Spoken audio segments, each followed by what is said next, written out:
Chapter 1, F-Class Talent, Death's Call. Welcome to the strange world. This is a cursed world, and you will integrate into this world as a player. Remember, humans are at the bottom of the food chain in this world, the most delicious food to the strange beings. To survive, please work hard to complete tasks and gain their favor. Hint, this world has no death. Once eliminated, you will fall into a more terrifying dungeon and face even more desperate trials. Your initial dungeon has been matched, the Scarlet Apartment.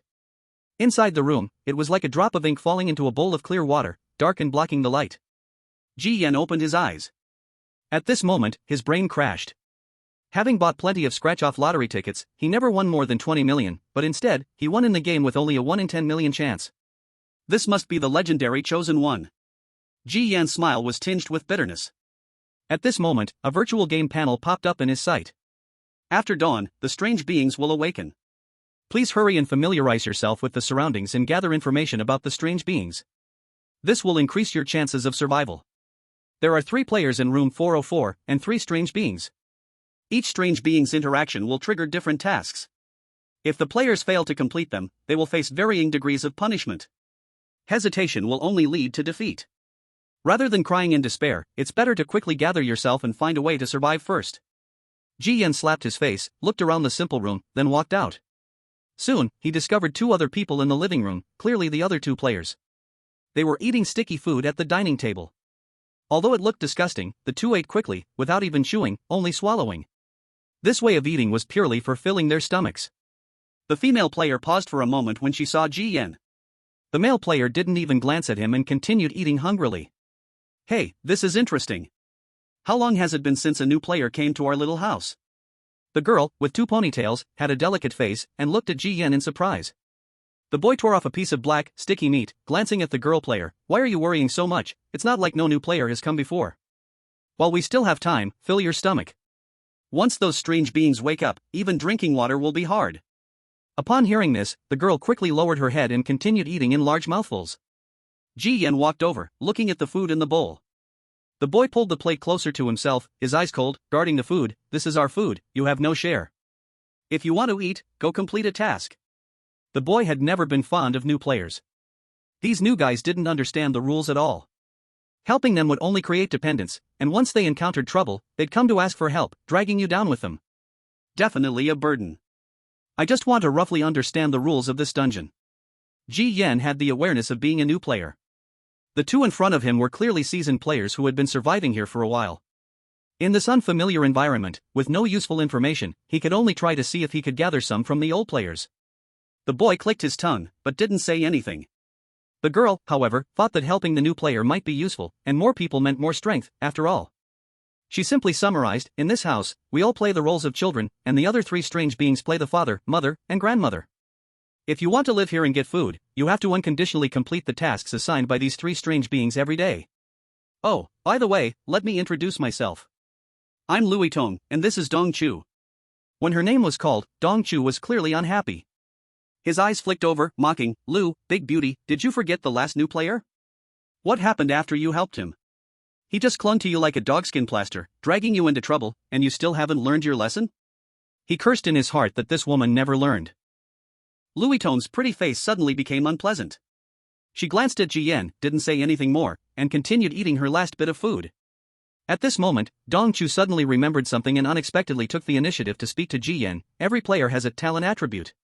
Open your personal info panel and see what level you're at. Talent attribute is something every player has. It's a kind of welfare mechanism for players, mainly divided into 4 levels, A, B, C, and D. The higher the level, the better the talent it opens, and the more privileges the player enjoys in dungeons. Although Dong Chu doesn't think much of new players. If a new player awakens a good talent, they can play a big role in dungeons, more favored than many veteran players. So, he said something extra. Let's see if this rookie has any value to be used. Louis Tong added, yes, for example, my talent is C grade, called Natural Charisma, which is a passive talent.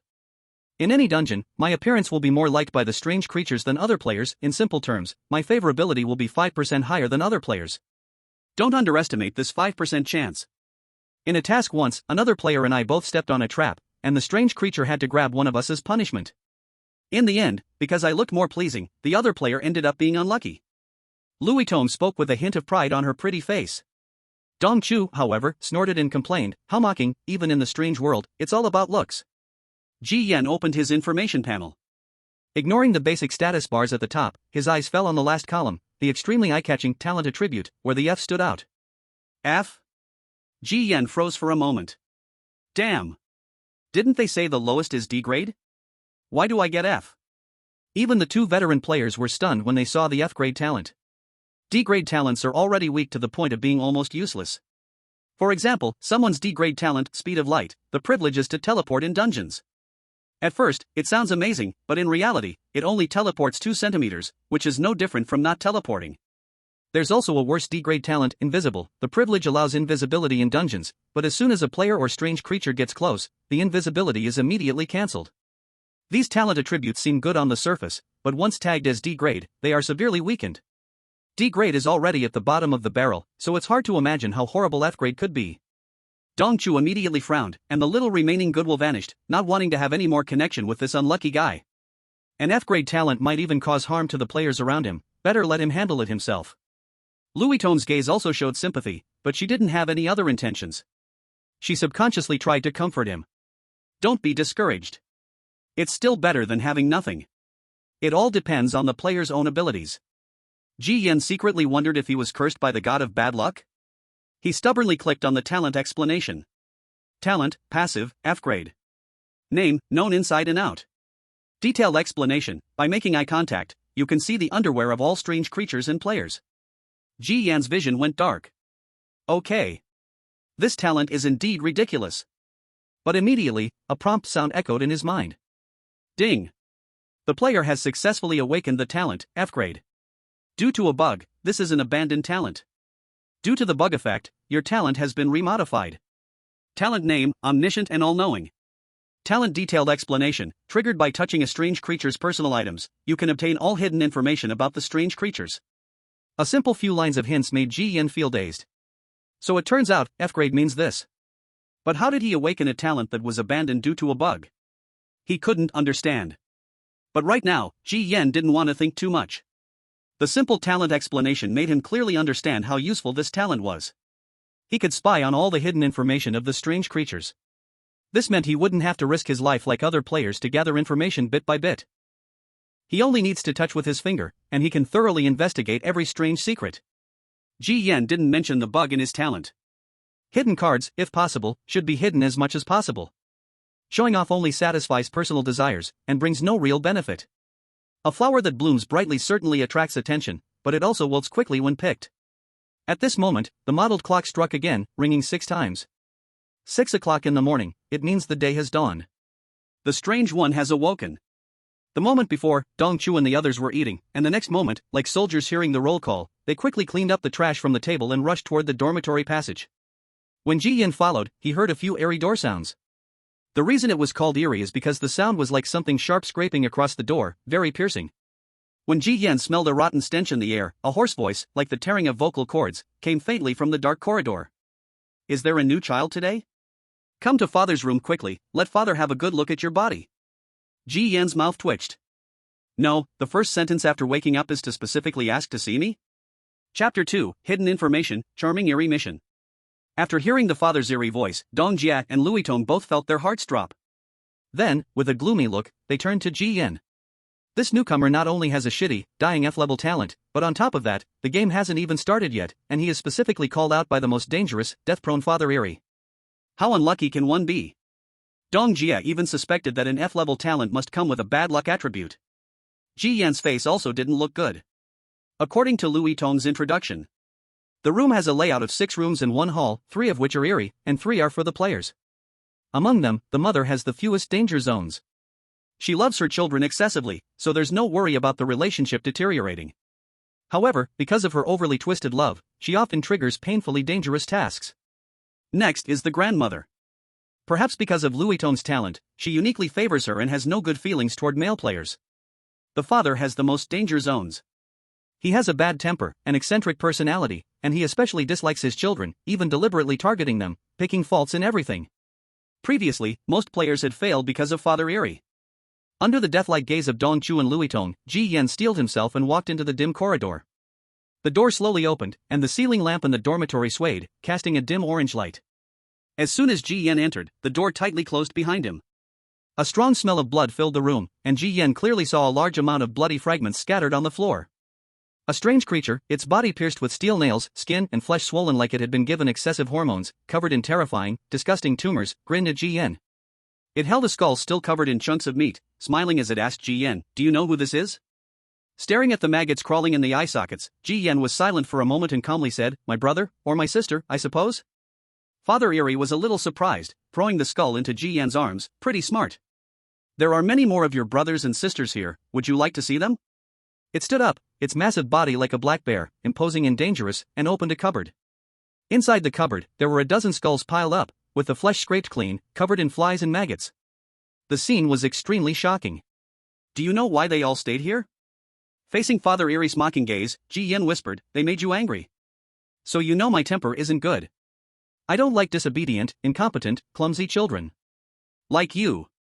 I've called for you for so long, why did you just come in now? I'll take one of your ears off. Remember next time." The father's eerie face turned hideous and terrifying in the next second, his large hand reaching out to grab at Ji Yan's small frame. Ji Yan's mouth twitched. "No way, is it really this outrageous? Just entering the room a bit slower and stepping into a minefield, is this how the player is supposed to survive?" Instinctively, he wanted to step back, but the next second, Ji Yan stared at the skull in his hand, his eyes shifting. He quickly calmed his mind and let that large hand come at him. In the end, the large hand did not harm Ji Yan, but reluctantly withdrew. Not seeing the effect of the intimidation, the father's squinted eyes became a bit more sinister.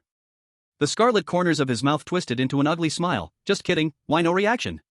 Did I scare you, stupid?" If Ji Yan had dodged just now or shown any panic, it would have really plucked off one of his ears. Ji Yan didn't respond, his gaze fixed on the bloody skull in his hand. Suddenly, a red panel popped up on it. Ding! Congratulations, player, for touching the item, triggering the talent, Omniscient Understanding, hidden information acquired. Eerie type, Night Feaster Eerie. Ability, likes to use intimidation to cause players to generate fear value, feeding off it. The more fear value eaten, the more severe the player's mental consciousness and physical abilities decline. Fatal weakness, a cursed dagger that wounded it in its past life. Is this the bug level talent? Just by touching one related item, I can learn the entire details of the Eerie, its abilities, and even its weaknesses. Ji Yan's eyes flashed. He thought this talent was powerful, but he didn't expect it to be this powerful. But where would this so-called cursed dagger be? If I can get my hands on it, at least I'll have one more life-saving card. Ji Yan didn't think too much about it, the most important thing now was to survive and leave the room. My legs have been hurting terribly lately. You need to find a medicine called blood pipa. Before dark, bring it to the room. Without the medicine, I'll use you to relieve the pain. A useless child isn't worth staying in this house. Under the tungsten filament light, the Night Feaster Eerie ripped open its pants leg, revealing a bloated leg covered in rotting flesh, with chunks of milky brown fat falling off, looking extremely disgusting. Ji Yan didn't know what the blood pipa was. But using his brain, he could tell that it definitely wasn't that simple. Understood, father. Ji Yan nodded. Getting the response, the door behind him opened a crack, allowing Ji Yan to leave the room. Ding! Congratulations, player, for successfully receiving the task. Find the item, blood pipa, before 1800 hours and deliver it to the father's bedroom. Task success will grant a C-level reward. Task failure will result in a 30-minute punishment from the father, without life-threatening danger. Hearing the punishment, Ji Yan furrowed his brows. Although the punishment wasn't fatal, many punishments were even more painful than death. If he said there was no pressure, that would definitely be a lie. Just as he stepped out, the doors to his mother's and grandmother's rooms opened, and Dong Chu and Louis Tong stepped out. Both were surprised upon seeing Ji Yan. You're out so fast? What parts of your body are missing? Ji Yan retorted, what parts should I be missing? Louis Tong looked surprised, how did you do it? When Dong Chu first entered father's room, he had a kidney taken out. Upon hearing this, Dong Chu's face instantly turned dark. Lu, beautiful lady, some things don't need to be mentioned. Louis Tong didn't mind Dong Chu's glare and continued, Father Eerie likes to make things difficult and scare the players, but in reality, there's a set of hidden rules in this apartment that restrict the Eerie's. Eerie's cannot hurt the players wantonly, they can only punish the players by issuing failed tasks. So, mental endurance is key. Ji Yan nodded, thanks. Mentioning tasks, Dong Chu's expression darkened, damn it, I don't know what's wrong with that old lady today. She said her dentures were broken and wants me to go get her a new pair. task determined to be grade A. The death rate for grade A tasks is as high as 50%, because the item false teeth can only be found on the 5th floor.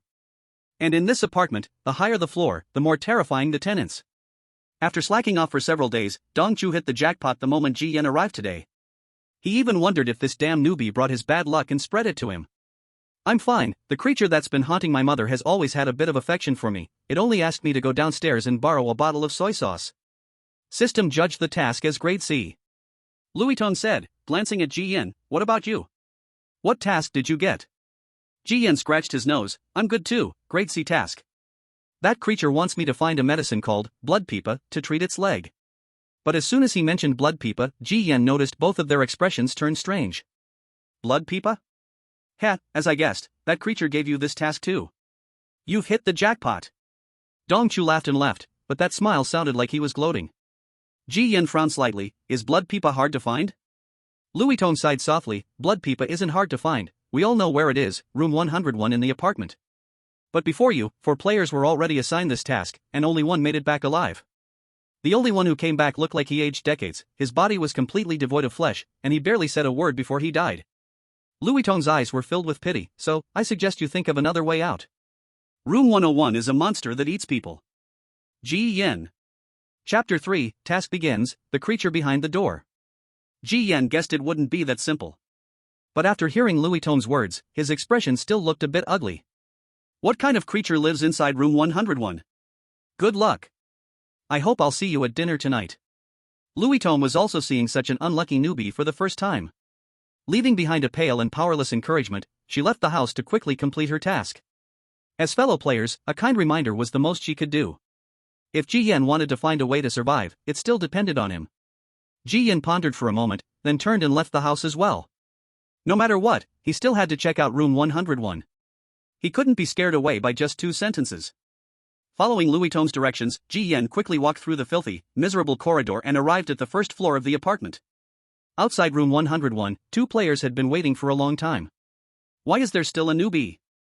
The man in the vest, Kue, glanced at Ji Yan who walked out of the hallway, surprised. He's wearing clean clothes and his eyes are clear. He's definitely a newbie. The other man, with a middle part, crossed his arms and yawned as he spoke. Ji Yan remained silent. After noticing Ji Yan was a newbie, the man in the vest and the middle-parted man exchanged a tacit glance. They both understood each other without words. This kind of greenhorn was very easy to fool.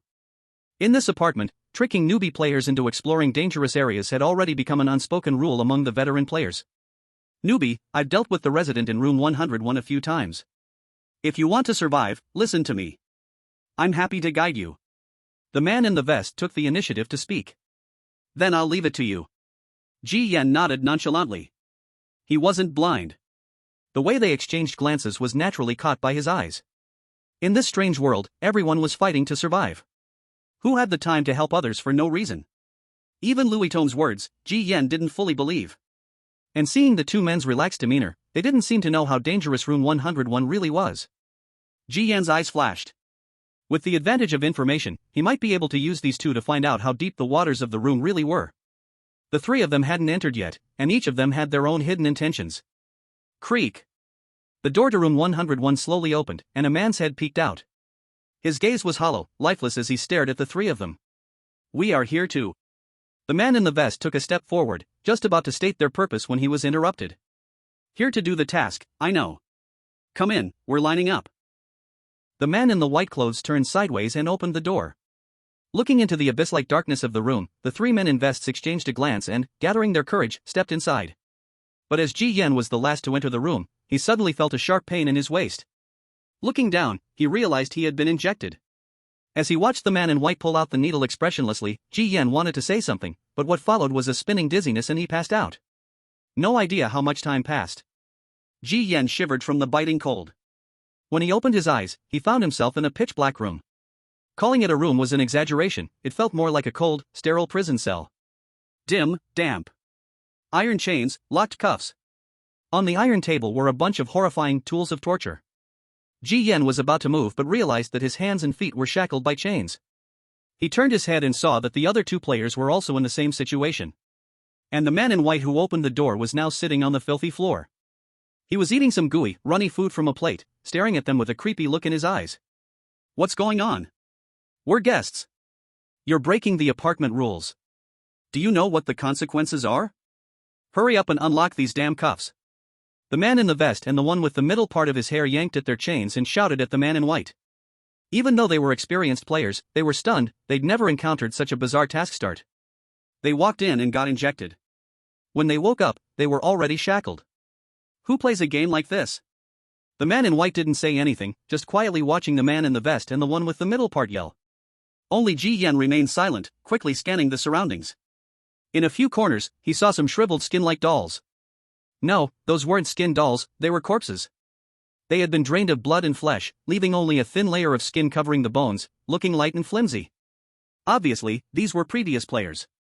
This made Ji Yan's face turn a little pale. This was exactly what Louis Tone had described. After the man in the vest and the middle-parted man had shouted enough, the man in white stopped eating and asked, "Are you done?" The man in the vest and the middle-parted man wanted to speak again, but the man in white suddenly stood up, pulled out a brass knuckle from his pocket, and put it on. Then, without warning, he smashed it into the middle-parted man's head, again and again, the brass knuckle piercing his skull, blood spraying. Bang, pft, bang, pft.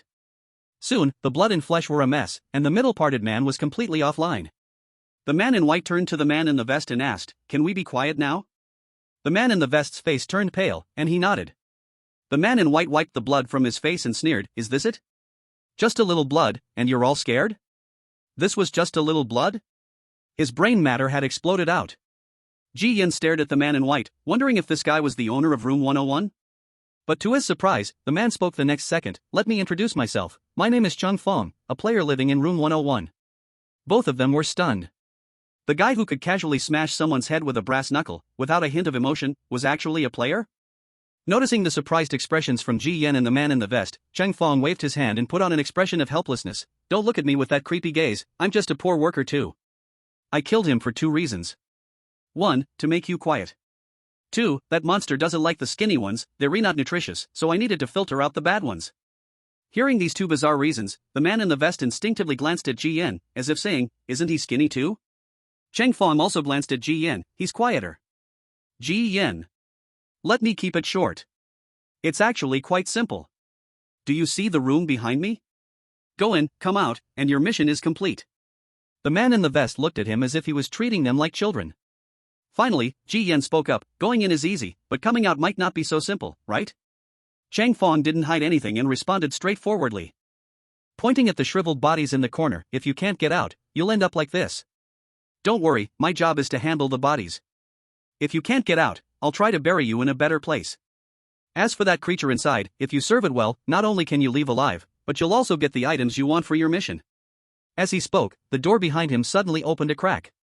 Cheng Fong quickly stood up and ran toward the passage. Outside the room, he put on a very eager smile. "Master, are you satisfied?" In the pitch-black room, a seductive yet lazy voice came out, "Poor quality. Keep sending more in until I'm satisfied." "Understood, right away." As he spoke, Cheng Fong dragged out another shriveled corpse from the room and carefully closed the door. He piled the shriveled bodies in the corner and turned to Ji Yan and the others, saying, "There, that's what happens to those who can't get out. And you're unlucky. That creature's desire is especially high today. I've already sent in 5 people, and it hasn't satisfied its hunger yet. Next, it's your turn. Who wants to go first?" Damn. What kind of bullshit mission is this? It's clearly a death sentence. Let me leave, I quit this task. At this point, the man in the vest finally realized how perverse this mission was, and his emotions became agitated. Quit? Once you step through the door, the mission is already set. Once the mission is set, there's no turning back. Whatever happens to the players during the mission doesn't count as breaking the apartment's rules. Chung Fong wiped the blood off his hands, and with a half-smile, he said, "It's not necessarily over. There have been successful cases before, although that guy almost got drained dry, but at least he left alive."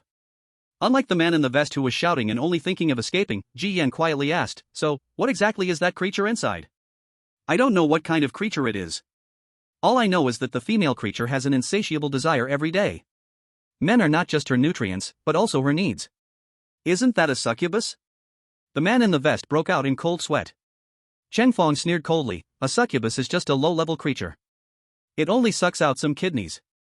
The one inside, besides the skin and bones, it sucks everything." Chapter 4, How to Break the Deadlock. Stockpiling food. Cheng Fong wanted to chat a bit more. Suddenly, a cold, impatient voice echoed through the room. Xiao Chang, your efficiency has been getting slower recently. I'm considering whether I should find someone to replace you in your position. Upon hearing this, Cheng Fong, who had been smiling and chatting a second ago, immediately tensed up. Master, I'm sorry, I'll send it in right away. Saying this, he immediately dragged the man in the vest toward the room. The man in the vest struggled desperately like a lamb about to be slaughtered, but it was all in vain. He was eventually thrown into the room by Cheng Fong, and after the door was shut, it became quiet all of a sudden. Cheng Fong walked over and said to Ji Yan, "Don't blame me. We're all players. I just want to stay alive. When I first entered this instance, I was living under the same roof as that creature. No one was more desperate than I was." While chatting with Ji Yan, Cheng Fong was moving the dry corpses and placing them on a cart to dispose of. Ji Yan, but you still made it this far, right? He couldn't help but feel curious. Cheng Fong was also a man. Why didn't that female creature target him? Was it because someone had to handle the bodies so he got this position and survived until now? Anyone could do that, it felt a little far-fetched. Perhaps Cheng Fong knew some strategies for dealing with that female creature, maybe he had some useful clues. I know what you're thinking.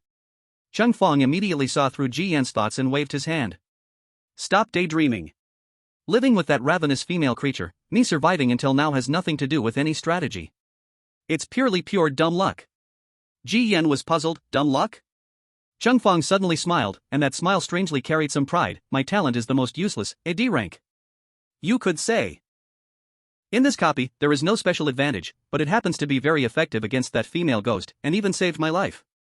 This talent entry is a skill. Since we're all men, there's no need to explain further, right? Although my combat power is weak, my hardware is better than any other player.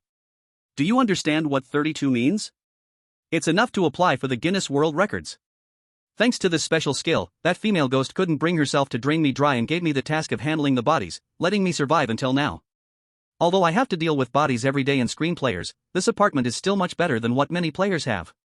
This left Ji Yan silent for a while. These talent entries really are varied. A skill has even appeared. Is this how the idiom is explained? However, it's the first time I've seen someone as calm as you.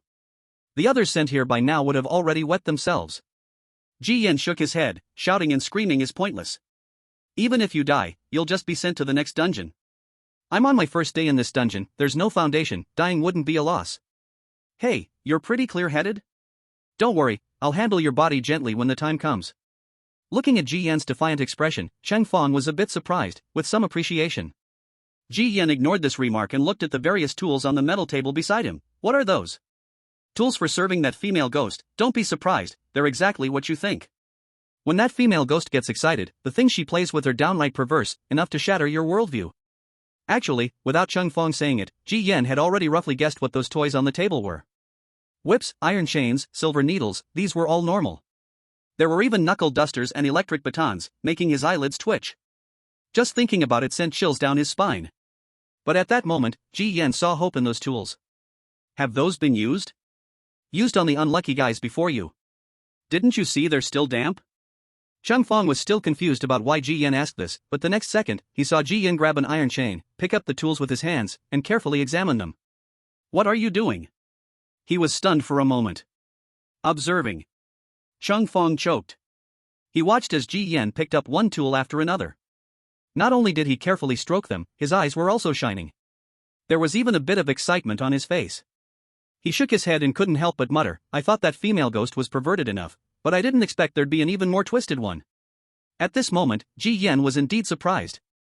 On those tools, he had successfully triggered the talent, all-knowing understanding. A stream of hidden information about that female ghost was constantly being analyzed.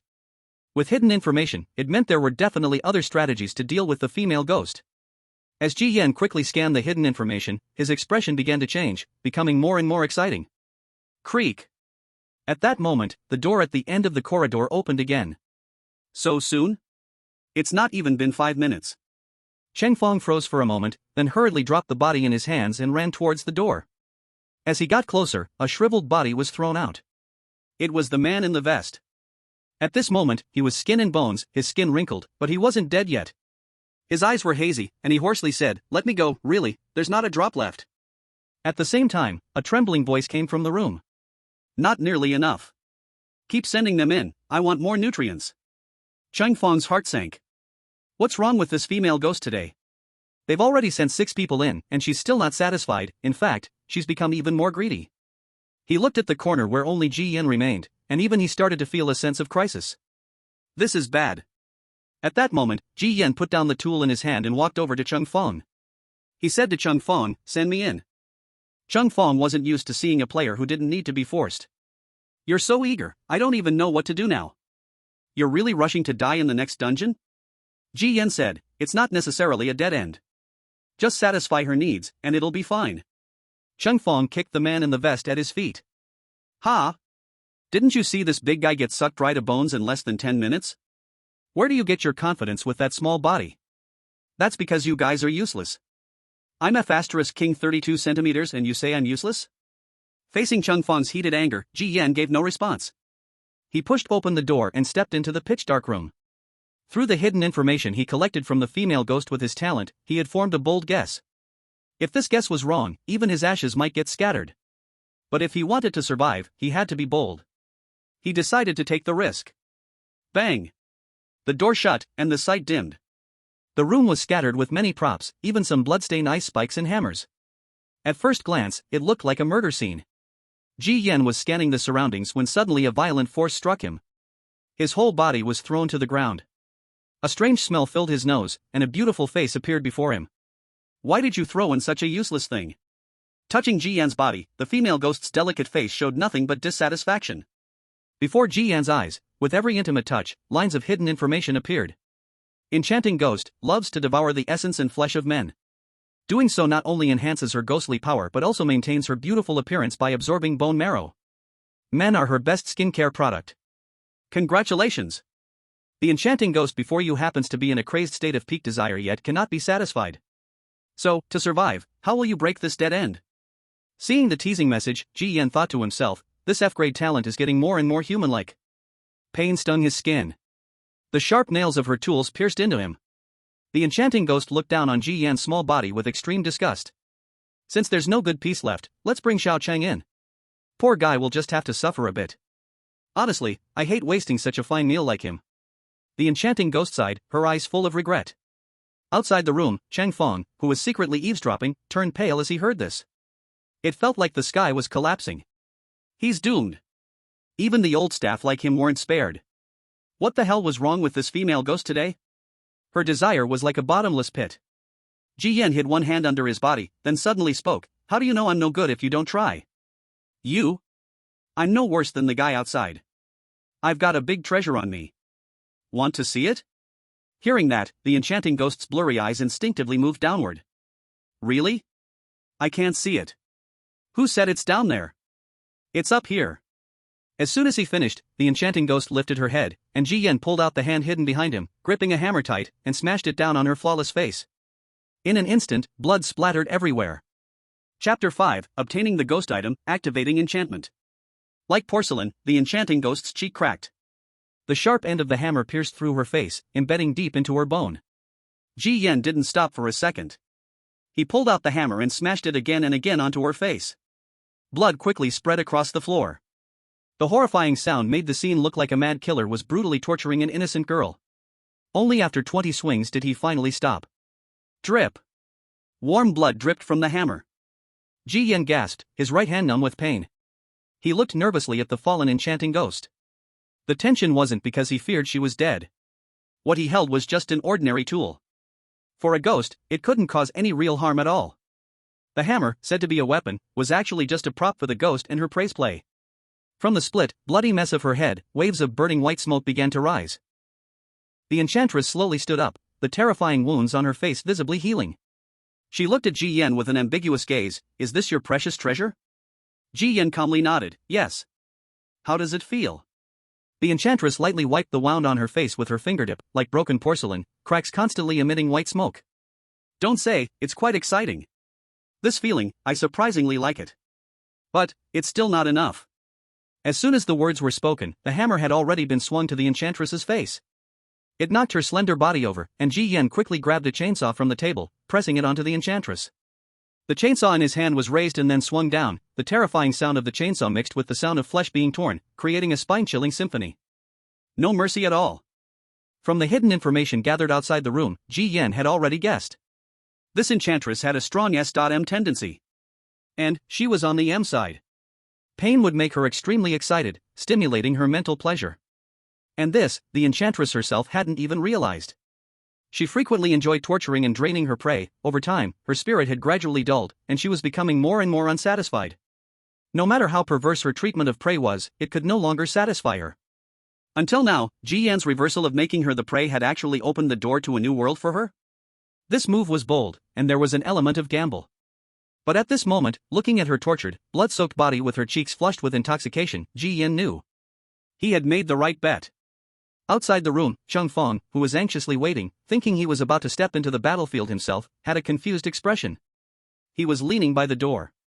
Listening to the horrifying chainsaw sound from inside the room, along with the enchantress's voice, which was filled with risk yet pleasure, he thought that it was Ji Yan who was being tortured. He couldn't help but sweat nervously. Too brutal. May this brother's next dungeon not have an enchantress, and may his journey be smooth. He even felt a bit grateful to Ji Yan. If it weren't for him, he would probably be the one in that room right now.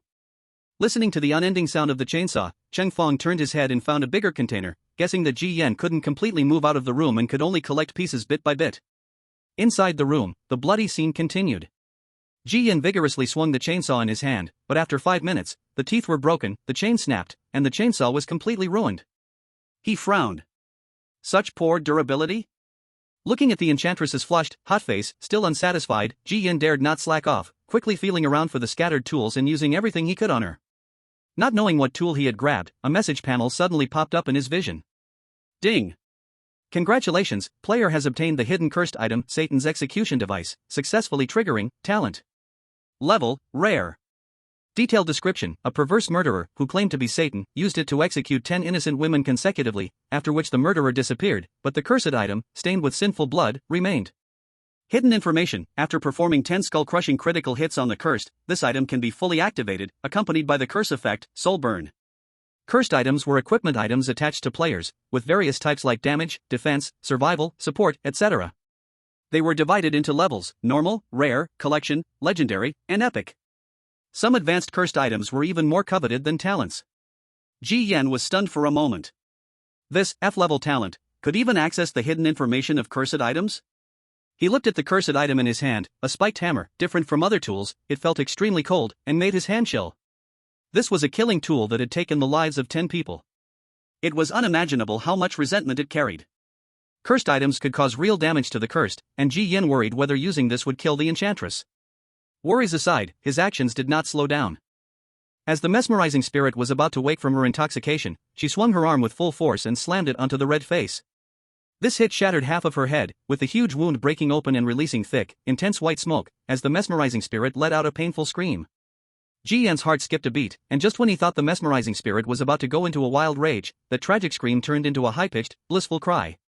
Ji Yan's mouth twitched slightly. It seemed he had still underestimated this female spirit's level of madness, and his worries were completely unnecessary. Realizing that the cursed object in his hand wouldn't kill her, and in fact was very effective, Ji Yan completely let go, hitting her again and again. If shattering the skull 10 times could activate the enchanted attribute, then no one was more suitable than her right now.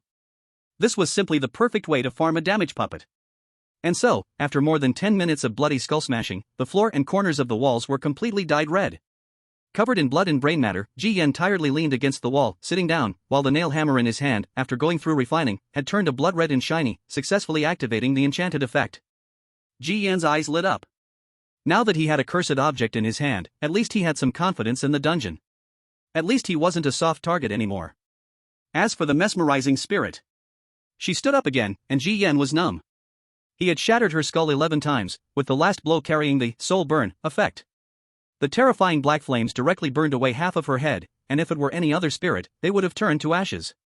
However, this mesmerizing spirit actually reached some kind of mental climax with the final enchanted critical strike, deeply satisfied. Ji Yan began to wonder if this mesmerizing spirit was a boss-level entity in this dungeon. Normally, no spirit would use a cursed object to satisfy their needs, right? Fortunately, after 11 skull-shattering blows, the spirit's intense desire began to fade. She stripped off her tattered clothes and put on a fresh set. Her beautiful face, now free of the blush, was covered in a layer of frost, and she was a completely different spirit from the one she was just a minute ago. Sitting in a chair, she crossed her proud long legs, lit a thin lady's cigarette, and casually tossed a bag over to him. "What is this?" "A little extra tip. Your service is quite good, I haven't felt this satisfied in a long time." The mesmerizing spirit exhaled smoke and said slowly. Ji Yan's expression was strange, he couldn't shake the feeling that he had just sold himself out. Chapter 6, Complete the task, the ingredients explode. In the midst of the inexplicable humiliation, Ji Yan opened the bag, revealing some common rations. Bread, compressed biscuits, and some unknown dried meat. Though they were all coarse foods, in the Eerie world, this kind of human food was already considered a luxury. With this amount, Ji Yan didn't have to worry about his food for the week. "Say it, what do you need?" "Blood pipa."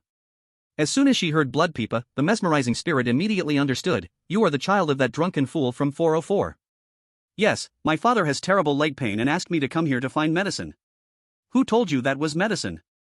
"That alcoholic fool, always fixated on my wine, I never thought he'd even use a false injury trick." The mesmerizing spirit sneered, clearly disgusted by that nightmare-eating spirit. Hearing this, Ji Yan frowned in confusion. Why didn't he just say it directly? The task was mandatory, and whether the blood pipa was wine or medicine, the player had to complete it. Why go through all these unnecessary tricks? The mesmerizing spirit propped her chin up and smiled lightly, to prevent you from having other thoughts. He never expected you to come back alive, because from the beginning, you were just a trade item. I made a deal with that guy, as long as I send a child over, I would reward him with half a bottle of blood pipa. In other words, this was a single supplier chain. Once 404 refreshed the player, the nightmare-eating spirit would use the task to bring the player to 101, providing the mesmerizing spirit with supplements. Not only do they get what they need, but it also doesn't break the apartment's rules. Ji Yan's face darkened upon hearing this. So this is the real game. The seductive demon threw a bottle the size of a soy sauce bottle over to Ji Yan, who hurriedly caught it. "According to the deal, I should only give you half a bottle. But today I'm in a good mood, so I'll give you a full bottle. It's for you to take back and report." Ji Yan stared at the liquid in the bottle. It was dark red and thick, almost sticky. He couldn't help but wonder, what kind of wine is this that makes the night-eating demon so eager? "If you're curious, you can secretly take a sip, but whatever happens after that, don't blame me. And you'll never guess what I brewed this wine from." Hearing the seductive demon's teasing voice, Ji Yan couldn't help but shiver slightly. He didn't dare to think about it, nor was he interested. He just wanted to finish the task honestly. It would be best if he could drown the night-eating demon with this. "Can I leave now?" Ji Yan asked, fearing the demon might become so obsessed with him that she'd force him to stay, turning him into her permanent supply. The seductive demon indeed had the thought to keep him. But the game's task was mandatory, and NPCs like her couldn't go against it, or they'd be punished for breaking the rules. "Go ahead. But I'm still curious, how did you figure out I had this kind of tendency?" Ji Yan cleared his throat twice and lied with difficulty, "Things like this don't need to be said. Sometimes, you can tell just by a glance." The seductive demon smiled brightly, her charm overwhelming. "You seem so honest, but who would have thought you're even more twisted than me?" To stay alive, whether he was an innocent boy or a twisted sadist, Ji Yan didn't care. It was all just a game to him. The door behind him slowly opened, and as Ji Yan turned around, the seductive demon's meaningful farewell reached his ears. "Little brother, see you next time." Ji Yan didn't respond, thinking to himself that only a fool would want to meet again. He turned and left the unpleasant room. Seeing Ji Yan escape, the seductive demon slowly put out her cigarette, lifting her pale long leg. "With that damn drunk old father of yours, you can't escape. I've got you." The seductive demon licked her lips, lightly caressed the wound on her face that was healing, her eyes dreamy as she savored the moment. The door opened, and Cheng Fong, who had been planning to deal with Ji Yan, came running with a cart. However, when he saw Ji Yan walking out, he was instantly stunned. "What the hell? Are you human or a demon?" Ji Yan countered, "Do I look like a demon?" Seeing Ji Yan's bloodstained clothes, Cheng Fong stood frozen, his brain temporarily crashing. "You didn't kill that demon woman, did you?" "No, that's impossible. You must have found some loophole." He knew how terrifying the seductive demon was. If she could be killed, there wouldn't be so many players suffering in her hands. Ji Yan replied, "I told you before entering, just satisfy the demon." As if to prove Ji Yan's words, the seductive demon's voice came from the room, "Little Chang, clean up the room. I'm going to sleep." Cheng Fong hurriedly responded, and now, his gaze toward Ji Yan completely changed. Every time the demon's desires faded, she would fall into a deep sleep, often for several days. This was also the most peaceful time for Cheng Fong. "If nothing's wrong, I'll leave now." Ji Yan, carrying the bloody pipa, turned to leave. But Cheng Fong grabbed Ji Yan, his eyes full of admiration. "Bro, don't rush off. Can you tell me what hidden strategy you discovered? If you do, I'll trade you 3 days worth of rations. 5 days. Sit down and let's talk slowly. For players fixed in room 101, Cheng Fong lived in constant fear every day facing the seductive demon. If he could find a way to defeat her, it would be a solution for life. Ji Yan naturally wouldn't reveal the hard-earned method he discovered. Anything loses its novelty eventually. If the seductive demon learned this method, she might use it again next time.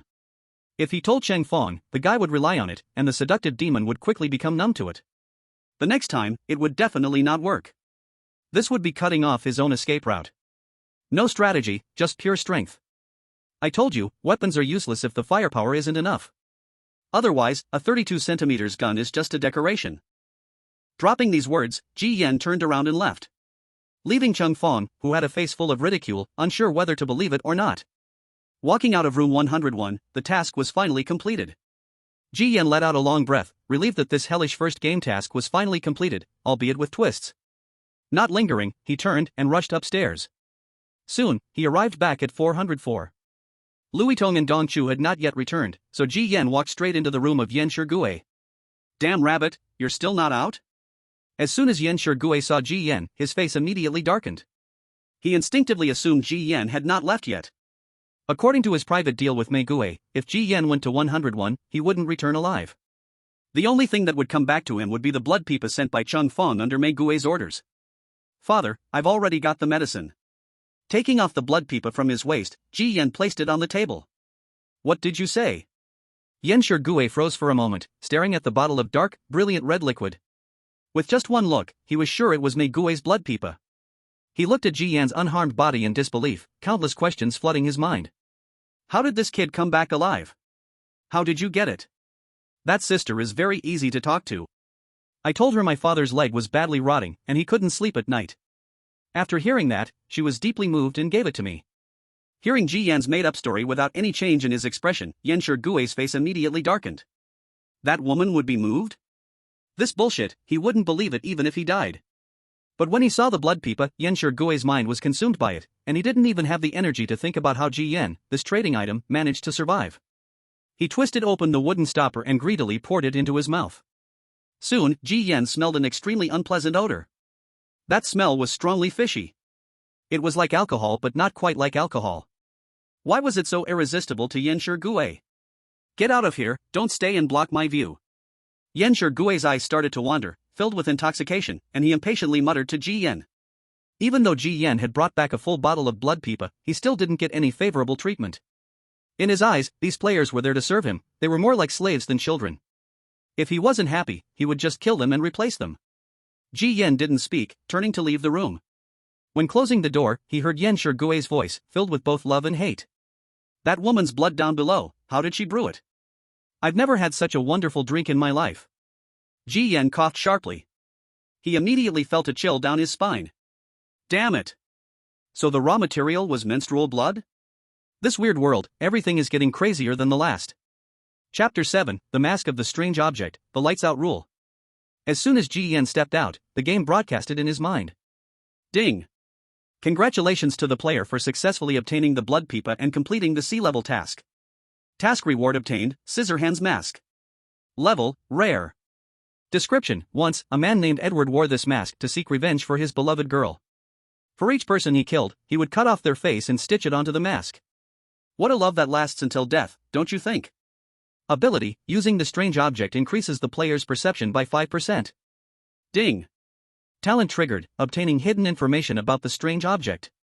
Hidden operation: Let the mask suck the user's blood, which may trigger hidden effects. Players can take on the identity of a strange scissorhand murderer. Task summary: The player still hasn't gained his father's favorability, keep trying. Hidden information triggered again. Ji Yan's eyes sparkled, this talent was simply too valuable. It was like a gun falling into different hands, others could only use it as a fire poker.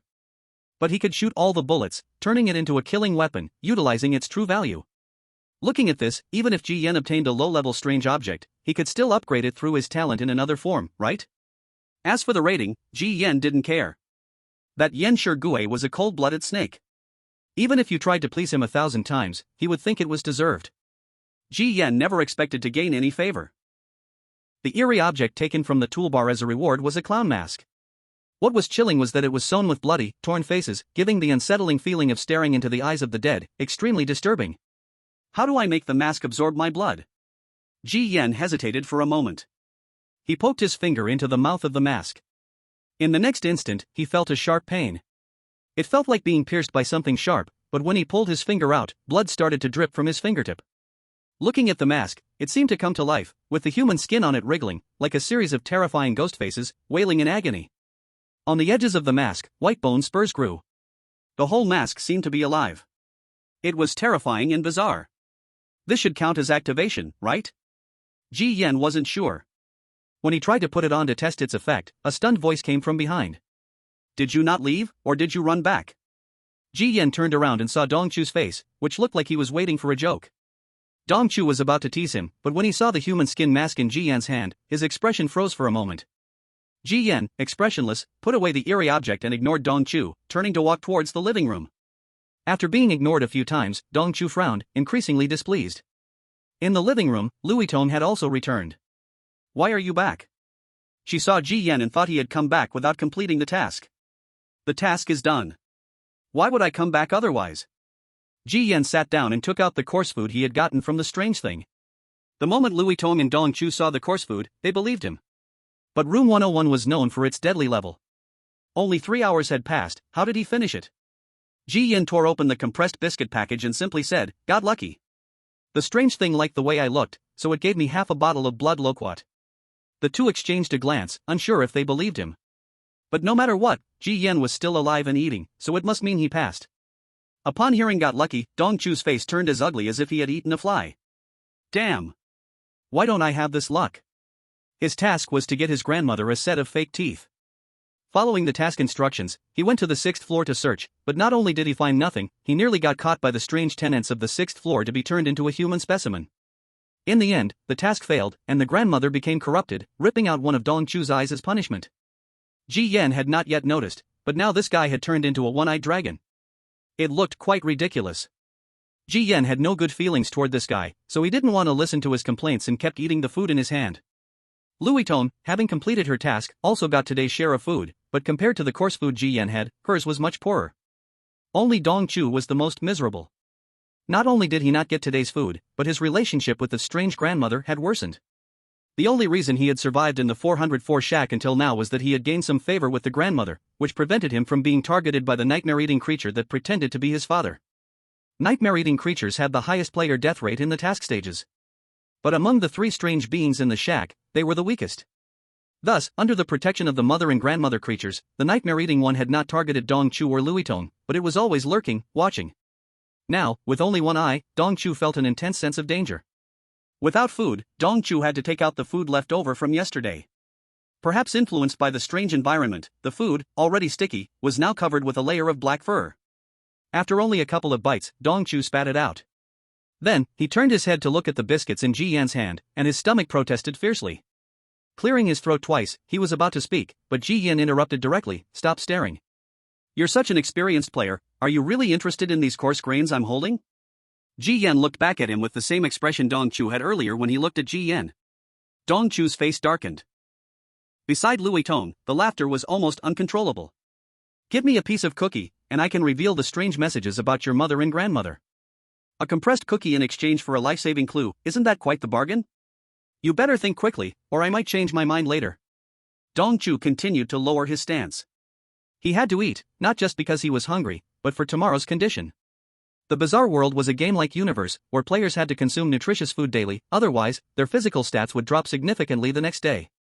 With one eye missing, his vision was already impaired, his body functions could not afford to decline further. "Well then, feel free to change your mind, I'm not stopping you." Ji Yan put the last bit of the cookie into his mouth. Dongchu's mouth twitched, letting out a cold laugh. "You're truly naive, it's only your first day, and you have no idea how important information disparity is. You stepped in dog poop today, it doesn't happen every day." Ji Yan sipped some water and shrugged. "We'll talk about tomorrow when it comes. Do you think if you know you'll die tomorrow, you should end it today? Fine, if you must be a hero, I won't stop you. Just don't come begging me tomorrow, no one here knows those 3 bizarre beings better than I do. It's getting dark, beautiful Lou, hurry back to your room, or you'll catch bad luck from this unfortunate guy." Glancing at Louis-Tong, Dongchu turned and went back to his room. Louis Tong frowned slightly but said nothing. She seemed to dislike Dong Chu's personality too. Ji Yan found it somewhat amusing. With the talent of all-knowing and all-understanding, he had no worries about bizarre messages. Who knows, one day, Dong Chu might need to come begging him. Screwing the bottle cap back on, he turned to Louis Tong and said, "This is the first time I've seen someone begging others for food, and still expecting people to come begging him. Has he always been this defiant?" Louis Tong shook her head, helplessly saying, "That's just how he is. He entered this copy 2 days before me, and in room 404, he has to dominate everyone. You'd better not offend him, after all, it's your first day, and in terms of equipment and experience, you will be at a loss." Ji Yan remained silent. He didn't like to stir up trouble, but if someone insisted on biting him, he wouldn't hold back. "This apartment will turn off the lights after 9. Once the lights go out, no matter what you're doing, do not leave your own room. After midnight, you must be lying in bed asleep." Seeing the thick fog outside the apartment darken, Louis Tong explained the nighttime apartment rules to Ji Yan. Ji Yan raised an eyebrow. "What's dangerous at night?" "At night, many terrifying unknown NPCs will refresh in the apartment. They can enter the rooms, and if players encounter them, it triggers hell-level missions. Some out-of-control NPCs can even directly attack players. There was a player who suddenly woke up at midnight, instinctively went to open the door to the bathroom, and the next morning when we woke up, he was found suffocated by the toilet's skin fragments. Some say the NPCs refreshed at midnight can drop collection-level equipment, but who is stupid enough to risk their life for that?" After hearing Louis Tong's warning, Ji Yan nodded. He wasn't interested in the apartment at midnight. The difficulty of daytime tasks had already exhausted him. As Louis Tong returned to her room, Ji Yan handed her a piece of bread. Louis Tong looked puzzled. Ji Yan simply said, "Thank you." No matter what, Louis Tong explained so much about the copy information, which deserved some acknowledgement. He didn't like being in debt to others, and now that Louis Tong faced food scarcity, a piece of bread, although not much, was still life-saving. Louis Tong understood his intention. She smiled and couldn't help but tease Dong Chu. "So I say, rather than offending someone, it's better to help someone out. There's nothing but benefits to gain." Chapter 8, A Knock at Midnight, A Familiar Smell. Soon, night fell. Pitch blackness like ink seeped into room 404. According to Louis Tong's words, Ji Yan lay in bed and fell asleep before midnight. He fell into a deep sleep, perhaps too tired to stay awake. But in the middle of the night, Ji Yan was awakened by a faint knocking sound at the door. Someone was knocking on his door? Ji Yan. Ji Yan, are you asleep? If you hear me, hurry and open the door. Don't just sleep in bed, those 3 monsters are going to assign tasks again. You need to come out quickly. If you don't receive a task, something bad is going to happen. The voice was Louis Tong's, sounding very anxious and speaking in a hushed tone, as if afraid of something.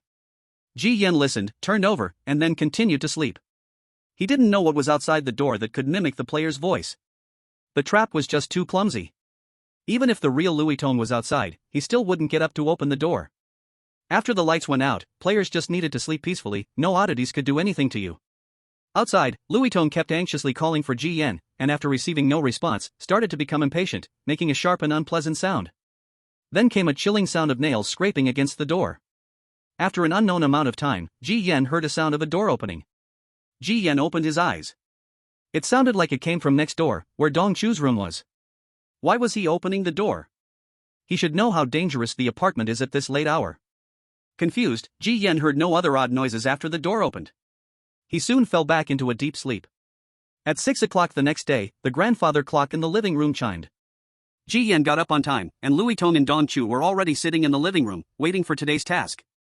Perhaps out of hunger, Dong Chu did not look well, dark circles under his eyes and his hair greasy and messy. Ji Yan glanced at him, and Dong Chu coldly snorted, "What, do I have something written on my face?" Louis Tong seemed to be in good spirits and asked Ji Yan, "How was your first night sleeping in the instance?" "Nothing happened last night, right?" Ji Yan replied, "Last night, I heard you shouting for me to come out, as if the house was on fire." Louis Tong's expression changed slightly upon hearing this. These are all those strange tricks, they can make you hear any sound to get you to open the door. One night, I even heard my deceased sister's cries for help. I was so drowsy that I thought I was dreaming and almost went to open the door. You weren't affected, were you? Ji Yan shrugged. I just took it as a lullaby and continued to sleep. Also, I heard a door opening next door. Ji Yan added, glancing at Dong Chu. Dong Chu didn't look pleased. Am I tired of living to open the door? Ji Yan replied nothing but caught a strange scent from Dong Chu. This scent felt oddly familiar. At this moment, the clock chimed again. Today's tasks were about to be assigned. The three hurried into the passage, looking towards the 3 Eerie rooms. First, a voice emerged from the grandmother's room. "Good granddaughter, today grandma knitted you a sweater, you will definitely love it. Come in and wear it for grandma to see." The first to be called was Louis Tone. Hearing it was grandma, she breathed a sigh of relief. In this room, grandma had the highest favorability towards her. Hearing the keywords knit a sweater, she guessed that today's task would be quite easy and could increase favorability further. Then came a voice from the mother's room. "Little Dong, today mommy is coughing badly, come in and help mommy see what's wrong." Upon hearing this, Dong Chu's expression improved. In this house, the mother's room was the least likely to go dark. As long as she played steadily, tasks could be completed, and food would not be lacking. Seeing the two enter the Eerie rooms in succession, only Ji Yen remained in the passage, and he suddenly had a bad premonition. It wouldn't be. Sure enough, the next second came the mocking laughter of a nightmare monster. "Good son, come in quickly, today daddy will spoil you alone again." Damn, how is it still this? Ji Yen secretly cursed. Had this strange thing really stuck to him? Wasn't it supposed to be randomly assigned? Is my luck really this bad? Unable to do anything about it, Ji Yen could only brace himself and enter that filthy room again. It seemed that after tasting a whole bottle of blood gourd yesterday, today the nightmarish task was the same as yesterday. If the tasks were the same, then it wouldn't be too difficult. But when Ji Yen was about to exit the room, the nightmarish being threw him a glass bottle. "Use this to fill it up, and make sure it's full." Looking at the bottle in his hand, which was even bigger than yesterday's, Ji Yen frowned. "This damn thing is so greedy, am I going to have to use a barrel next time?" Ji Yen didn't linger, he answered briefly and turned to leave, but as he stepped out of the room, he caught a hint of playfulness in the nightmarish being's gaze. This gave Ji Yen a vague feeling of unease. Once he exited the room, the task panel immediately popped up. Ding! Congratulations, player, you have triggered the daily task. Please go to room 101 to collect the blood gourd personally brewed by the mesmerizing specter, and fill your bottle. The task level is C level. No problem with the task, so that means the nightmarish being isn't playing any tricks. Ji Yen muttered, examining the bottle in his hand to confirm it was intact. A moment later, Louis Tong and Dong Chu also emerged from their rooms. Both of their tasks were rated D level, with Dong Chu responsible for getting cough medicine for his mother, and Louis Tong's was even simpler, wearing a festive sweater that her grandma knitted, and just needed to have it adjusted by the tailor neighbor downstairs. In fact, this red sweater was even a common supernatural item that could resist 20 points of bizarre damage. This left the other two speechless. Was this a difficult task or a welfare task? Sure enough, once the favorability was high, not only did the difficulty decrease, but occasionally, welfare gear would pop up. But that grandma was strangely fond of female players, especially those like Louis Tong who were fair and delicate. Louis Tong happily stroked the sweater, recalling Ji Yan's task. "By the way, what's your task today?" How unlucky can one be, assigned to the father's strange room for 2 consecutive days? Same as yesterday, but with increased quantity. Ji Yan raised the bottle in his hand. "Then don't you have to go to room 101 again?" Louis Tong was taken aback. "Ha, didn't someone say yesterday that luck can be continuous? What's there to worry about? Maybe today will be an even better performance, even conquering this difficult father specter bone?" Dong Chu mocked a bit, then walked past Ji Yan to complete his task. But at that moment, Ji Yan's expression changed. As Dong Chu passed by, the scent on him became stronger and more familiar. Wasn't that the smell from the nightmarish being's room? Clearly, the nightmarish being had called on him for 2 days in a row. Dong Chu should have no reason to interact with the former. Ji Yan suddenly recalled the sound of the door opening last night, and the strange look in the nightmarish being's gaze when closing the door. His brows slightly tightened. "Don't mind it, he talks like that. Wishing you good luck again today, don't give up." Seeing Ji Yan's unusual expression, Louis Tong thought he was affected by his mood, and consoled him with a few words before also going to complete her task. After the two left, Ji Yan stared at the ordinary-looking bottle in his hand, pondering for a moment, carefully exploring every position on the bottle with both hands. Then, he did trigger his talent, and a hidden information panel popped up. Supernatural item, artist's bottle. Function, any liquid filled in this bottle will turn into a drug with 90% anesthetic effect. Level, common. Description, an artist who is fanatical about exploring life loves to use bottles containing anesthetics to get his prey drunk, and those prey ultimately become the so-called art pieces under his blade. How wonderful is life, isn't it? Ji Yan frowned. Is this wine bottle a strange object? Could it be Dong Chu's strange object? Why would it fall into the hands of a night-eating strange, and then be handed over to me? The wine bottle can only trigger these hidden messages, but Ji Yan is not discouraged. His sixth sense tells him there is very likely a secret within. In such a strange world, he cannot afford to be careless. He wanted to enter Dong Chu's room to trigger more hidden messages, but the door was tightly locked. After thinking for a moment, Ji Yan suddenly looked at the doorknob of the night-eating strange's room. If Dongchu entered this room last night, then. Ji Yan reached out and grasped the doorknob, and in the next moment, a hidden message panel truly popped up. Chapter 9, Meeting the Charming Strange Again, the girl on the 7th floor. Last night, he opened the door and entered his father's room. A person and a strange reached an unknown deal inside. Guess why this wine bottle strange ended up in your hands? You have unknowingly fallen into a deadlock. Whether you complete the task or not, you will die. So, how will you break out? Looking at the triggered message panel, Ji Yan's expression was grave. As expected, that guy Dongchu set him up, just because of a small quarrel yesterday? Ji Yan thought it was unlikely. This guy most likely traded him for some benefit with the night-eating strange. As for what kind of deadlock this was, Ji Yan had a rough guess. If he held this wine bottle and poured it into the blood loot, the taste would definitely change, the task would fail, and the night-eating strange would be able to take him down. And if he took another bottle, it would also count as violating task rules, and the night-eating strange could catch him as well. In any case, it was a task failure. This truly was a deadlock. What should he do to break it? Although the hidden information gave him riddles, it also implied there was a way to break the deadlock. Ji Yan contemplated for a moment. Suddenly, his brow frowned. No matter how he thought, he could only come up with one way, to throw caution to the wind, and the risk was huge. But he needed to consult another resident before executing it. Ji Yan picked up the wine bottle and left room 404. Soon, Ji Yan arrived at the first floor of the apartment and knocked on room 101. The door opened, and Chang Fong's head poked out. He was stunned to see Ji Yan. Wait, why is it you again? Dude, are you addicted to my family's strange task? Ji Yan replied, I can't help it, I don't want to be here, my body can't take it. Chang Fong looked at his own body and gave a thumbs up, impressive. He opened the door, and Ji Yan immediately took off his coat and rolled up his sleeves, ready for a fierce battle today. Chang Fong recalled the blood and skin fragments he saw while cleaning yesterday in the room, and he felt a chill run down his spine. What kind of twisted game is this? Master, that one from yesterday, is looking for you again. Beside the door, Chang Fong cautiously spoke. Quick, let him in. I'm looking forward to when he comes next. A voice of surprise from the charming strange came from inside the room. Chang Fong glanced at Ji Yan, who, without hesitation, pulled out the murderer's spiked hammer and entered the room. Soon, painful yet satisfying cries sounded from inside, and Chang Fong shook his head, returning to the living room to continue munching on his bread. Too brutal. Perhaps due to being trapped in the deadlock, Ji Yan was filled with a belly of inexplicable anger and vented it all on the charming strange with the spiked hammer, becoming even more ruthless than yesterday, yet it made the charming strange more infatuated. About half an hour later, Ji Yan lay exhausted on the blood-soaked floor, while the charming strange beside him had horrific wounds all over her body, slowly putting on clothes with her broken, mangled form. Satisfaction filled her enchanting face after the excitement. She looked at Ji Yan in surprise. Today is even fiercer than yesterday.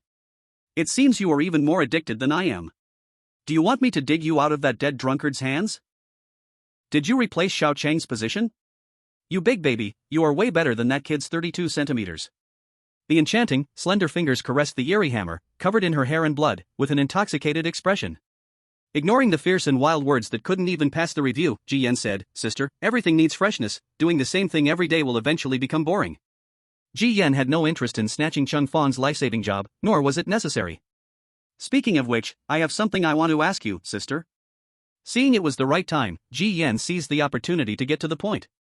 After so much build-up, is this the purpose of your visit today? Go ahead. The alluring figure sat in the chair and pulled out a thin cigarette, casually uncovering Ji Yan's little thoughts. Ji Yan cleared his throat lightly. I want to ask, does my father have enemies in this apartment?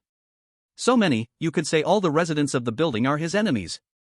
That drunkard offended everyone just for a drink. But if we talk about who wants him dead the most, it would be the one in room 702 on the 7th floor. After all, the grudge of killing a wife is a universal hatred. Hearing this, Ji Yan's eyes lit up. Sure enough, more background information about that eerie creature could be obtained from these original residents. With one hand propped on her fragrant chin, the enchanting figure noticed Ji Yan's changing expression and smiled. Are you thinking of using other residents' hands to kill your drunkard father? Don't think about it, the dead drunkard could have died many times already. Do you know why it has been shrinking in room 404 and not coming out?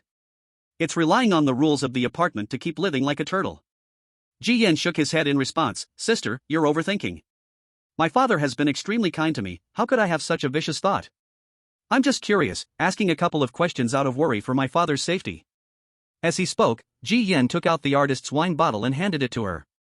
Seeing the wine bottle, the enchanting figure's expression turned cold. That dead drunkard is truly insatiable. He's tasted the sweetness yesterday and today came back with an even bigger wine bottle. Does he really think he can bully me? Ji Yan said, "Sister, you don't have to fill it up." "If you don't fill it up, aren't you afraid it will eat you?" the enchanting figure retorted. Ji Yan was the first player to open the door to freshness for her. She couldn't bear to log off after just a couple of days. "It's fine, I don't want to make it difficult for sister." Ji Yan's words were not false. He knew clearly that whether full or not, both would lead to death. There was no difference. But falling into the seductive ears, it took on a different meaning. "Oh, you think so much for sister?" But this sympathetic approach is too cliché. However, sister likes this kind of routine. Ji Yan. In the end, the enchanting figure still filled a full bottle of blood loot for him. Ji Yan said nothing, knowing well that the enchanting one did not have any fondness for him. This enchanting figure just wanted to live a little longer, to better squeeze him dry. As for Ji Yan's so-called way to break the deadlock, it was simple and brutal: eliminate the Eerie creature. The background setting of the Eerie game is that once the Eerie creature is killed, the task will refresh, and the original task will be lifted. But not many players cared about this setting. Surviving in the instance was already tough, and without sufficient equipment, who would be foolish enough to consider killing an Eerie creature? But Ji Yan was already at his wit's end, with no other choice. After all, he knew the weakness of the Eerie creature. Based on the background information he got from interacting with the enchanting figure, the knife that could kill the Eerie creature should be with the resident in 702. The resident of 702 wanted to kill the Eerie creature, and so did Ji Yan. Their goals aligned. Getting that life-saving equipment shouldn't be difficult. Stepping out of the room, Ji Yan's clothes were stained with the enchanting figure's blood. Ji Yan briefly greeted Cheng Fong before grabbing the full bottle of blood loot and quickly leaving room 101. Cheng Fong took a bite out of the last pastry and murmured, "This guy, is he here to do a task or what? Are you here to fool around with the evil spirit again? Maybe in a few days, I'll even conquer that female spirit too." Cheng Fong laughed as he teased, but as he laughed, his expression suddenly froze, and he felt an intense sense of crisis, breaking into a cold sweat. Damn it! Ji Yan did not know what Cheng Fong was thinking at that moment. His mind was filled with thoughts of how to eliminate the spirit of nightmares. Without stopping his steps, he headed straight to the 7th floor of the apartment. According to the apartment's floor settings, the higher the floor, the looser the rules restricting the strange residents. Residents on the 7th floor can harm players directly as long as they accidentally enter their rooms, without needing any tasks. The corridor on the 7th floor had no corridor lights, was covered in trash, and the wall paint had peeled off, looking like a lawless zone. Ji Yan looked at the door numbers as he walked through the corridor when suddenly he felt a coldness in his hand, like holding a piece of dry ice. Looking down, he saw a girl in a tattered dress who had popped up from somewhere and grabbed his hand. The girl was thin and pale, covered in terrifying scars, some wounds glaringly bloody, clearly having just endured a cruel beating. The little girl raised her bruised face, looking at Ji Yan pleadingly, pointing to the room 706 behind her, her voice filled with urgency and a hint of crying. "Brother, please, save us. Daddy is drunk, and he keeps hitting mommy, she might get killed. Please, don't go, okay?" Ji Yan looked at the girl, frowning involuntarily. "I might not be able to stop your father." "It's okay, Dad is really afraid of the neighbors seeing. If you go in, he definitely won't hit mommy anymore, please." The girl held onto Ji Yan like she was grabbing a lifeline, not letting go. Ji Yan hesitated for a moment, then nodded. "All right, you lead the way, I'll do what I can." The girl's face filled with joy as she turned to lead the way. However, as soon as she loosened her grip, Ji Yan turned and ran in the opposite direction without a moment's hesitation. And he threw back a remark, "What era is this? Still using tricks to deceive 3-year-old children? Do you really think someone would be fooled?" When the little girl saw Ji Yan running away, her expression froze for a moment, and the next second, her previously pitiful face turned unusually sinister and venomous. Chapter 10, Digging Out the Spirit's Eyeballs, The Way of Speaking. The little girl was stunned. It was the first time she had seen such a reverse psychology player. In the past, they either stupidly fell for it or tore their faces apart. How could there be someone like this? She stood there, her once youthful face now covered in black veins, her hair swirling in the air. But there was nothing she could do. The rules of the apartment also restricted the 7th floor. If players didn't enter the rooms, the spirits couldn't show their fangs. Ji Yan, who ran to the corner of the corridor, suddenly stopped again. Because a message panel popped up before him.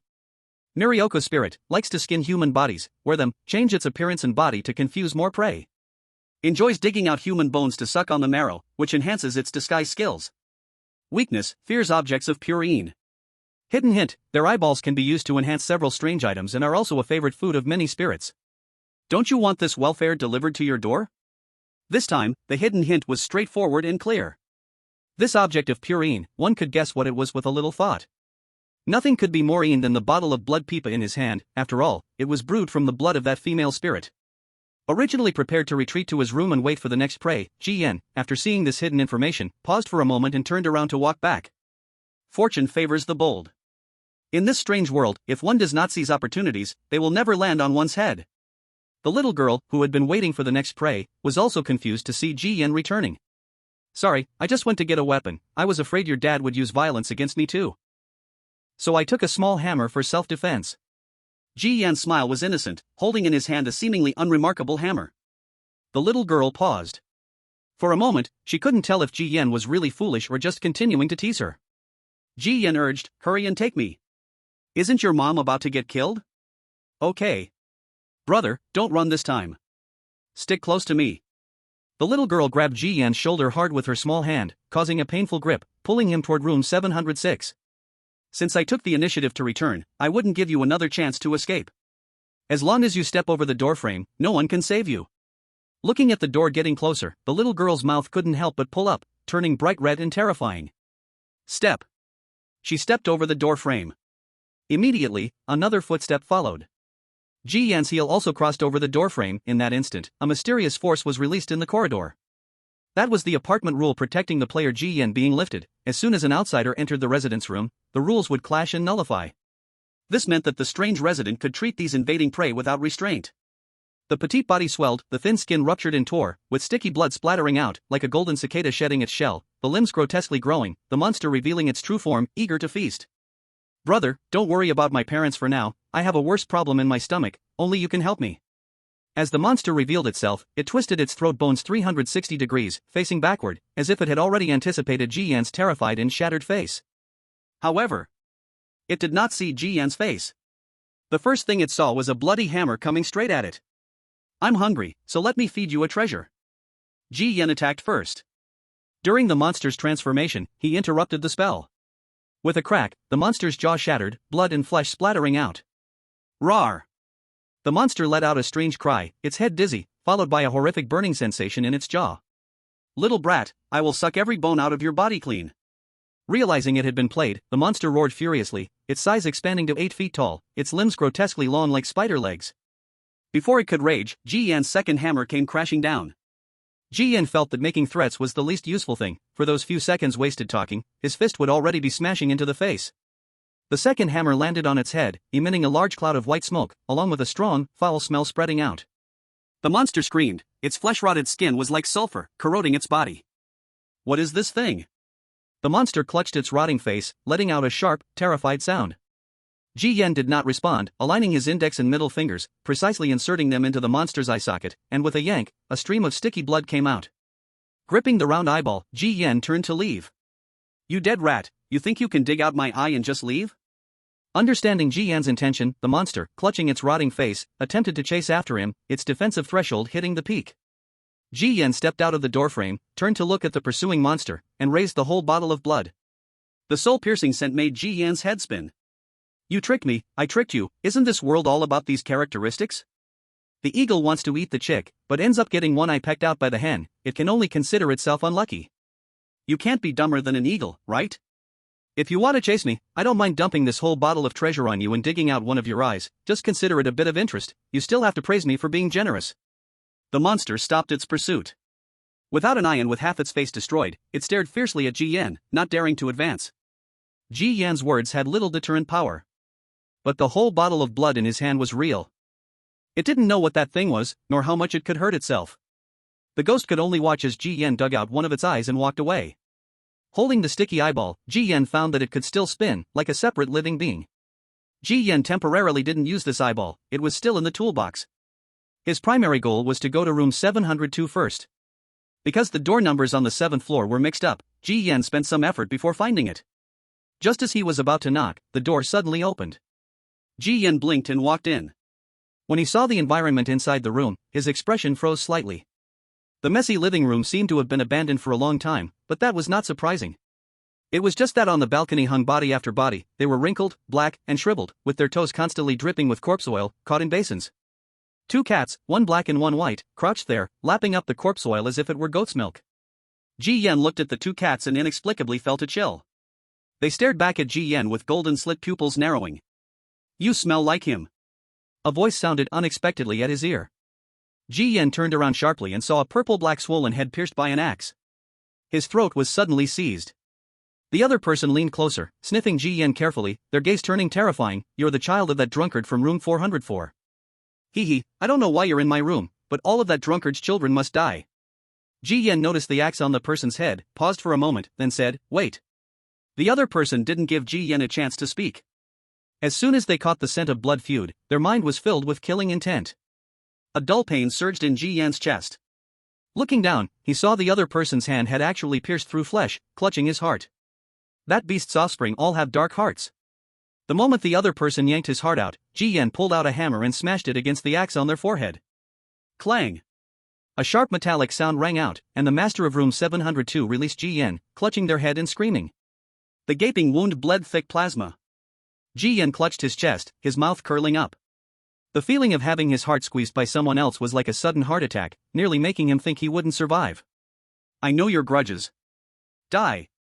That little bastard should die. Die. Fine, then I'll change my way of speaking. Seeing the other person not listening to a single word, Ji Yan chose to communicate with the hammer, striking the axe on its head 3 times in a row. The horrifying pain made the master of 702's head feel like it was about to explode. Cracks spread across his head, causing his body to tremble violently from the pain. Soon, the viciousness in his eyes faded, or rather, he couldn't even speak anymore. It must be said, the most effective way to reason with someone was still to act directly, wasting no words. Do you like this way of speaking? No, I will continue. Ji Yan swung the blood-dripping hammer, committing the most brutal acts while saying the kindest words. Chapter 11, The Axe in Hand, Bestowed Activity. The master of 702 had a fierce gaze filled with frustration. Ji Yan flicked the axe on his forehead with his fingertip and smiled, I'm borrowing this knife for a bit. Upon hearing Ji Yan's intention to use the axe, the other person gritted their teeth and said, don't even think about it. This knife only kills my father, right? I know, it's meant for him. The master of 702 was somewhat stunned. You're not his child? Ji Yan didn't hide it, laying out the entire story. The other person listened, half believing. After all, the axe on his head was a rare cursed object that had drawn many players wanting to interact and scheme to obtain it. Ji Yan had noticed this from the very beginning. That axe was not just a rare equipment, it was also in a damaged state, which meant it could be repaired, its quality far beyond that. The master of 702 was essentially a free NPC. Any player could interact with him. The machete on his head is a reward equipment. There are generally 2 ways to obtain free NPCs. Forced seizure, which means using strength to kill the NPC and take the equipment. But a forcibly picked fruit is not sweet. The machete obtained this way will suffer significant damage and greatly decrease in quality. If you want to get the equipment perfectly, there is only the second way, interaction, triggering background information, accepting tasks, completing tasks, and making the NPC willingly give out the equipment. That is why Ji Yan is so patient. Otherwise, according to his dislike of nonsense, he would have directly smashed the other person's head and taken the machete away. The quality decline is not the main issue. The main issue is that it might not even be able to kill that nightmare eater. Can you tell me what grudge you have with my father? Ji Yan continued to try to interact. After all, if he didn't trigger the background story, he couldn't trigger the game mission either. Heh, what a filial son, but why should I trust you? The owner of room 702 wiped the plasma from his head and refused to reveal the background story. Ji Yan suppressed his irritable nature, he knew time was limited and didn't want to waste too much of it here. I'll give you my heart as a bargaining chip. You give me the machete as a stake. When I bring that guy's head to you, give me back my heart. Ji Yan proposed a simple yet extremely crazy suggestion. The owner of room 702 narrowed his eyes slightly. Are you betting your life with me? At least in this bet, I still have a chance of survival. Ji Yan shrugged, his tone calm and natural. He knew that only by letting the other party hold his life could he have credibility. The other party looked deeply at Ji Yan, suddenly reached out a hand, pierced into Ji Yan's chest, and pulled it out sharply. A heart, pulsating fiercely and without blood spilling out, was pulled out. The owner of room 702 grasped Ji Yan's heart, saw that the latter offered no resistance, and nodded. Good, this kind of transaction counts as fair. You just need to bring that scoundrel's head to see me, and your heart will be returned to you. This knife will also be yours. It placed the heart in a black box. It turned and sat down on a chair, one hand stroking the rust-covered machete on its head. That scoundrel used the knife from my head to chop off my wife's head, just for a sip of wine. A tenant promised him that as long as he could find a woman's body, he'd give him a bottle of treasured liquor. That night he set his eyes on my wife in the hallway. He knew I was looking for him, and kept hiding in room 404, using the apartment rules to protect himself. Ji Yan dug at his ear, feeling little emotion. He had already known this background story when the other party choked him earlier. However, not letting him speak it out loud means the mission cannot be triggered. GN, so, the only one not restricted by the rules that can get close to him is me. He wouldn't expect that his enslaved child actually wanted to kill him. When GN finished saying this, an information panel immediately popped up. Ding! Congratulations, player, you have successfully triggered the open-ended task, Level A. You received a request from the tenant of room 702, with no time limit, to kill the Nightmare Eater in room 404. Level A. Killing the Eerie is Level A, what would an S-level task be like? Ji-Yen thought. Over there, recalling the most painful memories, the owner of room 702 became more and more emotionally agitated as he spoke, eventually bursting into tears. He still wanted to continue to express his pain to Ji-Yen, but Ji-Yen, who had triggered the mission, had no interest in the background story. Just like playing a game, which player would honestly watch a long and tedious background story introduction? Those who don't click skip are given a thumbs up. The tenant of room 702 grabbed the handle of the machete and pulled out the rust-covered, rag-wrapped blade. A lot of plasma gushed out from the wound on his forehead. The intense pain made the owner of room 702 clench his teeth. To remember the revenge for his wife, he shoved the machete into his forehead, using the pain from time to time to ensure that the hatred was not forgotten with the passage of time. The owner of room 702 handed over the machete. Still thinking about continuing to talk about the background story of my deceased wife, my name is Lu Nianqing. The reason I am called Nianqing is because... As a result, Ji-Yen picked up the axe and turned to leave, leaving Lu Nianqing speechless, sitting in the chair with his mouth open and eventually falling silent. Although he got the axe, it did not activate because it was part of the task.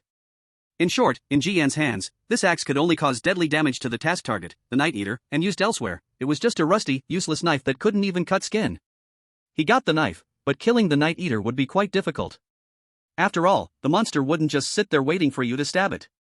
You must stab its chest, the head won't work, only there can you kill it in one blow. If you give it a chance to react, you will die very miserably. So, you only have one chance. These were Lu Nianqing's original words, and they only added to Ji-Yen's pressure. Ji-Yen tightly gripped the axe in his hand, he needed to plan well. Tonight, the 404 small house would surely be lively. Soon, Ji-Yen returned to the 404 small house. As soon as he entered the house, Ji-Yen sensed that something was wrong. A strong smell of corpse stench filled the air. A bizarre smell. Then, he saw Louis-Tong busy at the dining table. Ji-Yen was about to speak, but Louis-Tong made a shushing gesture and pointed to the kitchen. Ji-Yen followed her gaze and saw a blurry figure moving in the kitchen through the glass sliding door. The strange mother has come out of the room? Ji-Yen froze for a moment. The strange residents of the small house rarely left their rooms. If they did come out to move around the living room, it could only mean one of two situations. One is gift. Simply put, it is pure welfare interaction. The bizarre being would take the initiative to perform some actions, and the players would actively participate in the interaction, with random rewards popping up during the process. As for the type of rewards and their value, it depends purely on the player's luck. Even if you mess it up, the bizarre will not turn hostile. The worst outcome is that you won't get any benefits. This situation generally only triggers activities when the favorability has reached a certain level and can only be enjoyed by individual players. The second is punishment. Just from the two words, you know they mean the opposite. When players seriously break the small house rules or cause the favorability of the bizarre to drop to freezing point, it will come out of the room to punish certain players. Seeing Louis-Tong's unconcealed smile, with joy written all over her face, one could tell it was gift. It was unclear what this girl had done to continuously increase the bizarre mother's favorability, triggering the gift. The interactive way was to have dinner with the bizarre mother. As for the number of rewards Louis-Tong could gain during the 20-minute dinner, it would depend on her own skills and luck. This welfare activity had nothing to do with other players, they could only enviously watch. So Ji-Yen had no mind to pay attention and actively left the dining table, taking out the coarse grains left over from this morning to eat at the coffee table in the living room. He was now filled with thoughts of killing the bizarre father. Even the crackers in his mouth tasted bland. Chapter 12, Task Failure, Bizarre Turns Hostile. How is your task going? Seeing Ji-Yen with a heavy expression, Louis-Tong asked gently from across the dining table. Not going very smoothly. Ji-Yen lifted the half bottle of blood gourd in his hand. Seeing this, Louis-Tong's brows furrowed as she comforted him. It's okay, at least there's still half a bottle. With the task only half completed, the punishment won't be too severe. Besides, that bizarre father was the most difficult. If tomorrow you randomly get the mother or grandmother, just try to perform well and come back. These two have a good favorability, you can't possibly randomly get the father's bizarre for 3 consecutive days, right? Louis-Tong laughed as she finished speaking but suddenly covered her mouth. Perhaps it might really happen. After all, the person in front of her was already on edge. She wanted to say a few more words of comfort, but Ji-Yen glanced at her behind. He mouthed the words, "Mother has come out." The floor-to-ceiling window in the kitchen was pushed open, and the strange figure of his mother surprisingly showed no signs of terror. Wearing a pink apron, with her hair tied back in a ponytail, her face still held some charm but bore a few weary crow's feet, presenting a typical image of a dutiful wife. But Ji Yen knew that once she turned dark, the more normal she looked, the more it would hit the players with a contrasting blow. Louis Tong quickly sat up straight, pouring all her attention into the dinner interaction with her mother. The strange mother currently had no interaction with Ji Yen, so the affection level was at 0, making him consciously avoid drawing her attention. This was a welfare interaction activity for others, and he didn't need to create any scene here. Soon, Dong Chu returned as well. He saw the strange mother sitting at the dining table, his eyes widened, and then he realized this was Louis Tong's gift, grumbling in envy, "Why have I never had such damn luck?" As one of the first veteran players to reach room 404, Louis Tong was currently flourishing in this family, while he had repeatedly lost affection points with the 3 strange family members, his resentment growing stronger. He knew that if this continued, he would eventually have to log off. So he took the initiative to make some moves. He saw Ji Yen on the sofa. He also noticed the half-full bottle of blood loquat, and a cold smile crept on his lips. "Looks like someone's luck isn't so good today?" Ji Yen glanced at Dong Chu, shrugged, and laughed nonchalantly. "There's still half a bottle, not that bad." "Half a bottle? That strange father won't give you any good fruit either. That strange has no affection for players. Once he finds a weakness, it'll be a fate worse than death." "Is that woman Louis Tong giving you some pep talk that you actually bought into?" "Compared to that pretentious woman, I'm much more straightforward." Dong Chu squeezed a smile at Ji Yen. "Trust me, your half bottle of blood loquat won't ensure you survive the night. Even a full bottle wouldn't be enough to live." How could this naive kid even imagine that this task was a dead end designed from the start for one person and one strange? Ji Yen listened, neither angry nor refuting. Instead, he nodded seriously, agreeing with Dong Chu, thinking about it carefully. "You're right. Since this task has already failed, why should I submit it? I might as well hide and drag it out a bit longer." After saying that, Ji Yen picked up the blood loquat and returned to his room, locking the door behind him. Dong Chu crossed his arms. With a cold snort, he said, "Once the task time is exceeded, it's directly judged as a failure. Task failure, strange darkens, the next outcome will be even more tragic." Inside the room, Ji Yen listened to the mockery outside the door, looking at the blood loquat in the bottle. Because of the bottle, the blood loquat had already completely spoiled. This had already predetermined the failure of the task. However, Ji Yen didn't understand one thing. Why would the nightmare-eating strange choose to collaborate with Dong Chu to get rid of him? Logically, as long as he stayed alive, the nightmare-eating strange could continue to savor the blood loquat. There was no reason to cut off this source of alcohol for himself. What temptation could be greater than the craving for alcohol? Not wanting to think too much, Ji Yen sat on the bed. He gazed out at the thick fog enveloping the gradually darkening strange world. Propping his chin on his hand, he waited idly. He was looking forward to the arrival of night and waiting for the nightmare-eating strange to come and settle the score with him. "Are you saying he hasn't submitted the task?" After the gift welfare activity ended, Louis Tong walked over, surprised to learn about Ji Yan's choice. Submitting the task would just make death come faster. But he doesn't know that if he doesn't submit the task, the Father Strange will be enraged, and his methods will become even more cruel. Thinking he can hide in his room and be fined tonight, he'll learn what despair really means. Dong Chu chewed on peanuts in his mouth, with a face full of schadenfreude. But at least he got half a bottle of blood pipa. The punishment will be halved, and he definitely won't lose his life. Louis Tong frowned. She felt that Ji Yen wouldn't do such a foolish thing. She looked at Dong Chu. "Did you say something to him?" "I didn't say anything. As an old player, isn't it normal to remind him a few times?" Dong Chu shrugged. "Skipping that topic, how's your Grace? Did you get anything good?" "No." Louis Tong coldly replied and returned to her room.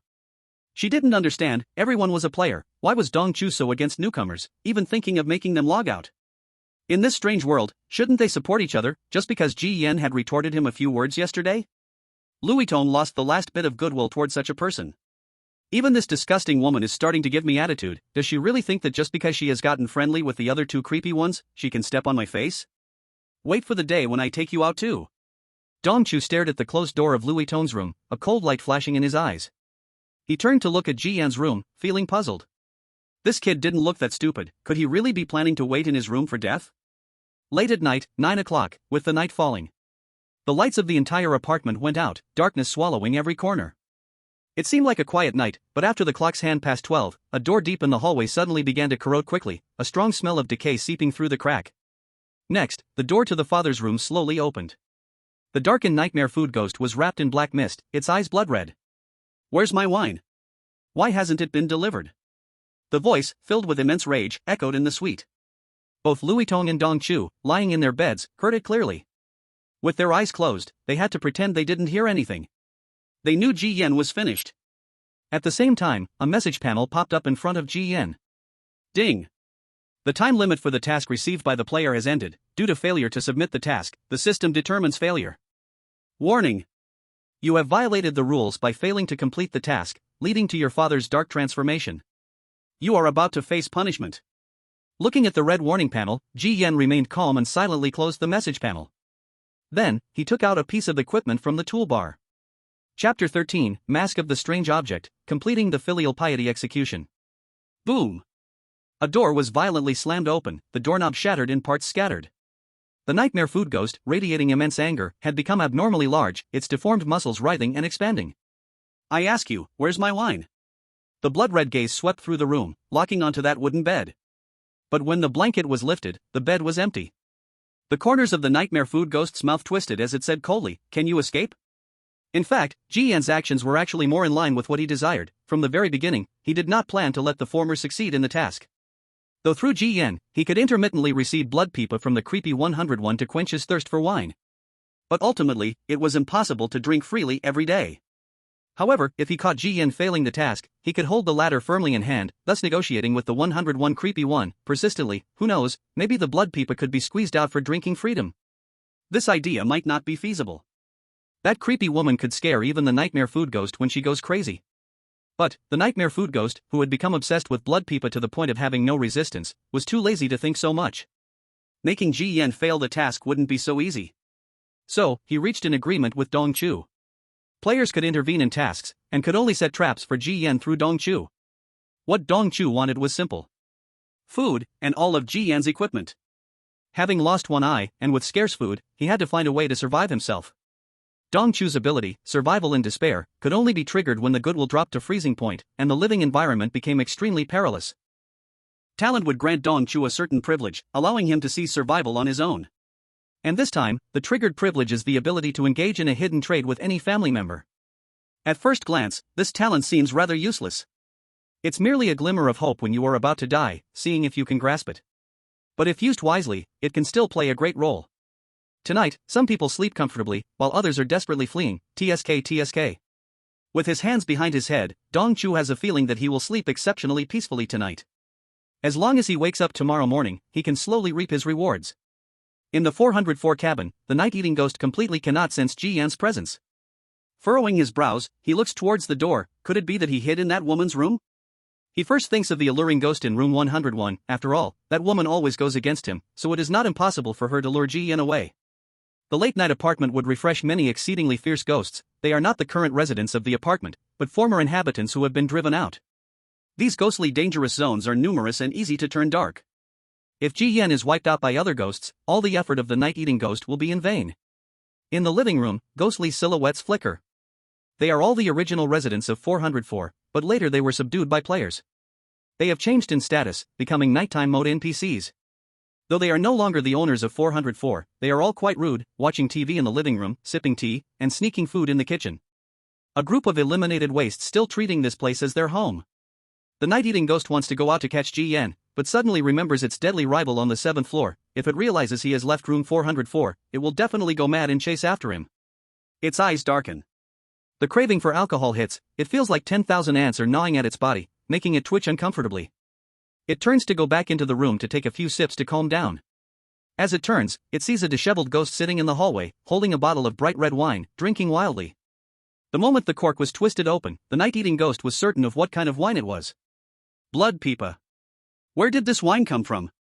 The night-eating ghost asks. It also recognizes the bottle. It's the strange object in Dong Chu's hand. A little mouse brought it to me.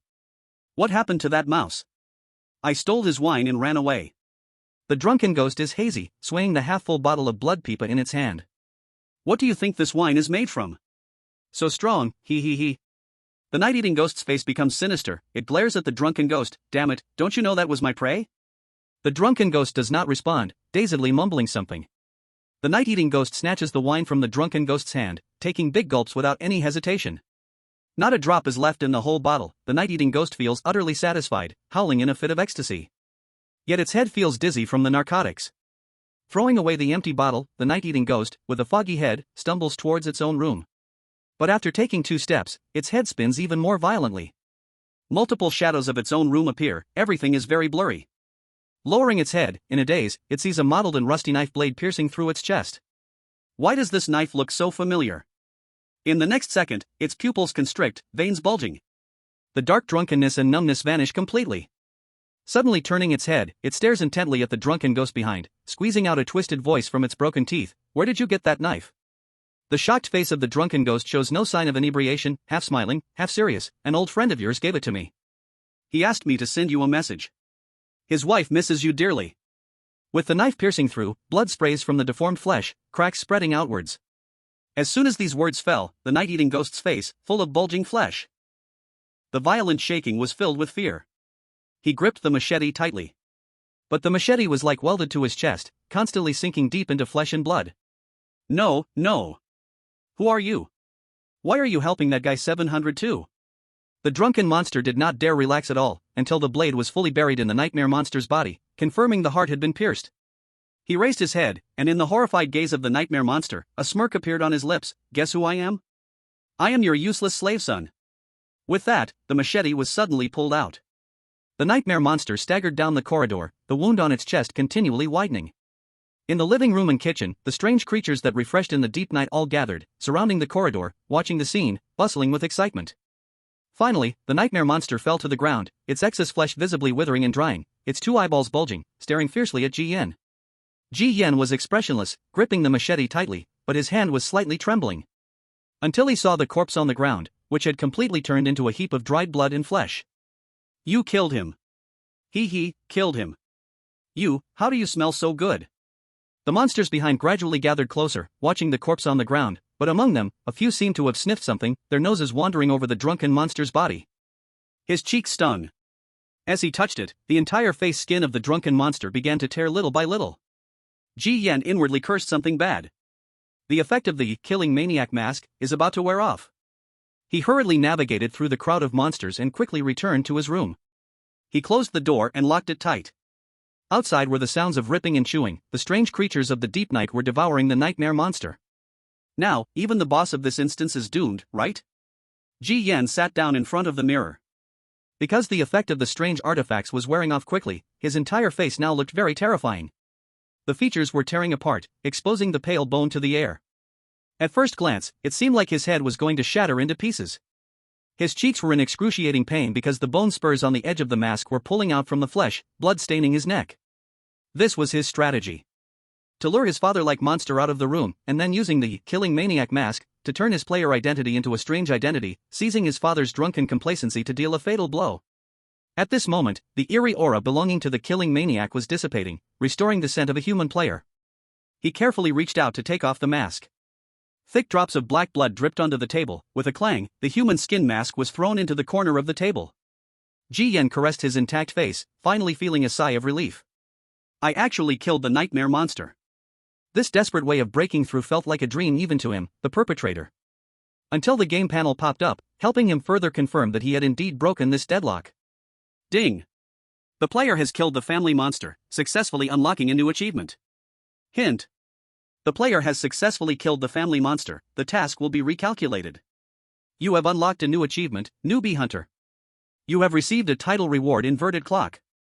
Congratulations, player, for completing the hidden task, status level +1, your various stats increase by 90 points. You have unlocked apartment privileges night patrol pass. During the deep night from midnight to 3 o'clock, wearing this work permit, you can be immune to the hatred lock of the deep night monsters. The late night apartment hides more tasks and equipment, including completing the main line of the instance, so please explore actively. Hint. Because you killed father, the favorability of grandmother and mother increased by 20 points. They think you have grown up to be a sensible child. What use is a failed father who drinks all day and is violent? His disappearance will make this home more harmonious and happy. Ji Yan's eyes widened slightly. Killing the family monster actually brought so many rewards? But upon careful thought, the risks seemed to match this reward. He took out the newly acquired item from the toolbox. It is a clock with completely disordered hour, minute, and second hands, looking ordinary, as though it has been abandoned for a long time. Ji Yan clicked to view the item information. Item background introduction. Every night before the lights went out, Mom would tell the punctual little girl a story to fall asleep, but after she set the alarm clock at her bedside earlier to see her mother sooner, that night, her mother never appeared again. The background story was foggy, a bit eerie. Ji Yen was not very interested, but after checking the item's function, his eyes lit up. He looked up at the time in the room. It was 3:30 in the morning. The troublesome nightmare creature was resolved. Next, it's time for that guy Dong Chu. He didn't like holding grudges overnight, he preferred to settle scores immediately. As a player living under the same roof, Ji Yen originally didn't want to fall out with him, just a few insults would suffice. But he underestimated the wickedness of the human heart. Next, it was his turn to return the favor. That night, Dong Chu indeed slept soundly. In his dream, he vaguely heard Ji Yan's screams and slept even more peacefully. The next morning, the morning mist was hazy. The alarm clock rang, and Dong Chu woke up with great drowsiness, turning off the harsh ringing. He didn't dare to slack off, quickly got dressed, and left the room. Stepping into the living room, today, Louis Tong was nowhere to be seen. Instead, he saw a chubby figure at the dining table, eating heartily. Father? Dong Chu was stunned. His bizarre father actually walked out of the room, a probability rarer than the other two monsters. He had an ominous premonition. Could it be that something went wrong last night? He felt uneasy, and the nightmare creature squeezed out a word. Sit. Dong Chu sat down, feeling like he was on pins and needles. The nightmare creature's face, covered in shocking bumps, faced him, then forced out a smile that was uglier than crying. As a father, it seems I haven't had breakfast with my child in a long time, so I specially got up early today. Of the 3 children, I value you the most. You are deep-minded and decisive, you deserve to be my child. The nightmare creature grinned, revealing a mouth full of yellow teeth. Generously praising. In Dong Chu's eyes, this was as unbelievable as seeing the sun rise from the west. I can't be hearing this wrong, right? Wait, I can't have gained favor from this monster and triggered the blessing, can I? He suddenly realized that the breakfast the other party invited him to share was a welfare event. His heart felt both unbelievable and excited. So this monster could also be approached. To gain favor, he swallowed his disgust and began eating the food on the table. Father, what happened to my brother last night? The nightmare creature stuffed a piece of saucy meat into its mouth. What? You still don't recognize it? Isn't all this on the dining table your dear brother? Dong Chu froze for a moment, looking at the steaming bowls of meat on the table. His stomach churned, and he instinctively wanted to vomit. The nightmare creature frowned. What? You're going to throw up after your father worked hard to make you breakfast? Dong Chu's expression turned as ugly as pig liver, covering his mouth with his hands. Ultimately, after struggling internally, he forced it down. It's fine, after all, this is just a bizarre game, not the real world. Eating is eating, it's nothing serious, and there's definitely no moral decay or loss of humanity. He comforted himself this way. But as he continued eating, he began to sense something was off. He opened the information panel, and there was no response. That's not right. If Ji Yen died, then why hadn't his talent triggered to seize the other's equipment? Looking at the unmoving toolbox, Dong Chu was puzzled, feeling his head spin, and shook it vigorously. When he lifted his head again, he found that the once bright sky outside the balcony was slowly darkening. In the blink of an eye, it turned into night. He was stunned for a moment, then suddenly turned to look at the wall nearby. The old clock on the wall was still showing 3:30 in the deep night. What is going on? Isn't it supposed to be bright? I clearly heard the alarm ring. He was dumbfounded, and in the next second, he realized something, feeling a chill run down his spine. He quickly ran into the corridor, rushing towards his room. A strange child wearing a diaper and with dull gray skin was squatting at his door, holding a headless doll. With a pair of eyes devoid of whites, staring darkly at Dong Chu. Brother, my doll is missing again, can you help me find it? Dong Chu's heart stopped for a moment. He didn't dare to respond at all. He knew very well that once he replied, he would have to accept the task. Strange tasks in the dead of night had a nearly 99% death rate. He desperately knocked on the door of the room on his left, calling for Louis Tong. Louis Tong. Open the door quickly, save me, don't go to sleep. Inside the room, Louis Tong heard. Pulling up the blanket, covering her ears with her hands, she muttered, so annoying, these strange things keep doing this every night. How could Dong Chu, who was sleeping well next door, be outside? Brother, why aren't you responding to me? Please, help me find the head of my doll, it was a birthday gift from Dad, he will definitely hit me if he finds out. The strange child was closing in. The voice was pleading, but the signs of darkness were growing more and more obvious. Dong Chu took steps backward until he leaned against Ji Yan's door, pausing to try knocking a couple of times. Ji Yan? What? What made Dong Chu's pupils contract was the response coming from inside the room. He was not dead. Why was he not dead? You. He was at a loss for words. Why am I not dead? Why don't you take a guess? A calm voice came from within the room. Dongchu reacted quickly. This was not the time to wonder why Ji Yan was alive or dead. He hurriedly spoke. Ji Yan, don't take what I said during the day to heart. I was actually looking out for you, just reminding you to be smarter. I was teaching you how to survive in this scenario. I have never meant to harm you. Can you open the door now? The desire to survive made him lower his stance to the ground. His mind was solely focused on getting into the room and staying alive. A chilling laugh came from Ji Yan's room. Indeed, I have to thank you. If it weren't for your elaborate setup, I wouldn't have had the chance to kill that strange father, and I didn't know there would be so many rewards. So, in return, the strange bottle you gave me, I've returned it to you unharmed. Dongchu opened his mouth. His face gradually turned pale. You know? So you knew all along. You were the one luring me out of my room in the middle of the night? Dongchu's eyes filled with blood. You toast to me, and I'll toast back. It's all about give and take. What's wrong with that? When you go to the next scenario, learn properly, don't provoke what shouldn't be provoked. Good night. Ji Yan yawned and returned to bed. Outside the door, Dongchu was screaming and cursing hysterically. Until the strange child behind him, having received no response, completely turned dark. Those small hands held his neck. Brother, why aren't you responding to me? Your head looks nice, can I use it to put on the doll's neck? In Dongchu's terrified gaze, before he could respond, those small hands gently lifted, easily removing his head from his neck. Blood sprayed out, and the headless corpse fell to the ground. The strange child held the head and the doll, hopping away until disappearing into the darkness. Tonight really was quite a hassle. Fortunately, it was a bountiful harvest, and I even got rid of a pesky fly. With his hands behind his head, Ji Yan murmured and closed his eyes, falling into a peaceful sleep. Chapter 15, First Meeting with Grandma, the Sachet Task. Morning. The clock struck, and white mist lingered. With a creak, Louis Ton's room door slowly opened. Seeing the bloodstains left in the corridor, she muttered, last night was really lively. I wonder which monster was knocking on my door like it was on something. It drove me crazy. She was angry. Not because she woke up grumpy, but because players who didn't get enough rest at night would have their status points dropped the next day. They might even feel sluggish and confused, easily affecting their tasks. She walked towards the living room, ready for a quick wash. But soon, she noticed something was off. The corridor had become shorter. After surviving in this instance for 22 days, she had walked through it countless times. She had muscle memory of every inch of this home. It couldn't be wrong. How could her dorm corridor shrink? She turned her head, looked left and right, and suddenly her expression changed. The two rooms that were originally there had disappeared. Her 6-room 1-living-room suite had turned into a 4-room 1-living-room. The first person she thought of was Ji Yan, but after careful inspection of the two missing rooms, she found they belonged to Dongchu and her father's monster. She tilted her head, stunned. Just then, Ji Yan also walked out of his room. Good morning, another energetic day. Ji Yan gave a simple greeting. Ji Yan, what about Dongchu? Ji Yan turned back with a hint of a smile. You heard it too? That guy was knocking on my door all night. I thought it was just some strange mimicry. Now it seems it really was that guy. How could he, an old player, make such a silly mistake? Louis Tong fell silent. She knew Dongchu wouldn't make such a mistake unless. Her eyes flickered for a moment. Louis Tong did not continue to ask. Sure enough, no matter the environment, the struggles between people are always terrifying. She did not sympathize much with Dongchu, someone who was self-centered and wanted everything to revolve around him. It was actually a relief that he was gone, like removing a ticking time bomb. But how did that monster of my father's die? How did you do it?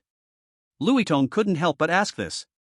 The monster of her father was in the most dangerous area, and all at once, the biggest threat to players was eliminated like this. At the dining table, Ji Yan swallowed a piece of wheat bread. Whether I killed it or not doesn't really matter. I only know that without this toxic monster of my father, the 404 cabin will be much cozier and safer. Don't you agree? This statement indirectly proved he was the one who did it, and also had an unspoken implication. When a person does something beneficial for the group, there is no need to ask more, just enjoy the rewards quietly. Louis Tong suddenly realized. Nodding, she said, you're absolutely right. Indeed, not siding with Dongchu back then and welcoming this newcomer was the right choice. That Dong guy was just a fool. After a simple breakfast, calls soon echoed in the corridor. A new day of tasks was about to begin. Louis Tong was once again assigned her mother's tasks. She could say she felt completely at ease now.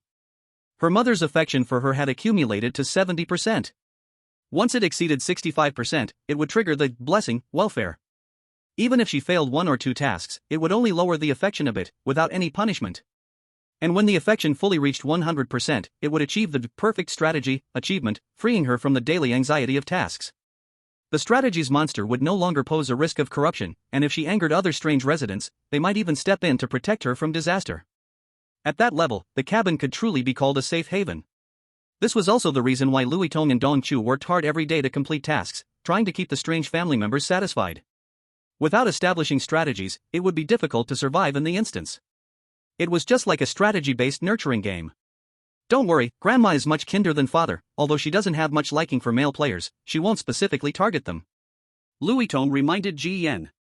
She was very afraid that Ji Yan, in a fit of anger, would also eliminate the strange grandma. If that happened, all the effort she put into the strange grandma would go to waste. Don't worry. I also want to conquer. If we can get rid of the strange family in room 404, then room 404 will be no different from being broken and ruined. Ji Yan knew what she was thinking. Was she treating him as some reckless brute who would kill without thought? Without saying much, the two entered the rooms of their respective strange family members. Grandma's room retained the style of the old generation, with many items bearing the marks of time, and the air was filled with the scent of cotton from knitted clothes. On the bed, Grandma sat there, knitting a sweater, while next to her, a small mountain of completed sweaters had already piled up. For her, it seemed as if there was an endless supply of sweaters to knit.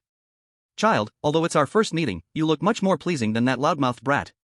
Grandma lowered her eyelids and gave Ji Yan her opinion. Ji Yan knew she meant Dongchu, the poor guy who was still getting tossed around even after he was offline. It was a miracle that he had survived more than 20 days, unable to get along with anyone strange. I completely agree, Grandma. For now, it seemed that the strange grandma was indeed much easier to interact with than that super macho strange father. This, help Grandma thread this, my eyesight isn't good. The strange grandma handed over the thread and needle. Ji Yan took it. His eyesight was still decent, and he threaded the needle successfully on the first try. I'm not asking how you killed your father. If it wasn't for my inability to leave the room, that ingrate would have already had his head crushed by me. A few of my good granddaughters were taken away by that beast to pay for drinks with that fox in room 101. You've done a great good deed for Grandma. Grandma said hoarsely. Here, one could hear that there were considerable grievances among the strange beings in room 404. They played their roles just like the players. No wonder after killing the nightmare-consuming strange, he gained 20% favorability from both Grandma and Mother. Do you want Grandma to love you more? Grandma has two emotional knots. Unravel one, and in the future, in the apartment, regardless of who it is, except for that landlord, no one who enters room 404 will touch a hair on your head. Emotional knots. Hearing this key term, Ji Yan raised his eyebrows. Some strange beings did have emotional knots, and once helped to unravel them, he would guarantee to gain 50% favorability. I wonder what emotional knots Grandma has. Ji Yan tried to ask. The strange grandma asked, have you seen your mother? I've seen her once.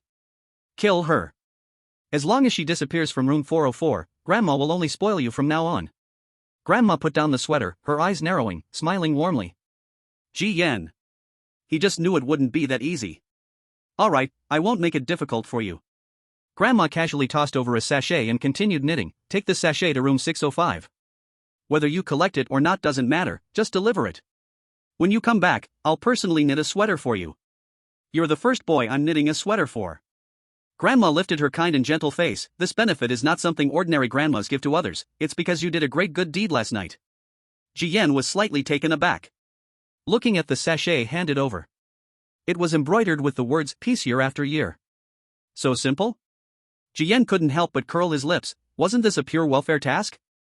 The sweater knitted by Grandma was also held by Louis Tong. Ji Yan had obtained information before, it guaranteed rare quality. Worn on the body, it reduced 30% of strange damage, a real bulletproof vest. Don't worry, Grandma, I will definitely deliver it. Ji Yan took it, it was just a matter of running an errand, only a fool wouldn't accept it. Grandma chuckled and continued to focus on her knitting. After Ji Yan stepped out of the room, the sachet in his hands triggered his talent, popping up a hidden information box. The sachet is one of the basic materials for building a tower. To properly sew it, Grandma spent half a month's effort and even used up 3 threads. Guess why this broken and worn-out apartment can stand firm in the strange world? Ji Yan glanced at the panel content, feeling puzzled. Building a tower. Does this mean that the material for building the apartment building is this sachet? The hidden information felt clouded and confusing. Ji Yan shook his head, not paying much attention. To put it simply, as long as it was delivered, it didn't matter what use the scented pouch had or where it came from. Just as he closed the information panel, Louis Tong from the opposite room came out, holding an empty soy sauce bottle. Not again, another task to get soy sauce? Is that mother really obsessed with soy sauce? Seeing the bottle, Ji Yen couldn't help but complain. This is the benefit of having high favorability. With the same task rewards, while others barely completed it after going through hell, Louis Tong just went downstairs for some soy sauce and finished it. Who wouldn't feel jealous? Louis Tong scratched her head, feeling a bit embarrassed. Her mother's favoritism was indeed too obvious. She countered to change the topic. What task do you have today? The task panel hasn't popped up yet, but Grandma already gave me a scented pouch. Ji Yen held the pouch meant for peace. However, when Louis Tong saw the pouch, her pretty face turned a bit pale. Chapter 16, Main Character, the Apartment Landlord. Ji Yen noticed something was off with Louis Tong's expression. From your face, is there a problem with the scented pouch? Louis Tong opened her mouth, finally saying, this scented pouch involves the main storyline of the apartment. Main storyline task? Ji Yen's expression changed slightly, and then the task panel finally popped up. Ding! Player has received Grandma's scented pouch, triggering an A-level task. Please deliver the pouch to room 605 to complete the task. Tip: this task involves main storyline characters. There is a certain probability of encountering uncontrollable dangers during the task, so be extremely cautious. Ji Yen frowned. That old lady said it would be a simple and easy task, but in the end, it turned out to be an A-level task involving the main storyline. Main storyline tasks not only have the highest level of danger but also involve all the residents of the apartment. Completing it means directly clearing the entire scenario. But if the task fails, it means offending all the bizarre residents, facing endless bizarre transformations. There are too many examples of this. For instance, in a restaurant scenario, a player challenged the main storyline and ended up failing, leading to all the ingredients being ruined, causing immeasurable losses, and the outcome was predictable. Death was a luxury. So generally, players, without sufficient equipment and confidence, do not want to touch this kind of unlucky main storyline stuff. Even if they accidentally obtain some clues related to the main storyline, they hurriedly toss them away, afraid of getting even a little involved. Did you anger the bizarre grandma? Louis Tong couldn't help but ask. Ji Yen replied, from beginning to end, she praised me without her lips drooping. She even said that after giving me this scented pouch, she would personally knit me a sweater. Louis Tong was taken aback and for a moment was confused. Having interacted with Grandma many times, she also did not understand why the first interaction would target Ji Yen. Could it be that he had some kind of grudge disposition? Just involved, not entering the main storyline. Let's go, see you tonight. Ji Yen waved his hand, having already taken down one bizarre creature. Even an involvement with the main storyline shouldn't scare him from going out. After leaving room 404, Ji Yen went straight to the 7th floor. After all, his heart was still used as a bargaining chip in someone else's hands. He knocked on the door of room 702, and it wasn't locked. Ji Yen pushed the door open, and as soon as he stepped into the living room, he saw the resident of 702 lying on a rattan chair, resting with eyes closed. The two cats, one black and one white, lay in his arms, sleeping soundly. My father. He's dead, I know. Before Ji Yen could finish speaking, the resident of 702 interrupted. Now that the dead drunkard has died, the foul smell of alcohol in the apartment has dispersed. I don't know how you did it, but you truly have guts. Your heart is in the box, take it back. As for that machete, it's also yours. Ji Yen opened the box, and his heart was still alive and well. Then, information about the resident of 702 popped up in his view. Ding! Congratulations player for completing the 702 residents wish task, gaining bizarre grievance 70% favorability. You will receive assistance from this bizarre resident and may make certain requests within a scope. 70% likability? Ji Yen was secretly shocked. Just one task, and it reached 70% likability? Thinking again, this is just resentment. The source of the resentment is the hatred for the dead wife. With the grudge formed, the likability skyrocketing to 70 seems reasonable. I owe you a favor. If you have trouble in the apartment, you can come find me. I have quite a bit of weight here in this apartment. Lu Nianqing spoke slowly. A plain sentence, but to the player, it was the biggest reward. Gaining a strange tenant as a backing significantly increased the player's survival odds in the instance. Upon hearing this, Ji Yen thought it was quite lucky. Actually, there is one thing I need to trouble you with. Lu Nianqing directly asked, who to deal with? Ji Yen. For now, I don't need to deal with anyone, I just want to ask about this scented pouch. Uncle, do you recognize it? Ji Yen took out the red scented pouch. Lu Nianqing's expression changed instantly, as if he had eaten a fly upon seeing the pouch.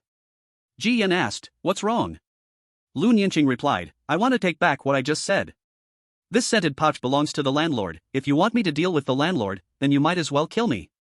Ji Yan's expression became serious.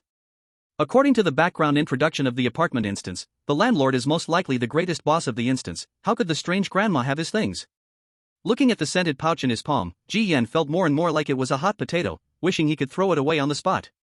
Don't worry, I have no grudge with the landlord. I mainly want to ask about the origin of the pouch. I only know that this is a personal item of the landlord. But some time ago, the pouch got ruined, so it was given to your grandma to mend. Your grandma gave it to you to return to the landlord? Lu Nianqing guessed the reason. Yeah. Ji Yan nodded. In that case, just returning the mended pouch shouldn't pose any threat. Louis Tong and he were too sensitive. Once they heard about the main plot, they felt like the sky was falling. When you take it over, don't say too much. It's best to remain silent the whole time. The landlord has a strange personality and a bad temper. If he's unhappy, he will raise the rent. If the other tenants find out that the landlord raised the rent because of you, they will tear you apart, and I can't protect you. Lu Nianqing reminded. Ji Yan's eyelids twitched. Raising the rent prompts such a big reaction? That so-called rent, even a small increase will drive the tenants crazy, including me. Lu Nianqing leaned back on the rattan chair, speaking slowly, with a sigh. This apartment is not a place where just anyone can live. We have all paid a heavy price to become tenants here, and that price is the rent. What the rent really was remained unsaid, but Ji Yan moved from room 702 to 605. He had no interest in the landlord or the rent. The more he knew, the deeper he got into the main plot. In the end, he would fall into a bottomless abyss and wouldn't be able to climb out. Soon, he knocked on room 605. The door was opened by a hunched old man. Ji Yan blinked. Is this the landlord? He looked kind and gentle, but Lu Nianqing's words were filled with fear of the landlord. The old man said, "Young man, is there something? I live in 404, my grandma asked me to bring this up." The old man took the scented pouch. Ji Yan took out the pouch and handed it over. The strange old man glanced at it, shook his head. Take it back. That old woman didn't mend it well, her sewing skills are getting worse. Ji Yan remembered the strange grandma's instructions. Whether she took it or not was another matter, just delivering it was fine. All right. Ji Yan only replied with one word and turned to leave. He was just a delivery guy, why bother with so much? Wait. But just as he turned around, Ji Yan was called back. The strange old man stared at Ji Yan. Did you really take it back when I told you to? After saying this, he snatched the pouch back, examined it carefully for a moment, then praised, not bad, that old woman is getting better at her craft. Ji Yan's mouth twitched. Lu Nianqing was absolutely right, this landlord old man really was a bit strange, changing his mood every minute. Could it be he had a double personality? I've accepted the scented pouch, tell your grandma that this month's rent is waived. Seeing that the fragrance sachet had been accepted by the other party, Ji Yan planned to happily go back to report and receive his task reward. But just as he turned around, he saw the landlord posting an announcement with a paper near the hallway. Curiosity drove Ji Yan to unconsciously step closer to take a look. Important announcement, a parasitic rat has appeared in the drainage ditch behind the apartment building. To maintain the good environment of the apartment and protect the rights of the residents, we need to gather 7 residents to eliminate it. Participants who complete the elimination task will receive a 50% rent discount for the month. The number of team members is limited to 7. Please spread the word. Ji Yan took a glance and reached out to touch it. As soon as he did, a task panel popped up in his view. Ding! You have triggered a self-selected task, help clean up the rat in the drainage ditch of the apartment. Completing the task will earn you a 5% favorability increase with all strange residents. And you will randomly draw a rare treasure chest, 50% chance to obtain a collectible level item, and a 100% guarantee of at least one rare level item. Tip: task participants may choose voluntarily, and once confirmed, changes are not allowed. Such generous rewards? Not to mention the half rent for the month. Just the 5% favorability increase with all residents, plus a treasure chest reward, this tempting condition is already comparable to an A+ level task. Ji Yan was slightly surprised. After the announcement was posted, it immediately attracted many residents, but they were all player residents. Obviously, this announcement did not involve strange residents. As each player touched the announcement and brought up their task panels, their eyes widened. High rewards often come with high difficulty and mortality rates. Many felt there was a trick hidden within. Yet, even so, a few players still accepted the task without much thought. Knowing there's a tiger in the mountain, yet still choosing to head towards the tiger. These players weren't ignorant, they just had no choice. If the survival environment wasn't so precarious, who would take such risks to earn blood money? Ji Yan himself wasn't interested either. After eliminating the nightmare-eating creature, his current situation in room 404 was quite satisfactory. there was no need to risk his life. But the hidden information that popped up next made him stop in his tracks. Hidden task information. This task will detect the existence of talent fragments. Players are advised to participate actively. What are talent fragments? Ji Yan took a look. He discovered that his all-knowing and all-understanding talent could actually be upgraded, and the requirement was the so-called talent fragment. This bug talent can actually be upgraded? Ji Yan's expression turned slightly astonished. Then he pondered carefully. Looking at the announcement, there were already 6 people participating, with only 1 slot left. He wasn't sure if it was driven by curiosity or instinct, but clenching his teeth, Ji Yan took the last work badge that was clipped under the announcement. Taking the work badge equated to accepting the task, and there was no turning back. Although the all-knowing and all-understanding talent was powerful, the triggering condition was still too rigid. It could only be triggered by touching related items, which was somewhat harsh. Maybe after upgrading it, this flaw would be improved? At worst, if there was danger during the task, he could expose Lun Yanqing from 702, using her as support. After all, this strange creature still owed him a favor. Hey, buddy, do you really want to take on this dangerous task too? Ji Yan had confirmed his choice when a guy with a middle part couldn't help but say something. He was just about to reach out to grab the work badge, but was 2 seconds late, allowing Ji Yan to get ahead of him. Why can't I accept it? Ji Yan retorted. Stop joking. Look at you with your rosy complexion and healthy body, clearly in a good survival environment. What makes you want to take on such a deadly task? The middle-parted guy was clearly confused. In the game, a player's appearance could generally indicate their survival environment. For example, if a player didn't eat for 1 to 3 days, their complexion would noticeably thin out. If they didn't eat for 3 to 7 days, not only would their body become emaciated, but also signs of death would appear on their body. Hunger, lack of sleep, and so on will cause the player's stats to drop. By getting close to other players, you can see their basic status stats. When someone opened Ji Yan's status, all the stats were full. Wow, living in such a great environment, yet taking on life-risking tasks, deliberately making life harder for himself, what's wrong with this guy? Ji Yan glanced at the person behind him and said, isn't the situation behind you better than mine? Behind him, a man with an explosive hairstyle also took off his work badge. He was dressed in fine clothes, with a tall and muscular build. Upon closer inspection, the clothes he wore and the accessories he had were all Eerie props, and the kitchen knife hanging from his waist had strong resentment. Its level was clearly not low. This was like a high-level expert appearing in the newbie village, fully equipped with god-tier gear and a mount. Ji Yan clicked on his homepage public information, and his expression changed immediately. Player, Long Yuan. Dungeon survival time, 109 days. Dungeon progress, 1 main storyline completed, 12 bizarre tenants defeated, 4 eliminated. Equipment, not disclosed. Status, 6 stats are full. Hexagon. This fancy homepage left even Ji Yan shocked, let alone the other players who glanced over. One by one, they widened their eyes. Holy crap, this guy is a real big shot. Only a few old players silently looked away, surprised in their hearts. This guy has slept for so many days, and today he actually came out of his room. Long Yuan took off his work badge, chewed gum while glancing around, and then turned to go downstairs, completely unconcerned with the astonished gazes from others. The middle-parted man turned to Ji Yan after Long Yuan's back disappeared and said, that big shot is here for the main storyline, it's different from us. You haven't survived for long, huh? You don't even know Long Shin, the longest surviving player in the Scarlet Apartment. This big shot has already cleared the apartment guide long ago, and the last main storyline was updated by him. You probably want to ask, since the dungeon is already cleared, why not move to the next one? Well, the thing is, I didn't ask, and I don't want to ask. The middle-parted man, clearly a fan of Long Yuan, was saying excitedly when Ji Yan interrupted him with a wave and turned to leave. He wasn't interested in these so-called big shots. So what if he understood them? They wouldn't give him any meat. When coming down the corridor, Ji Yan didn't return to the 404 small room and directly went to the first floor to meet up. Once the cleaning squad was full, they would immediately set out.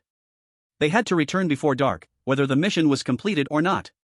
In the apartment lobby at the door, everyone had gathered, and Ji Yan was the last to arrive. The 7-member team had 5 people with yellowish, emaciated faces. As the middle-parted man had said, most of those participating in this public mission were on the verge of being eliminated, all hoping to cling to a slim chance of survival through this task. Everyone was initially nervous. The thick fog outside the apartment made it impossible to predict any unknown dangers. But when they saw Long Yuan coming down, everyone's expression suddenly changed 180 degrees. Long Yuan was also in this task. Although Long Yuan would definitely take the largest share of the credit, being carried along by him meant they would still get a small portion, and that was enough for them. Facing the looks around him, Long Yuan, who was tall, didn't glance at anyone. He wore a headset, holding a book, chewing gum, and was completely immersed in his own world. This created two extreme contrasts. The others around seemed like malnourished refugees from a slum, while Long Yuan seemed to come from a rich district on vacation. Ji Yan took out a piece of wheat bread and stuffed it into his mouth, staring at Long Yuan not far away. He muttered, "Why does he seem so pretentious?" Just after he spoke, Long Yuan suddenly took off his headset and looked over. Noticing the gaze was directed at him, Ji Yan was slightly stunned. No way, can he even hear with those headphones on? Just about to speak, a voice came from behind. "After you open the door, follow me, and do not stray more than 10 steps. It's very foggy outside. If you get lost, don't even think about returning to the apartment." Behind them stood a bizarre figure, completely wrapped in bandages, with only a pair of bloodshot eyes visible, a name tag hanging from its chest that read "Apartment Manager." The bandaged figure had a grim expression towards Ji Yan and the others. Even in its words, there was disdain and disgust towards them, the outsiders. "How big is that mouse?" Long Yuan, who had just taken off his headphones, asked abruptly. However, facing Long Yuan, the bandaged figure wore a different expression. "Mr. Long, I didn't see you just now. Why haven't I seen you in the past few days?" Long Yuan yawned, sleeping. Mr. Long, working tirelessly for the apartment day and night, deserves a good rest. Among the other players, expressions varied. Some cursed the dormitory manager as a sycophant, while others admired Long Yuan. After all, which player could make even the bizarre fawn over them in such a strange world? Long Yuan yawned again. "You still haven't answered my question." The bandaged figure spoke. "That mouse was discovered yesterday. It's quite large. It seems it has been parasitizing for some time. The landlord is most troubled by these things. Today he posted a notice that they must be cleared out within a day. If Mr. Long gets involved, it shouldn't be a difficult task." Ji Yan listened on the side, deep in thought. What exactly is the mouse they mentioned? The bandaged figure took out keys and opened the apartment door. Woo! As soon as the door opened, a chilling wind howled in, like countless vengeful spirits wailing, sending shivers down their spines. Everyone was trembling from the cold. The bandaged figure walked ahead and coldly instructed Ji Yan and the others, "Stay behind. If anyone tries to escape, the consequence will be having their legs chopped off and tossed into the fog. Those things in the fog can eat anything. They like to eat little by little, and to keep the food fresh, they deliberately avoid vital parts, allowing you to watch yourself be eaten." The bandaged figure's laughter was filled with mockery, clearly enjoying the terrified expressions on the players' faces. The intimidation worked wonders. Once outside the apartment, the players almost clung to the bandaged figure. From the thick fog came eerie, chilling sounds of gnawing, as if countless eyes were watching them. 2 minutes later, under the figure's guidance, the cleanup team quickly arrived at the back of the Crimson apartment. They passed through an alley strewn with scraps of meat. A filthy, foul-smelling sewage ditch appeared before the team. Garbage was piled high here, with numerous rats treating this place as paradise. Some were as big as adult tabby cats, tearing at unknown corpses in the ditch, their eyes bloodshot and bulging. The female players nearly fainted from fright. The male players held their cleaning tools, shivering uncontrollably. No way, these mutant-like rats really don't eat humans? There are too many of these rats, right? Forget about clearing them out, it would be good if we aren't treated as food. Though they were prepared, seeing the scene before them made the players crumble. This sewage ditch was more than 20 meters long, filled with an uncountable number of rats. I just lead the way. Clearing them out is your job. The bandaged figure stepped back, its gaze indifferent, treating the situation as none of its business. The players trembled in the cold wind, all eyes gathering on Long Yuan. At this moment, Long Yuan clearly became their only savior. Noticing the gazes, Long Yuan's face was filled with disdain. "I'm taking this mission to advance the main storyline. I'm not here to save you useless folks." The other players fell silent as they listened. But Long Yuan didn't move, and they didn't dare to either. Clearly, they all planned to drag this out. Perhaps realizing this, Long Yuan changed the subject. "Unless you have something valuable on you?" A slender, pale-skinned female player curled up there. "But being here already makes us worthless." Then, the female player glanced at her own body and looked at Long Yuan. "Or do you want to satisfy a need in that regard?" "I can do that." "Women?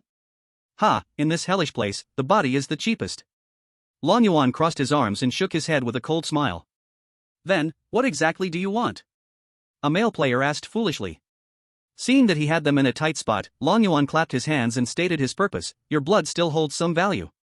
He patted the knife at his waist. "This kitchen knife of mine needs to drink fresh human blood every day. It's not easy to maintain. As long as you take turns feeding this knife for a day, I will help you complete this task.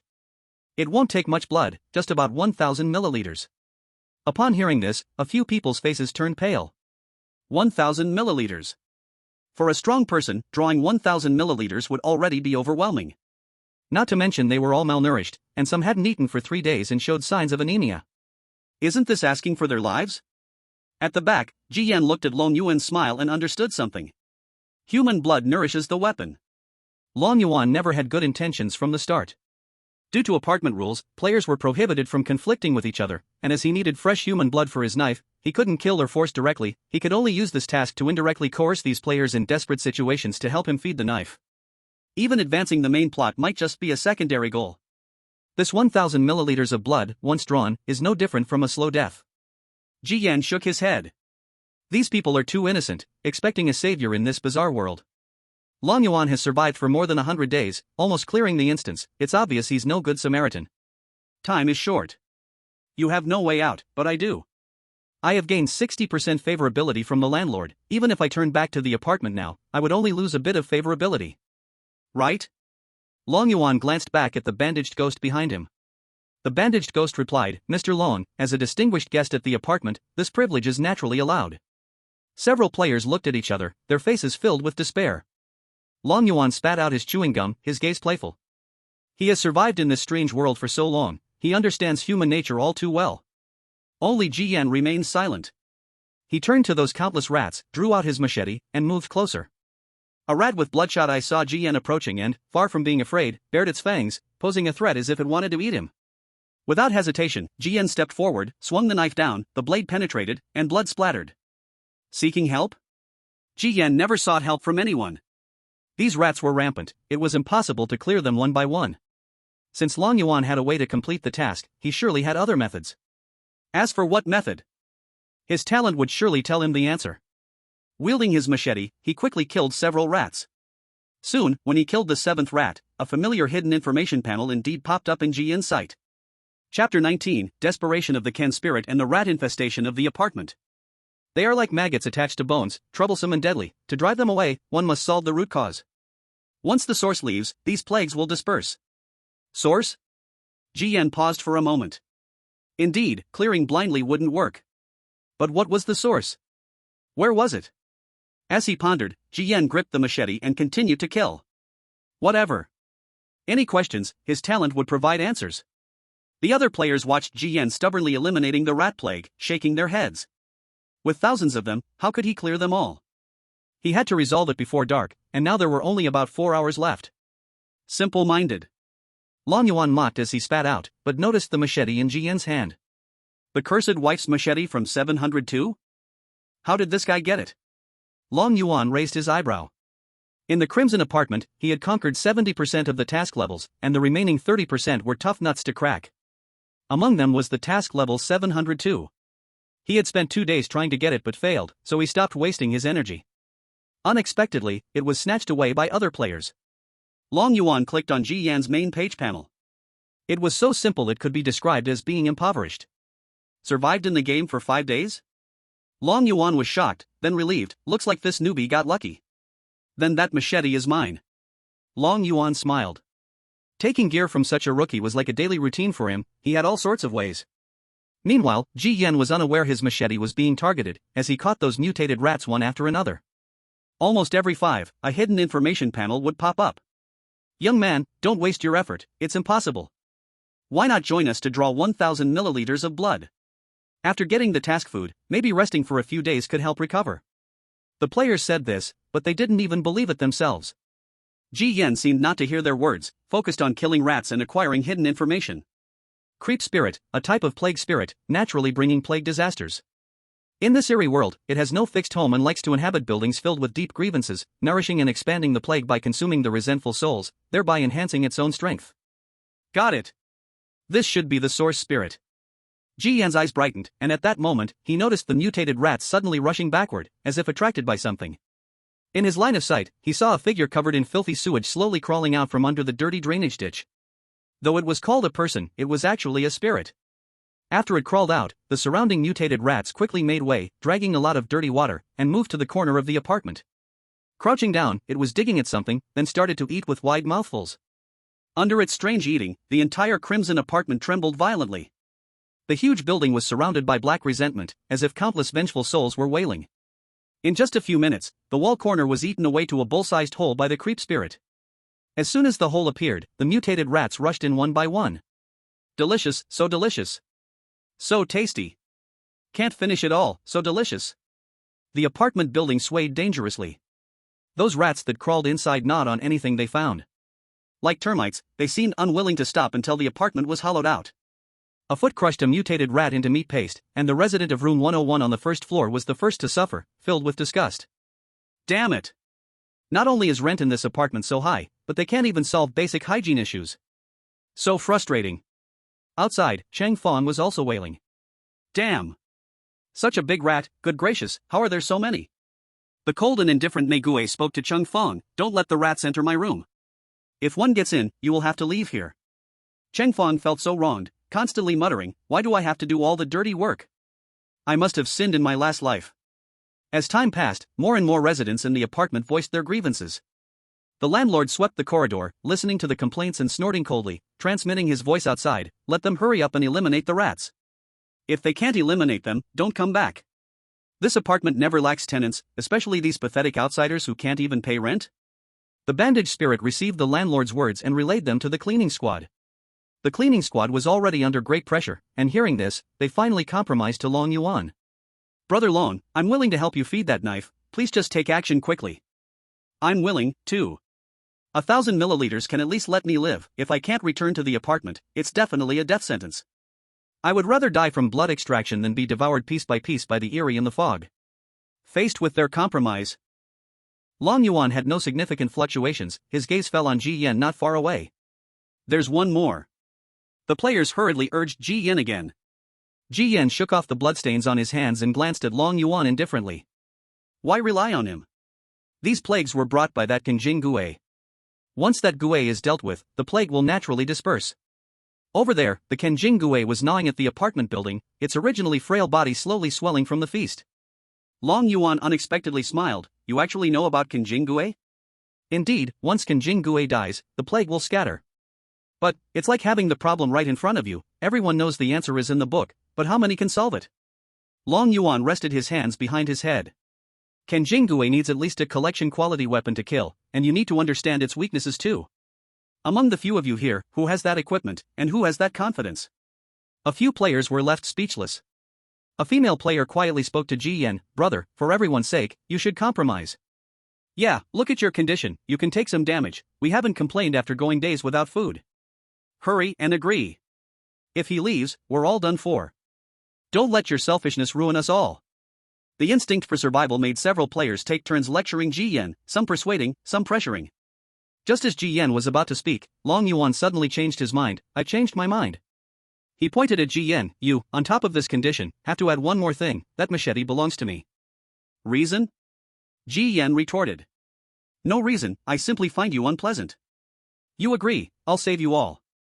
If you don't agree, I'm leaving right now. Long Yuan directed all the conflicts at Ji Yan, pushing him into the spotlight. In this situation, the most anxious were the other players, who would crazily increase pressure on Ji Yan. If Long Yuan left, Ji Yan would be the sole sinner. So, no matter how harsh his conditions became, Ji Yan had no choice but to agree. Long Yuan had too many ways to toy with people's hearts. Ji Yan saw through it. This guy was targeting him purely because he had his eyes on the machete. He looked at the hidden information acquired and suddenly thought of something.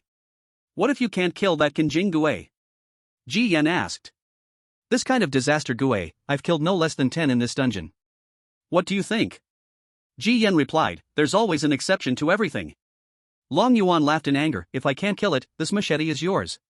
Deal. Seeing Ji Yan agree so readily, Long Yuan's eyes slightly squinted, wondering where this guy got his confidence. Could it be that he sensed something special about that Kenjing Gui? Chapter 20, Resentful and Strange, Sensitive Interactions. Pulling back his thoughts, Long Yuan stopped rambling, drew the machete from his waist, and walked directly toward it. The other players, upon seeing this, were clearly overjoyed. No one cared about this optional wager, they only wanted to survive. In the end, Ji Yan looked on calmly, his eyes flickering with an inscrutable gleam. Over there, the Kenjing Gui was still gnawing at the apartment's corners, its body gradually turning into a mound of flesh, with a gaping tear in the reinforced concrete that was already as large as a basket. Strangely, there was even blood seeping out from the cement bricks it tore away. It seemed that the enormous crimson apartment was built using pieces of corpses mixed together. Stepping through dirty water and garbage, Long Yuan walked up to it, shouted at the Kenjing Gue, and as it turned its head to look, the machete had already swung down. The Kenjing Gue's swollen head fell to the ground, and Long Yuan crushed the head underfoot. Then he turned around, shaking off the pus from the blade, and walked back. The entire process took no more than half a minute. The players were dumbfounded. This was too simple and brutal, almost like chopping a watermelon. Long Yuan stared at Ji Yan, carefree yet with a hint of ridicule. Are you convinced now? These bizarre things that don't involve the dungeon have no backstory. There will be no grudges formed. Without these buffs, it's just a terrifying animal, cut off its head, and it's dead. What he started to say was just to scare these naive folks. Only by creating a more desperate environment can a person's survival instinct be infinitely heightened. But Ji Yan pointed behind him with a smile. Why don't you take a look behind you? Long Yuan turned to glance behind, and in the next second, his expression froze. He saw the decapitated creature spewing out a large amount of thick black blood, and in an instant, a new head grew back. And it was even more irritable, crazily destroying the apartment building. It hurts, it really hurts. As the hole expanded, many rats scurried into the apartment building. Not dead? Long Yuan's face was in shock, and then he noticed that the kitchen knife in his hand was slowly corroding by the blood. A warning panel popped up immediately. Ding! Your strange tool, butcher's knife, is damaged, toughness decreased by 30%, enchanted damage decreased by 55%. Warning! Your actions have caused losses to the apartment, and residents are complaining about you, with 12 strange residents decreasing their favorability by 7%. After 2 warning panels appeared, Long Yuan's face was not good. Then, he understood, looking at the creature. Damn it, this strange thing can't possibly be a resident of the apartment, right? If this creature can't be killed, it means there's resentment. With resentment, it surely involves the background story of the Scarlet Apartment instance. The tricky part about the resentment-type creature is that the resentment keeps coming, and it can't die. Looking at the damaged knife, Long Yuan felt a pang of pain. He turned to the bandage creature and asked in a deep voice, "What does this strange thing have to do with the apartment?" The bandage creature fell silent for a few seconds, then slowly spoke. The original resident of the apartment was later driven out. What else? You have to ask the landlord. The information from the bandage creature was only this one line. How unlucky. Long Yuan put away the kitchen knife and said to the manager, "Tell the landlord that I can't get rid of this plague. I'm out." The bandage creature replied, "Because of your earlier actions, you caused losses to the apartment, and the landlord is very unhappy. He said you can quit. Pay an extra month's rent as compensation." Long Yuan, 1 month? He glanced at the creature, his face exceptionally grim, but finally agreed. As an experienced player, he hated dealing with resentment-type creatures. Often, grinding such creatures wasted a lot of energy and consumed quite a bit of equipment. It was hard work for little gain. Just one slash had already diminished the favorability of so many strange residents, and if he actually got rid of it, the benefits wouldn't even make up for the losses. What he hated most was a losing deal. If he had known the task was like this, he wouldn't have come. He overlooked a step. He forgot to interact with the landlord, and without learning more information, he accepted the task. Putting away the kitchen knife, Long Yuan turned to leave. As soon as those players saw Long Yuan about to leave, they panicked. "You promised us, you can't leave. What will we do if you leave? If it really comes to it, we can add a few more days and use our blood to help you." Long Yuan snorted coldly, impatiently saying, "The knife is damaged, its quality has dropped, what do I need your blood for? How unlucky, stepping out today just hit this pile of dog crap." He turned to leave but was called back by Ji Yan's voice. "What about our deal? You lost, didn't you?" Long Yuan looked at Ji Yan and smiled. "Sure, as long as you can survive and return to the apartment, you can take this lousy knife. You should think about how to survive returning to the instance first." Leaving this sentence behind, Long Yuan disappeared into the fog. Ji Yan didn't pursue further, he could sort this account later. For now. He needed to focus on the task. With all this fuss, there were only a little over 2 hours left for the task. Ignoring the pale-faced players, Ji Yan walked forward, reaching out to grab the piece of the head that Long Yuan had chopped off. This was his little plan. There were many unknown dangers on the creature. Reaching out to touch is too risky. So he agreed to Long Yuan's conditions, wanting the other party to trigger the mines for him, allowing him a chance to activate his talent and gain more hidden information. From the very beginning, he had learned that this supernatural being was filled with heavy resentment. To kill it with one strike to complete the mission, how could Long Yuan even draw his sword? At this moment, having touched the Kenjin Gue, Ji Yan obtained more hidden information. Ding! Talent, Omniscient Understanding, successfully triggered, player gains new hidden information. Kenjin Gue, former resident of Apartment 102, originally named Huang Shang. Later expelled for serious violations of apartment rules, suffering from bizarre ghostly gnawing in the dense fog, which caused deep resentment, and returned to the apartment. Hint: resentment persists, the soul lingers, undying and unyielding. To break the cycle, you must find the source of the resentment. Ji Yan absorbed the information, furrowing his brow. There was a lot of information. But it was still not enough. He glanced at the swaying apartment building and then turned to the bandaged ghost, trying to continue the interaction.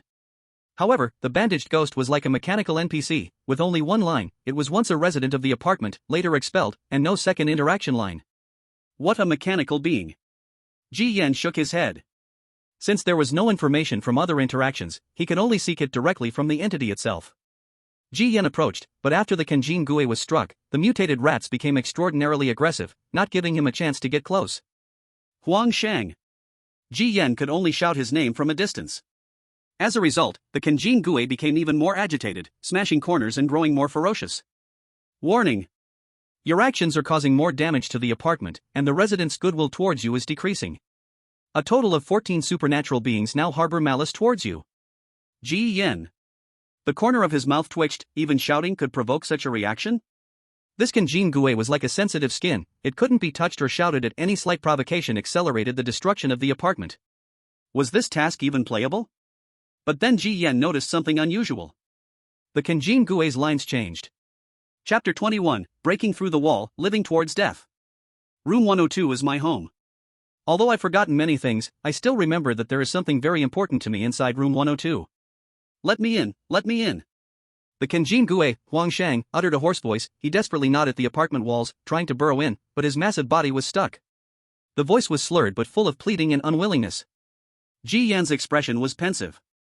It seemed that the source of this resentment was in room 102. To expel this ghostly being forcefully was definitely not possible. So what would happen if he cooperated and let it find the source of its resentment? Ji Yan thought this method could work, at least better than going in all guns blazing. He turned to the players waiting in the fog. Is there anyone willing to help? Help with what? Long Yuan couldn't kill this ghost, let alone us. Once it gets provoked, it will just accelerate the destruction of the walls. There's no way to solve this. Ji Yan shook his head. Help him get into the apartment, he's stuck there now.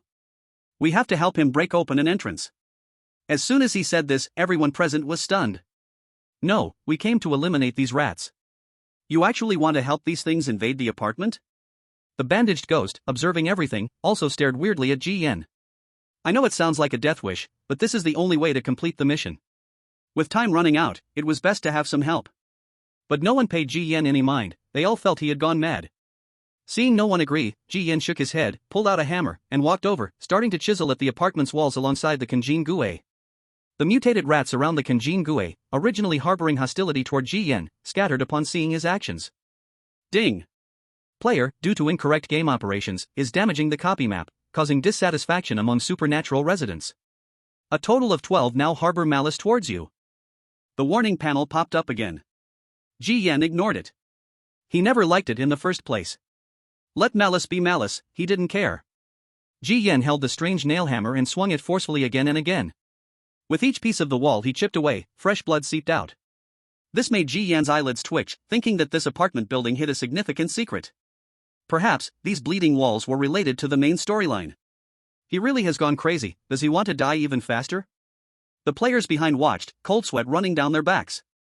Even the bandaged ghost couldn't bear to look and said to Ji Yan, "You are playing with fire." Ji Yan replied, "I have my way of expulsion. As long as it's not time for the task, I can do whatever I want. If I fail, I have no objections to the punishment." The bandaged ghost did not stop him, for Ji Yan was right. But it still scoffed coldly, destroying the apartment, angering the strange residents, harming the landlord's interests. After the task time is up, I can't imagine how terrifying your punishment will be. That's a matter for later, don't disturb me while I work. Ji Yan shot back, causing the bandaged ghost's eyes to burn with rage, coldly huffing. With a loud roar, one section of the wall collapsed again, not raising dust but falling away, dripping with sticky blood. It was broken. Ji Yan's eyes flickered. There was no surprise, no fear, only tension remained. The opening widened, and the massive body of the Kenjin Gui was no longer restricted, easily sinking into the apartment building, dirty water flowing in the first-floor corridor. The foul smell spread to every tenant's room on the first floor. It's really come in. Ji Yan followed behind, and just as he crossed the wall, he faintly heard a flood of strange residents cursing. Get out! Who the hell brought this filthy thing into the apartment? Disgusting. Whose brat is this? Not only is he destroying the apartment walls, but he's also bringing in outside rats. It's that brat from 404, the damn drunkard's kid. Like father, like son. Ding. Players have helped expel residents breaking into the apartment. 25 strange residents have developed hostility towards you, with 7 of them increasing their hostility level to 75%. After the task ends, they will take revenge on you. The mess is getting bigger. Is there really any room for a peaceful end? Hearing the hellos coming from all directions in the corridor, Ji Yen couldn't help but take a deep breath, sweating profusely. On the 6th floor. The old landlord was smoking an old pipe, knowing what happened on the 1st floor but not stopping it. He mumbled, "This kid, does he want to rise from the dead? He has some guts." The door of room 102 on the 1st floor opened. Cheng Fong pulled out 2 dead mice, disgust written all over his face. Is today's dungeon infected with the plague? Looking up, he saw the broken opening in the corridor and the Kenjingue dragging its massive body, dirty water trailing behind it. He shouted a word of national essence and was about to dive back into his small room when he saw a familiar face. "Aren't you that Ji Yen? What are you doing there? Patch the hole in the wall or expel the plague?" Ji Yen glanced at Cheng Fong and shook his head. "Neither. I helped break the wall, and I also helped bring the ghost in." Cheng Fong's mouth twitched. His first thought was, how could he have stirred up such a huge mess? "No, if you don't want to live in this dungeon, don't drag us 1st floor players down with you. We could have loafed around today, but we almost got exhausted because of these damn mice." Ji Yen put away the nail hammer and wiped the dirt from his face. "I did this because I want to live." "You can't live a bit longer, bro. Now all the 1st floor residents wish they could tear you apart. Even the strange in my room has lost her good feelings towards you. These mice came in, gnawing her treasure, and now she's screaming to suck you dry."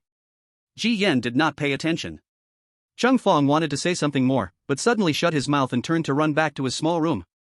He locked the door. A foul odor rushed in. Ji Yen turned his head, and there was the grotesquely swollen, unpleasant face of the strange creature, Kenjingue, coming closer. It stared at Ji Yen and asked, "Why are you helping me?" Ji Yen replied, "I enjoy helping others, no reason needed." Kenjingue didn't mind this flimsy reason and turned to look around the hallway. "I've lost all my memories of this apartment. Can you help me find the little room I used to live in? I know the landlord will come down soon to kick me out. If I do what I want, I'll leave on my own." Sure enough. This method works. Helping the vengeful spirit fulfill its wish doesn't even require forced eviction. It will leave on its own, and those plague-infested vermin will naturally disperse. I'll lead the way. Ji Yen turned and guided Kenjingue. Just around the corner, he saw a familiar figure, Long Yuan, who had just returned to the apartment. Their eyes met. Long Yuan looked stunned. "You, how could you be in the apartment?" Ji Yen didn't speak, but the Kenjingue coming from behind provided the answer. Long Yuan immediately understood. "You brought this strange thing into the apartment? You must be tired of living, even the gods can't save you now."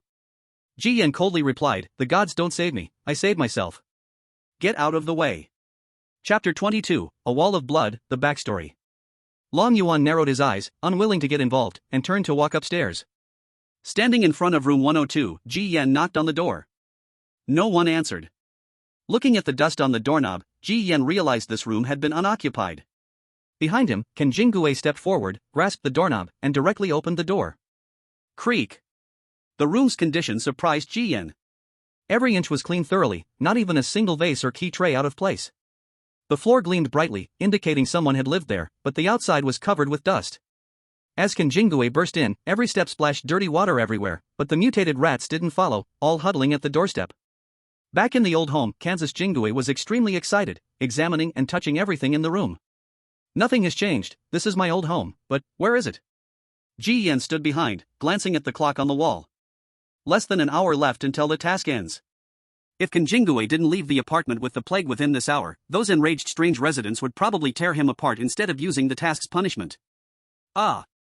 I just cleaned, and now it looks like this. How did you get in?" A girl walked in from the balcony. Seeing her spotless home suddenly turn foul and dirty, she felt as if the sky were falling. The drink in her hand fell to the floor. Ji Yen noticed that she was a player. Dressed nicely, her hair shining, her face round and healthy, she held a plate of delicious meat in one hand. Even the drink she dropped was freshly squeezed juice. Such abundant living conditions made Ji Yen momentarily stunned. He thought his survival conditions were superior compared to other players. But this girl with dyed hair truly knew how to live. The girl saw Kanjingue walking around the house, covered in dirty water and trash, her pale face reflecting shock. What is this weird thing? How did it get in here? Don't move, don't touch anything. Oh no, everything is dirty now, I'm finished. Finally matching up with such a comfortable instance environment, the thought of being eliminated and sent to an even scarier instance was pushing her mind and body to the brink of collapse. Ji Yen looked at her. Are you the fixed player for room 102? The girl didn't respond, her eyes full of hatred as she glared at Ji Yen. What did I do to offend you? Ji Yen understood what she meant and pointed at Kanjingue, saying, completing the task is beyond my control. And that strange thing seems to be the original owner of this room 102. Bullshit, I live here, how could I not know who the owner of 102 is? $% hashtag. Ji Yen had no interest in listening to the dyed-haired girl's noise. He reached out to touch any noticeable items in the room. It was like entering an information vault, with hidden information pouring out continuously, all captured by Ji Yen. After quickly scanning through these hidden messages, his expression changed constantly. In just 2 minutes, he finally unraveled the background story between the strange creature and room 102. So that's how it is. He raised his hand to interrupt the girl with dyed hair, who was speaking sweetly, and asked, how many days have you survived here? The girl with dyed hair glared at Ji Yen fiercely, not saying a word. If you want to continue surviving in this scenario, answer my question. Ji Yen's expression was serious. The girl with dyed hair opened her mouth, and in the end, had no choice but to treat a dead horse as a live one, saying, I've survived for a month. Is there an invisible monster giving you daily tasks? Where is it? How do you know? The girl with dyed hair widened her eyes. A month ago, she had been transported from Blue Star to this scenario, feeling as if the sky had fallen. But gradually, she discovered her living environment was very safe and comfortable. She didn't have to go out like other players and face all kinds of dangerous tasks every day, she just needed to stay inside and her daily task was to clean the room. Meticulously. She cleaned every corner of dust thoroughly. Then she would receive high-quality meals and even daily necessities. So the girl with dyed hair survived for a month like this. Compared to other players fighting for survival, she only needed to stay in room 102 and be a good housekeeper, the rest of the time was free. But today, her beautiful life was shattered by an intrusion of one person and one strange creature. Where is it? Take me there. The girl with dyed hair turned to enter a bedroom, pointing at a bloody wall in the depths. My daily task comes from this wall. The task shows that as long as I clean the room acceptably every day, I won't be expelled. Ji Yen looked at that bloody wall. At this moment, the strange creature lingering in room 102 also walked into the bedroom. Seeing the wall, it became emotional, its voice trembling. I've remembered everything. Ji Yen said to the girl with dyed hair, go out, don't disturb the interaction between the father and daughter. The girl with dyed hair was stunned, father and daughter? Once their interaction is finished, you can be safe, and my task will also be completed. Ji Yen glanced at the wall that kept oozing blood, left the room, and closed the door. Outside the room, the girl with dyed hair was still in a daze.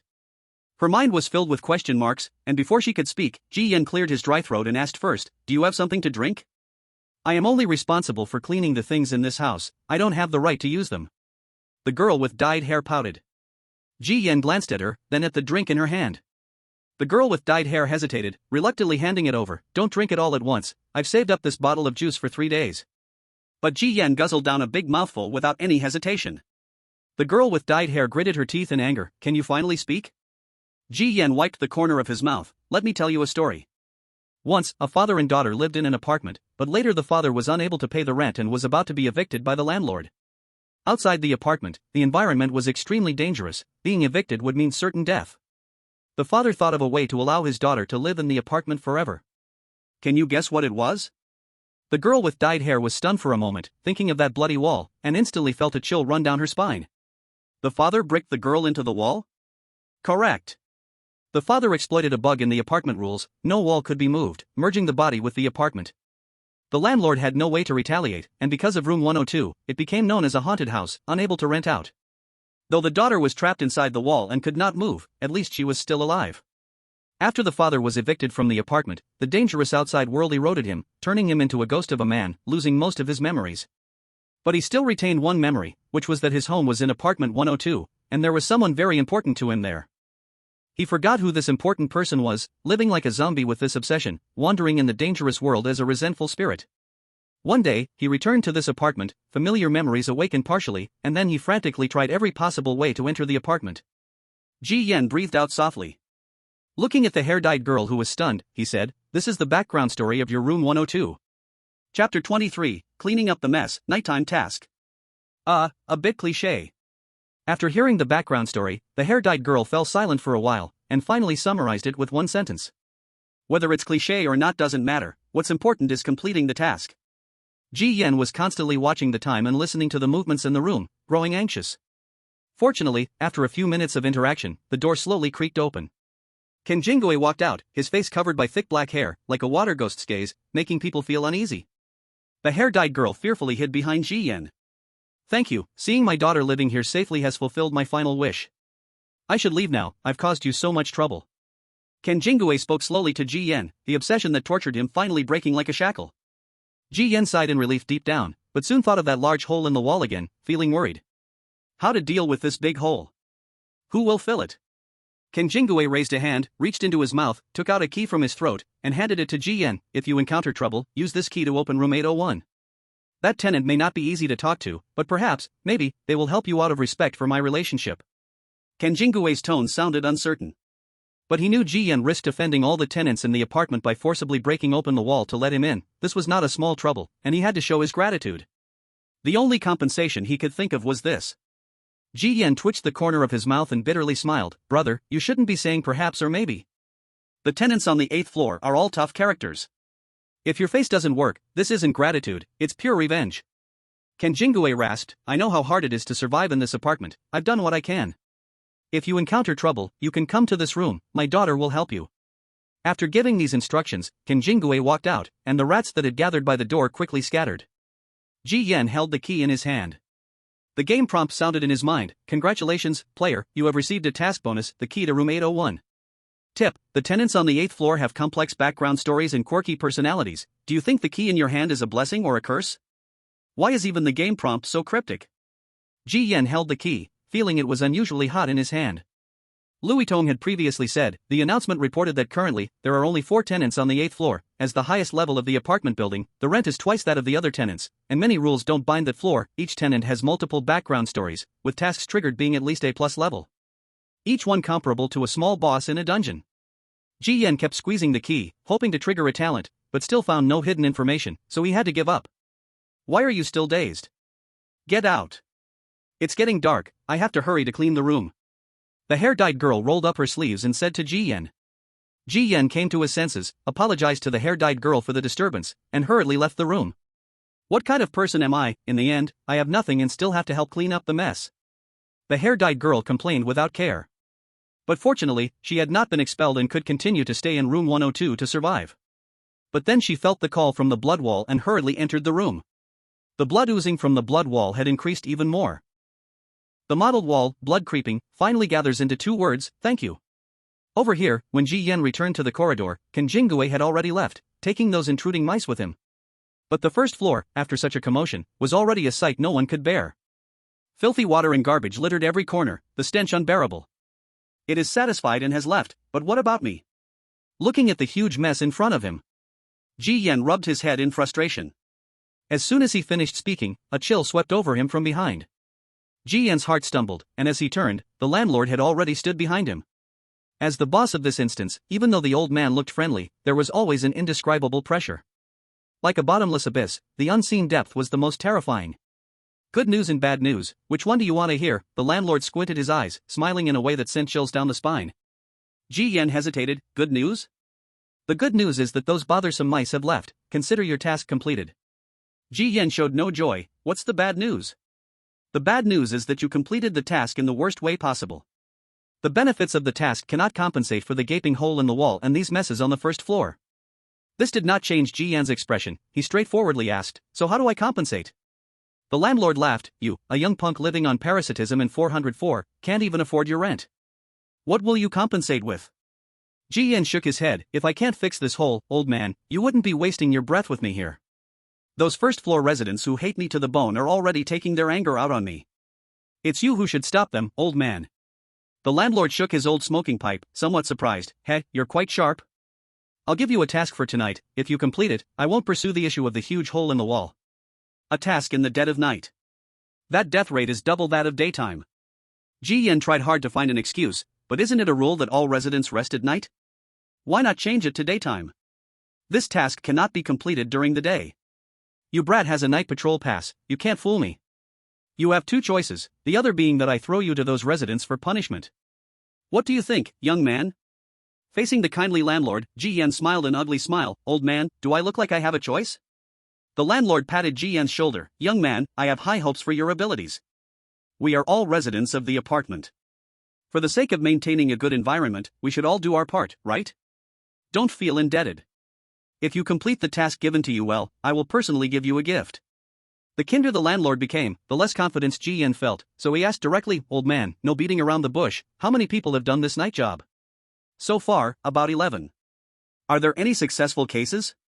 Young man, you say? The landlord shook his head and smiled, then continued, not many. Ji Yan felt utterly exhausted. This deadly work just kept coming one after another. Was it heaven wanting to see if he could withstand it, or was someone manipulating things from the shadows? If he remembered correctly, the original task today was simply to deliver a sachet and he could happily finish his work and survive for another day. But just because he took an extra glance at the notice in the corridor, it had turned into the current dire situation. It truly echoed that saying, don't pick the blooming flowers by the roadside. Just be content, compared to the other unlucky ones, at least you're still alive. Ji Yan knew the landlord was referring to the other players who had taken the task and could not help but ask, what happened to them? Task failed, they were all sent to fill the walls. Chapter 24, Catching by the Little Braid, Grandma's Gift. So what exactly was the task? Ji Yan asked in a low voice. You will know at midnight tonight, go back and rest early. As for these messes, I will take care of them. Generally, I, the old man, am not interested in chatting like this with you. Whoever makes the mess should come to fix it. But since you seem smart and quick on your feet, I'm giving you this chance. The old man stroked his beard and slowly spoke. That guy named Long Yuan isn't very impressive. Why didn't you ask him?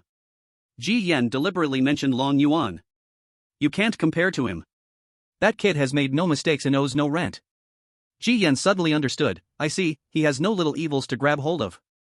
I made the mess, and it caught you perfectly. The landlord said, clear. All right, go back.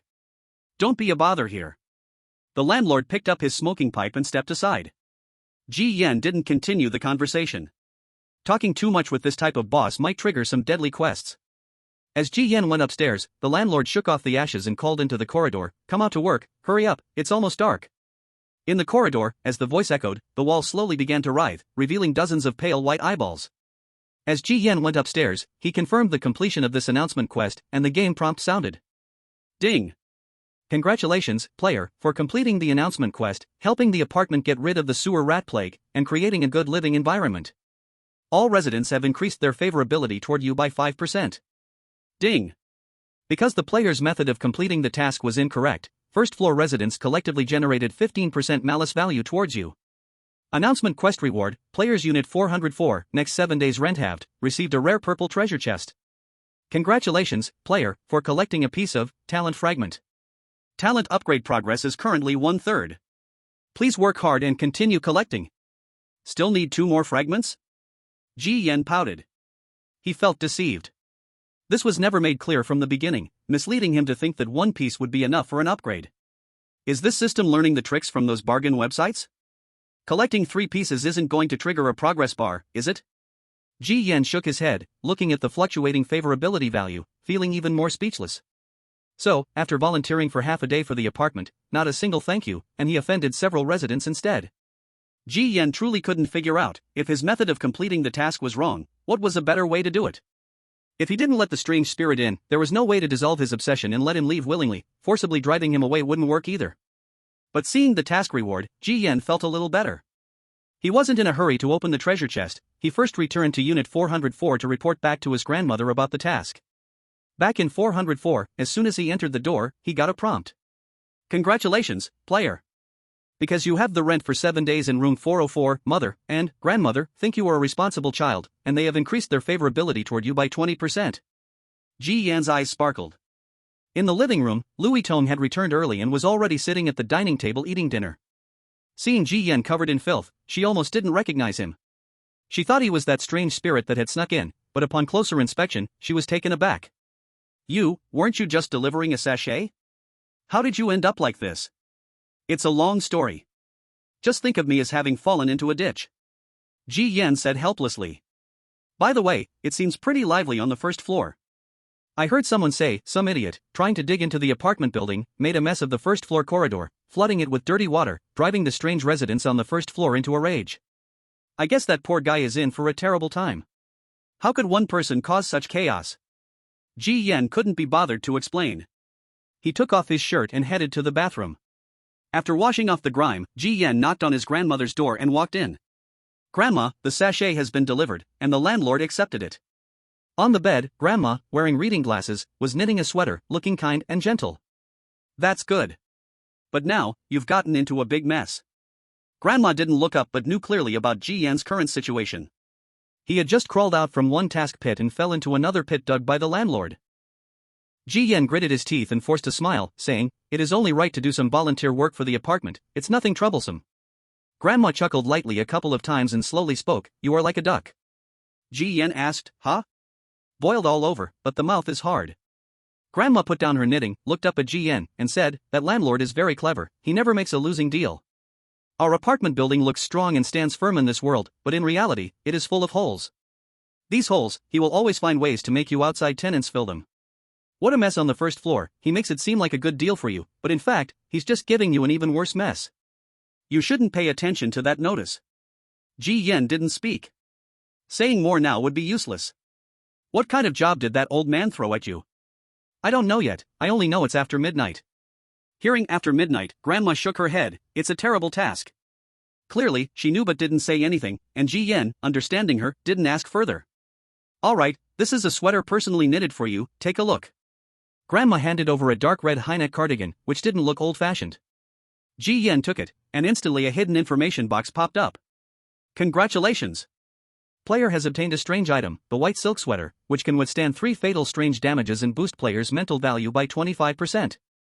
The higher the mental value, the stronger the immunity against strange assimilation. Hidden info, when the sweater is damaged by 95%, it will trigger a backlash effect, causing a burning effect." Backlash effect? Ji Yan raised an eyebrow. Grandma continued, "I specially added a little material into this sweater.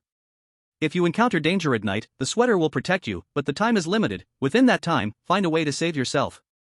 This indirectly indicated that tonight's task would be quite dangerous. Grandma had intentionally posed a riddle. But she didn't know that this little riddle had already been fully revealed by the ability, all-knowing and all-understanding. "I understand. Then I'll go out now." Ji Yan accepted Grandma's extra reward and prepared to leave the room. Perhaps due to the increasing favorability, Grandma advised again, "If you really can't shake off the trouble, find a way to run back home. Once you're inside, Grandma can help a little." "But not much." "Thank you, Grandma." Ji Yan nodded and exited the room. Ding. Player has completed the daily task assigned by Grandma. Currently, favorability with this character has reached 45%. Congratulations! You have triggered the favorability of intergenerational kinship. The strange Grandma has developed a protective instinct for you. If there's danger or threat within the 404 cabin area, Grandma will take actions to protect you. Please keep it up and develop more intimate relationships. Ding. You have received today's dinner from the strange Grandma. She personally made you a nutritious meal. Please collect the food in the kitchen. So this is the benefit of favorability? Damn, I've survived in this dungeon for several days, and only now am I truly enjoying this. Just mentioning this made Ji Yan furious. It's all because of that cursed nightmare food strange that caused such a disastrous start. Even if that damn drunk dad was vaporized offline, Ji Yan still wanted to drag him out and whip him hard. Chapter 25, Midnight Privilege, Rooftop Task. Walking into the living room, Louis Tong had already finished dinner, wiping her lips with a napkin, and asked Ji Yan, "Where's your dinner?" "Kitchen." Ji Yan entered the kitchen, where a steaming clay pot was sitting on the stove. He opened the lid, and white steam rose, revealing a hot meat soup. On the greasy surface of the soup floated black meat chunks. It smelled good, but its appearance made one's imagination run wild, strangely unpleasant, making it hard to eat. Who cares, as long as it doesn't kill me? Ji Yan carried the pot out of the kitchen. Louis Tone looked at the hot soup, her eyes widening slightly. "Shall we drink some together?" Ji Yan suggested. "No. This is your special dinner, I shouldn't drink it, it will affect the strange Grandma's favorability." "However, how did you do it?" "I have completed 7 daily tasks with the strange grandmother, and she has never personally made me dinner." "It's only your first day interacting with the strange grandmother, it's incredible." Ji Yan wasn't too surprised. Reducing the rent of the 404 cabin by half for 7 days and treating himself to dinner made sense. But thinking about tonight's unknown late-night task, Ji Yan couldn't help but feel that the strange grandmother was preparing a farewell meal for him. Ji Yan quickly dismissed this thought. It was too ominous.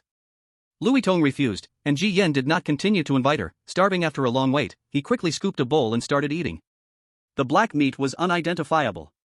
It was sour. It wasn't bad, and it seemed to have been cooked for a long time, falling apart at a gentle bite. Ding!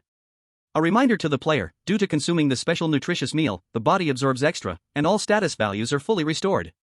Strangeness plus 1 point, strangeness plus 1 point. Looking at the green information panel that popped up, Ji Yan's expression changed, and he immediately ate more eagerly. After a whirlwind of eating, he didn't waste even the last bit of soup. Louis Tong sat nearby. It seems you were really starving. Ji Yan wiped his mouth, feeling his body filled with strength, and said, nutritious meals are about replenishing, taste is secondary. At this moment, Louis Tong suddenly remembered something, pulled out a flashlight from her pocket, and handed it to Ji Yan. This is for you. Ji Yan, what do I need this for? The strange mother entrusted me to give it to you. Don't ask me, I don't know either. Clearly, you've never interacted with the strange mother, yet you've managed to get equipment rewards from her. I've never seen that happen before. Louis Tong was astonished. At first, Ji Yan was in a bad state, but it seemed that after the strange father went offline, his bad luck turned into good fortune? She only instructed me to tell you to take it tonight. If you can't find your way home in the abyss, turn on the flashlight, and the path it illuminates will guide you home. Louis Tong was confused by these words. Ji Yan, on the other hand, was deep in thought. Both the strange mother and the strange grandmother warned him to be careful at night. How dangerous would tonight's task be? Receiving the flashlight, information about the equipment popped up, but there was no hidden information. Congratulations, player, you have obtained the equipment Ghostly Soul Flashlight. Ji Yan glanced at it briefly and then tossed it into the tool belt.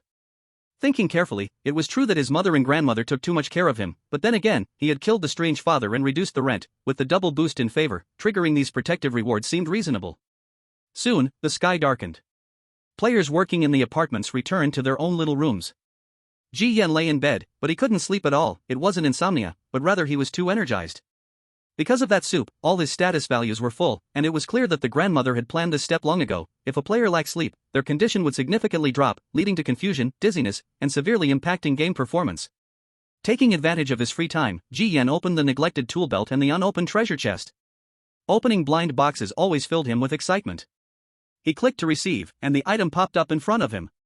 Successfully opened a collectible purple treasure chest. Congratulations, player, for obtaining the strange item Blood Coffin Nails X3. Collectible quality, single use. Description: nails that conceal blood-clothed ghosts. The value speaks for itself, no further explanation needed. That's it. Just 3 nails? Ji Yan looked at the 3 rusty nails in his palm, measuring them slightly. Although they looked like rusty iron nails picked up randomly off the street, being rated collectible quality meant their lethality was definitely not mediocre. Still, to open such a big treasure chest and only get 3 singular nails was a bit disappointing, not meeting Ji Yan's expectations. One more strange item meant one more sense of security. Ji Yan was just an ordinary person. Cherishing life and fearing death, the risky actions taken for fortune are merely forced by necessity. Continuing to rest in the room, outside the room, the strange sounds of the nighttime NPCs gradually became audible.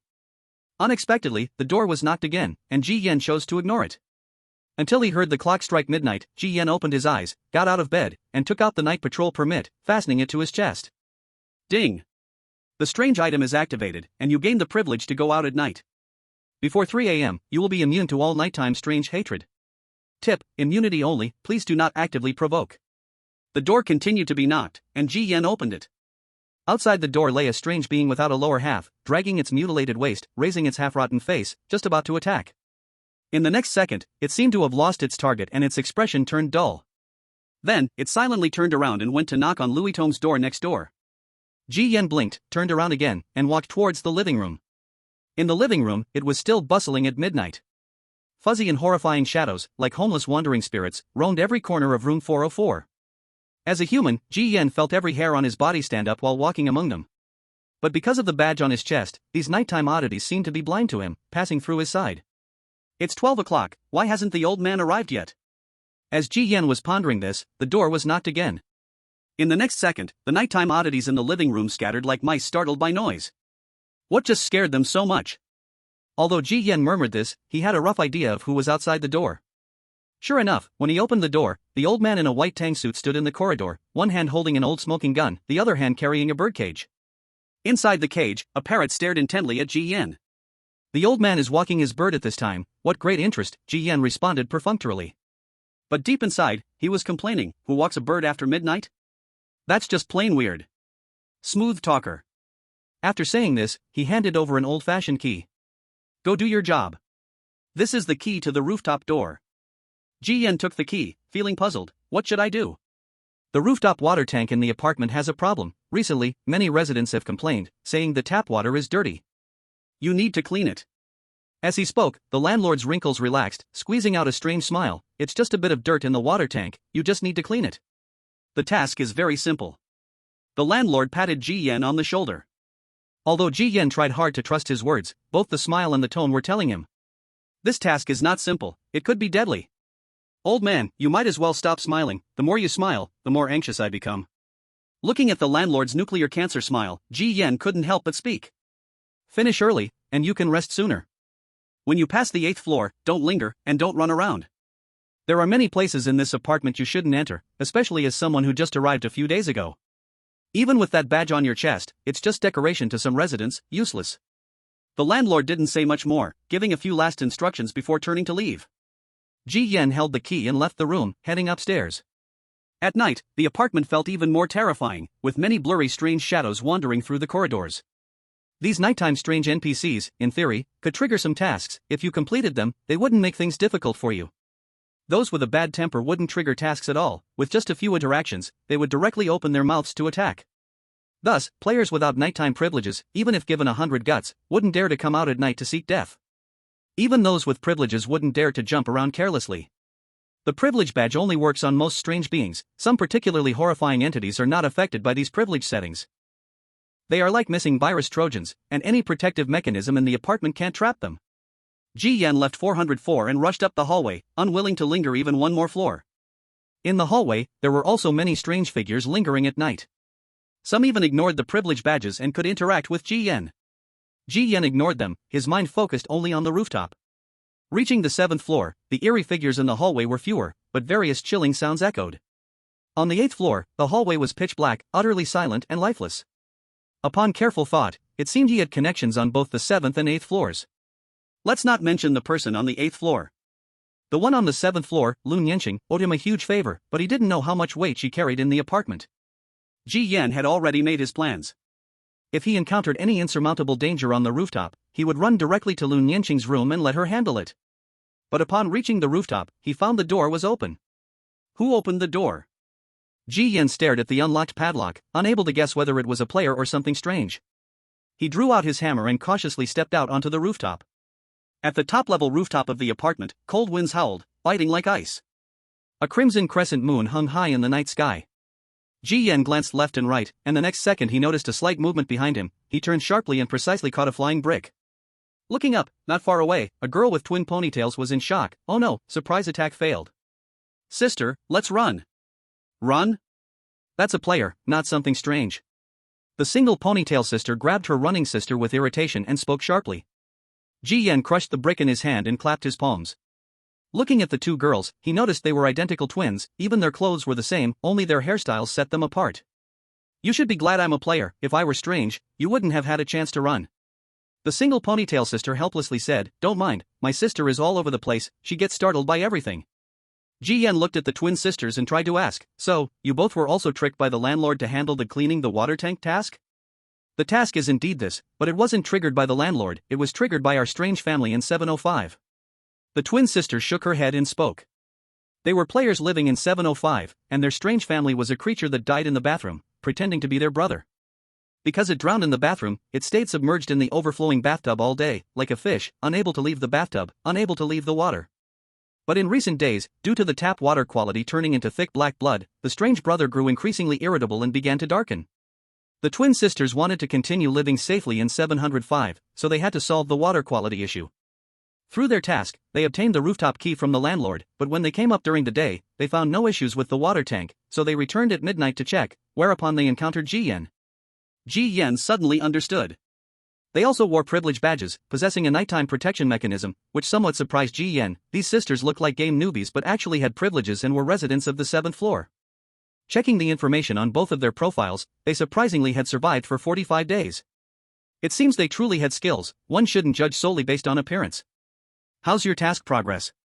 What issues have you checked?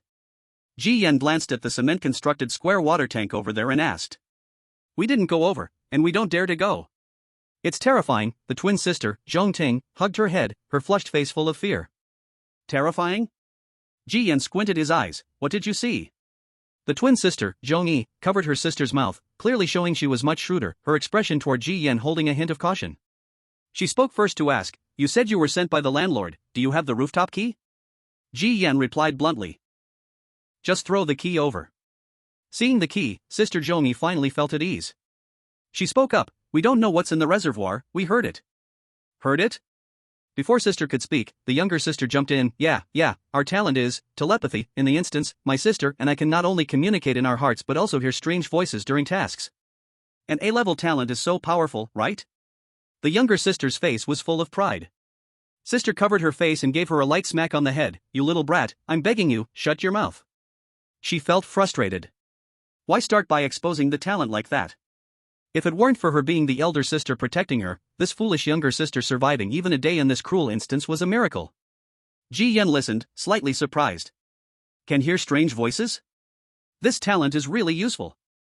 After days of being so busy in the instance, they finally heard of a good talent. Ji Yan pondered, so the reason the reservoir water is dirty is mostly because of that strange thing. What did you hear that strange thing say? It said it was a voice, but we couldn't hear it clearly at all. It sounds eerie, so we didn't dare to open the reservoir, thinking we should discuss a plan first, then you came up. Sister shook her head and said. The younger sister squatted in the corner, holding her head, and said nervously, that strange thing is very painful. It even begged us for help. As soon as she finished, the younger sister suddenly changed her expression. Covering her ears tightly with her hands, she screamed, that strange thing is shouting again, it sounds so scary. So painful, I want to block out that strange thing's voice, who can save me? Chapter 27, Playing Hide and Seek, Entering the 8th Floor. The younger sister covered her ears, the sound from the reservoir was like deafening static, stabbing at her eardrums, making her head feel like it was about to split. Sister also leaned with one hand on her forehead, just not in as much pain. Although my sister and I have the same talent, she hears the voices much more intensely than I do. Ji Yan looked at the reservoir covered in moss and asked, what exactly did that strange thing say? The younger sister, holding her head, said, it's saying it's very cold inside, it's stuffy, can't breathe. It's asking for help. Help? So that strange thing is trapped inside. Who threw it in? Ji Yan pondered for a moment. You two stay here, I will push open the concrete slab of the reservoir and see if it can come out. With that, Ji Yan stood up and walked toward the reservoir. Perhaps because of that strange grandma making black soup with 100 points of strange power, the heavy concrete slab weighing hundreds of pounds surprisingly pushed open like a wooden board with just a little force from Ji Yan. The concrete slab opened up a gap about the length of a forearm. The next second, a strong, foul smell mixed with black gas surged out of the reservoir. Ji Yan stared into the deep, dark interior of the reservoir. Faintly, he saw a pair of ghostly white eyes staring directly at him. The next second, a swollen, blue-black hand reached out, grabbing the edge. Don't be tense, I'm here to save you. Seeing the other party not attacking him right away, Ji Yan tried to communicate. As long as he could get the strange thing out, the water quality problem of the reservoir should be solved. However, as soon as Ji Yan spoke, those ghostly white eyes turned cold. Get lost. The next second, that pitch-black hand lunged towards Ji Yan's neck. Prepared in advance, Ji Yan smashed his hammer down on that hand before it touched him and fiercely swung it, tearing away a piece of rotten flesh. The strange thing quickly withdrew its hand. What's going on, asking for help but not letting people save you? Ji Yan looked at that piece of rotten flesh, frowning and grumbling. Sister Zhong Yi spoke from behind, that strange thing only allows its father to save it. No one else can. Younger sister Zhong Ting followed, it said it's a hide-and-seek game, as long as daddy doesn't find it. The game isn't over, it hasn't lost yet. Hide and seek? Which room's guest is it? The two sisters shook their heads. Just being able to hear this information is already good, it's been howling like a ghost. Ji Yan's eyes flickered as a sudden thought struck him, lifting that piece of rotten meat. Then, the omniscient clarity was triggered, and a hidden message popped up before his eyes. That day, Dad played hide and seek with me. He said as long as I wasn't found, the game couldn't end. So I listened to him, ran out of room 804, and hid in the water tank on the rooftop. It was so cold and stuffy. Why hasn't Dad found me yet? Ji Yan raised his eyebrows. Room 804, the tenant on the 8th floor. He felt a headache coming on. The residents on the 8th floor were all tough characters, he really didn't want to deal with them. However, his own child was hiding in the rooftop water tank and still hadn't been found. Was this carelessness, or was it intentional? Not thinking too much, at least now, the clue had a target. Do you know where its father is? The sister Zhongyi had sharp ears and heard Ji Yan's murmur. Room 804. Ji Yan jumped down from the water tank and threw away the piece of rotten meat. Do you want to follow me? How did you get this information? The younger sister glanced at the disgusting piece of rotten meat and asked. Everyone has a talent, right? What talent do you have? It seems impressive. It's pretty useless, nothing to brag about. Ji Yan waved his hand, naturally choosing not to reveal it. The younger sister instantly turned red with anger. That's not fair, I told you everything. The older sister pulled the younger sister behind her and spoke. Are you going to the 8th floor? The tenant on the 8th floor is. Or you could go, I'll stay here and keep watch? Ji Yan retorted. The older sister smiled slightly. Maybe you should go. My sister and I will stay here. If we get any more information, we'll notify you when you return. Don't worry, I have connections on the 8th floor. Ji Yan patted the dust off his clothes. The older sister raised her eyebrows in surprise. You have a strategy with the tenants on the 8th floor? What kind of connection? A friendship that's worth a life, what do you think? Waving his hand and dropping that remark, Ji Yan turned and left the rooftop. Once Ji Yan was gone, the younger sister tugged at the older sister's hand. Sister, he's had dealings with the strange tenants on the 8th floor. Should we get close to him? The older sister shook her head. Whatever he says, just believe it. Look at how stiff his smile is. It's just a facade. His main profile information has only survived for less than 7 days. Is that possible? 8th floor. As soon as he stepped onto this corridor, his vision was greatly obstructed. It was silent, even the wandering night creatures seemed too afraid to tread on this floor. Ji Yan took out the flashlight he got from the Eerie mother from his toolbox. The orange cold light penetrated the pitch black. The 8th floor was especially neat, without any garbage or blood. The floor was even covered with a red carpet. Shining the light on the door signs, Ji Yan quickly found room 804. At the door, a little boy in a belly band was squatting down. He was playing with a dead bird. When he looked up and saw Ji Yan coming with the flashlight, he raised the dead bird with a cheerful smile and asked, Brother, this one is dead. What fun things do you have? Ji Yan glanced at the half-closed door behind the Eerie child and asked, Are your parents home? The boy grinned. Give me something fun, and I'll tell you. Ji Yan felt a bit troubled. The only things he had on him were 3 coffin nails and an eye that had been stripped from the 7th floor wretch. Just as he was thinking, the half-closed door opened. A white-haired woman in pajamas stepped out and picked up the child. Glimpsing Ji Yan, her eyes looked at him as if he were a lowly rat eating garbage in a stinky gutter. Good son, you've forgotten what mommy said again. Don't talk to these downstairs, they are all dirty. You are mommy's treasure, so clean, don't let them pollute you. Ji Yan. But the Eerie child was unhappy. Mommy, I don't have any toys to play with, this brother has many fun things. I want. The Eerie mother paused her steps, feeling somewhat helpless. Ji Yan seized the opportunity to speak. Sister. I'm looking for you. The Eerie mother interrupted, slightly bending her proud figure, revealing large areas of her pale skin through the V-neckline. Call me sister, your mouth is quite sweet. Where do you live? Ji Yan could only answer first, 4th floor. Oh, an outsider on the 4th floor. The Eerie mother followed up with a question. Is this your first time on the 8th floor? Ji Yan hesitated for a moment and nodded slightly. The Eerie mother let out a long "oh," her smile suddenly turning profound. So, you have no background on the 8th floor? Ji Yan's heart skipped a beat, immediately sensing something was off. As he was about to react, the Eerie mother's eyes, which had bent with a smile just a moment ago, turned arrogant and cold as one of her hands already clutched Ji Yan's neck. It felt as though the Grim Reaper's scythe had caught his throat, leaving Ji Yan's whole body icy and numb. The Eerie mother's crimson tongue licked her lips. What a fine shell. How daring to run to the 8th floor alone at night, who gave you the courage? Chapter 28, Offering a Nail, Returning Favors. As they spoke, the Eerie mother's slender fingers fell on her chest, the bright nail polish gleaming like a sharp surgical knife. As her nails dragged down, Ji Yan felt as if his chest was cut open, crimson flooding his vision. But then he heard a tearing sound, realizing he wasn't wounded, but his sweater had been torn open. Oh. This sweater seems familiar, you are the grandson of that old lady from room 404. The Eerie mother looked at the shreds caught on her sharp nails, her lips curling in a smirk. Mom! Quickly catch him, turn him into a toy, I want a new toy. The Eerie child was exceedingly excited. Ji Yan ripped off the privilege badge from his chest. This belongs to the landlord. Before he could finish, the badge was snatched away and crushed into pieces. The Eerie mother's smile was mocking. This thing is useful for the tenants downstairs, but to me, it's just a worthless piece of trash. You don't really think having this will allow you to run wild in the apartment, do you? Ji Yan hadn't expected the 8th floor tenants to be so unreasonable. Not only was the nighttime privilege badge useless, but attacking players required no legitimate reason, just a mood. Furthermore, something was off. The Eerie mother's eyes were filled with killing intent. Just because he chatted with her child, it shouldn't warrant such extreme hostility. If I have offended you, I'll leave.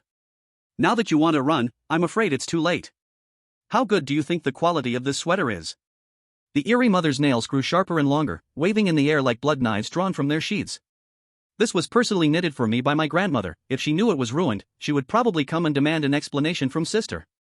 Scaring me with that old lady won't work. Let her stand on this floor and see if she dares to speak. What I mean is, can I use this treasure in exchange for a life? Ji Yan took out the so-called treasure from his toolkit and handed it to her, his eyes filled with a strong desire to survive. Take a look? That outstretched hand opened, palm revealing a long, rusty nail covered in grime. Before the other party could register confusion, the nail shot out violently. Ji Yan poured all his strength into it, aided by Eerie power, piercing through her throat, half an inch deep. It felt as if it had been activated. The coffin nail unleashed black gas, as if it had turned red hot, sizzling against flesh and blood. The Eerie mother let out a shrill scream. Ji Yan turned and ran. If she didn't plan to let him off, he wouldn't hold back either. The Eerie child was scared stiff, crying loudly. Thick black blood gushed uncontrollably from the Eerie mother's neck. Grasping the coffin nail tightly, she yanked it out violently. Shut up. If you keep crying, I'll tear your mouth apart. Go back to your room.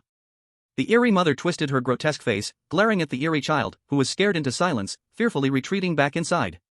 Stinky rat, dare to trick me? Can you run away? The Eerie mother crushed the coffin nail in her hand, her hair rapidly growing and turning as white as snow, her face completely losing its human shape, rushing out at terrifying speed.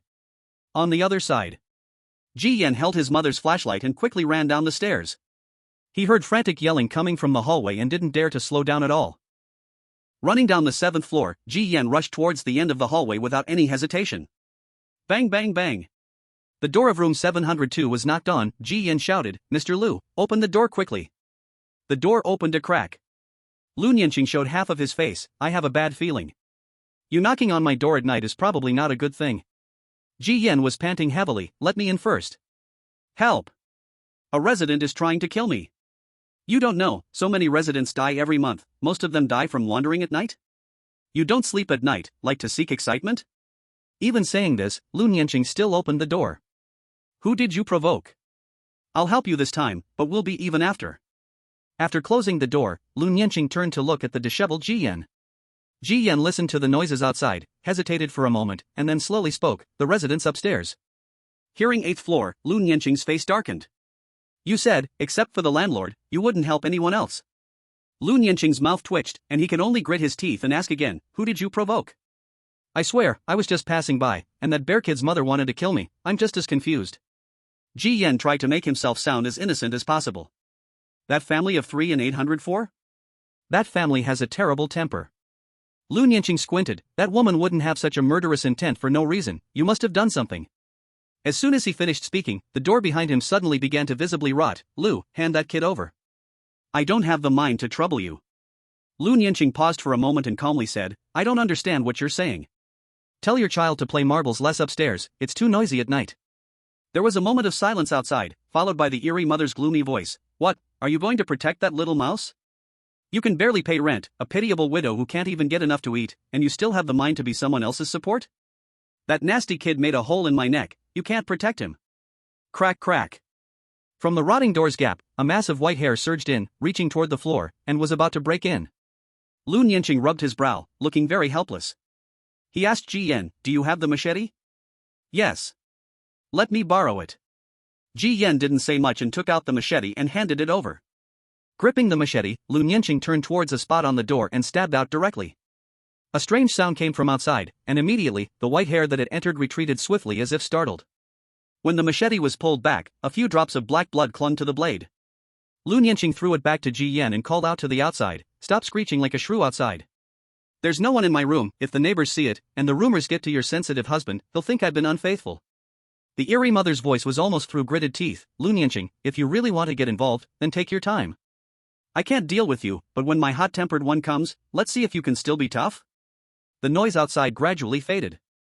The rotting door suddenly returned to its original state in an instant. Lun Yanqing shook his head, turned, and poured himself a cup of water at the table. Ji Yan didn't expect Lun Yanqing to actually confront the resident on the 8th floor, directly sending them away. This kindness still held a bit of value. "Mr. Lu, thank you," Lun Yanqing said lightly, "now we're even. How did you provoke that white-haired woman into such a frenzy? I won't pry into it, nor am I interested. Now go out, I need to rest. I'd like a drink of water before I leave." Ji Yan still wanted to linger for a while, uncertain if she was waiting outside. Lun Yanqing shook his head, "That's not possible, you can't stay even for a moment, get out quickly." "So anxious?" Lun Yanqing no longer pretended, "No more nonsense, if you stay any longer, that woman's husband will be coming down soon. I can't hold back that madman with this door, I've returned your favor, whether you live or die has nothing to do with me, now get out." The killing silence. A second ago, Ji Yan was praising Lun Yanqing for being kind, but the next second, he was ruthlessly kicked out of the apartment. "That woman's husband is unreasonable. The machete is yours, so that stab counts against you. If you want to live, run back to 404. Maybe your 2 family members can save you, but it's probably unlikely. It's not dawn yet, the old landlord won't care about this. Save yourself." The door slammed shut, leaving Lun Yanqing's few lingering words drifting away in the cold wind. Ji Yan patted the flashlight in his hand, the light flickering with static. The machete that injured the strange mother still had a few drops of blood on its tip, like glue that couldn't be shaken off. And it gave off a strong metallic smell. Because he was holding the machete, the talent information panel triggered, and several lines of bloody text appeared. "The indelible bloody smell will attract that strange mother's husband in 10 minutes, he is a death-eyed specter, blind yet extremely fierce, with a very keen sense of smell. The way home is not a path of self-rescue, you must go further to find a way to survive. So, how will you rescue yourself?" It's uncertain whether it was because a fragment of his talent was completed. Omniscient understanding is now much easier to trigger. And the hidden information obtained also guides Ji Yan on how to survive. The talent is hinting that running back to the 404 with the strange family won't lead to salvation. Let's not talk about the goodwill from grandmother and mother, whether they are willing to sell their lives for me. Fighting the specters on the 4th floor against those on the 8th floor is already tough. Ji Yan looked at the machete in his hand, murmuring to himself. You have to go further to find a way to survive. The talent hinted that the resident of 801 could save him? With only 10 minutes left, Ji Yan had no time to think further, he turned and walked toward the hallway. Everything needs to be tried, after all, he had helped the trapped specter relieve its obsession, he couldn't harm himself, right? Returning to the hallway, Ji Yan suddenly stopped because the talent panel popped up again. In the dark, a pair of eyes are greedily coveting your machete, he has set a trap in the hallway where many passing players have stumbled. Don't you see that an extra step has appeared on the stairs? This seems like a trap but also appears to be a rare chance to free yourself from the hot potato in your hand. Dark eyes?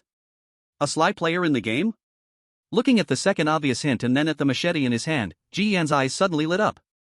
He continued upward, stepping carelessly on that extra step. In the next second, the step creaked and collapsed, Ji Yan's right foot was sucked in by an invisible force. Then, a pair of eyes opened beneath the step, a pair of hands covered in corpse spots stretched up toward Ji Yan's feet. A hoarse voice rang out, "Kid, you're really careless, you broke my leg by stepping on it, didn't you see? Let's talk about how to compensate." Ji Yan's mouth twitched. How could there be such a scam in the strange world? Old lady, why are you stretching out your foot in the hallway? The scamming specter paid no attention. What does it matter to you? Compensate. What treasures do you have on you? Show them, and I might let you go. Ji Yan looked pained. Those hands became increasingly bold, and in the next second, they reached toward his groin. If you don't choose, I'll make the choice for you, I'll take this treasure. Reflexively, Ji Yan swung the machete in his hand, stabbing into the dark specter beneath his feet. As the machete struck, it suddenly felt like it was being sucked away, and Ji Yan lost grip of it. In the next second, that scamming specter, like an eel, snatched the machete and quickly slipped away. Ji Yan stood there stunned, yelling, "Damn, my knife!" Confirming that the other side had stolen the knife, Ji Yan stopped shouting, sighed in relief, clapped his hands, and turned to continue upstairs. On the other side, that scamming specter came out of the hallway, tearing open a layer of dark, corpse-like skin, revealing a yellow-haired male player. He held the machete, his eyes filled with surprise. This knife is a treasure. Another night of rich harvest. Then, he walked into a room. Brother Long, I just stripped a treasure, take a look at the quality. Still engaged in a night mission, Long Yuan turned his head. What is it? Then he saw the machete, his face slightly changed. This knife looks familiar, whose was it stolen from? Just a silly fool, scared him a bit, and he dropped the knife immediately. With this mindset, he dares to come out at night for a mission. The yellow-haired guy laughed as he handed over the knife, full of pride. Long Yuan held it in his palm and immediately recognized it as the strange weapon in Ji Yan's hand, his brow furrowed tightly. Brother Long, do you know him? The yellow-haired guy asked with keen observation. Long Yuan shook his head, carefully examining the machete. Glancing at the food on the table, the yellow-haired guy's mouth watered. Surviving 44 days in this copy was all thanks to his B-grade talent. Golden Cicada escapes its shell, pretending to be the strange knight and tricking other players to steal their equipment for survival. Some good gear would be traded to Long Yuan for food. At this moment, the yellow-haired guy's eyes sparkled with expectation, hungry for 2 days, relying on this to get some meat. I can trade for 3 pieces of bread. Deal. The yellow-haired guy nodded without hesitation. But then, Long Yuan noticed bloodstains on the tip of the knife. His fingers couldn't wipe it off, and the smell was extremely strong. Long Yuan frowned tightly. Where did this blood come from? In the next moment, he realized something, his expression changed, and he threw the machete back to the yellow-haired guy. Take the knife, get lost. The yellow-haired guy, ready to pick out bread, hugged the knife and asked in confusion, what's wrong? A knife for killing, also used to harm me. 10 seconds, disappear from my house. Long Yuan's face darkened, his eyes filled with murderous intent. The yellow-haired guy was frightened by Long Yuan, his hair standing on end, only able to hold onto the machete and turn away reluctantly. However, as he turned around, he noticed that door at the entrance began to rot little by little. A seriously decayed hand twisted the doorknob. I smell the knife that hurt my wife is here. It doesn't matter where you hide. Outside the door, the dead-eyed husband of 804 was already blocking the entrance. Long Yuan cursed, damn, this is really a disaster. He grabbed the yellow-haired guy by the hair and scolded, you fool, being tricked by that kid and dragging me down with you, you will take the blame. The confused yellow-haired guy had no idea what was happening. On the other side, Ji Yan knew very well that dropping the machete was just buying time. The strange mother had such strong killing intent towards him because she could smell the strange smell from the rooftop on him. By gathering information, he could roughly guess. Initially, this family of parents played games with their daughter, letting her hide in the rooftop water tank, and it was no surprise that the concrete slab was put on by the parents. They never intended for their daughter to come out alive. As for why they wanted to kill their daughter, he did not know for now. Trying to make this family voluntarily retrieve their daughter from the water tank was a dead end. They would even be hunted down and silenced. The strange mother's posture of wanting to kill him seemed to be because he was hurt by the nails in his coffin but was actually covering up her cruel crime against her daughter. At this moment, the only one who could help him was a tenant in 801. Let's see if Huang Shang's face can be of any use. Ji Yan held the strange key handed to him, murmuring as he inserted the key into the lock of room 801. Chapter 30, The White-Dressed Strange Woman, the All-Knowing. Click. The door lock twisted, and the door slowly opened. Inside room 801, the temperature was frighteningly low, as if entering an ice cave. Ji Yan shivered in the cold. Hello, is anyone there? He tried to call out, but there was no response. Ji Yan could only walk into the living room, finding a rocking chair that had no one lying on it but was gently swaying. Beside the television, an old-fashioned radio was playing melodious music. An invisible strange? Ji Yan's expression shifted, and he tried to call out to the chair a couple of times, but there was no response. In the next moment, he felt a glow at his back. A pleasant and chilling voice echoed right next to his ear. Where did you get the key in your hand? The voice raised all the hairs on Ji Yan's body, and his right hand's fingers opened uncontrollably, the key hovering in midair. Then, Ji Yan's 5 fingers began to stretch wider and wider. The sharp pain made him break out in a cold sweat. You only have one chance to answer. Looking at his fingers about to be broken, Ji Yan couldn't help but curse inwardly. Damn it, what's wrong with these strange things on the 8th floor? They all go straight to action without a word. His lips trembled. Ji Yan spoke, Huang Shang from 102 gave it to me. Oh, I see. But unfortunately, time is up. Crack. A clean breaking sound, all 5 fingers bent toward the back of his hand, the finger bones snapped. Seeing his hand completely deformed, Ji Yan struggled to breathe, his mind going blank in an instant. Only one thought remained. His hand was ruined. However, after a few seconds of this terrifying feeling, Ji Yan's head felt dazed. When he looked again, his right hand was intact again and firmly gripping the key. A woman's giggling laughter rang in his ears. Just kidding. Look at you, scared. Your pants aren't wet, right? Ji Yan wanted to curse back, but it got stuck in his throat. The chill beside him vanished, and the rocking chair continued to sway. Huang Shang, wasn't he driven out of the apartment? How could he still give you the key? Ji Yan could only recount the whole story once more. The formless female ghost laughed inexplicably after hearing, as if she had hit a funny point, drilling a hole in the wall. You really are brave, that landlord must be furious, and yet you're still alive, that's really a miracle. Ji Yan murmured, not dead, just still useful. Otherwise, I wouldn't be running around at night in this dangerous place on the 8th floor.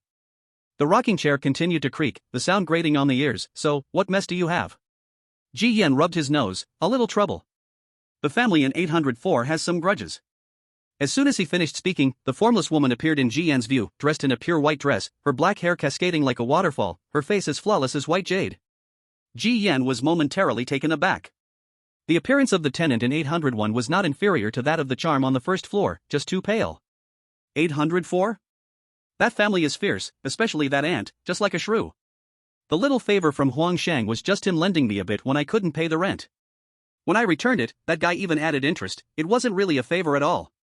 That key was just something I pawned to him, I forgot to take it back. The woman in white glanced up slightly, speaking simply and clearly. Upon hearing this, Ji Yan felt a heavy gloom settle over him. Damn, this favor is really cheap. What a nerve Huang Shang had to say he wanted to repay me. But, I got along quite well with her daughter back then, I quite liked that girl. It's just a pity she ended up with such a tragic father, trapped in the wall, unable to go anywhere. Huang Shang thinks keeping his daughter in the apartment is protecting her. Unbeknownst to him, this self-righteous greatness is merely torturing his own daughter. Ji Yan listened without comment. He indeed felt the great pain of the ghost trapped in that wall. Recalling the blood seeping from the wall when he was drilling, he had boldly guessed. Could the entire Crimson apartment be built of eerie flesh and blood? This might be the reason the apartment stood firm in the strange world. But Ji Yan didn't dwell on it, it likely involved the main plot, and he didn't want to get entangled. So, Huang Shang's favor isn't worth much. But for the sake of his daughter, I can help you, but you need to agree to one requirement. Ji Yan did not rush to agree. What requirement? Haven't thought of it yet, I'll find you when I come up with it. Ji Yan fell into deep thought. He decisively shook his head, then I'll find my own way. Sorry to disturb. He couldn't agree to it. The weirdness of the 8th floor holds no good intentions. Tonight's task is, in itself, a mess caused by the landlord's old man breaching the wall. Now, agreeing to another weirdness, fixing the east wall after damaging the west wall, it would go on endlessly. It's already too late. The dead-eyed weirdness has already discovered your trick of drawing the tiger away from its mountain and is going upstairs. In 5 minutes, my door will be knocked on. So, now only I can save you. The white-dressed weird girl supported her chin with her jade-like hands, looking at Ji Yan with a seeming smile. Ji Yan frowned, sharply catching something. You've been secretly watching me? You've been wandering the 8th floor for so long, and with that aunt screaming so loudly, even I, deaf as I am, could hear it. The weirdness in the rooftop water tank is their daughter. They also know their daughter is trapped inside, transformed into an ugly vengeful weirdness, yet they don't go to rescue her, even wanting to kill you helpers. Do you know why? Ji Yan, why? Their daughter, you see, was contaminated with something unclean. You could understand it as being seriously ill.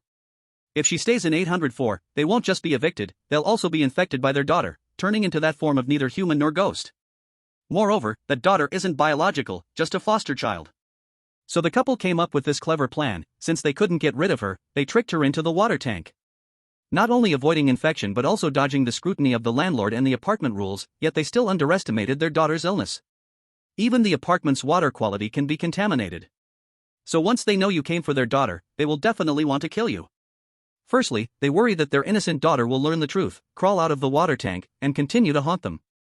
Secondly, they fear that the landlord, who can't reach the rooftop, will find out the root cause of the water contamination is them, leading to their eviction. The white-dressed ghost lightly stroked her ink-black hair, turning her head and saying to Ji Yan, "Do you understand now?" Ji Yan's face was filled with astonishment. Finally, he took a deep breath and retorted, "How do you know all this so well?" "Such gossip, how could I not know? I love listening to gossip the most. It's just that I usually keep silent, not wanting to stir up trouble.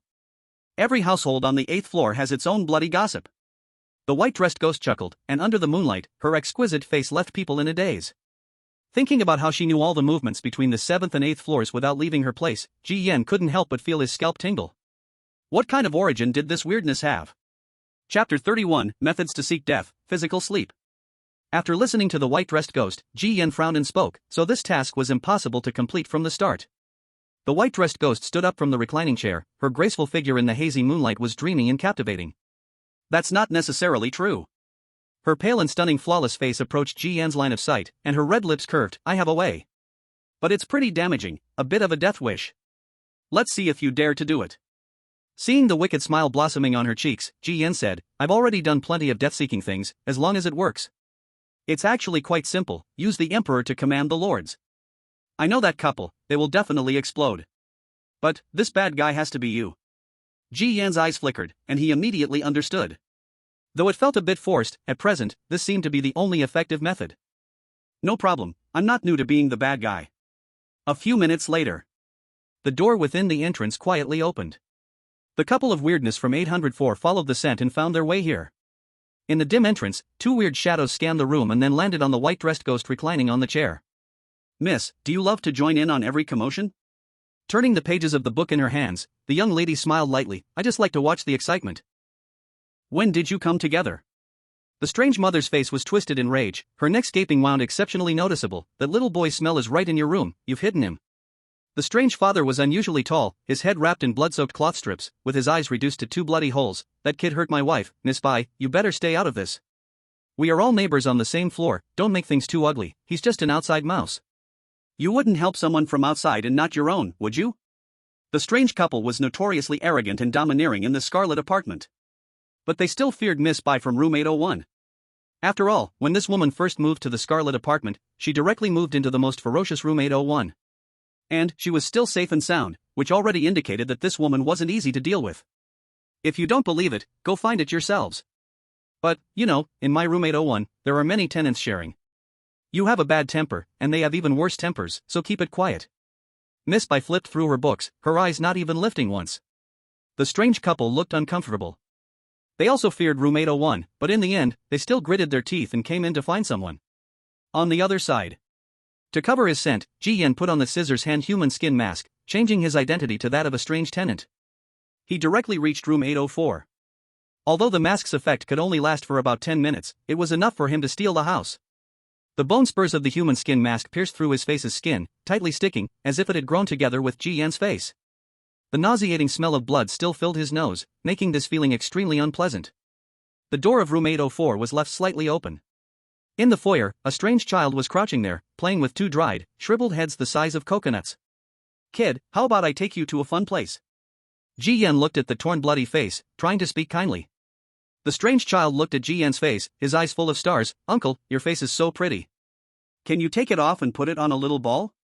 The little one held up one of the shriveled heads, his pitch-black eye sockets full of innocent naivety. You come with me first, and when we get there, I'll take it off for you. The little one tilted his head. I want it now. Be good, Uncle will take you to that place, there are plenty of these little balls everywhere. Ji Yan reached out and gently patted the little round head. Not bad, the strange child, though looking like a monster, was still somewhat cute. Indeed, cuteness in childhood has no species boundaries. But the next second, Ji Yan dismissed this thought. The strange child gripped Ji Yan's hand, smiling a human smile. I don't want to go, Daddy said not to trust anything a stranger says. If I cry, Daddy will come right away, and when Daddy comes, he'll help me peel off your face. Whatever I want, he gives me, he loves me the most. Saying this, the strange child opened his mouth to cry loudly. Don't cry, Uncle will give you this treasure, you'll definitely like it. What is it? The strange child thought he had scared Ji Yan, but the next moment, Ji Yan took out a nail hammer and swung it straight into the little monster's head.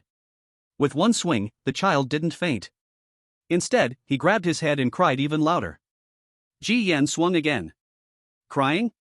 The worst thing is a little brat. The cracks spread through the child's head. After 2 swings, the strange child fell to the ground, deeply asleep. The game panel popped up. Player uses a strange item to cause harm to the strange child, losing 75 health points. Strange item nail hammer enhances resilience by 20 points. Ji Yan put away the hammer. He couldn't hit anymore. If the child died, the plan would collapse. Ji Yan grabbed the strange child and ran toward the corridor. But since the strange child was still crying, the strange couple in room 804 immediately sensed it. Unable to find Ji Yan in the room, they immediately understood what was happening. They glared at Miss Bai with fury, their terrifying aura seemed like it could tear her body apart. Bitch. Are you playing us with that filthy rat? Miss Bai elegantly flipped through her book, her mind immersed in it, casually spoke. I am reading in my own home, yet you barged in and searched the room. Finding no one, you still blamed me. Isn't it me who should be angry about this overreach? Miss Bai closed the book, looking at the strange couple, her tear-mole eyes shining with a cold light. The strange couple bit their teeth but did not dare to explode in anger, quickly leaving to find their precious son. On the rooftop. By the water reservoir, the twin sisters looked at Ji Yan, who finally returned, and quickly asked, what happened? Did that strange couple come? Ji Yan shook his head. The parents didn't come, I brought their child. In his hand was the strange child who had fainted.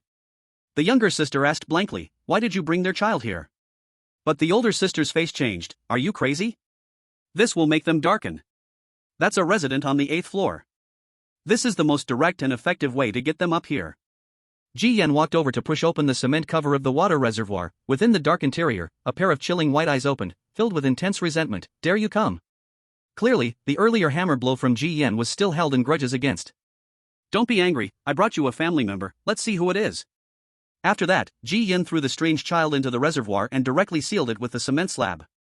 Jumping down, he dusted off his hands and turned to the wide-eyed twin sister saying, alright, mission accomplished. The older sister was dumbstruck. Wait, you just knocked him out and tossed him in, and that's it for the mission? Ji Yan looked at the time and said, don't rush, wait. Wait for what? Wait for that darkened couple from 804 to come up and tear us apart. Twin sisters. Chapter 32, Sibling Meeting, Refreshing the Eyes. Just joking, don't take it seriously. Ji Yan waved his hand, leaning against the reservoir, telling the sisters, you just need to watch the show with me here. Sister Zhangyi couldn't help but ask, did you hit the strange child on the forehead? Yes.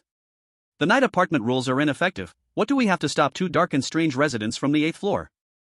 Ji Yan smiled without speaking. You are really a madman. Sister, come with me. Sister Zhangyi pulled Zhongting and turned to leave, but as she turned her head, their beautiful faces changed drastically. Their innate abilities triggered, and they heard hysterical roars in the corridor. That dark couple had already come upstairs. It's over. Sister Zhangyi's beautiful face turned pale. The younger sister also heard it, fearfully grasping her sister's wrist. Sister, they are so fierce. Almost at that moment, the stainless steel door in the distance was burst open, thick strange energy spread, as the dark couple stepped out with blood-red eyes. The stainless steel door quickly oxidized, covered in rust, and the painted walls rapidly cracked and weathered.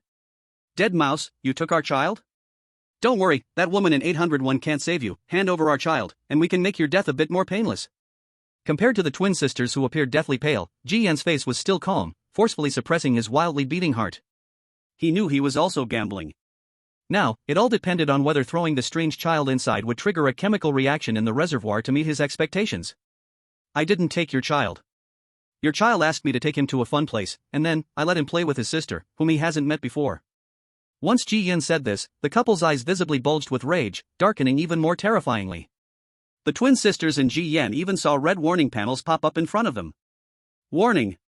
Player actions during the task have caused the strange residents to darken by 90%, facing life threats. Please find a way to escape. The strange couple stepped closer, their darkness level resembling two mutated nuclear radiation monsters without human shapes. Ji Yan ignored the warning panel, leaning against the reservoir, suddenly feeling sticky on his back. Turning my head, I discovered that the wall of the pool was flowing with black pus.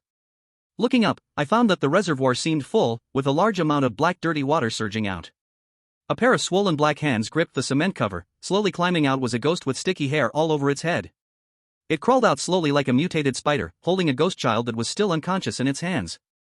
The ghost couple that was approaching stopped in their tracks, staring at the drowned ghost above Ji Yan's head, their daughter whom they had killed with their own hands. The terrifying anger that had been there slowly turned into fear. Ji Yan dared not move at all, letting the pools of pus fall onto his head. His heart had never beaten so fast before. Because the ghost above his head was the most spine-chilling feeling he had ever experienced since entering the dungeon. Dad, Mom, are you here now? Shishi has been playing hide-and-seek seriously, but Dad and Mom, you've been searching for so long, you don't know, it's so cold in there, it's all water. I was hugging myself, curled up in the corner, waiting. I was both happy and scared, happy because when you find me, you'll praise me for hiding so well, scared because I was afraid you'd forget to come find me. A hand was placed on my shoulder, and that hand felt like it was covered in burning hot asphalt, black sticky goo oozing from the building, still emitting steaming white vapor. Ji Yan held his breath. His body tensed involuntarily. But, this brother told me, that this is my little brother. I don't believe it, but I smelled your scent on this little brother. Every corner has your scent. But why? Why didn't I know about this little brother? Where did he come from? The ghost daughter's voice turned into hysterical shouting at the end. The sticky liquid on her body steamed, causing Ji Yan's eardrums to ache. The ghost parents looked at their daughter's terrifying eyes, for a moment not knowing how to speak. What they feared the most, what they dreaded, had finally happened. They turned their gaze to the culprit, Ji Yan. I'll tear you apart, you damn rat. The mother ghost completely lost control and rushed at Ji Yan without hesitation. But in an instant, the ghost daughter grabbed her with one hand and slammed her onto the floor. The floor quickly sank like mud, and the ghost daughter's black, grimy face got close. Mom, why are you angry? Is it because this brother is right? Is this really my little brother? You abandoned me, gave all your love to the newborn little brother, right? What did I do wrong? Why did you trick me into playing hide and seek? Why did you make me hide in that cold, dark box? The ghost daughter's hands gently stroked the ghost mother's face, murmuring repeatedly, asking over and over. The ghost mother no longer hid her feelings and screamed hysterically, Die, bastard, let my son go. How do you deserve our love?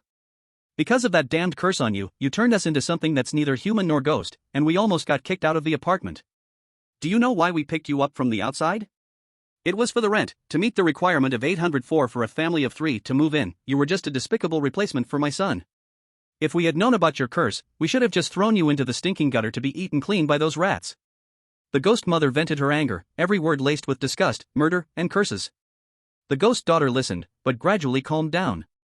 Her small black hands gently caressed her mother's cheek. How could that be? Mom, you're just angry. You used to love me the most, your love was only for me, everything you had was mine. She spoke, her gentle fingers piercing into the eye sockets and crushing the eyeballs.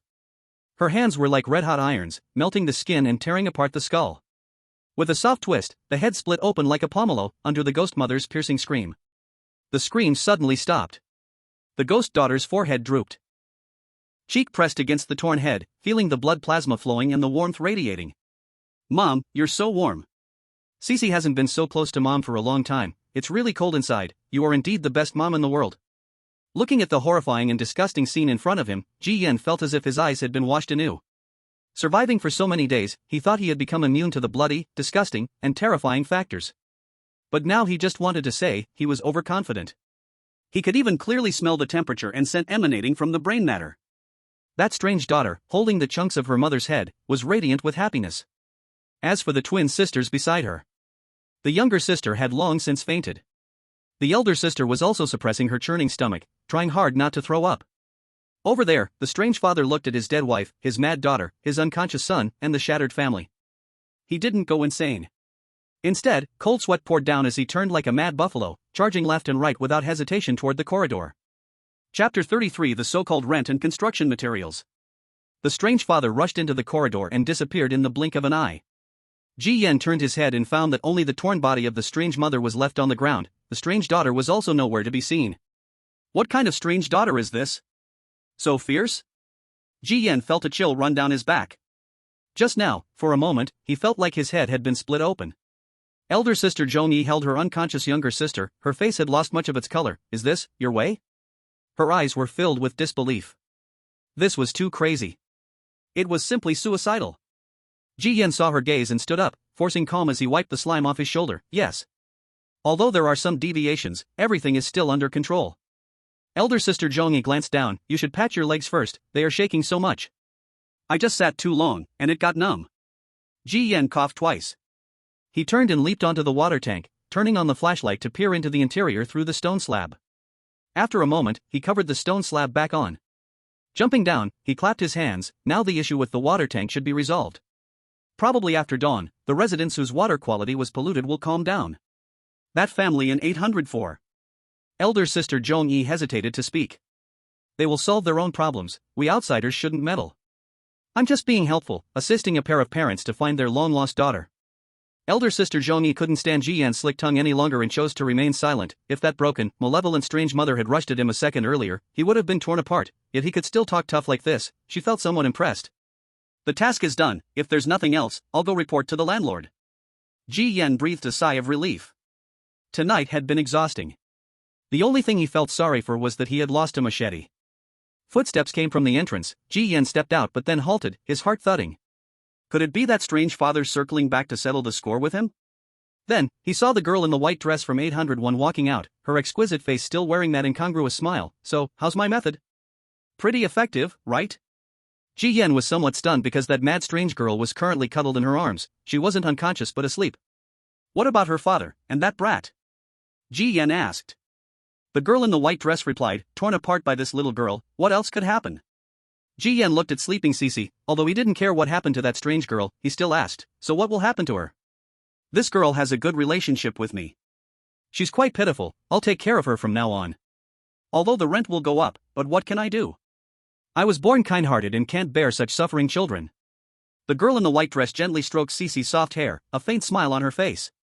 But Ji Yan always sensed that both those two sentences and that smile carried a hint of falsehood.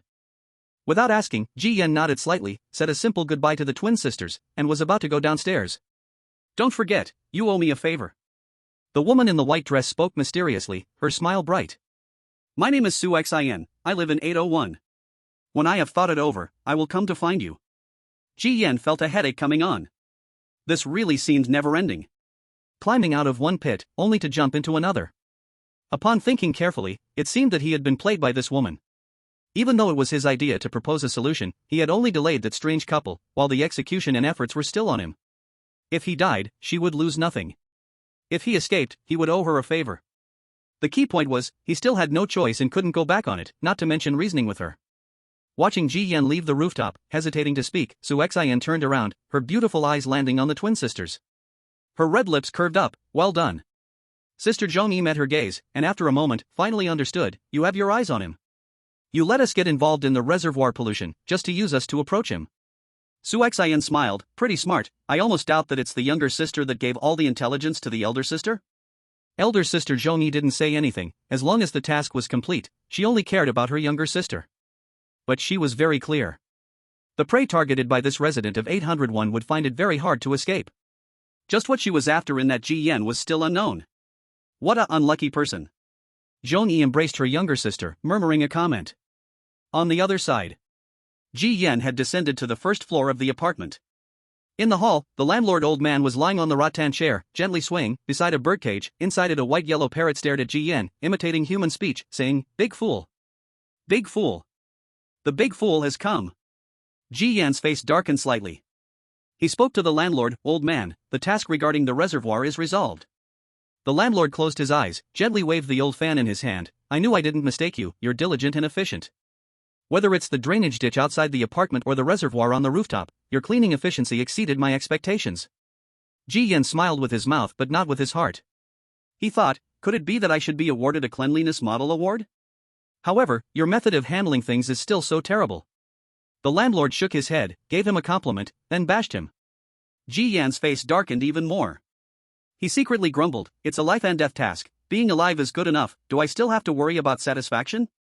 You shouldn't have contact with that woman from 801. That woman is full of troubles, once you get involved, it'll be hard to shake off. The landlord slowly said as he shook his legs. Ji Yan knew he was referring to the favor, he opened his mouth, but in the end, could only say, let's see how it goes. Do you really think she is so kind to help you deal with those matters? The real killer of the family in 804 isn't their daughter, but that woman. That family should now be in her 801 room, almost eaten up. Ji Yan was stunned. Eaten? 801 is the most dangerous room in the apartment, do you think there's only her tenant living there? Ha, what a naive little kid. That woman often borrows someone else's knife to kill the residents in the apartment, then sits back and enjoys the rewards, feeding the original residents in her room. That's where the rent comes from. Hearing this, Ji Yan asked the question he had always wanted to ask, what exactly is the rent of the apartment? All the strange residents of the Scarlet apartment, in order not to be driven away, thought of every possible way to pay the rent. But for the player Ji Yan, this rent had always been a huge mystery. The landlord was silent for a moment before slowly opening his mouth. When you were breaking the wall, didn't you see those blood-seeping walls? I saw them. That is the rent. Ji Yan was even more confused. The landlord opened his eyes, his murky gaze squinting at Ji Yan. Paying rent is to ensure that this apartment can stand strong in this world. And the flesh and blood of them is the best material for the building walls. Residents who want to stay inside must pay rent. The more guests there are, the stronger the apartment becomes, and so the cycle continues. Chapter 34, Strange Targeting, Grandma Appears. Ji Yan thought of the sachet his grandma had given him before. How could that count as rent? That sachet is purely important to me, just let that old woman fix it as payment for 3 days' rent. My sachet can't be fixed by just anyone, only your grandma has that sewing skill. The landlord sat up, rubbed his back, picked up the birdcage, and said to Ji Yan, it's getting late, go back and rest early. You must be pretty tired tonight too. Just a reminder, you need to cut ties with that woman in room 801 quickly, you won't be able to handle her. Ji Yan smiled bitterly, thinking how he wanted to cut ties as well, but that wasn't something that could be solved in just a few words. When the landlord's hunched figure disappeared into the corridor, the prompt sound from the game echoed in Ji Yan's mind. Congratulations, player, for completing the landlord's assigned task and successfully clearing the source of pollution in the water tank. Reward, 5 days of ordinary food. Increase 20 points of Eerie power, gain 220 experience points. Ding! Congratulations, player, for collecting 1 talent fragment. You successfully solved the water pollution problem and maintained a good environment in the apartment, earning a total of 9 guests with 5% favorability. The landlord is very appreciative of your abilities, increasing favorability by 2%. 2%? After all, it's a dungeon boss. After doing 2 things for him, I only got 2 points of favor. Trying to win over this old man might be harder than chasing a school beauty. Ji Yan joked casually and closed the information panel. But upon hearing he had collected a talent fragment, Ji Yan felt that the hard work tonight wasn't entirely in vain. It was now 3:30 a.m. After all this time, Ji Yan's excited state finally showed signs of fatigue. He began to feel sleepy. Rubbing his eyes, Ji Yan didn't linger and headed back to room 404 to rest. In the corridor, Ji Yan stepped up the stairs, quickly checking the information panel for tonight's earnings. But soon, Ji Yan realized something wasn't right. The stairs, why are they so long? He looked at the wall and found that, despite walking for so long, he was still on the second-floor corridor. What's going on? Am I hitting a ghost wall? Ji Yan immediately sensed something was off. He continued to walk up, turned the corner in the corridor, and found himself still on the second floor. Realizing that something strange was toying with him, Ji Yan helplessly said in the corridor, "Hey, buddy, I'm just trying to go upstairs. I haven't bothered you, right?" No response. Ji Yan's expression turned cold, reaching for a second coffin nail. There's a limit to bullying. My politeness doesn't mean I'm a soft persimmon. At that moment, a glass bottle rolled down from above, tumbling down the stairs until it shattered at Ji Yan's feet, spilling its contents on the floor. A fat man, wearing a short shirt, with greasy hair and a completely disheveled appearance, squatted above, biting into a chicken leg and mumbled to Ji Yan, "You broke my delivery wine. Do you know how precious that wine is?" Ji Yan found it somewhat amusing. "You rolled it to my feet, it shattered itself. What does that have to do with me?" Upon hearing this, the man's face, filled with rolls of flesh, turned cold. His eyes filled with aggression. "All I know is that my wine is broken. And the bottle is right at your feet." Ji Yan squinted, clearly indicating that the other party was targeting him, using an absurd excuse to cause trouble. In the apartment, late at night, the rules completely fell apart. The Eerie could act recklessly against players. Even if the player wore a privilege badge on their chest, the other side could easily find a reason to provoke trouble, rendering it almost useless. Ji Yan shrugged. Since the other person was coming at him, there was no use saying more, so he simply asked, "What do you want me to pay for?" Though he said this, he tightened his grip on the coffin nail. When encountering these eerie beings, there was no need for unnecessary words, just seize the opportunity and give them a nail. "Why are you holding that nail? Is that your attitude for apologizing?" The fat man swallowed the food in his mouth and sneered. The next second, the entire corridor shook violently, and the stairs slid like a slide. Ji Yan staggered, and his right hand was grabbed, the coffin nail in his palm falling into the chubby ghost's hand. Ji Yan was violently pressed against the wall, the chubby ghost clenching the coffin nail as if holding a red-hot iron, quickly letting go. "Where did you get this nail? It's so fierce." The chubby ghost was startled, imagining the pain if the nail pricked him. Ji Yan's face turned icy, he sensed something was off. Other weird beings, no matter how fierce, wouldn't target him intentionally. But this guy in front of him wasn't seeking any benefit, he was simply out for his life. This clash revealed hidden information before Ji Yan's eyes. Ji Yan glanced over, narrowing his eyes. "You glare at me? You broke my wine, and you dare to glare?" The chubby ghost's squinting eyes shimmered with cold light. One hand grabbed Ji Yan's abdomen, but the next second, it was bounced back by Ji Yan's sweater, ripping it a few inches with a loud sound. "You've got plenty of treasures on this mouse. But your sweater seems pretty much ruined." The chubby ghost grinned, showing his yellow teeth, eyes filled with mockery as both hands fiercely grabbed at the sweater, tearing it apart under ghostly power. In the end, it was completely ripped apart. Once the sweater was torn, and its damage reached 95%, it immediately triggered the backlash effect. The sweater shone with bloodlight, and the chubby ghost's hands were instantly burned severely, flesh rotting and emitting white smoke. Ji Yan waited for this opportunity. One hand pulled out a hammer while the other quickly picked up the coffin nail from the floor, aiming it at the chubby ghost's forehead and almost striking it with force. Clang! A metallic clash. The coffin nail pierced through the chubby ghost's forehead. A piercing scream echoed through the entire corridor. "I told you, being polite doesn't mean I'm a soft persimmon. Since you wanted me to compensate, I'll gift you this nail as a drinking fee." Ji Yan raised the hammer again, intending to drive the coffin nail completely into the chubby ghost's forehead. But just as he lifted it, his wrist felt as if something had wrapped around it, and a cement-covered ghost drilled out from the wall, pulling Ji Yan toward the wall. As the cement ghost pulled Ji Yen inside the wall, it mocked the chubby ghost. Lu Feng, did you almost get reversed killed by a little brat? Aren't you embarrassed? Kid, as for why we want to deal with you, reflect well over there, think about who you've offended. Half of Ji Yen's body was pulled into the wall bit by bit. He could distinctly feel the cement squeezing his body. On the ground, the chubby ghost held his broken head, too scared to pull out the burning coffin nail, staring at Ji Yen with bloodshot eyes. I want to crush this mouse's head. Ji Yen's face twitched, silently cursing. At that moment, just as the chubby ghost was about to pounce, a hunched-over figure appeared behind it. Sigh, my grandson made a mistake. Why not let us adults settle it instead of picking on a child? He's still so young, he knows nothing. Ji Yen was shocked. The chubby ghost was stunned for a moment, instinctively turning its head. In the next instant, a hand with thin skin covered in corpse spots reached over and pressed on the coffin nail. The coffin nail then sank into the chubby ghost's head. Like an iron falling into foam, the chubby ghost didn't even scream, its head cracked open, and the brain inside was dissolved into a pool of blood. The hefty body collapsed onto the steps. Chapter 35, Unfortunately Losing Mother-in-law and Daughter-in-law Relationship. Looking at the chubby ghost with a cracked head, Ji Yan's expression was one of shock. He turned his head to look at his hunchbacked grandmother, unable to help but take a deep breath. How did Grandma end up here? Grandma, how are you here? Grandma didn't answer, her kindly face with silver hair seemed so gentle, her squinting eyes fixed on the wall behind Ji Yan. The wall shook, and Ji Yan, with half of his body swallowed, was pushed out. The cement ghost immediately chose to flee. Grandma laughed softly, her age-worn fingers twirling a silver needle. She lightly drew across the wall. Under the sturdy wall, in an instant, it was as if cloth was being cut open, and tiny transparent lines danced around the palm, tugging in the air. As the silver thread seeped deep into the wall, the cement monster hiding within was effortlessly pulled out. It was a creature completely naked, covered in cement, crouched on the ground in panic, trembling as it looked at Grandma. Lupa, I didn't know it was your grandson. If I had known, I would never dare to touch your grandson. It was all Lu Panzai who urged me, please let me go. I promise to take good care of your grandson in the hallway from now on. Grandma chuckled hoarsely, you actually knew this was my grandson, you just didn't expect me to come out. Someone else is instructing you, and you have one chance to tell me who it is. Grandma's hands were clasped behind her hunched back, her soft voice making the cement creature tremble in fear. Ji Yan suddenly spoke up, Grandma, no need to interrogate, I know who it is. Good.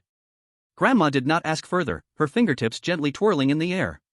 The cement creature, still begging for mercy, had a bloodline torn open on its forehead, and in the next moment, its entire surface was ripped apart like orange peel. The skinned corpse rolled down the hallway. Grandma picked up the bloody skin, nodded slightly, the quality is barely acceptable, I can weave a doll for my good granddaughter. As she spoke, she placed the bloody skin into a cloth bag hanging at her waist. Ji Yan watched from behind, cold sweat breaking out. Wow, our grandma is really too strong. Wait, why did Grandma come out of room 404? Logically, with less than half of the current affinity, she shouldn't have rushed out to save me. Grandma, how come you're here? Grandma tightened the bag, holding it in her hand, and looked at Ji Yan, slowly smiling. I'm old now, can't sleep at night, came out for some fresh air. I intended to go feed the stray cats on the first floor but didn't expect to find my own grandson being bullied. Ji Yan looked at the two strange corpses, worry showing on his face. If they're dead, will it cause any trouble? These two are just bugs from the tenant apartment, squashing them won't hurt at all. Tenant, Ji Yan remembered Louis Tone mentioning it. This kind of strange being has no home of its own, only able to stay hidden in the corners of the apartment by doing some rough work for the landlord, paying just a bit of value, like a parasite. Their status is very low, even more inferior than many players. Generally, these tenant creatures only dare to use scare tactics to trick players out of their gear, rarely threatening their lives, mainly afraid of being held accountable by the strange families behind them. But from the very beginning, these two strange beings aimed to kill Ji Yan. This was a bit suspicious. Do you know who is instructing them? The strange grandma asked. Someone called Long Yuan.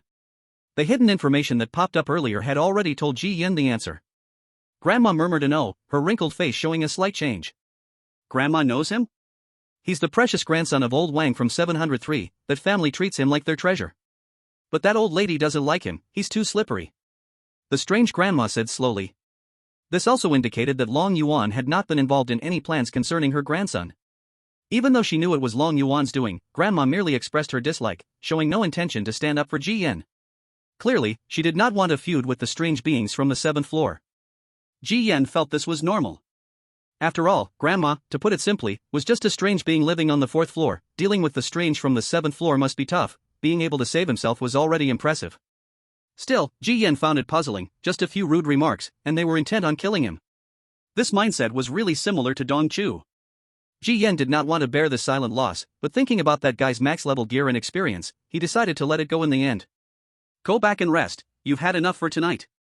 Tomorrow when that woman comes looking for you, be careful, that woman's heart isn't kind at all. After giving this instruction, the strange grandma continued to go downstairs. Ji Yan knew that the woman was referring to the strange mother, thinking this was a heads-up about who assigned the driver task for tomorrow. This mother-in-law and daughter-in-law relationship is truly a global issue. With a sigh, Ji Yan returned to room 404. On the other side, Long Yuan returned to his room. His face was also dark. He looked at the cracked chopper in his hand, filled with hatred for Ji Yan. To deal with the entanglement of that strange father in room 804, he had been exhausted and was extremely angry. What a cunning little trick, I will remember you, Ji Yan. Morning. The white mist was hazy. Ji Yan got up right on time. With less than 3 hours of sleep, he felt somewhat unwell. When he stepped out of his room, Louis Tone was already having breakfast at the dining table. Even in this strange world, Louis Tone still gave off the essence of a punctual 996 worker, working on time, resting on time, getting up on time, very laid back. Did you go out again last night? Your state says it all. Louis Tone even learned to ask and answer herself. Ji Yan was speechless. Louis Tone's gaze was like seeing a colleague who had rolled to the other side, but the truth was, he had not brought this whirlwind upon himself. Just like Grandma's words last night, when the time came, the room echoed with a call from his mother. Mother is the easiest to talk to among the three strange ones, plus she already has a good impression of you, so... Louis Tone still habitually tried to comfort Ji Yan, but halfway through, she suddenly realized that the living conditions of others were much better than her own, feeling a bittersweet ache in her heart, and couldn't continue. After knocking twice on the door, Ji Yan pushed it open and walked into the room. The environment inside the room was tidy and gave a tranquil feeling. His mother leaned against the window seat, staring out at the gray world, then turned to Ji Yan with a gentle smile. Did the flashlight I gave you last night help? Ji Yan nodded. It was very dark upstairs, thanks to Mom's flashlight. It's only right for a mother to take care of her child, especially since you've contributed so much to this family. His mother had her hair pinned up, looking regal, and her smile was serene. You killed the deadbeat father of yours. Mom knew you were the most sensible. If you also kill your grandma, then Mom will only love you from now on. Ji Yan. This duo had the same lines. Both wanted to trick him into killing the other. Was it purely a bad mother-in-law and daughter-in-law relationship, or would one benefit from the other's death? Grandma is also pretty good to me. If it weren't for Grandma last night, I probably... Ji Yan didn't finish his sentence when his mother laughed a couple of times and shook her head, saying, Child, do you really think that old lady loves you so much? She wants to use your hand to kill me, your mother. Chapter 36, Gift Delivery Upstairs, meeting Su Xian again. The look his mother gave Ji Yan was so gentle, but her tone was cold and filled with murderous intent. Child, if your mother and your grandma could only have one live, and the knife is in your hand, who would you stab? Danger. Hearing this deadly question, Ji Yan immediately felt overwhelmed. But when doing things, one must be smooth, say whatever to whoever. Ji Yan pretended to struggle with a brief thought, seriously stating, if I really had no choice, I would undoubtedly save my mother. His mother's face lit up with an even brighter smile upon hearing this. So, good son, you would mercilessly stab that old witch grandma, right? Ji Yan found it hard to speak, fearing some word trap or sensitive zone. He just nodded in silence. He quickly shifted the topic. Does mother have any plans for today? Mom is in a great mood. You just need to take a box upstairs for me. That's a good friend of Mom's. Remember to sweet talk a bit. She lives on the 8th floor, and if you get along well with her, not many will dare to mess with you in this apartment. His mother said with a smile, handing over a delicate box. Clearly, this task from Mom was purely a benefit. When Ji Yan heard sister 8th floor, the key word suddenly made his heart skip a beat. He tried to ask, could it be room 801? His mother showed a surprised expression. Why, have you met that sister? Is that sister very beautiful? You haven't been so enchanted that you're dizzy, have you? Ji Yan forced a smile that didn't reach his eyes. Don't say it, she really did make me dizzy. Looking at the box in his hand, Ji Yan's expression resembled someone struggling with constipation.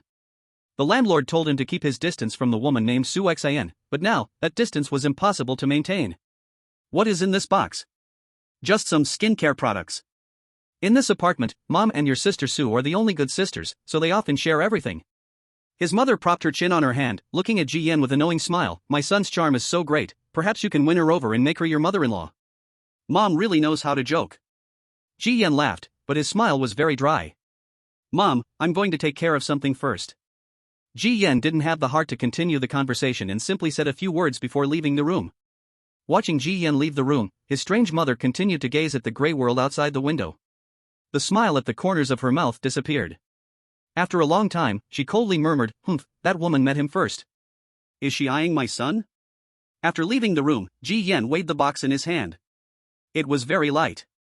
But he felt uneasy. Is this really a coincidence? Could it be another trap designed for me? It's no wonder he had this thought. The woman named Su Xian was the most cunning he had ever met, full of schemes. He carefully touched the box with both hands. The hidden information panel popped up. Good sisters? In this apartment building stained with blood, built on flesh and blood, where is this kind of magical thing? What is here is only dirty deals. As for what kind of deal, can you guess whether what's in this box is really skincare products? That's more like it. What sisterhood exists in this weird world? Not even a dog would believe it. But Ji Yan also felt a bit irritable. Why is it another riddle? Does this talent make him uncomfortable if he doesn't make riddles for a day? He thought that piecing together two fragments of his talent would eliminate this drawback, but the bad habit still couldn't be changed. Over there in Grandma's room, there were no signs of the door being opened. Louis-Tone was still receiving her task. Ji Yan didn't pay much attention and went out to complete his task. Soon, Ji Yan reached the 8th floor. In the hallway, Ji Yan ran into the previous bandage creature, who was the landlord's assistant, the apartment administrator. It was still wrapped in layers of blood-soaked bandages. At first glance, one might think it was a walking mummy. It was standing at the door of room 804, holding a report form. Then it closed the door and affixed a seal. A family tragedy occurred in 804. A drunken father killed his wife and son before choosing to take his own life.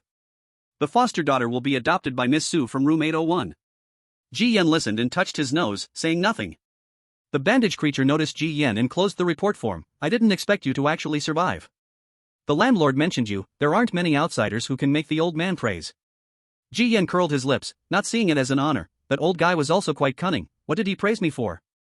He praised you as a child favored by the goddess of luck, always able to turn misfortune into blessing, hoping such favor would also fall on the apartment. The old man really knows how to flatter. Casually responding a few words, Ji Yan walked past the bandage creature and knocked on the door of room 804. The door opened, but it wasn't Su Xian who answered. It was the twin sister Zhang Yi from last night. Why is it you? They both spoke at the same time. Zhang Yi paused for a moment and then said, today's task involves room 801, so I came over to interact. Ji Yan looked at her. What a coincidence, I'm doing the same today. You say, how could there be such a coincidence? Ji Yan responded, and even he, no matter how foolish, could see the clues. It seemed that this twin sister was not as simple and honest as she appeared. Last night's words, clearly some were mixed with lies. Zhang Yi stepped aside, avoiding his gaze and said, you should focus on your task. After saying that, she slipped away. Ji Yan glanced around and walked into the house. Like the night, Xu Xin was nowhere in the living room, only the gently swaying nightgown could be seen. The difference was that there was an additional girl in white sitting on the sofa. She was completely focused on the TV, but the screen only showed black and white snowflakes. She? Ji Yan recognized this strange girl at first glance.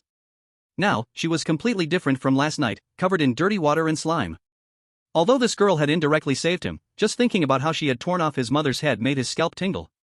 She didn't turn her head, her mind fully on the television, muttering to herself, so miserable, all dead. It was unclear whether she was talking about the TV show or herself. A sudden chill ran down Ji Yan's back, and when he turned his head, he saw that familiar beautiful face. But he couldn't tell if it was an illusion. He always felt that Xu Xin's body seemed a bit transparent and unreal today. What's wrong? We just said goodbye last night, and now you come looking for me. You're not falling for your older sister, are you? Xu Xin, with her tall figure, leaned slightly down, her smile holding an ambiguous meaning. Miss Su, my mother asked me to give this to you. Ji Yan handed over the delicate box in his hand, forcing out a stiff smile. Xu Xin did not take it, instead asking Ji Yan, did your mother tell you what's inside? Ji Yan shook his head, no, and I don't really want to know. You help me open it. Actually, I'm quite curious. Your mother can be quite playful, often sending some prank items to scare me. Xu Xin gestured for him to open it, and Ji Yan hesitated for a moment. After a brief pause, he slowly opened the box. Upon seeing what was inside, Ji Yan's expression froze for a moment. This.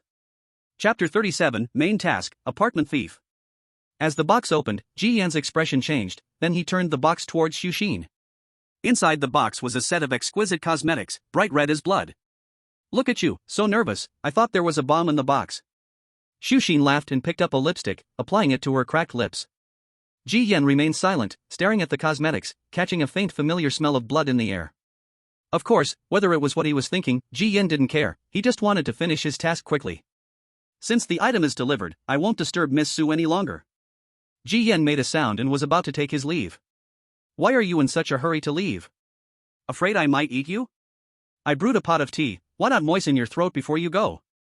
Xuxin closed the box, inviting Ji Yen. No, my mother instructed me to do other things, let's leave it for next time. Having completed his task, Ji Yen didn't want the woman to bind him, lingering too long would invite trouble. But just as Ji Yen was about to leave, he found the door wouldn't open no matter what, he sighed helplessly and turned to look back at Xuxin, who was smiling on the coffee table. About the favor you owe me, I've thought it through. In recent days, my apartment has frequently been robbed, and important things have been stolen. I want you to help catch that thief. Ji Yen smiled bitterly, I'm not some great detective, even you, Miss Su, couldn't do it, let alone me.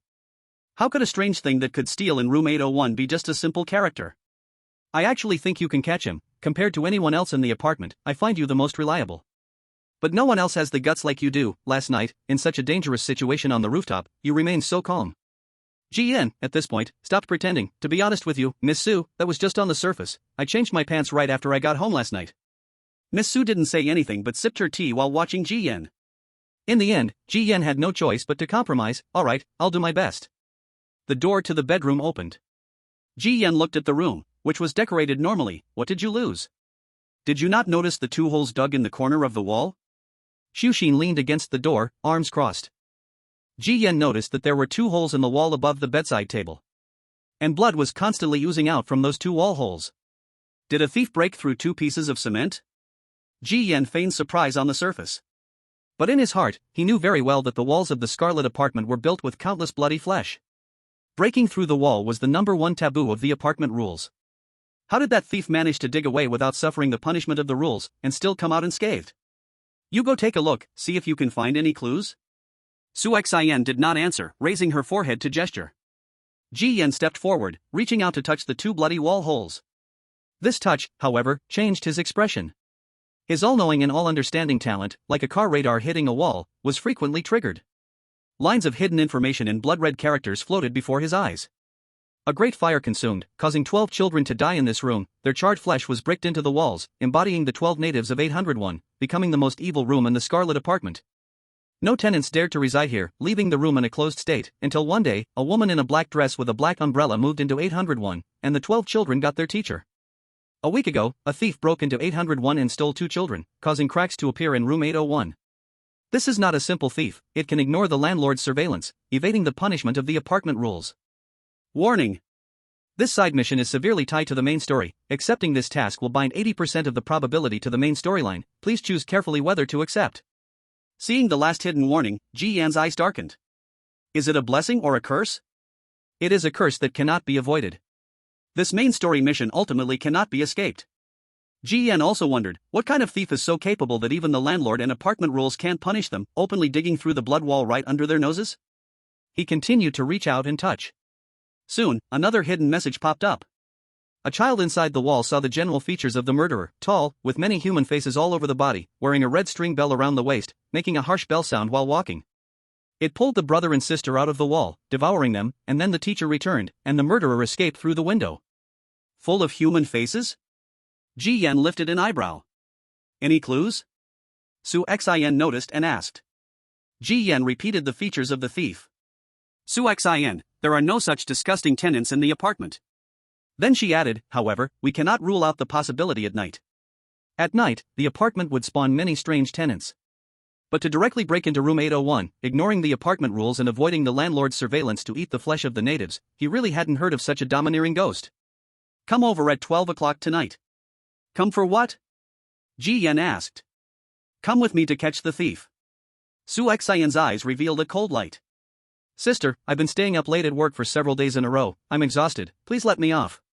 Su Xian stared at Ji Yan's mouth twitched, and he could only nod in agreement. Ding. Congratulations, player, for successfully triggering an A+ level mission. Help the resident of 801 find the lost items. Ji Yan rubbed his brow. The final favor was exchanged for an A+ level mission. Thinking about how he had been madly accepting missions for the past few days, like a bull or horse that couldn't stop racing, he couldn't help but sigh. This was completely contrary to his initial idea of living a peaceful life. and it was getting further and further away. Coming out of room 801, Ji Yen went downstairs and ran into the old landlord again.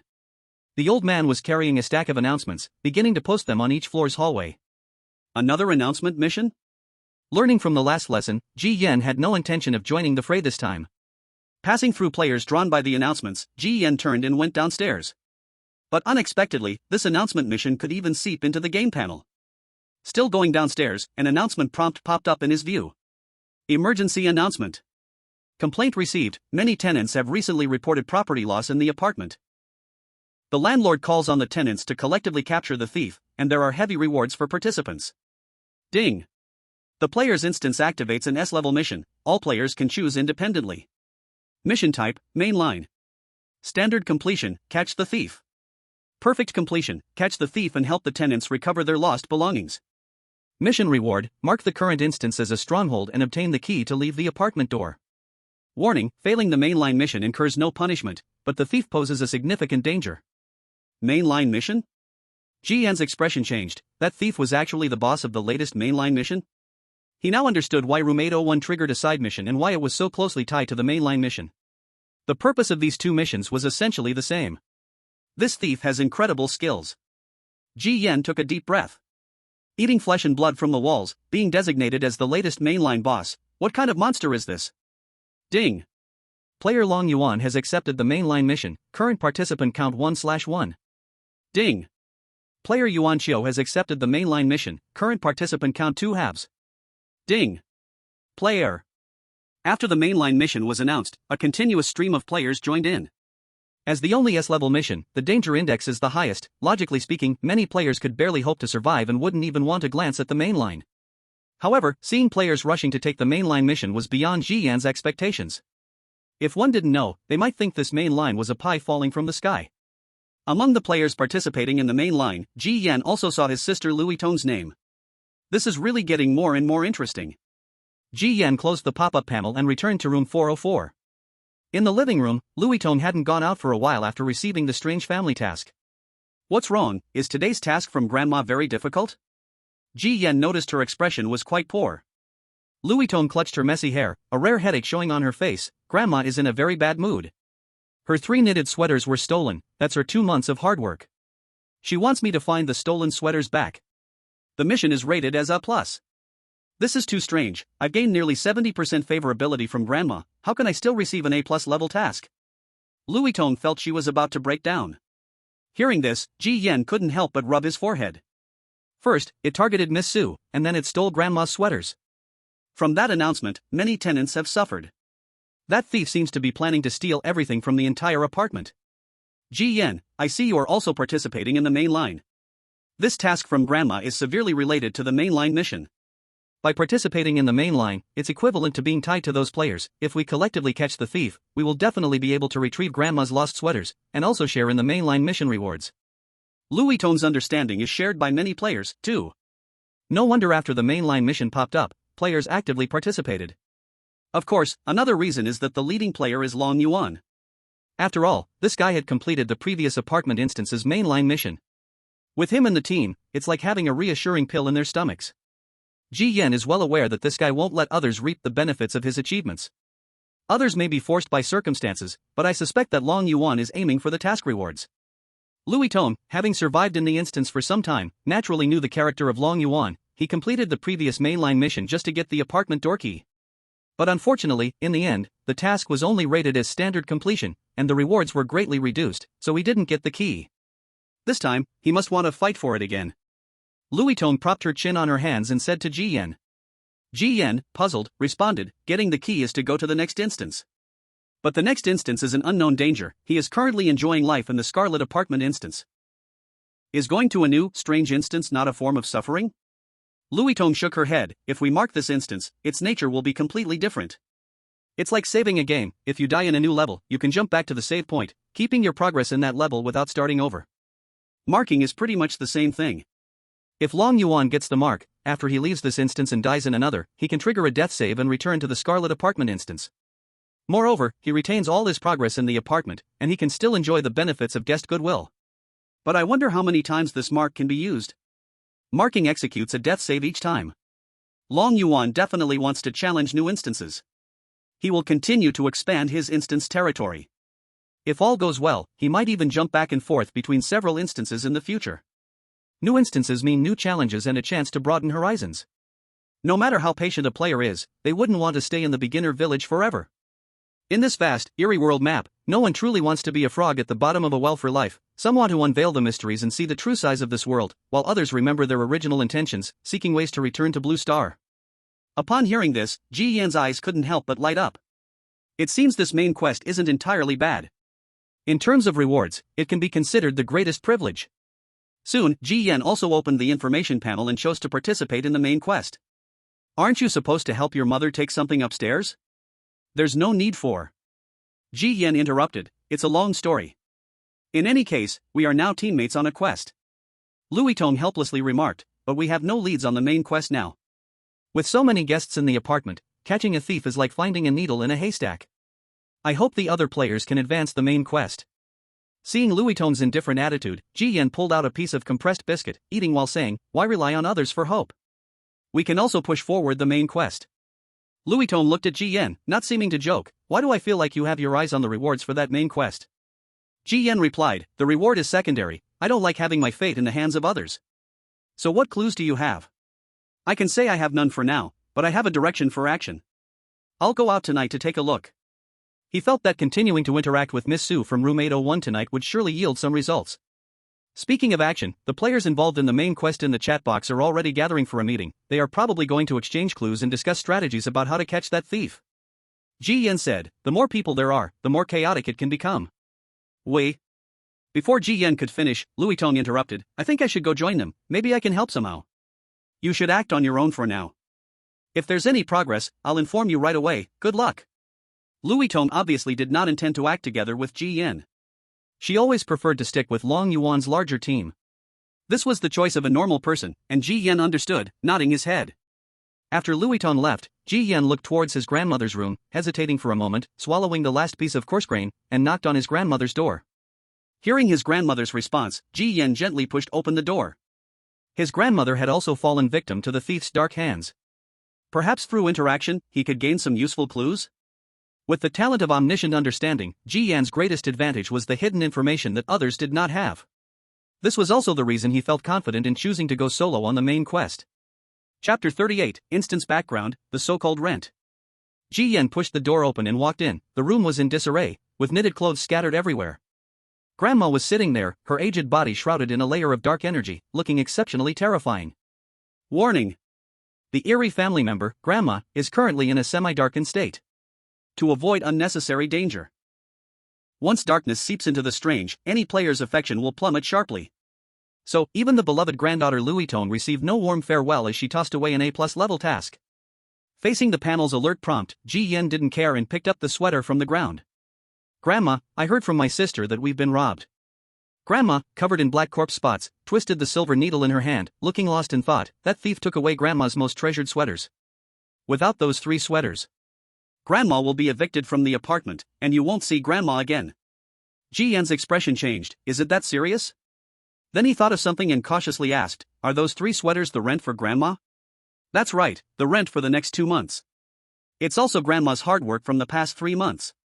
Grandma's hunched back trembled slightly. It was Ji Yan's first time seeing such evident anxiety in his strange grandma. Compared to last night, when he casually eliminated 2 dwelling oddities amidst the hallway, it felt like 2 different worlds. What exactly is the foggy world outside the apartment? Even the strange grandma fears it this much. All the oddities try their best to stay inside the apartment, terrified of being expelled. Some sweaters could serve as rewards for players. Other sweaters, however, could serve as rent to the landlord. Ji Yan still felt confused about the rent. At first, he didn't want to pursue the topic too deeply, worried it would involve the main quest, but now that he had accepted the main quest, he had no more concerns and asked it outright. To his surprise, he actually received an answer. He watched as strange grandma stood up, squeezing a silver needle, and slid it across a specific spot on the wall, creating a cut. The wall ripped like fabric, oozing blood. Unlike before, this time inside the wall, he saw chunks of squirming flesh, covered in blood veins. Ji Yan's eyes widened. The flesh in the wall displayed a vibrant, robust life. It was like a fiercely beating heart. Neither your mother nor I are original residents of 404, these embedded in the wall are. They dwindle within the wall day by day. We, as outsiders, must feed them to prevent being driven away, ensuring the wall doesn't crack and collapse. What we feed them is the rent. Listening to this, Ji Yan remained in a fog. He tried to reach out and gently touch the flesh. As expected, the talent all-knowing understanding was triggered.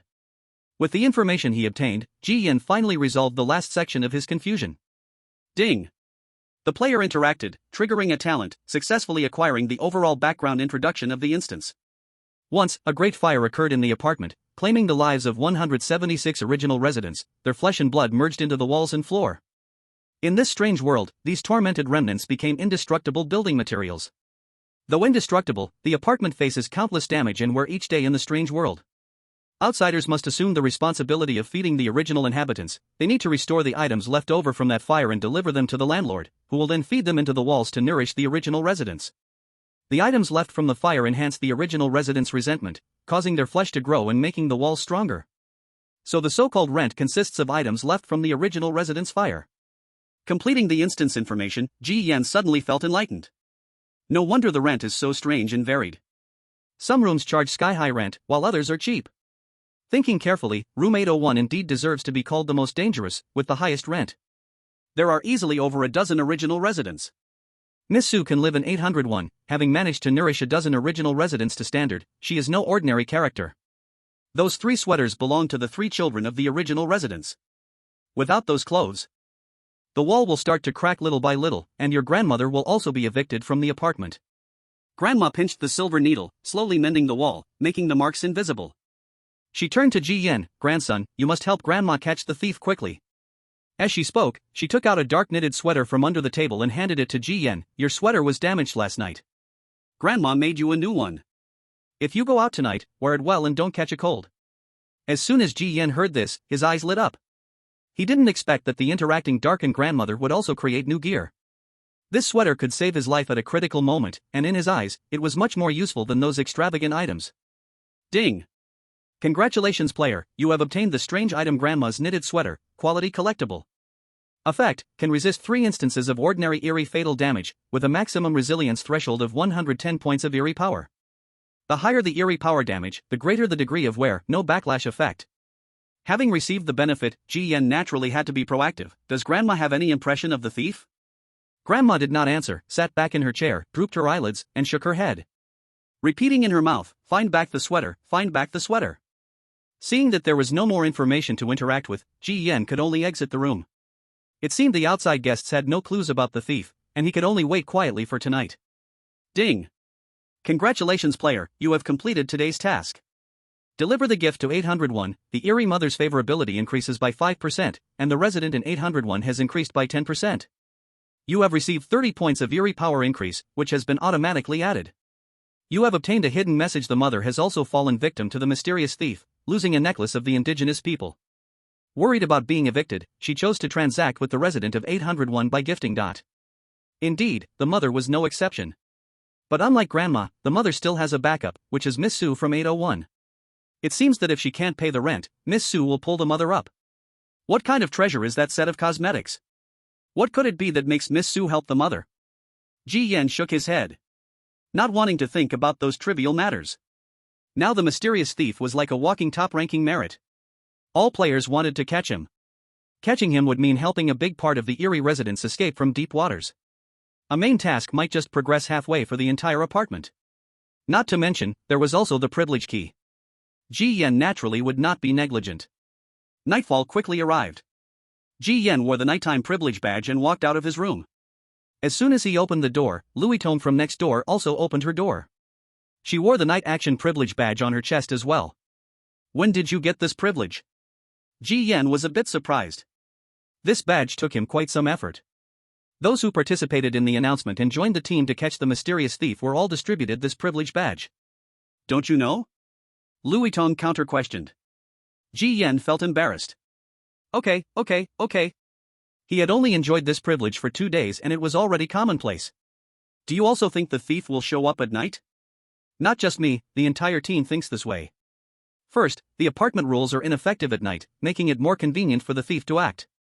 Second, the time when Eerie residents lose items is mostly at night. So it will definitely be lively tonight. Looking at Louis Tong's eager expression, Ji Yan reminded, don't forget, the task mentioned that the mysterious thief is very dangerous. With many players, the thief may not be afraid. Ji Yan always felt. Many players seemed blinded by the task rewards, truly treating the opponent as the rat everyone wanted to catch. But the opponent was a real main task boss. It wouldn't be a soft persimmon. Chapter 39, The Vitality of Theft, Extreme Team. Inside the room, eerie beings wandered everywhere in the night. They roamed in every corner, like NPCs in a game that only moves singularly. Ji Yan and Louis Tong stepped out of the guest room corridor. Several strange creatures approached, carefully sniffing the scent on the two of them. In the end, after catching the smell of that special privilege badge, they reluctantly scattered away, just like delicious food suddenly labeled as inedible. After a few nights of nighttime activities, Ji Yan had become accustomed to it. But Louis Tong beside him was very frightened. It was her first time seeing the apartment after midnight. Looking at the house full of strange creatures, the color drained significantly from her pretty face. Don't panic, if you don't take the initiative to talk to them, they won't touch you. Compared to Louis Tong, the nighttime apartment felt more like Ji Yan's home ground. Having just arrived at the Scarlet apartment, this girl had helped him understand the rules, so Ji Yan said a few more words, reminding her to pay attention to the night activities and the danger zones to avoid. Louis Tong nodded and then asked, do you want to go with me to gather the capture team? No, you guys plan your own. I'm going to the 8th floor. Ji Yan declined, not to mention whether he wanted to go or not, that guy Long Yuan might be in the group. That guy was like a mortal enemy to him now, he didn't want to waste time entangling with him. After Louis Tong left, Ji Yan didn't linger and quickly went up to the 8th floor. Just as he stepped out of the corridor, he saw a bald strange creature rushing toward him in panic, begging for mercy. The next second, it was grabbed by small hands on its shoulders, and with a gentle rip, it was torn in two. Thick blood splattered on the corner of the wall. Looking at the small figure who had torn the bald strange creature apart, it was actually Shishi. This girl seemed to have developed a taste for this feeling after tearing apart her mother on the rooftop. At the moment, she wore an oversized white nightgown that dragged on the ground, half of her body covered in blood. In the dim light, matched with her expressionless little white face, it was incredibly eerie. She stared at Ji Yan and asked, brother, are you up here to look for sister again? Ji Yan raised his flashlight and forced a dry laugh. Yeah, you said sister invited me tonight. Shishi stepped aside, pointing towards the door. Sister is waiting for you. In the corridor, scattered were dismembered bodies. The level of bloodshed was akin to a slaughterhouse. Ji Yan's mouth twitched. Wow, after her parents offered their lives to the sky, this girl became so fierce that it seemed she had no opponents in the apartment. He couldn't help but ask, Shishi, is she just tearing them apart for fun? Shishi wiped the blood from the corner of her mouth and then tousled her fluffy hair. Sister is in a bad mood. She said these things in the corridor are very noisy, so she asked me to come out and clean them up. As she spoke, she squatted down to check the torn bodies, making sure they were all dead. Looking at Shishi, who obeyed Su Xan without question, Ji Yan seriously suspected that the woman had some method to brainwash children. Walking into room 801, Miss Su was still lying on that reclining chair. Under the moonlight, her figure appeared hazy. Miss Su held a book, flipping through the pages. It's very lively tonight, I heard many footsteps downstairs. Ji Yan, that thief almost targeted all the residents, the old landlord even put up a notice. Many residents plan on waiting for that thief to show up at night. Miss Su smiled and asked in return, do you think with such a commotion, the thief would still dare to come out? Unless their brain has been kicked by a donkey, they probably wouldn't dare. On the contrary, he will definitely show up tonight. Ji Yan was puzzled. Miss Su didn't say it outright, she closed the book and said, I won't go with you to catch the thief tonight. You follow those people, if you stick with them, that thief will definitely show up. On the table, there's a gift for you from me. Remember, catching thieves isn't about sheer numbers, brute force won't catch them, you need to use your brain. Ji Yan looked at the table, where there was only a big-headed doll. It looked messy, with a lot of lines, and was roughly made. Ji Yan picked it up and heard the game prompt. Congratulations, player has obtained Scream Doll, rare quality. Description, a doll that has witnessed blood and slaughter. When danger appears, it can scream to give a warning and hinder a certain extent. Ji Yan wanted to put it into his toolbar. The doll leaned on the shoulder, both sides flashing with a strange light, looking quite impressive. Ji Yan really didn't expect to interact with Miss Su and get a reward of a strange object, though it sounds ordinary, at least it is a rare quality. Do you have something on tonight? Ji Yan retorted. I'm worried that the thief will come again tonight. So, I let Shishi wait at the door, and if those stray mice get close, she'll tear them apart immediately. Ji Yan nodded, said nothing, and turned to leave. Miss Su reminded again, this thief must be caught quickly. If it drags on, it will steal more and more things. At this rate, this apartment will collapse soon, and it will disappear completely. Ji Yan's face changed. Is it that serious? Haven't you noticed that thief steals either the rent or directly digs into the flesh and blood of the original residents? Miss Sue turned her head, her eyes revealing a cold light. The thief's purpose is to destroy this apartment. Hearing this, Ji Yan's expression couldn't help but become serious. Louis Tone once said, tasks that generally pose a serious threat to the safety of the entire instance can be defined as main quests. He initially wondered how a thief stealing things could be categorized as the highest level S-rank side quest. Now it was clear, the thief stole the very lifeblood of the Scarlet apartment. Once the Scarlet apartment collapsed, all the strange residents would perish. The players would also fall into a more terrifying instance. After coming out of room 801, Ji Yan inexplicably felt a tremendous pressure. He ran downstairs, and when he reached the 5th floor, he suddenly heard great noise in the corridor. Walking over to take a look, he found several players encircling and killing 2 resident strange creatures. The blonde man leading the team wore sunglasses, had a cigarette in his mouth, and held a black handgun. Without saying a word, he shot the heads of the 2 strange creatures. The other side exuded murderous intent. Upon seeing Ji Yan, they aimed their gun, tilted their heads, then walked away with a few players. Killing the strange creatures? It was the first time Ji Yan saw such ruthless players in the instance. The strangeness of the night was brutal, and this team actually hunted them as prey. Ji Yan turned around and happened to bump into Louis Tone. She was surprised. Aren't you going to the 8th floor? Ji Yan just came down. Is it that lively downstairs right now? Louis Tone nodded. Many players are participating in the main quest. To catch the thief, they've split into several teams with different ideas. You saw that team just now. Their leader, the blonde man, ranks just below that Long Yuan in the apartment strategies, extremely brutal. They got a lead on the thief. I heard that the thief is a strange creature without hair.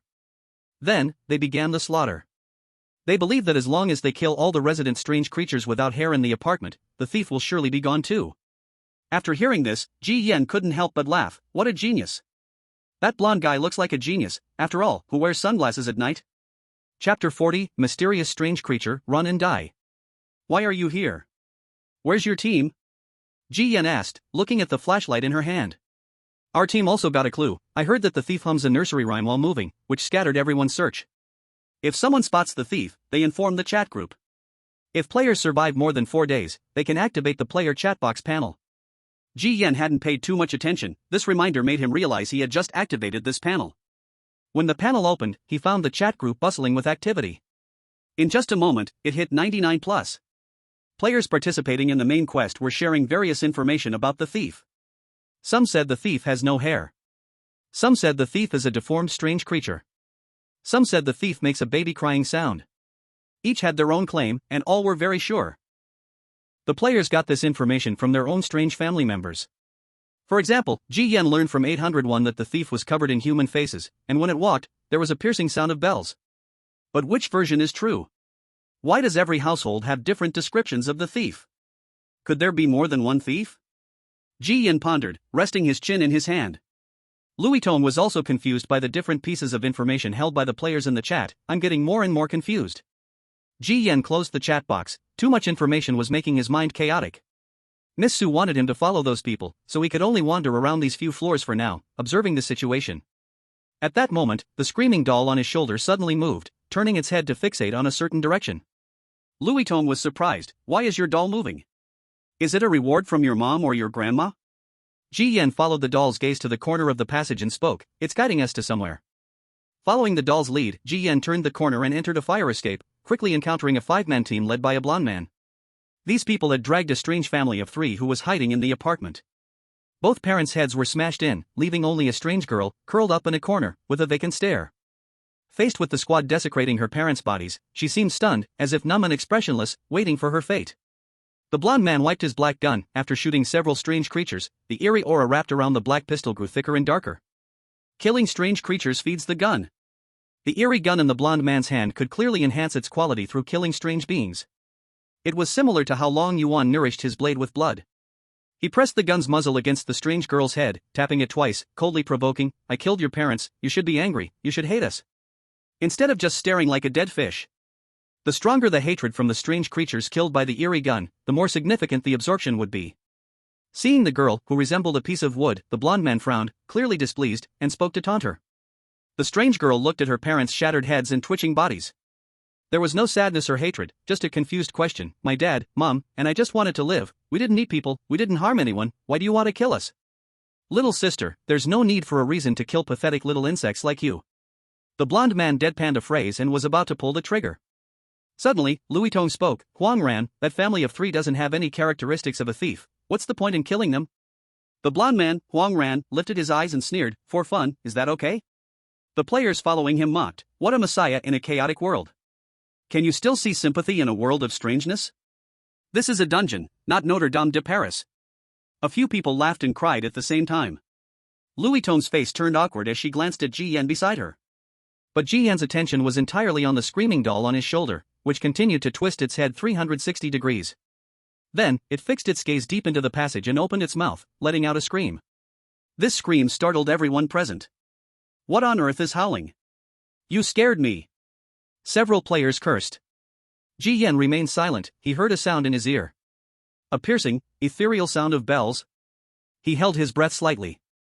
Suddenly, the mysterious thief flashed through his mind. Huang Ran frowned. He too heard the bell sound, growing clearer and nearer. Dingling, thump thump. Dingling, thump thump. Soon, in Ji Yan's sight, a tall black shadow slowly appeared at the end of the corridor, reaching the ceiling. Though described as a shadow, upon a closer look, the strange being was covered in writhing black bugs. Covering the surface, it looked extremely hair-raising. What is this thing? The players present were all in a daze. It was the first time they had seen such a strange creature. The creature pressed against the corridor wall, as if searching for something, lifting its hand to carefully stroke the wall. Countless black bugs on its palm covered the wall, burrowing into any small crack they could find. That must be the creature. Could it be the thief we're looking for? A female player whispered, her tone inexplicably uneasy. Can't see its hair, can't confirm. Should we take action? A few players discussed, but nobody dared to step forward, just watching helplessly. They weren't fools. The more bizarre the creature, the higher the unknown danger, and no one dared to gamble. What are we afraid of? With Brother Juan here, if this is really that thief, we can achieve merit. Don't forget, that thief is hated by everyone in the apartment. With so many residents angry, how could it be arrogant? There is always someone reckless. A tall player grabbed a brick and threw it. The brick struck the mysterious creature but passed through as if it had no substance. The black bug creature showed no reaction, continuing to stroke the wall. A few players saw this and were just about to test their courage further when the mysterious creature suddenly wriggled its back. An elderly face emerged from its shoulder, staring at Ji Yan and the others, uttering, "Eliminate the bugs." The distorted, hoarse voice fell, and the old man opened his mouth, emitting a high-frequency sound wave. Everyone's eardrums buzzed, their heads spinning. In their line of sight, the face grew more terrifying, its hollow eyes gazing back, fear spreading in their hearts like a flood. The leading tall player felt his pupils constrict, his sixth sense telling him fiercely, this creature is extremely dangerous. He turned and ran. But before he got far, his head swelled like a water balloon, bulging with lumps of flesh, and exploded without warning. Blood splattered everywhere. The headless corpse fell to the floor. Everyone was stunned. How did he die? Didn't see the creature make a move. Damn. Someone cursed, then turned to run. The next one was the same. It was as if a small bomb had exploded in their heads, spraying blood all over a nearby female player's face. That female player screamed, clutching her face, ready to collapse and run away. Don't move. Idiot woman, can't you see? Turning to run means instant death. That creature only kills those who flee. The blonde man couldn't stand the foolishness of some people and shouted. Chapter 41, The Elderly Creature's Face, The Hunting Rules. In the corridor, the two headless corpses on the floor were still twitching slightly. The people present felt as if they were participating in a deadly game of red light, green light. Whoever moves will instantly have their heads blown off. The previously fleeing female player, under Huang Ruan's scolding, dared not move. Ji Yan was also astonished. No need for interaction. Directly killing players without regard for apartment rules. They couldn't even see how it was killing them. Where did this creature come from? Is it really a resident of the apartment? It seemed that because no player was running away, that elderly creature's face didn't continue to kill players. At this moment, a warning panel appeared in front of Ji Yan. Warning player. You are in contact with an S-level mission creature, which is a core NPC of the main storyline and poses extremely high danger. For your own safety, please quickly understand the behavior that triggers the opponent's hunting. Ji Yan saw the panel's message, a thin layer of sweat oozing from his forehead. As expected, the creature was indeed that mysterious thief. Just as Miss Su said, this mysterious thief didn't care how many players wanted to catch it. Tonight, it still came out openly to continue digging into the walls. At this moment, Huang Ruan and Louis Tong also received the game prompt, realizing that this creature was indeed the thief that all resident players needed to catch, their expressions looking ridiculous. The thief has been found. But how the hell do we catch it? At this moment, the elderly creature's face let out an even higher frequency scream. Under the interference of this sound, all players present felt dizzy and disoriented. You should all have game notifications, right? Huang Ran closed the game panel and reminded the other teammates, in other words, this strange hunter has its own rules. As long as we obey, it won't hunt us. As long as we don't run, that strange one won't. Bang! However, before he could finish his words, the female player in front of him suddenly had her head explode without moving at all. A bloody scalp fell on his shoulder, still radiating heat. Huang Ran's eyes widened. What happened? That woman didn't turn around to flee, she didn't move at all, why was she hunted down? Originally thinking he understood the rules and was safe for the time being, Huang Ran's face turned pale. Another player, seeing this, also showed panic. He looked at Huang Ran in a flustered manner. Ran bro, didn't you say if we don't run, it would be fine? Why did her head explode? Huang Ran remained silent, darkly staring at that old man's strange face. Behind, Ji Yan also squinted his eyes. Lui Tong's pretty face turned pale as she instinctively spoke. Ji Yan, why? Ji Yan spoke softly, you're wrong. The rule that strange one hunts by is not running at all. Then what is it? Lui Tong asked tremblingly. Ji Yan pondered.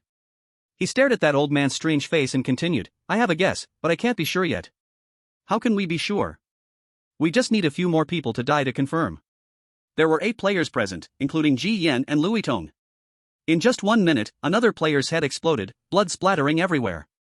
Then, 2 more minutes later, another player dropped dead. Some players broke down and crawled away, inevitably resulting in their own deaths. In the tunnel, the strong smell of blood made it hard to breathe and want to vomit. Moving led to death, not moving also meant death. Making noise resulted in death, remaining silent also led to death. This was simply killing without any rules. What safe actions could help us avoid murder? As time passed, new players accidentally wandered into the tunnel. Looking at the bloody scene, they were caught off guard. When they realized something was wrong and wanted to flee, their heads exploded before they could escape. Damn it, if I had known, I wouldn't have stepped into this murky water. I finally managed to help a family member in this instance, and now all my efforts are in vain. Which bastard said that more people make it easier? This little thief only has the option to run? Players were collapsing one after another. Ignoring the other players' wails, Ji Yan turned to Huang Ran and said, I know the rule of killing. Huang Ran's mouth twitched, you know the rule, what does that have to do with me? Because you have a gun. Ji Yan pointed at that old man's strange face, although I don't know the exact killing rules, as long as we can make that face shut up, we should be able to temporarily resolve this crisis. Should be? Huang Ran shot him a cold glance. Ji Yan retorted, then do you have a surefire method? How would we know unless we try? Currently, the one in urgent danger is you, because based on our positioning, you're definitely going to die before me. Huang Ran, how do you know I'll die first? Ji Yan smiled slightly, I just know. Huang Ran's face darkened. Although he found Ji Yan's attitude unpleasant, there was some truth to his words. The howl from that strange face indeed made his head pound terribly. Clenching his strange gun, he raised it and shot at that strange face. The strange bullet tore through that old man's face, emitting a painful scream, and the large body of the thief quivered slightly. In the next second, another old man's face grew back on its back, releasing an even more nerve-wracking scream. The blond man held his head, painfully looking at Ji Yan. Is this your so-called solution? Ji Yan shrugged. I said from the beginning, it's just a guess. Worse still, it seemed that with the stimulation of that bullet, the black bugs crawling on the thief's body suddenly began to spread from the floor, swarming towards this side. Seeing this scene, the last few players completely broke down. The moment the creepy worm crawled on the toe, the player jumped up like he was electrocuted, and before he landed, his head exploded, spraying blood mist. Following closely was a female player behind, who collapsed in tears, a massive fear crushing her mental defenses, screaming, I don't want to be bitten by these disgusting worms, As the blood splattered and the female player died violently, only 3 players remained in the blood-red passage, Ji Yan, Huang Ran, and Lui Tong. Those creepy worms crawled over the corpses, continuing to spread toward them. Lui Tong trembled, desperately clutching the sweater her grandmother knitted. Running would result in a headshot. Not running would lead to being eaten by the creepy worms until nothing remained of her bones. There was simply no way out. Ji Yan suddenly pressed down on Lui Tong's shoulder and whispered, let those worms crawl on you, no matter what happens, don't worry. Ha! Lui Tong was momentarily stunned. Ji Yan did not explain further. The creepy worms first climbed on Ji Yan, who was in front, quickly reaching his lower body, and when they got inside his clothes, the flesh was even being gnawed, blood quickly flowing out. Lui Tong and Huang Ran stared wide-eyed. But even with his lower body soaked in blood, Ji Yan remained unaffected, he simply looked calmly at the bloodied area. Ji Yan. Louis Tong covered her mouth, unable to hold back her voice. Soon, both of them noticed something odd. Even in such a bloody state, Ji Yan could still remain calm, as if he felt no pain. Ji Yan glanced at them. You just need to open your personal status to know the answer. My current state, my mental value is almost depleted, but my health value is still full. This means everything we see is just an illusion. Chapter 42, The Crisis of the Instance, The Apartment Cracks. Ji Yan's words woke the two up. Looking at the creepy worms starting to crawl into their pant legs, Huang Ran frowned in confusion. So it's not a real injury? Then all those corpses with exploded heads on the ground are also illusions? Ji Yan shook his head. Those are real deaths. That creepy face can only kill through a single rule of hunting. It emits sounds that affect players' brains, creating various illusions, guiding players to violate that hunting rule. At this point, Huang Ran immediately understood. You mean, the hunting rule is fear? To be precise, when fear is magnified to a certain threshold, it triggers the rule of exploding heads. That old man's creepy face deliberately creates a sense of despair, making us feel its hunting rule is unsolvable, thereby infinitely amplifying fear. In reality, its hunting rule is very simple. These creepy worms are just one of the means to create our fear. Ji Yan looked at his health value, which had not decreased at all, then turned to look at Louis Tong and Huang Ran, whose lower bodies were also bloodied and gnawed. But with Ji Yan's reassurance, their fear did not continue to amplify, allowing those creepy worms to gnaw on them. At this moment, the mysterious thief suddenly tore open a section of the wall, pulling out a large chunk of bloody flesh and greedily stuffing it into his mouth. As the flesh was pulled out, the wall was covered in cracks. This creepy thing is starting to gnaw on the apartment again. After devouring a chunk of the wall flesh, the mysterious thief did not continue but began to withdraw his hands, retracting the creepy worms, preparing to leave. Ji Yan watched the scene, knowing he could not miss this opportunity. Even if he couldn't catch this guy, he needed to gain hidden information. This thief seemed to only steal specific things. Why were the landlord and Miss Su helpless against the thief? They could only rely on players to catch him? This made Ji Yan feel there was hidden information involved. His talent just happened to match. Having insight into the hunting behavior, Ji Yan did not hesitate. As the other party was about to leave, that old man's creepy face closed its mouth. Ji Yan quickly stepped forward, took out the last coffin nail, the creepy energy wrapping around it. Locking onto the target, the nail pierced through the air and nailed it to that creepy face. The terrifying burn made the old man's eerie face let out a horrifying scream, his skin splitting apart. The thief paused for a moment, wanting to reach out and pull out the nail, but didn't dare to touch the coffin nail. In the end, it directly tore the old man's eerie face off his body and threw it into the corner before turning to leave. Ji Yan watched it leave, without doing anything else.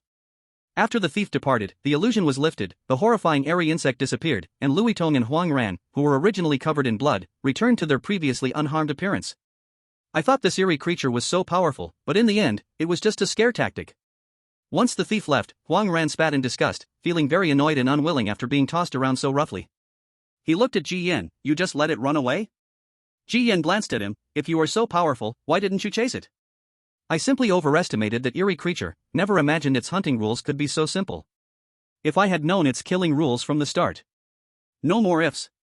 If I hadn't reminded you, your head would already be off your neck. Ji Yan mercilessly exposed the truth. He had always been uninterested in those who brag after the fact without any ability. And you are mistaken about one thing. It left, not because it was afraid we would escape, but because it got what it wanted. Ji Yan never believed that understanding a hunting rule meant that the thief could do nothing to them. That was merely the killing method of the old man's eerie face. Earlier information had mentioned that the thief was covered in eerie faces, and likely, one eerie face possessed one hunting rule. The thief probably never even bothered to look at them. That thief is like a rat everyone wants to catch, and we players can't deal with it without help from the eerie residents. No matter how arrogant it is, can it outshine all the residents of the apartment? As long as it involved mainline players, everyone could get equipment and help from the eerie residents, which is why so many players were confident. For example, that eerie gun was a reward from the Eerie family given to Huang Ran when he took on the mainline mission. After a couple of uninteresting comments, Huang Ran snorted and turned away, probably to join other teams to continue the hunt. Ji Yan paid no mind to him. The old man's eerie face withered quickly after separating from its body, life draining away. Ji Yan walked over and reached out to touch it. Just as expected, his talent triggered, and luckily, the last coffin nail was not wasted. Everything needs to be replaced. I am just eliminating what needs to be eliminated for the sake of longer-term survival. What you should stop is not me, but digging your own grave. What does this mean? Ji Yan's face showed surprise. Clearly, this hidden message was a self-statement of the thief. The things that needed to be eliminated referred to the things it had stolen? But if they didn't stop it, with such stealing, the apartment would surely collapse. How could it be digging its own grave? Ji Yan didn't believe that hidden information would be false, it could only mean something deeper. Is there something about that face? Louis Tong asked from behind, looking at the completely withered and rotten face in Ji Yan's hand. After throwing away the completely dead face, Ji Yan dusted his hands. It's nothing, just looks quite strange, wanted to see if there was something to pick up. As soon as he finished speaking, the game's alert tone rang in his mind. Warning! The current progress of the main task boss has caused 13% damage to the instance apartment. The apartment building has entered the initial stage of collapse. When the apartment is damaged to 85%, structural rupture will occur, the instance map will collapse, and all players will be eliminated offline. Please quickly stop the malicious destruction of the apartment by the Eerie. Strategy tip: the Eerie residents cannot stop it, but can provide equipment, restrict it, or even kill it. Players can interact with Eerie families to obtain equipment for the main task. Seeing this message, both Ji Yan and Louis Tong were momentarily stunned. Louis Tong excitedly shook Ji Yan's shoulder. There are actually game strategies. Now we have a way. But Ji Yan was surprised. This is the hardest main quest. The game system just casually gave us the way to complete it. Isn't it too easy? Before, even getting a C-grade task didn't come with hints like this. That's not strange, right? Maybe the difficulty lies not in the hints, but in the interactions. Moreover, that thief is so terrifying. Without some hints, players would have no hope at all. The main quest concerns the survival of the whole instance. The game system probably fears losing it, leaning towards helping the players. Louis Tong looked at the headless corpses scattered everywhere, the psychological shadow still lingering in her mind. Just one meeting had caused so many players to log off. Without the system's help, how could they even play? Ji Yan closed the hint panel and turned to open the chat box. Sure enough, after the hints were given, the group chat exploded. The remaining players were no longer like headless flies, they now had direction. Interact with the strange family, obtain equipment, and push the main quest.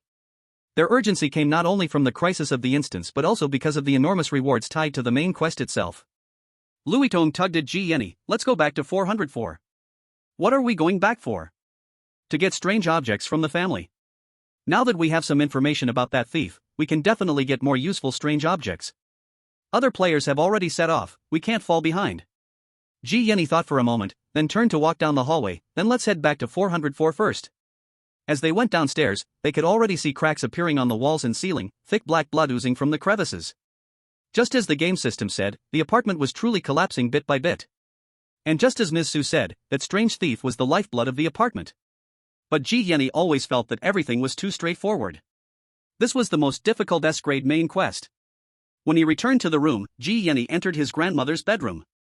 Even her room's walls were cracking, and his grandmother's hunchbacked figure looked weathered.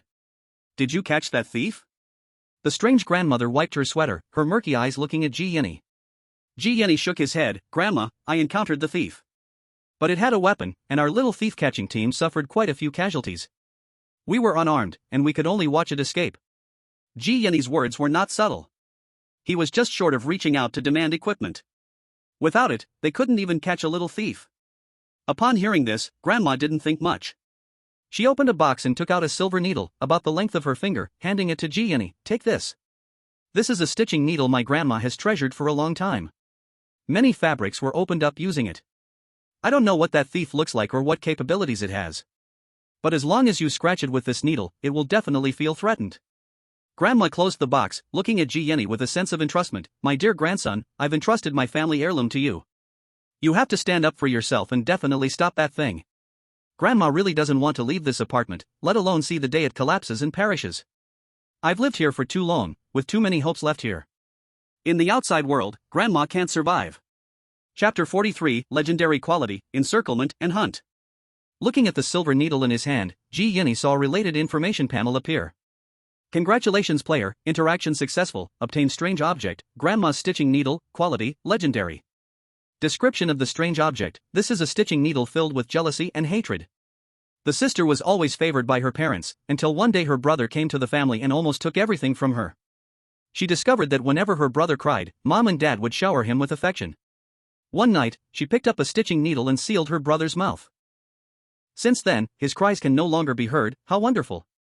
Hidden introduction: this is an embroidery needle that only kills weird things, not people. When this embroidery needle cuts through 10 bizarre skins, it can be upgraded, enhancing its resilience, and grants the peel effect. Is this the legendary quality weird item? Even the introduction is quite exquisite. For Jian, who has never possessed such high-quality equipment, his eyes couldn't help but sparkle. But he was even more confused. Just by interacting this simply, he got a legendary quality embroidery needle. What exactly is the challenge of this main quest? As he exited the room, Louis-Tome also got her equipment, her face filled with surprise. The strange mother actually gave me a treasured equipment.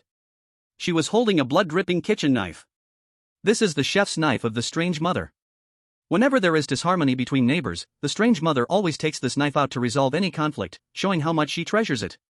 Louis-Tome originally thought that she needed to raise her favorability to 90% or higher to obtain this equipment, but unexpectedly, she got it from one main quest. Jian pondered, in simple terms, the main quest is pushing the game forward. After all, if this task cannot be completed, these strange residents will cease to exist.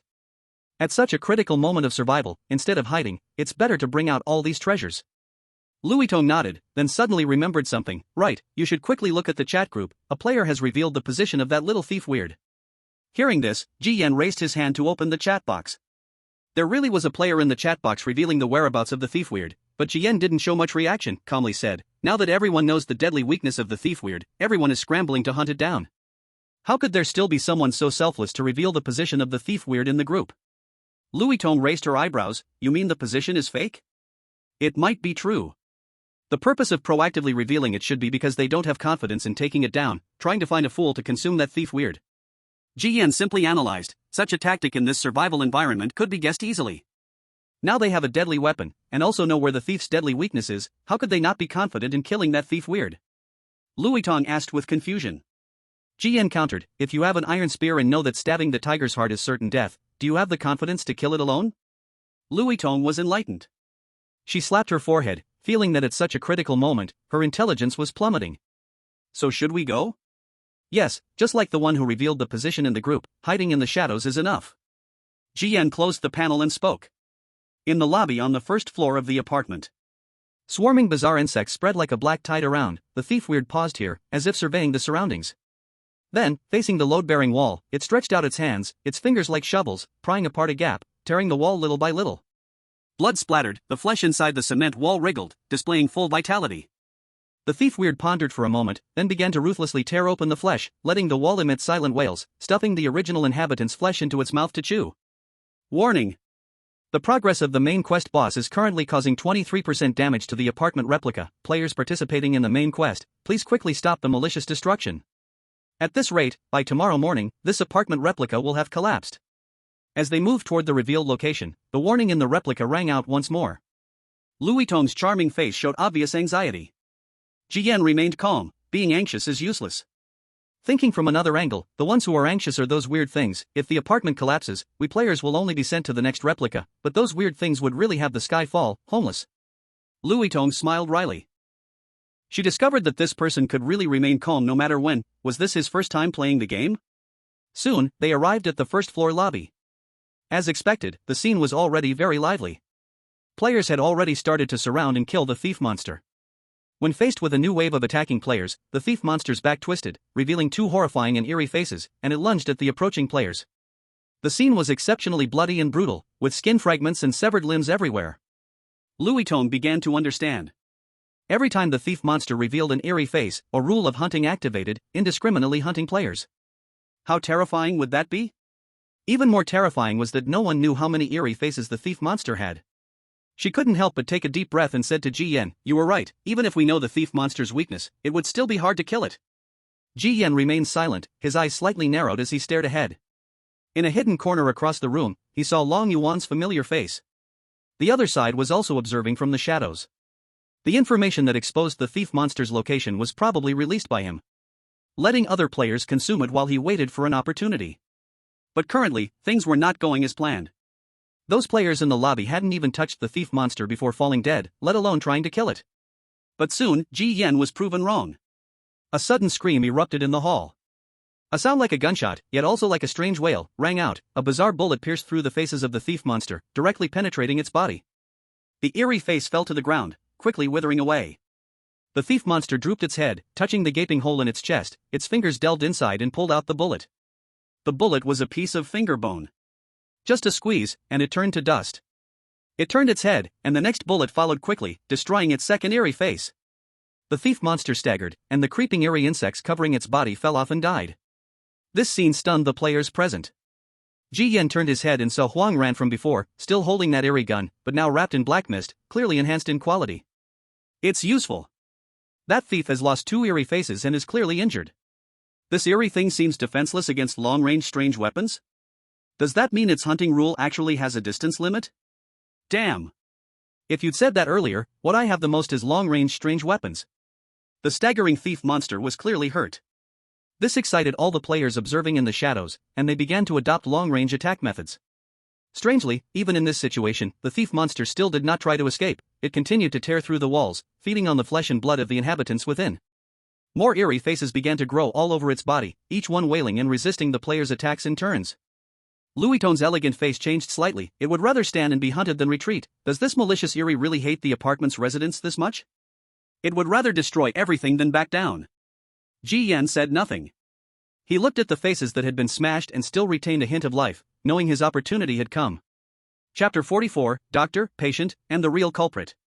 In the arena, the thief monster was bearing the brunt of players' relentless attacks, its twisted and horrifying faces screaming and writhing.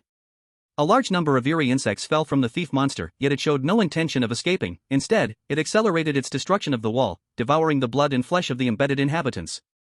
Boom! A loud explosion erupted, something struck the thief monster, its head exploded, and countless eerie insects fell like raindrops. The players were shocked. They turned to see Long Yuan appearing on the second-floor railing, holding a shotgun, smoke still rising from the gun's muzzle.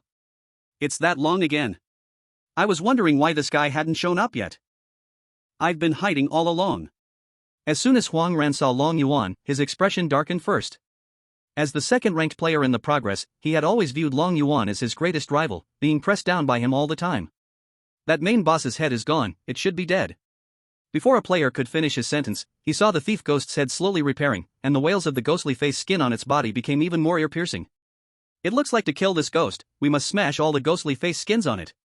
Perhaps it was a goal achieved, or perhaps it sensed danger. The thief ghost stopped its destruction and turned to leave the scene. It wants to run away. Can it escape? As long as it's in the apartment, it has nowhere to hide. The successive attacks clearly worked. The aura around the thief ghost sharply diminished, which meant it could be hurt and could die. The remaining players excitedly chased after it. Watching the pursuing players and the walls around him cracking and oozing blood, Long Yuan squinted his eyes and a faint smile appeared at the corner of his mouth. But then, his smile suddenly vanished. He saw in the hall, there was a player who did not follow the crowd to chase the thief ghost. Stepping on the bloodstained floor, Ji Yan entered the post-battle scene. His sight only caught the ghostly face skins that had been smashed and were on the verge of dying. He crouched down, reaching out one by one to touch them. While his talent was frequently triggered, Ji Yan once again obtained information that the other players' drivers did not have. My children have been corrupted. I want to protect my children and let them grow up healthy. What a sad outsider, foolish and ironic, they only believe what they see before their eyes. They desperately dig a deep hole, enjoying themselves, believing this is a refuge from disaster, not knowing this is a grave that buries them. Who will save us? Save our families, we have tried, and we are gradually exhausted. In the end, we can only watch everything cease to exist helplessly. Holding the ghostly face skin in his hand, Ji Yan's expression grew increasingly serious. He looked at the scattered dead ghost worms and suddenly guessed something. Ji Yan, aren't we going to chase it? Louis Tong asked. After all the ghostly face skins withered and died, Ji Yan stood up. Looking at the dense cracks in the hall on the first floor and the walls covered in thick blood. He walked over, reaching out to touch the flesh and blood that oozed from the walls. Then, his gaze sharpened. He said to Louis Tong, I'm going to the 8th floor.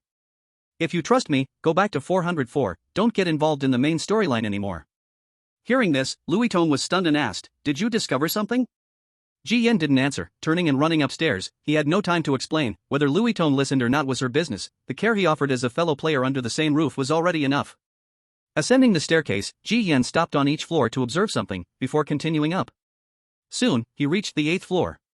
He knocked on the door of room 801. The door opened, and it was Shi who answered. She still wore that plain white outfit, her face still bearing a severely depressed expression. Sister said you would come. And, you came earlier than she guessed. Entering the room, Miss Su Xin still lay lazily in a recliner, looking at the book in her hand. Aren't you supposed to hurry and catch the thief? Why do you still have the mood to come see me? Miss Su flipped the pages of the book, casually retorting. Ji Yan walked over, not rushing to explain, but instead asked, Miss Su, you clearly hated that native thief who stole from you to the bone last night. Why do you now appear so indifferent? Miss Su did not look at Ji Yan, smiling faintly as she replied, what's the use in being anxious? Why not let it go? After all, if the killer destroying the apartment is not stopped, the ultimate result is that all the tenants will perish together. Thinking about it, I have so many fellow tenants to keep me company. Isn't it a loss, right? Ji Yan shook his head and said, actually, you knew from the beginning that the thief would break into your room 801. But you won't stop it. Miss Su closed her book, her beautiful eyes raised. Why? Because that multi-faced specter entering the room is not stealing your original resident, on the contrary, it is doing its best to save this house. Or rather, the whole apartment. From the very beginning, our goal has been misled. The real thief is not that multi-faced specter but someone else.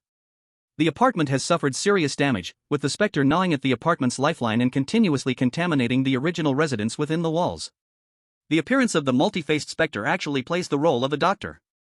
It tirelessly wanders around the apartment, tearing apart the walls, ripping the flesh of the original residents, taking away the rent, which in reality are all contaminated pathogens. If they are not removed, the cracks in the walls will continue to deepen, accelerating the collapse of the apartment. Yet the players and most of the spectral residents remain unaware. They all blame the multi-faced specter as the culprit behind the wall cracks and apartment damage. Ji Yan's expression darkened. This creates a pessimistic situation. A doctor who is clearly trying to save a patient is mistaken for a murderer by the family, who see the knife in his hand and the blood all over him, and they beat and attack him in madness. The patient thinks he is stopping a killer, while actually hindering the rescuing of the patient on the bed. But he doesn't realize that by stopping, he ends up harming the patient, potentially missing the best rescue opportunity. Ji Yan's expression grew serious. In fact, through those hidden messages, he had this suspicion. But in the end, it was just a guess. After the commotion in the first-floor lobby, it could be confirmed.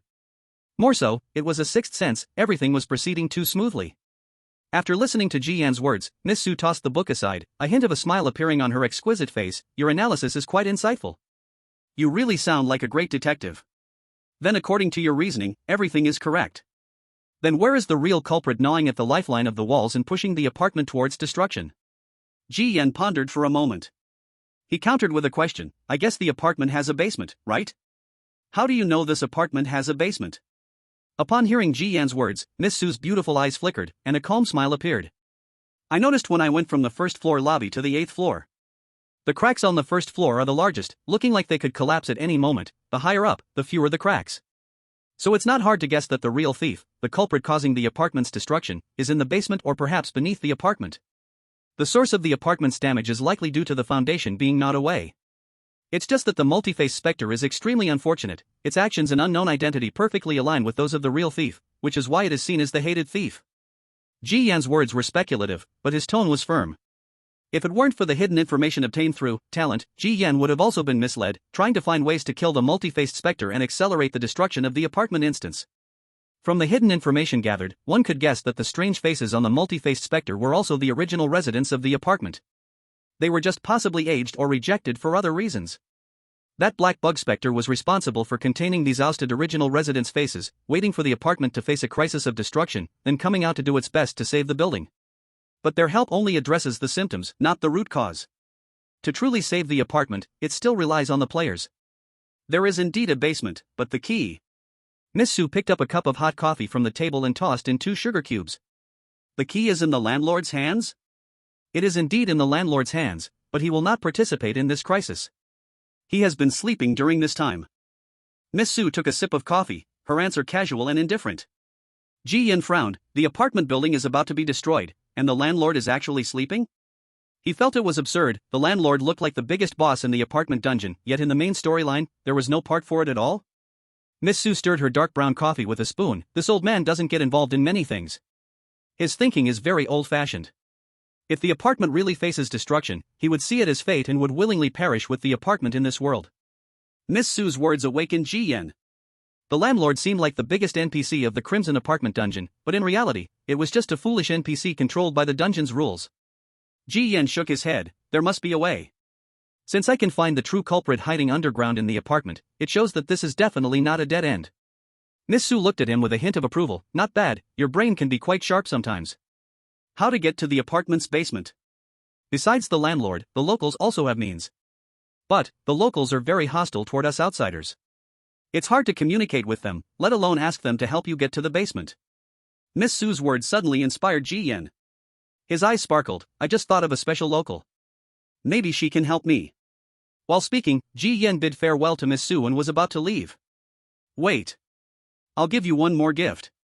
I've placed my bets on you, so don't let me down. Miss Sue stopped Ji Yen, and her slender fingers flicked lightly. 3 paper-cut figures landed on Ji Yen. The paper figures were lively, they danced in a line on his shoulder, much like the little people in Andersen's fairy tales, eventually burrowing into the roots of his hair. Ding! Congratulations, player has discovered the true hiding place of the main storyline task's real culprit, gaining the blessing reward of Resident 801. Special bizarre item, paper-cut man. Quality, legendary. Item description, in ancient legends, paper-cut figures can shelter wandering souls. Elders often hung them by windows, and when the souls reside within, they can guide their owner in blessings and avoid disasters. Hidden information, the 3 paper men each hold a special ability effect of curse, blessing, and disaster avoidance. Another legendary piece of equipment. Ji Yan's expression changed slightly. He didn't expect Miss Sue, who wasn't even his bizarre family member, could interact and produce a legendary item. He had to admit, the drop rate for this main storyline task was indeed high. Don't be too quick to laugh, my 3 paper figures are not easy to handle. I'm giving them to you, but you might not be able to use them. Miss Sue said casually. Ji Yen nodded, exchanged a few pleasantries, and exited room 801. Time was tight. Ji Yen returned to the first floor and knocked on door 102. This was the room that had helped the Kanjing ghost enter. If he remembered correctly, the Kanjing ghost had said that she could ask her daughter for help. Connections are like currency. As long as they remain, their value persists, and it will eventually be useful. The one who opened the door was still the girl with dyed hair. As soon as she saw Ji Yen, her expression soured. What do you want again? What dirty thing did you bring this time? Every time I see you, I have a bad feeling. Because of the daily tasks, the dyed-haired girl felt isolated from the world. She thought she would always live comfortably in the little room 102, unaware that the apartment was facing a disaster. I'm looking for your owner. Pushing open the door, Ji Yen walked in, hurrying down the hallway toward the owner's room at the end. Hey! At least change your shoes, where have you been? Your shoes are covered in red paint. Watching the soiled floor, the girl with dyed hair instantly lost her good mood for the day. Inside the owner's room, the bloody wall was continuously seeping blood, forming a line of twisted letters. I knew you would come. Sorry to interrupt, but I want to know about the apartment's basement. Do you know how to get down? Ji Yen straightforwardly asked. The blood words shifted. I know. But, the basement used to be a forbidden place for severely rule-breaking tenants. It's very dangerous. You are the benefactor of my father and me, I don't want to harm you. If you don't go, the apartment building will collapse, and the outcome will be the same. Everyone else has been misled, only I know where the problem lies. This dangerous place can only be approached by me. Ji Yen's words held a kind of desolation, a feeling of if I don't go to hell, who will? But in reality, he was just afraid of being robbed of credit by other players. Surely he wouldn't be the only one discovering the misdirection. So he needed to hurry and seize the opportunity. The blood wall calmed for a moment, and the blood words shifted again. Tear open the floor, I'll send you down. The apartment rules can't restrain what's below, so be careful. Upon hearing this, Ji Yen's eyes flickered. He then took out his grandmother's embroidery needle and gently scraped it across the floor. The floor tore apart like a thin piece of cloth, bleeding profusely. The flesh and blood beneath wriggled, and with a tear, forcibly opened a dark staircase leading to the basement. Ji Yen widened his eyes slightly. He finally understood why Miss Sue said that apart from the landlord, only the original residents had the key to the basement. Moreover, it was difficult to get them to willingly hand over the key. It turned out the original residents could only open the basement door by tearing their own flesh. The so-called key was merely a form of self-harm by the original residents. Chapter 46, Underground Tenants, Hoarding Cake. Looking at the spreading blood plasma on the floor, Ji Yen couldn't help but hold his breath. He never expected that the way to open the basement would be so bloody.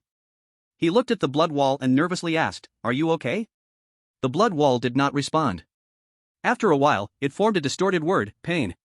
Ji Yen's gaze shifted. He had to hurry, pulling out his mother's flashlight and shining it as he entered the basement. At this moment, his hair began to itch. 3 paper figurines jumped out from his hair, bouncing around like lively beings, surveying their surroundings. Ji Yen didn't know why the 3 paper figures popped out, but somehow it provided him with a bit of security. At this moment, a new panel prompt appeared in his sight. Ding! Congratulations, player, you've discovered a hidden new map section of the instance, the Forbidden Basement. Map section introduction. This is a prison holding tenants who seriously violate apartment rules, filled with many unknown dangers. It is advised that players do not rashly invade without sufficient equipment. Notice, hidden map section involves multiple core tasks and hides a lot of high-quality equipment. So this is a hidden map section. No wonder there were no hints at all. As GN murmured, the flashlight in his hand suddenly flickered. He was stunned, even his mother's flashlight was useless here? Upon reflection, it was indeed bold of him to come down so recklessly. After all, he had little more than his life at stake. I can only see how valuable these 3 paper figures from Miss Sue are. Though GN said this, he still found it hard to trust these paper figures that were not even the size of his palm. After a moment, he finished the stairs leading to the underground.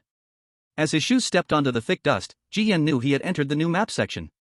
Through the flickering beam of light, GN took in his surroundings. It was a forbidden place, a prison for sinners. In reality, it was a wine cellar that had been sealed for who knows how long. Everywhere were ceramic jars for storing wine. As GN took a few steps, the flashlight suddenly went out, and the light beam disappeared. He thought the flashlight had lost connection, but the next second he realized a hand was covering it.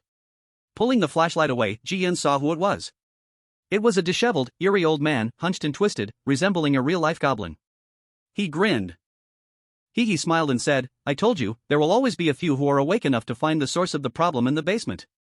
As he finished speaking, shadows crawled out from hidden corners around. All of them were bizarre and distorted strange tenants, their bodies emaciated and exaggerated, showing no signs of full flesh, like refugees fleeing from famine. When they saw GN, they all broke into smiles.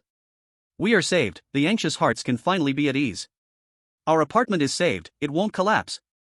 These strange tenants, imprisoned in the basement, looked at GN as if they saw hope, expressing indescribable joy. This was not quite what GN had imagined. Wasn't the basement supposed to be very dangerous? Wasn't it said that the imprisoned strange tenants were full of hostility? These imprisoned strange tenants seemed to understand GN's thoughts, explaining, "Although we have made some mistakes in the past and are confined here, we do not wish to see the apartment collapse. After all, our loved ones are still living above.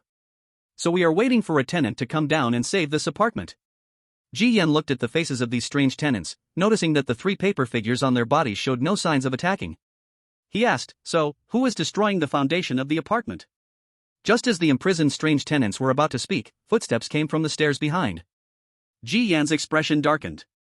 He knew that some players had caught up with his progress. This was quicker than he had expected. What made his expression even worse was that the player who came down was an old acquaintance. Holding an old oil lamp, using the flickering orange light, Long Yuan also saw GN's face, narrowing his eyes. Seeing an enemy made them especially heated. "We meet again." GN smiled, but it was a smile without warmth. "If I'm not mistaken, you still owe me a bet." The stake was an ordinary kitchen knife, wasn't it? Long Yuan coldly smiled again. "I have something better to give you." Saying this, he tossed an odd object over. Looking closely, it turned out to be his own chopping knife. Wasn't it taken by a disaster-stricken person? How did it end up in this guy's hands? What a good calculation, this chopping knife has troubled me a lot. I've always remembered this matter. Long Yuan's smile was filled with coldness. GN picked up the chopping knife. It was even more severely damaged, even broken at one end. No wonder Long Yuan threw it back to him. He probably considered it garbage, but in GN's eyes, as long as the talent of all-knowing and all-understanding was still there, this chopping knife was a treasure of higher quality than collection. At that time, in order to get rid of the father ghost of 804, he had to painfully abandon the chopping knife, which served as a tracker. Unexpectedly, after going in circles, it ended up back in his hands. "You say I schemed against you, I don't understand what you mean. I only know that a person who fakes an accident took my chopping knife, and I wonder how it ended up in your hands?" GN shook his head while putting the chopping knife away. Long Yuan squinted his eyes, seemingly discerning the truth of GN's words, and ultimately chose to skip this topic. "How did you know about this basement?" GN asked back, "How did you discover it?"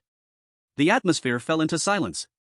Then GN smiled and said, "We all know what's going on, so there's no need to waste words.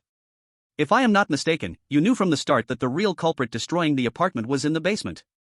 But you didn't speak, even to reduce competition, deliberately posted the position of that multi-faced ghost in the group, drawing all players here, to encircle the ladder, deepening the players' misdirection. Am I right?" In the lobby on the first floor, GN had already noticed Long Yuan hiding in the shadows, and he had his suspicion then. Now seeing the other party appear in the basement confirmed his guess. Long Yuan chuckled. This game has always been about the clever eating the cake first.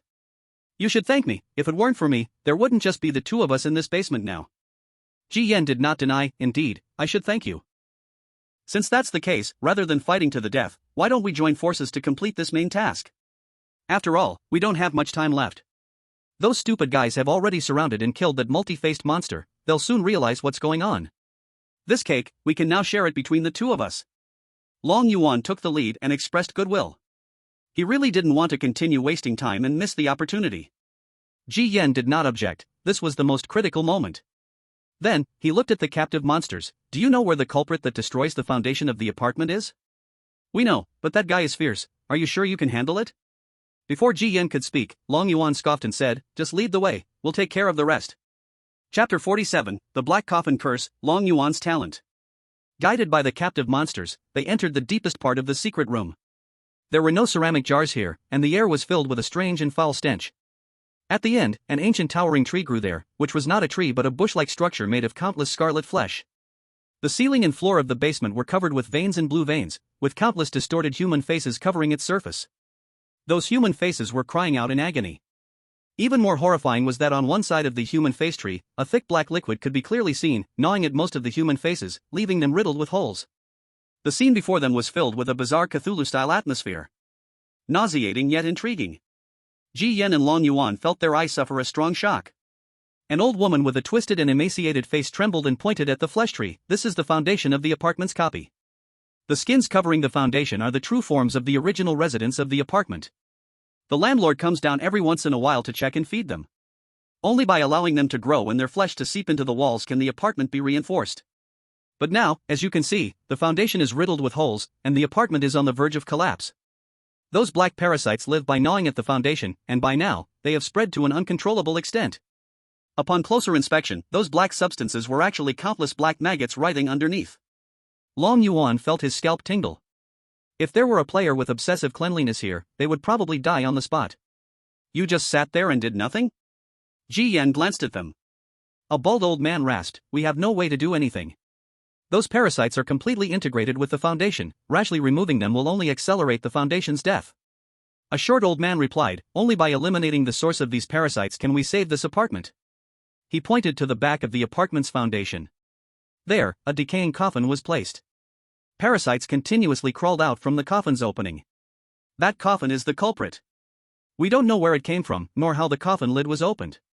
But as long as we put the coffin lid back on, it would definitely stop the spread of these parasites. An old woman with a twisted face raised her bloody hands, but those coffin nails, we can't touch at all, they're as hot as a branding iron.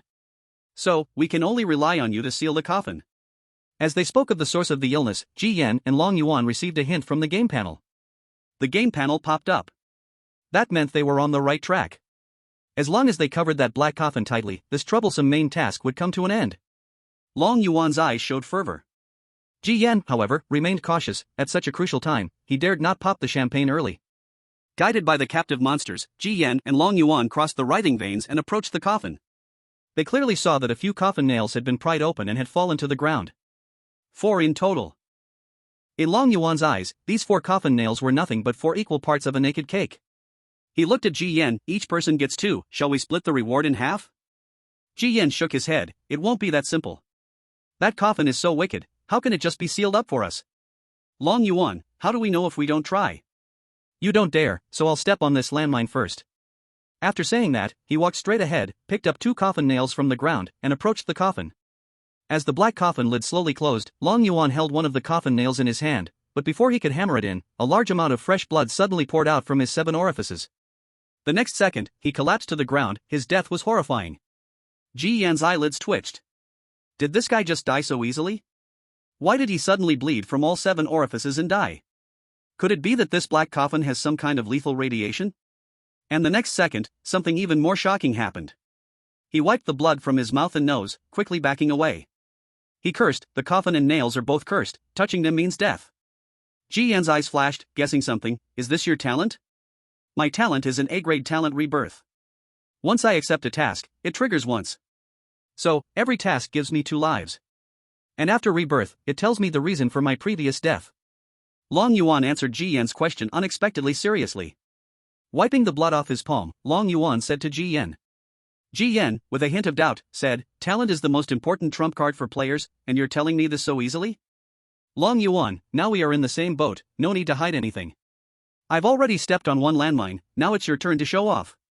Long Yuan stared at Ji Yan. The problem in front of them was simple. How were they going to complete this task? Ji Yan thought for a moment, then looked back at the confused ghost residents behind him. When in doubt in a game, interact with NPCs. There will be some clues, more or less. Ji Yan stepped back and handed the problem to these ghost residents. The bald-headed old man, Gui, trembled as he tore off a completely decayed face from the original resident, and smeared the sticky black blood onto Ji Yan's hand. Use this blood, it can block the curses. When these ghost residents touched him, Ji Yan's eyes moved, flickering a few times, then he revealed a surprised expression. Is it really that simple? Long Yuan leaned closer, also somewhat incredulous. The problem was solved just by talking a bit? We won't harm you, we want to save this apartment. One of you can try first. The ghost old lady said, and tore off a dead native's flesh, smearing the black blood onto Long Yuan's hand. Looking at the blood on his hands, Long Yuan volunteered, picking up the coffin nail that was covered with curses once again. After waiting a moment, he showed a delighted expression. I'm fine, the curse is really blocked. He walked over, grabbed Ji Yan's hand, and placed the coffin nail in his palm. You try? When Ji Yan shook hands with Long Yuan, his expression changed slightly, and after a moment, he nodded nonchalantly. It really blocks the curse. Then let's seal the coffin quickly. Picking up the remaining 3 coffin nails from the ground, Ji Yan and Long Yuan began sealing the black coffin. Behind them, the ghost residents gathered, nervously watching this scene, but beneath the tension, it seemed like something was hidden. Ji Yan took out a hammer and struck the rusty coffin nails. But after just 2 strikes, he felt a wave of discomfort. When Ji Yan came back to his senses, he found that blood was gushing from his mouth and nose. His pupils contracted. What happened? Wasn't the curse blocked? Blood dripped steadily onto the floor, dust wrapping the blood into crystal-like droplets. Ji Yan covered his nose and mouth, but he could not stop it. Blood continued to drip from his fingers. He looked at the black blood on his hands. Isn't black blood supposed to block curses? Why? Ji Yan suddenly turned to look at the imprisoned strange guests. They were also looking at Ji Yan in shock, seemingly unaware of what was happening. Blood was flowing from Ji Yan's eyes and ears as well. His body felt weak, and he stumbled. Then, as if he suddenly realized something, he turned to look at Long Yuan, who was also sealed in a coffin. He saw that Long Yuan, at some point, had wiped away the black blood smeared on his hands, allowing the curse to corrode his hands. Long Yuan looked at his blackened hands and then at Ji Yan's shrinking pupils, forcing a smile. It seems I still overestimated you.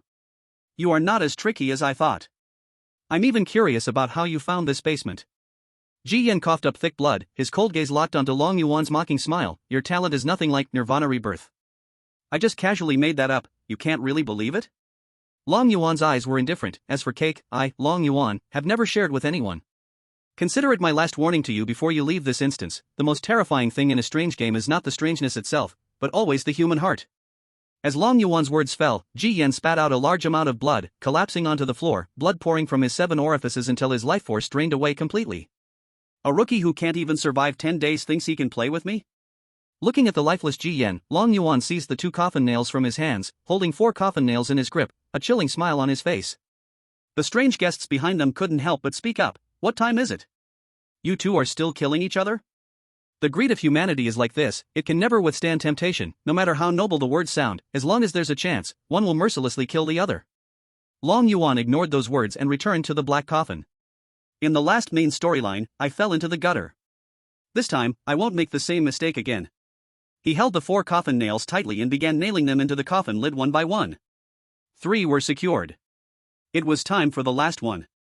As Long Yuan aimed the coffin nail at the last hole, suddenly, a chill attacked from behind. He turned sharply, and what met his eyes was Ji Yan's horrifying face, bleeding from every orifice. Long Yuan's face changed drastically, clearly startled by the sight, and in that split second, a paper doll jumped out from Ji Yan's body and stuck itself to the back of Long Yuan's neck. At the moment the paper doll adhered, the character curse appeared. Warning! You have been cursed and eroded by the strange object, 3-word paper doll, sin. Curse effect, in the next 20 minutes, you will fall into absolute silence, losing all game actions, unable to walk, unable to open the toolbar, unable to use any equipment or talents. Curse? Long Yuan's face changed dramatically. Wait, why didn't he die? His body felt like it was filled with lead as Long Yuan collapsed to the ground, losing all ability to move, just as the warning panel said, unable to open the toolbar or use any equipment to save himself. He could only speak simply and move his gaze. You clearly fell under the curse of the black coffin. Long Yuan stared wide-eyed at Ji Yan, who was reanimated and lively again. Ji Yan wiped the blood from his eyes, his shoulder shook, and a second paper doll jumped out from his shoulder. The paper doll had the character "Avoid" written on it. The paper doll burned, turning into a few wisps of ash. Disaster Avoidance Paper Doll effect: when the host suffers a fatal injury, it can transfer the calamity of bloodlight, blocking one death disaster. Seeing these two paper dolls, Long Yuan's eyes twitched. Three-word paper doll. This is the legendary strange object from room 801. Why is it on you? Ji Yan brushed the dust off the back of his hand, his eyebrows raised. I didn't expect you to recognize it? Long Yuan's face turned as ugly as if he had swallowed a fly. How could he not recognize it? Miss Su Xin from 801, she has always been the target he desperately wanted to pursue, specifically eyeing the three-character paper figure in her hands. Unfortunately, whether through interactions or completing various daily tasks for her, this strange object remained out of reach. Now seeing this set of legend-quality strange object in Ji Yan's hands, there arose a feeling of humiliation, as if the slow-warm goddess he had pursued for so long was suddenly taken by someone else in just a few days. Humiliation, confusion, and anger surged within him. I never put this paper figure in my toolbox, I was just waiting for you to stab me in the back so the figure would trigger automatically. Long Yuan's eyes were cold as dead water. You knew what I was going to do from the start? Ji Yan's gaze was indifferent, but the corner of his mouth curled into a smile. Let me tell you a secret that you can't accept even more. I not only know what you want to do, but I also know your true talent. To use Li to replace Tao, an S-level talent. Its triggering method is by touching other players to turn them into scapegoats. Within the next 10 minutes, if any damage occurs, it can be transferred to the scapegoat, but only to a maximum of 2 targets. After the talent ends, there is a cooldown period of 60 minutes. Am I right? When Ji Yan recited his talent without missing a word, Long Yuan's mind went blank. Then came the horror and fear. Why could he speak out about his talent? The S-level talent had always been a deeply buried secret of Long Yuan, never mentioned a word about it. What is your talent? Long Yuan began to connect the dots. Ji Yan smiled. Guess? The reason he could analyze Long Yuan's talent was that Long Yuan had given him this chance. When Long Yuan handed over the coffin nails to him, he made a gesture of holding his hand. Although Long Yuan acted very natural and reasonable, this action still seemed overly deliberate in Ji Yan's eyes. Then, his all-knowing and all-resolving triggered effortlessly, perfectly analyzing Long Yuan's talent. Long Yuan's deliberate handshake was also to trigger his own talent, intending for Ji Yan to become his second scapegoat. But he would never expect that this trap he set for Ji Yan to ensure his death would instead turn into a trap harming himself. He also never expected that Ji Yan's talent was an even more heaven-defying bug F level. Miss Su's 3-character paper figure is indeed of legend quality. Ji Yan brushed off the dust on his body. He was quite satisfied with his fake death performance, having even fooled a slippery character like Long Yuan. Behind him, those strange residents, who had just witnessed a series of twists and turns, were unable to sit still, continuously urging him. There's really not much time left. When are you two going to stop calculating against each other? If you don't seal the coffin soon, this whole apartment is really going to collapse. Faced with the residents' urgings, Ji Yan nodded and replied, Indeed, time is short. As he spoke, he took out the hammer, picked up the last coffin nail from the ground, and walked toward the black coffin. Long Yuan could only watch helplessly, unwilling and furious, roaring, Ji Yan. Then, under many gazes, Ji Yan raised the hammer in his hand. But in the next moment, both the person and the strange being stood dumbfounded. Ji Yan was not sealing the coffin, but was instead prying the coffin nails out. He was opening the coffin. Chapter 49, Prizing Open the Black Coffin, Main Storyline Easter Egg. Creak. Ji Yan's arm jerked as he pried out the first nail, followed by the second. His movements were very smooth. The strange residents watching this scene all screamed, Are you crazy? We asked you to seal the coffin, not open it. Even Long Yuan on the ground was stunned, moving his numb lips. Are you trying to destroy this instance? Ji Yan remained silent. He kept prying the nails. The coffin had a total of 12 nails, and in the blink of an eye, he had pried out 7 of them. As the coffin opening grew wider, more and more parasites crawled out, covering the native flesh tree inside. The imprisoned, Eerie guests could no longer hold back at this moment, revealing terrifying murderous intent. They frantically lunged at Ji Yan, and Ji Yan was waiting for this moment. He pinched the last paper figurine in his fingers, the tip of his finger pierced with blood, seeping into the paper figure. Congratulations player, you have used the 3-character paper figurine, blessing. Within 5 minutes, you will gain the lucky protection status, immune to all malicious damage from Eerie guests in the dungeon. The paper figurine was pasted on the back of his neck. And as those Eerie hands, crawling with blue veins, reached out, the moment they touched Ji Yan, they were burned like the coffin nails, letting out a piercing scream. Ji Yan then continued to pry out 2 more coffin nails. You're trying to release what's inside the coffin, this apartment is really doomed. The Eerie guest's eyes almost burst with rage. The true cause of the apartment's collapse is not those parasites. On the contrary, those black parasites are trying their best to treat the rotting foundation. The real culprit is not this black coffin, nor a single Eerie guest, but you, who created the environment here to confuse us into thinking you are the victims. The black coffin is just a scapegoat you used to cover up the real culprit. When Ji Yen touched the devoured native, he realized something was wrong. Hidden information showed that they were wailing, full of fear. But the source of fear was not the black coffin, but these Eerie guests disguised as helpless, innocent beings. The game had given a warning from the start. The Eerie guests in the basement were full of malice, but after going down, their reactions were completely opposite. This could only mean one thing: these Eerie guests were hiding something. Now, looking at the snarling faces, which were full of terror and murderous intent after being exposed, Ji Yen knew he had guessed right. So, sealing the coffin is a dead end. It will only accelerate the collapse and destruction of the apartment. You're so afraid of this black coffin, then I'll open it and see what happens. He didn't know what was in the black coffin, but since it appeared in the main line, it definitely had its purpose. Those Eerie guests tried every means to lure the player into sealing the coffin, which meant that the black coffin was on the player's side. When undecided and with time pressing, Ji Yen trusted his intuition and guesswork. He swung the hammer and pried out the last coffin nail.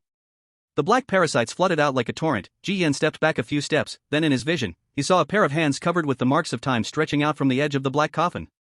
A dark, shadowy figure slowly emerged from the coffin. Behind, those Eerie guests saw the scene and were completely desperate, fleeing in panic.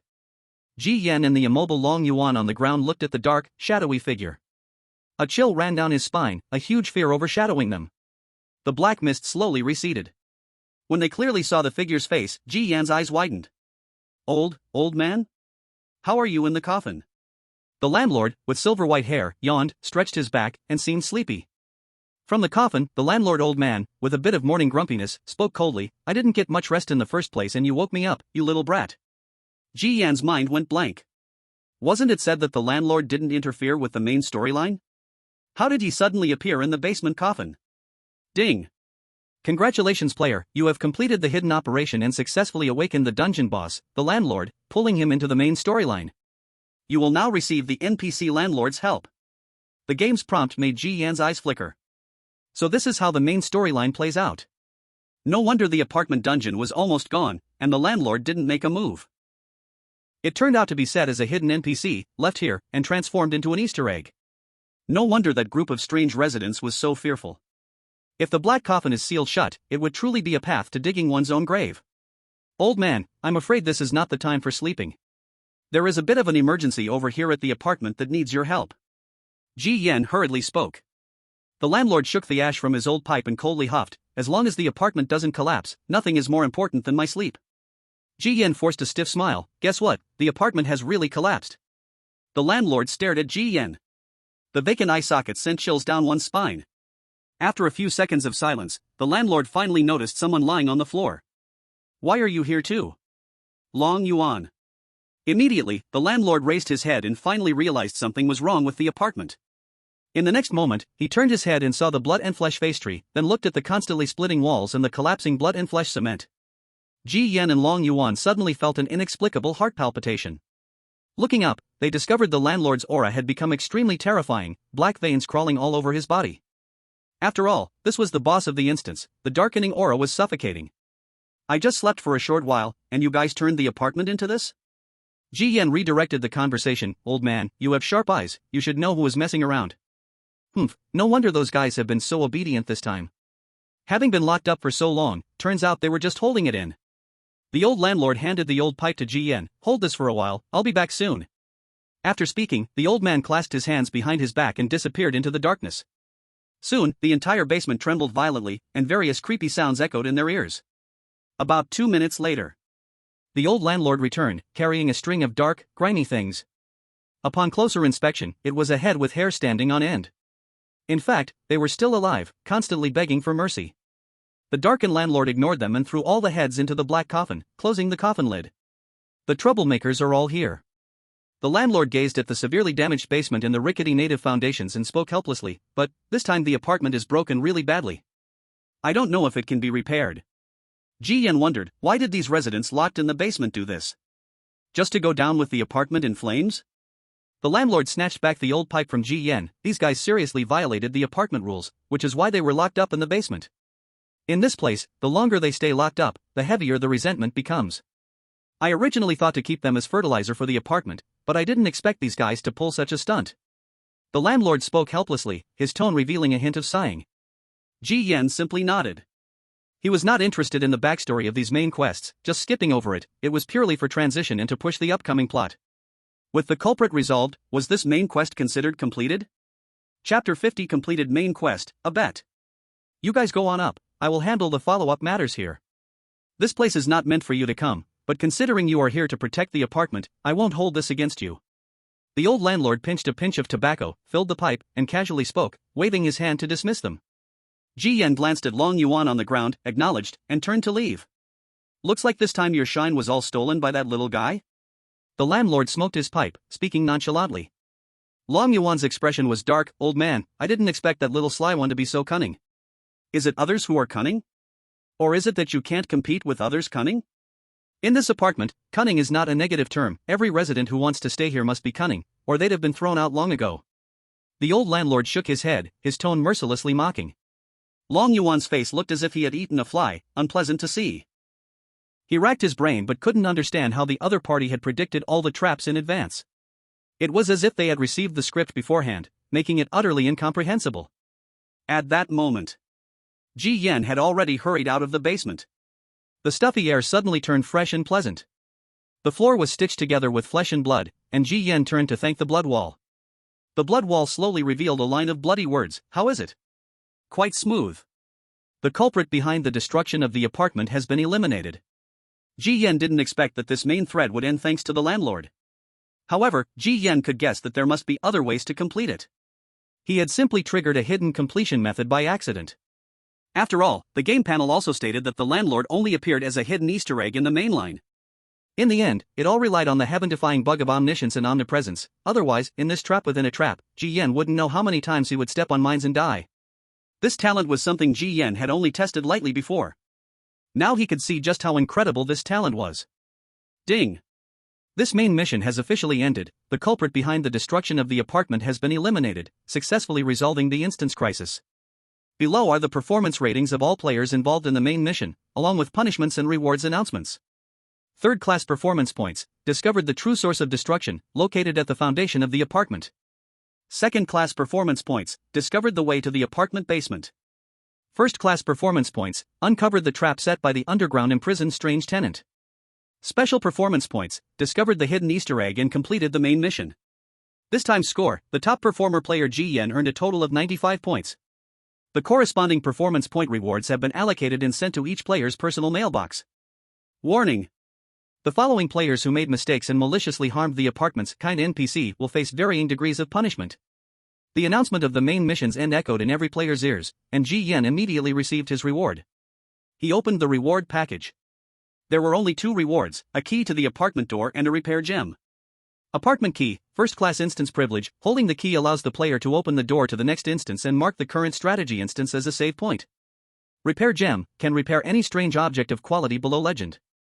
The rewards weren't plentiful, but they were incredibly valuable. Even more notably, Ji Yan's personal information panel had upgraded, expanding the toolbar backpack and providing more comprehensive game analysis. Moreover, he gained 300 points of strange power, and all his status attributes increased. Talent prompt, congratulations, the player has obtained the last piece of talent fragment, which has been automatically pieced together for you. Your F-level talent omniscience and omnipresence has been upgraded. The upgrade changed the triggering method from touch trigger to gaze trigger. Gazing once consumes 100 points of mental state. The triggering method of the talent has changed from tactile to visual? Ji Yan's eyes lit up. Clearly, this optimization was very well done. In previous tasks, Ji Yan had suffered because he couldn't trigger omniscience and omnipresence immediately. Now that this flaw had been improved, this talent could be considered almost perfect. Ji Yan looked over the rewards of the other players again. Huang Ran and Long Yuan both had rewards, but they were greatly reduced. The worst off were those players who attacked the multiple-faced strange creatures. The degree of their damage determined the severity of their punishment. Among them, the worst was the player who dealt the final blow to the multiple-faced strange creature, receiving a punishment of permanent confinement in the basement. All punished players were on the verge of collapse. Who could have imagined that the faceless strange creature was the largest mine in the entire main mission? Ji Yan took a quick look. Then, he opened his strategy panel. Due to this main mission, his strategy progress had directly surpassed Long Yuan, ranking first.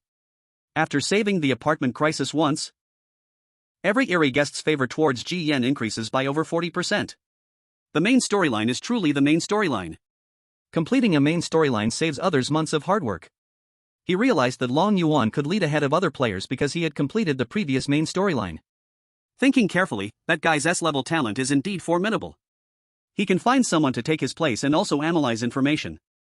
But unfortunately, his own talent is an unreasonable, bug level. In room 404, Louis Tong also received the report about completing the main storyline task. Upon hearing the punishment, she couldn't help but feel a chill down her back. Fortunately, in the end, she chose to trust Ji Yan's words, not following the crowd to hunt the many-faced deceiver, otherwise, her name would also be on the punishment list now. How on earth did he do it? Her beautiful eyes widened. Ji Yan did not return to room 404 right away, instead, he went to room 801. Inside the room, Miss Su was still enjoying herself. Holding a watermelon and feeling the balcony breeze, what was clearly a strange game felt like another scene in her presence. You are stronger than I expected, you actually managed to find the landlord to solve the problem in the end. Miss Su seemed to see through everything and directly mentioned the landlord, this hidden Easter egg. Looking at Miss Su, who seemed to know everything, Ji Yan felt dazed.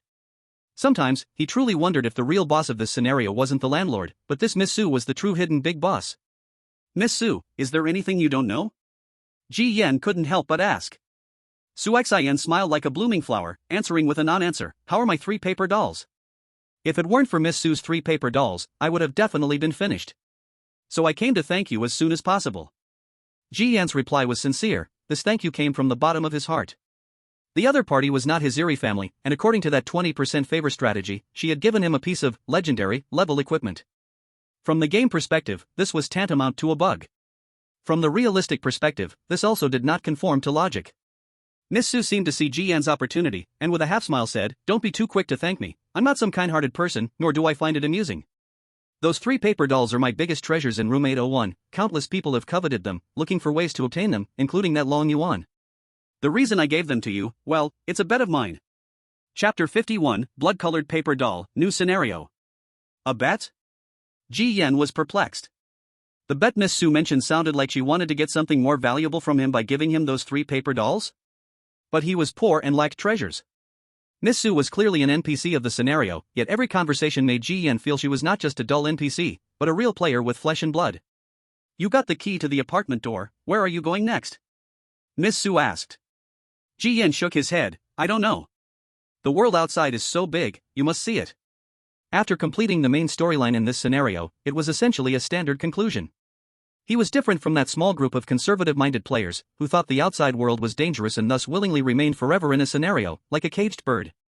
Without passing through those seemingly perilous unknown mists, how could he see this world clearly, and how would he know if there was a way back to his original blue star? In Ji Yan's eyes, staying in one scenario equaled slow death. In the past, many tenants got the key and left this apartment, they were like those inside the walls, longing to see the world outside. Once they went out, they never returned. If you want to leave the apartment, I'll give you another gift, consider it a small farewell gift. Miss Su said, handing over a small makeup box. The box opened, revealing another paper doll. But this paper doll seemed soaked in blood, completely crimson. Ding! Congratulations to the player for obtaining the hidden reward of the scenario, blood-colored paper doll. Quality? Description, in Legends, when a person appears in someone's life path, countless disasters and bloodshed arise, and beside you appears a blood-colored paper doll. It will guide the host, leading them out of countless paths of bloodshed and disaster, onto the only path to survival. So, will you be that person of blood disaster? Egg introduction, the reward is the blessing reward of the Crimson Apartment, instance-specific NPC. Detailed abilities need to be unlocked in the new instance, please stay tuned. Specific NPC? What kind of identity is this, and what role do they play in the instance? Ji Yan was puzzled and couldn't help but be more curious about Miss Su's identity. He held in his hand a thin paper doll, only the size of a palm. By staring at it, he directly triggered his talent. Joking, with the all-knowing and all-understanding bug talent, trying to uncover some hidden eggs is superfluous. But the next second, he was slapped in the face. Talent analysis, hint. This reward is a special bizarre object. In different instances, it exhibits different effects and cannot be accurately explained. Ji Yan realized. It was not that the talent could not analyze it, but rather it could not be pinpointed. The blood-colored paper doll is like a flammable item, in different instances, it can produce different chemical reactions. But this also implicitly gave Ji Yen some information. The blood-colored paper doll is compatible with any instance. Blessing reward, specific NPC. How many more unknown settings does this instance have for players? Ji Yen couldn't help but think. After a few simple interactions, he exited room 801. As he left, Miss Su said with a smile, "Next time we meet, you will know what my identity is." This statement sparked multiple guesses in Ji Yen's mind. When we meet next time, does the other party believe he will return to the Crimson apartment?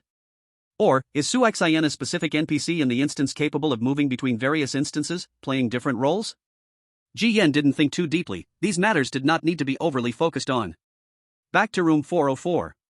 Although the strange family's lost items of his mother and grandmother were not retrieved, and daily tasks failed, due to the completion of the main mission, the side tasks were reset. The next day.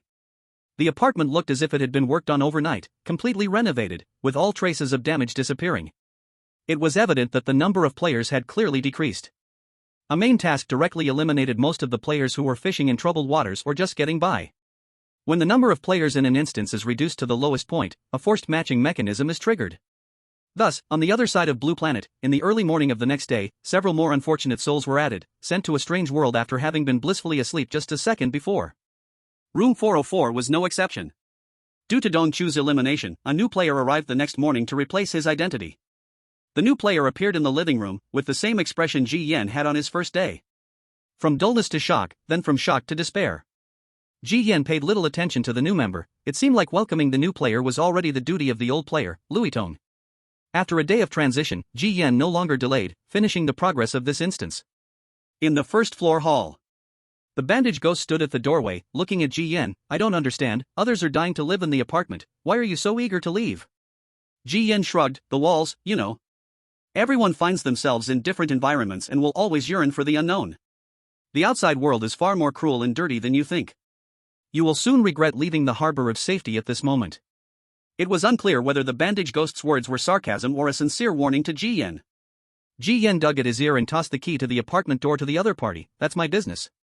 My grandmother and mother don't worry about me like you do, just open the door." The bandaged ghost shook his head, taking the key to open the apartment's door. As the door opened, thick fog outside obscured all sight, as if indicating that once Ji Yen left the apartment, he would enter any unknown instance. Suddenly, the bandaged strange had 4 paper boxes in hand and turned to Ji Yen, saying, "Choose one." "What is this?" Ji Yen raised an eyebrow. Every guest who leaves must choose one as a guiding symbol, to represent a good omen. Even though the other party said so, Ji Yen was quite sure. The scenario wouldn't set such meaningless things without reason. Ji Yen casually picked one and opened the paper box. Inside the box was a delicate small knife stained with blood, looking strange and inexplicably terrifying. "Ha!" Seeing this knife, the bandaged strange suddenly laughed oddly. "What a good omen." It turned to the side and made a gesture of farewell. "You can leave now." Ji Yen did not think much and stepped out, walking through the apartment door, and in the next moment, thick fog engulfed his figure. Another foolish bird yearning to fly away from the cage. Thinking that leaving the apartment means flying out of the cage, unaware that this world itself is a giant cage? The bandaged strange murmured and slowly closed the apartment door. When the thick fog cut off his sight, Ji Yen felt himself in a separate space. Unable to distinguish the direction and unable to see the road beneath his feet, Ji Yen simply kept walking forward. Not knowing how long he walked, a game's prompt sound suddenly rang in his mind. Ding! Player Ji Yen has successfully cleared the dungeon, Crimson Apartment, starting to rematch the second dungeon for the player. According to the player's last choice of wish at the end of the previous dungeon, a related dungeon has been successfully matched for the player, Undead Hospital. As the voice fell, Ji Yen suddenly realized. Damn!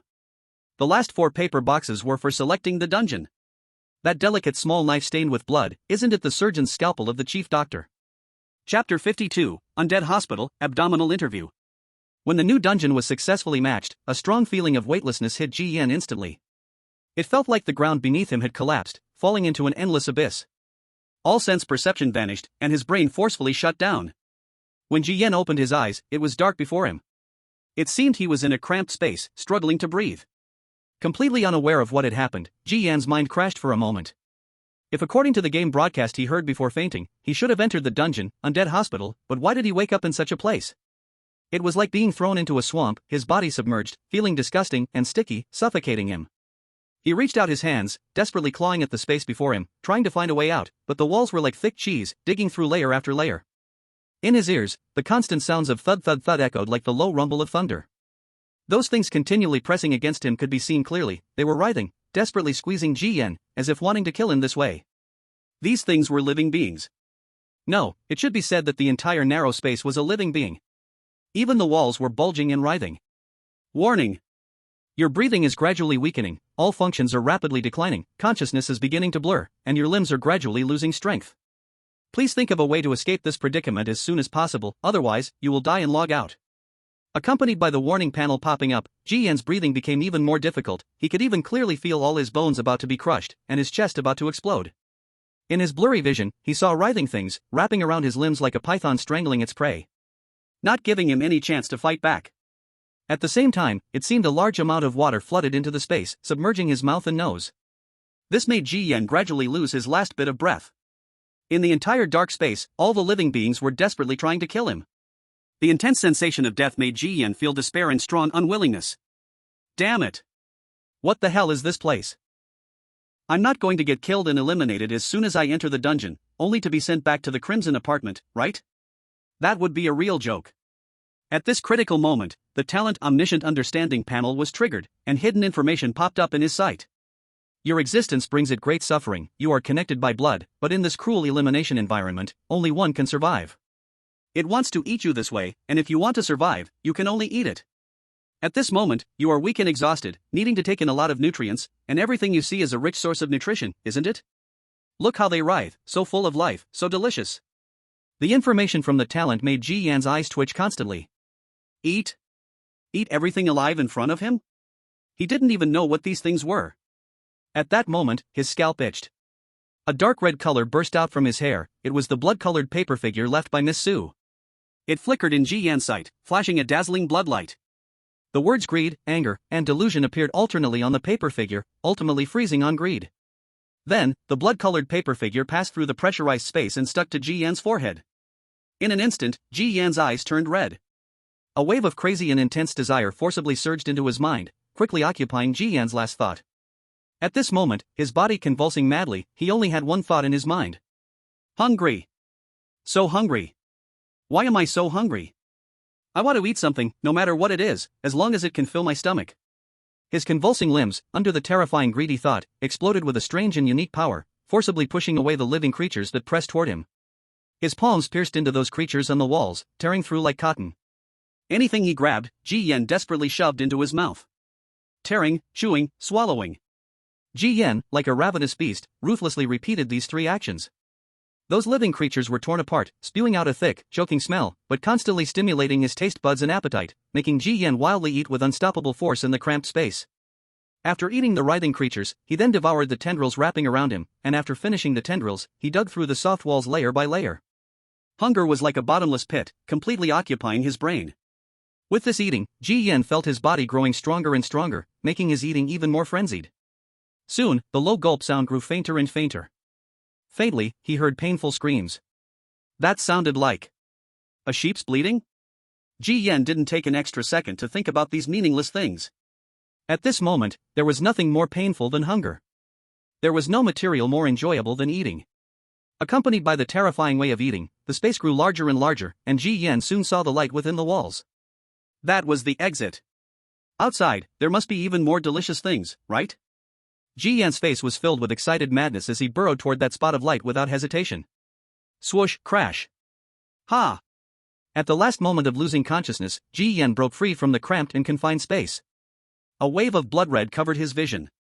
The blood-colored paper figure immediately detached from his forehead.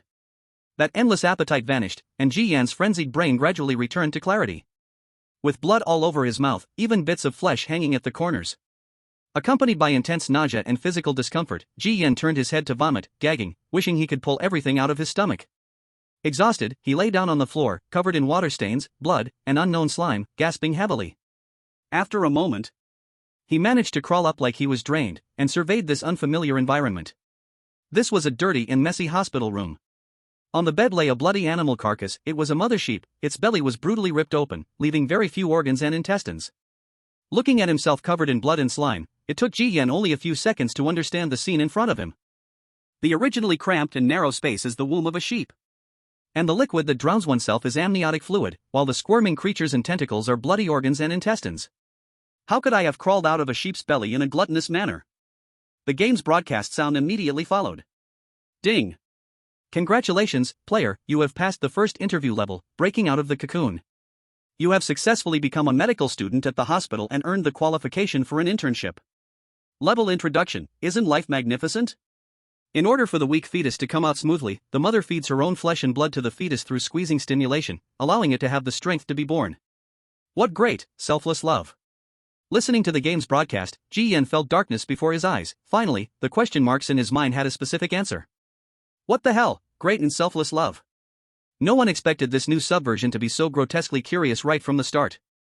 It didn't even give players a chance to familiarize themselves with the environment or understand the rules of the level. It started with a life and death challenge. Moreover, why did the player emerge from the belly of a sheep? What shocked Ji Yan even more was that there were several hospital beds in the ward. On the beds were pregnant animals, not just sheep, but also pigs and snakes. They looked like they had mutated from nuclear radiation, with abnormally large bodies, continuously writhing with their distended bellies, emitting painful, sharp cries. Clearly, there was also an unborn player inside them. Soon, a pig's belly successfully split open. A snake hatched its eggs just before dying. The two newborn players also managed to pass the breaking out of the cocoon level, just like Ji Yan. In the dimly lit ward filled with the smell of alcohol, 3 players covered in slime and blood exchanged glances, the atmosphere dead silent. Each was quickly processing everything happening before their eyes. Until a voice broke the silence.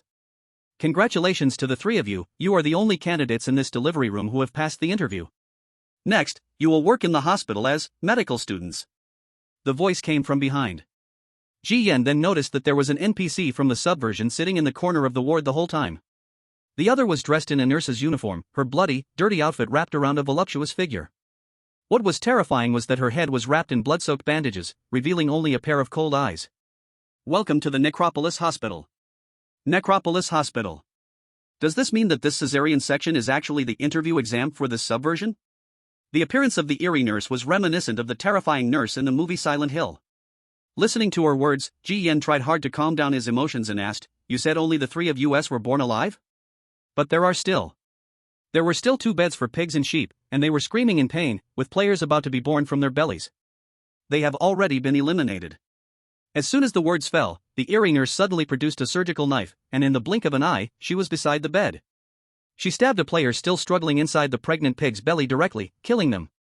Turning around, she ripped open the belly of another pregnant sheep, successfully delivering the player inside. Damn, I'm finally out. The newly born player was still covered in slime, swearing with his mouth. However, before he could celebrate, the next second, his head was pierced by a surgical knife, dying on the bed, his eyes wide open in confusion. According to the hospital's rules, only 1 intern is allowed among pigs, sheep, and snakes. This cesarean section competition, they have already lost. The Eerie nurse wiped the bloodied surgical knife, saying in a calm tone. Hearing this, the 3 of them couldn't help but twitch their lips. In the corner, they saw piles of animal corpses, all of which were pigs, sheep, and snakes. The distended bellies seemed almost ready to burst, dying in immense pain. The death looks exceptionally scary. Inside, there are players who have died alive, suffocating in the womb, eliminated. This scene is like cruel nature. Antelopes give birth to young ones, and they must learn to stand and run as fast as possible, or the lions will eat the slow ones clean. If it weren't for better luck, it would be the 3 of them getting stabbed to death in their bellies now. These players didn't even see what the instance was like before being stabbed and eliminated. It's truly a bit tragic. You have excellently completed this cesarean operation, successfully delivering yourselves. Especially you. The strange nurse held a report, specifically naming Ji Yan. In the fetus, the weakest you should have been eliminated earliest, but by gnawing on the mother's body, you absorbed the nutrition and broke out. Although it was a compliment, Ji Yan did not want to recall everything that happened in the womb at all. Another wave of intense nausea churned in his stomach. The instigator is still the blood-colored paper man in his hair. Ji Yan still doesn't understand the specific abilities of this special and strange thing. It doesn't even need to stay in the toolbar, hiding in the hair, it can come out whenever it wants. The other 2 players looked at Ji Yan with a monster's gaze after hearing this. Seeing the residual flesh at the corners of his mouth, they all instinctively took a half step back. Their eyes looked like they were staring at some kind of monster.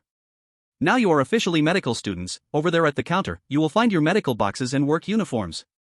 After picking them up, go to your respective operating rooms and meet your respective medical mentors. The strange nurse put the scalpel back in her pocket, like a heartless worker. Before leaving, she reminded, "Don't run around, there are many places in the hospital that you cannot go. If you see wandering patients, do not touch them casually, you will never know what they really are." After the strange nurse left, the frozen atmosphere in the ward seemed to ease. The player who came out of the pig's belly, wearing an oversized hoodie and having a face with excess flesh, cursed loudly, "I've never seen such a bizarre instance start. I actually crawled out of a pig?" He wiped the blood stains off his body, feeling quite defeated. The female player who hatched from a snake egg showed clearly better tolerance. She stood up first, walked towards the counter, and picked up one of the white coats. "Can you not accept this? Compared to the last instance where I crawled out of a pile of corpses, this is all just a warm-up." After speaking, the female player, in front of Ji Yen and the fat man, took off her pants and shirt, revealing her admirable figure, changing into medical clothes under their two naked gazes. After being snapped back by a woman, the fat man wanted to retort a couple more words, but when he saw the numerous scars crawling all over the female player's curvy body, he swallowed the harsh words back down his throat. Time was limited. Ji Yen and the fat man quickly put on the white coats. The clothes emitted a foul odor, and wearing them felt as if they were crawling with insects, itchy and uncomfortable. After putting on the white coats, details about this instance's background and hospital rules popped up on the game panel. Instance background: this is a cursed hospital, where all the patients are treated and monitored by 12 different Zodiac strange doctors. They maintain the order in the hospital yet compete and kill each other.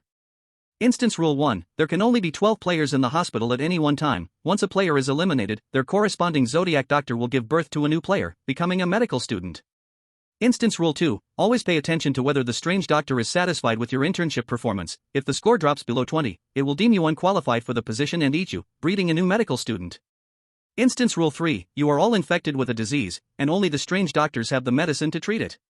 You must complete daily tasks only by retrieving the medicine from them. Only 12 players? So, I came out of a pig's belly? My Zodiac medical mentor is a pig? The fat man was astonished as he quickly familiarized himself with the basic rules of the dungeon. According to the dungeon setting, we have the opportunity to be born and enter this dungeon because the last group of players, the pig, goat, and snake, were all eliminated. In short, there are only 3 of us left as novice players. And according to the rules, there are no team collaborations in this dungeon, each player is in competition with one another. The female player tied her hair up and quietly analyzed the current situation, murmuring between her lips. Ji Yen fell silent, deep in thought. Clearly, the Undead Hospital has a much more complicated setting compared to the Crimson Apartment, and they only grasped the simple framework for now. Compared to the hodgepodge of dungeon information, Ji Yen was more concerned about one thing. What disease had the players infected? He looked at his own body and felt no unusual discomfort. Since it's a competition, I'm not chatting with you guys anymore. I'll hurry to collect a task. Farewell. The fat man spoke only a few more words before grabbing the medical kit and leaving the ward. The female player glanced at Ji Yen before also leaving to obtain her medical kit. When Ji Yen picked up the last medical kit, a prompt appeared, "Ding. You have collected the medical kit. Please go to Surgical Room 102 in Building A and interact with your attending doctor to receive a task." Ji Yen exited the ward, taking in the entire environment of the Undead Hospital. Unlike the suffocating gloom of the Crimson Apartment, the environment of the Undead Hospital felt even more deathly silent. The empty corridor was clean and tidy, devoid of the apartment's dirt and chaos, but the hazy light and hoarse broadcast created a far more terrifying atmosphere. Soon, Ji Yen arrived at Surgical Room 102 in Building A. In the empty corridor, Ji Yen sat alone on a bench, waiting for the surgical room door to open. During this time, many medical staff passed by, their appearance invisible, their forms flickering unpredictably, and Ji Yen seemed like a stone thrown by the roadside, attracting no attention from them at all. "Friend, are you a doctor? Can you save me? I'm suffering so much, I'm also a patient in this hospital, please save me." Suddenly a voice came from behind. Ji Yen turned to look, his expression changing slightly. On the wall he leaned against hung an oil painting, and the image in the painting was, astonishingly, a living human face. The oil painting was speaking? At that moment, the face appeared in pain, twisted in agony, desperately trying to escape from the painting, but its flesh seemed to have grown into the frame. As it tugged, the blood vessels beneath the skin tore open, and thick, sticky blood flowed steadily from below the frame. Chapter 54, Mental Medicine, Zodiac Wish. I was pranked by other patients and sewed into the painting. I'm in so much pain, I begged the doctor to save me. The painted face cried, its features contorted in agony, pleading with Ji Yen.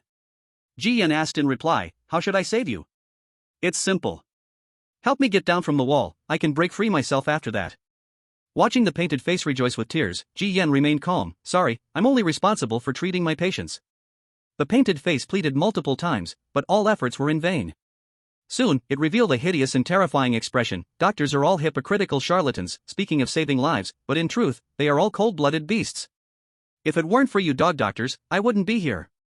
It's all because of exploring your so-called medical achievements that I lost everything valuable on my body, not even sparing my face, which was sewn here to serve as your painting. Damn it, you all should die. The oil painting shook violently, bright red dye flowing from below the frame. That face in the painting ripped at the sewn stitches, and the flesh and blood vessels growing into the frame split, spraying blood everywhere. It seemed ready to devour Ji Yan. Ji Yan's eyelids twitched. He instinctively reached for the sledgehammer.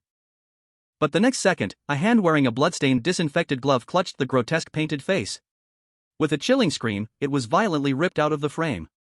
Ji Yan turned around sharply and saw a tall figure in a white coat standing behind him. To his horror, the person had a human body but a head of a goat. The horns spiraled, and the face was covered in stitches, horrifying and bizarre. At that moment, the goat-headed doctor twisted the eerie face like crumpling paper.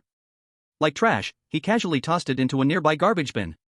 The nurse said you devoured the maternal body, perfectly passing the cesarean exam.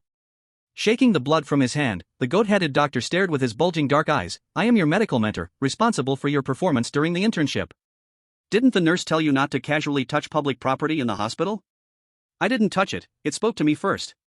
Thinking of the vengeful words from the painted face, Ji Yan could not help but ask, that painted face said it was once a patient in the hospital? You heard wrong. It was just a regular piece of drawing paper. It broke, it needs to be replaced. Moreover, that's not something you should be concerned about. The goat-headed doctor's eyeballs showed no trace of emotion. A report form was handed to Ji Yan. You only passed the interview, but here with me, you're still in the internship period. To become a full-time doctor, you must pass my tests. You only have 2 days of internship. Ji Yan calmly asked, what happens if I do not pass the internship? The goat-headed doctor's face seemed detached from reality, devoid of emotion. I will let the obstetric nurses nurture a new intern. I mean, what will happen to me? According to hospital rules, if the strange doctor rated the intern's performance below 20 points, he would devour the intern. But devour was highlighted in quotes, clearly implying something else. The goat-headed doctor's cracked, darkened lips pulled into a rigid smile. You wouldn't want to know. A patient in A22 has become somewhat uncontrollable. You are responsible for the consultation and treatment. I will keep an eye on your performance. That patient has 2 other teams of doctors also taking care of them. They'll send their students to handle it too. In this hospital, patients are like highly sought-after goods. Doctors are the competitive merchants. You must do whatever it takes to treat them first. If you get the chance, find a way to use medical accidents to eliminate their medical students. Don't disappoint me. If you perform well, I will give you a surprise gift. The goat-headed doctor pressed a sheephead badge on Ji Yan's chest. His bloodstained hand patted his shoulders twice. Return here before 6 o'clock. I will be waiting for you. Watching the goat-headed doctor's figure disappear, Ji Yan's expression darkened, the familiar pressure looming over him. Once again, it was this cruel competitive relationship. Ding! Player has successfully triggered a task. Proceed to Ward A22 to perform preliminary treatment on the patient. Task reminder, this patient poses some danger, with a symptom level of moderate, please treat cautiously. Strange Doctor reminder, each Zodiac Strange Doctor has their own wishes, providing players various game privileges. Players must progress the storyline to piece together wishes, fragments to enhance their gaming privileges. Standard completion, soothe the patient's condition. Excellent completion, effectively treat the condition. Perfect completion, cure the patient's condition. Mental medication, players are constantly infected within the hospital and can only stay awake through medication each day. If medication is not taken for a long period, the player will eventually become fully infected and become one of them. Mental medication? Become one of them? Ji Yan's expression grew slightly solemn. He looked at his body, still finding no abnormal symptoms.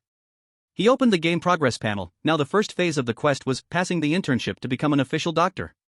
The second phase of the quest progress. Not yet unlocked. Clearly, the storyline of this copy is not short. And there is a main task that has not yet been triggered. Ji Yan shook his head, lacking the interest to focus on these long-term matters. Right now, the priority is to get through the internship. He picked up the medical kit, preparing to head to Ward A22, but in an instant, when he turned around, Ji Yan froze. Just at the moment he turned, he caught a glimpse of himself in the glass door of the surgery room, and his head appeared to have turned into a sheep's head? And that sheep's head was covered in black fur, looking bizarre and terrifying. However, when he faced the glass again, it was evidently his own appearance. If he were in the real world, he would likely dismiss it as an illusion. But this is a strange game, where everything that seems like an illusion could very well be a setting of the copy. Could this be what they call infection? Touching his face, Ji Yan shook his head, putting the thought aside, and hurried to Building A. The specifications inside the building were unusual. Many walls lined the long corridor, and there were only 3 or 4 patient rooms, as if the rest were filled with cement. When he arrived at room A22, he saw 2 figures standing at the door. One was a burly man in a tank top, wearing an internship badge with a bull emblem. The other was a pretty girl with twin ponytails, wearing an internship badge with a chicken emblem. Clearly, these were the other 2 doctors assigned to treat the patient in A22. Bull and chicken? These 2 people's appearances certainly matched their zodiac signs of bizarre doctors. Ji Yan thought to himself. The bull represents strength, while the chicken symbolizes timidity and weakness. The 2 players are basically a match. Thinking carefully, in the cesarean section room, the pig and snake players also suited their roles. One was big and boisterous, while the other was sharp-eyed and reticent. Is this pure coincidence, or is it a deliberate arrangement by the copy? With that thought, Ji Yan couldn't help but wonder what characteristics he shared with the sheep. The symbolic imagery and meaning of the sheep encompass many aspects. Peace, kindness, gentleness, resilience. It seems all are positive traits. But Ji Yan believed he was not a goody two-shoes or a saint. He definitely doesn't fit with these. Aries? Ha, the last Aries player was just eaten by his own sheep head. Unexpectedly, within just 2 days, a new intern has emerged. The bull-headed player sneered, showing no hesitation in mocking Ji Yan. It's no surprise, after all, the sheep-headed bizarre doctor is the most lethal among the 12 zodiac roles. It's like being cursed, none live beyond the attending doctor position. The chicken-headed player mumbled softly, looking at Ji Yan with the gaze reserved for a poor soul. Ji Yan naturally heard their conversation, and his expression changed slightly. The last Aries player was consumed by his own medical mentor? Chapter 55, Mind Connection, the Mountain of Flesh Ward. The sheep players have the highest mortality rate among the 12 zodiac players. That sheep-headed bizarre doctor enjoys devouring his interns. I've only been in this copy for 22 days, and I've already seen 4 sheep-headed players eliminated. You are the 5th. Aries represents purity. That sheep-headed bizarre doctor does not allow any dirt on his interns. Dirt represents infection, and if you haven't consumed the spiritual medicine in his hands, the infection will surface. If he sees any traces of infection on you, he'll consider you a failure. As for what happens next, heh. Ji Yan did not fully believe a word of the bull-headed player's lengthy explanation. In this copy, the 12 players are all in a competitive relationship. Killing any intern of a zodiac could yield great rewards. Where do such kind-hearted souls come from to waste their breath on you? Ji Yan thought, when suddenly a voice echoed in his mind. You need to be careful of the bull-headed player, he is likely to trip you up in the ward. Ji Yan was taken aback, then looked at the chicken-headed player. Can this girl communicate with players telepathically? The chicken-headed player had her hands in her pockets, silently looking at Ji Yan. My talent is telepathy, allowing me to designate one player for 5 minutes of heartfelt communication. In the zodiac, the ox and sheep are opposites. If you kill him, he can get rich rewards from the ox's strange doctor. During the day, violence is banned in the hospital, but the therapy process in the ward is not restricted. Be careful. Ji Yan looked at her and tried to respond through telepathy. You waste a use of your talent, just to kindly remind me? The chicken-headed player detected the sarcasm. I know you don't believe me. I remind you for my own benefit too. My zodiac wish is kindness. As long as I help other players through actions or words, I can gain strategy performance from the medical tutor. I am currently a resident doctor, and I need 15% more strategy performance to be promoted to chief doctor. Do you really think I'm Mother Mary? In the hospital instance, player job levels only have 3, intern, resident, chief. To get promoted, one must gain strategy performance from their respective zodiac medical tutors. Seeing the chicken-headed player pout, Ji Yan didn't respond again, unsure if she believed him or not. He pointed at room A22, the ward is open. With a click, the door opened slightly. Alright, enough small talk. It's time to start working. I heard the player in A22 is always a tough nut to crack. Shall we see how deep the water is? The ox and chicken players picked up the medical box and walked in. Ji Yan closely followed. The moment they entered the ward, their vision was first met with darkness, then the room's environment slowly appeared. Upon seeing the ward's environment, Ji Yan's face instantly froze. It was not the imagined setting of a bed with various medical instruments beside it. The entire room was dominated by a gigantic mountain of flesh occupying 2/3 of the space. Thick, disgusting brown liquid seemed to fill every corner of the room like fat. Not only was it a visual shock, but the sticky feeling underfoot already made one's scalp tingle. Is this the ward? Ji Yan was a bit dumbfounded. The flowing fatty liquid swallowed the bed and desk, and a strange odor filled the nostrils. Even the two players, the ox and the chicken, were shocked by the sight before them. The chicken-headed player almost gagged. Damn! They said a 22 is disgusting, but I didn't expect it to be this. The ox-headed player's words suddenly stopped midway. Because the huge mountain of flesh suddenly twitched. Then a broken scream echoed through the ward. My eyeliner. My eyeliner is gone. Doctor, can you help me find it? Eyeliner? The female chicken player raised her brows sensitively. Yeah, I spent 3 hours on my makeup this morning but realized my eyeliner is missing. How can I show my face? I have a date, and he cares most about my looks and figure. When a woman is dressed beautifully and amazes others, it boosts a man's sense of superiority. I can't lose his face. Doctor, please help me find it, hurry. Her voice was filled with urgency, as if one could imagine a woman with heavy makeup half finished, her nails clawing at her face in despair. However, the three of them looked around the room, corners inundated with that brown-yellow fatty substance, their corners of their mouths twitched. In such an environment, finding an eyeliner was like searching for a needle in a haystack. Helpless, the three could only brace themselves, roll up their sleeves, and plunge their hands into the squirming fat to search. Ji Yan grasped these things. He was sure this was the fat accumulated in the skin's layered tissue. He looked at that loose mountain of flesh, its surface covered in lymph-like lumps and black hair, with gurgling sounds echoing from inside. Clearly, this was the patient's body. In his search, Ji Yan pulled out several white coats, shoes, a watch, and even an empty medical box from under the fatty material. This indicated that many players had encountered misfortune in this room before. Why are there only clothes left? Where did all the people go? Not just Ji Yan found these things, but the cow player and the chicken player also dug them out. Their faces did not look good. How many players have been buried? This is just the patient with a moderate disease. What level of danger does the severe condition reach? Perhaps guided by instinct as a woman, the chicken player finally found the makeup box and took out an eyeshadow pencil. Her face lit up with surprise. Eyeshadow pencil, I found it. The cow player's face darkened, and he spat, "TCH, this dead chicken really has good luck. We can only wait for her to do the patient's eyeshadow, soothe their emotions, and see if she can try to find out the specific condition for effective treatment. After all, there are 3 ways to complete this task, and soothing emotions is the lowest tier. Really, hurry and bring it here. Doctor sister, my hands are inconvenient, can you help me apply the eyeshadow?" That huge mass of flesh shook violently, the surrounding fat was pushed into corners, and the patient made another request. To better soothe the other's emotions, the chicken player awkwardly agreed. A woman who loves to dress up found this task not difficult. But seeing that mass of flesh, the chicken player had a bad premonition in her heart. She hesitantly spoke, "But, where is your face?" As soon as she finished speaking, layers of excess flesh trembled, and then a piece of skin like a ceiling fell down, revealing a face as large as a soccer goal, looming in front of Ji Yan and the others. The three held their breath for an instant upon seeing it. What kind of face was that? The entire face was severely deformed, covered in lumps, blanketed with layers of white foundation. The features drooped like cheese, ready to fall off and drip to the ground, turning into pus. The chicken player looked at this face, holding the eyeshadow pencil, unsure of how to start drawing. "Sister, you must be careful while drawing. My eyes have been operated on, the best plastic surgeon worked on them, and it cost me a lot of money. Can you do it?" The drooping eyelids lifted, revealing sunken eye sockets, black eyes staring at the chicken player. Then, she saw the chicken player's face. That white and rosy, flawless face. In an instant, the patient's gaze turned venomous. "What kind of look is that? You are laughing at me. You did it on purpose, deliberately taking over my treatment to humiliate me in front of all the men. Why are you all so malicious? Just because heaven gave you a pretty face, you feel inherently superior? You will not continue to humiliate me." Just seeing the chicken player for a brief few seconds, the patient's emotions escalated, showing signs of darkening. "Wait, I didn't." Noticing the patient's hostility towards her, the chicken player's heart sank, and she quickly explained. But halfway through her words, she suddenly felt very unwell.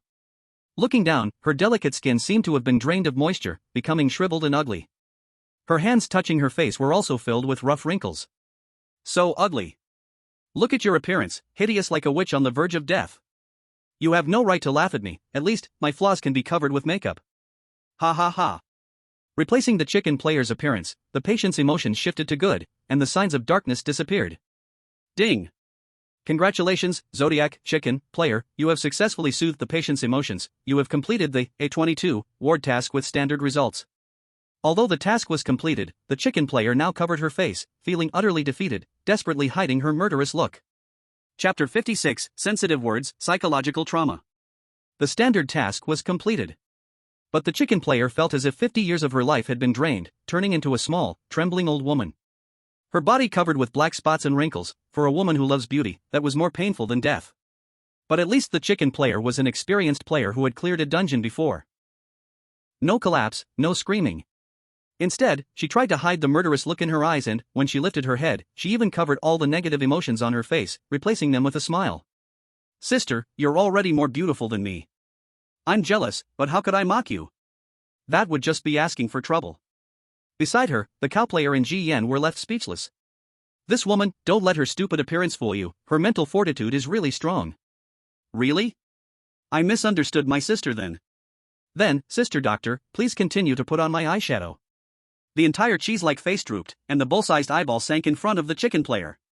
The chicken player held the eyeshadow brush, her eyes trembling slightly, not just because of the size of the eyes, but because the eyeball seemed to have been injected with many drugs and was about to fall out of the socket at any moment.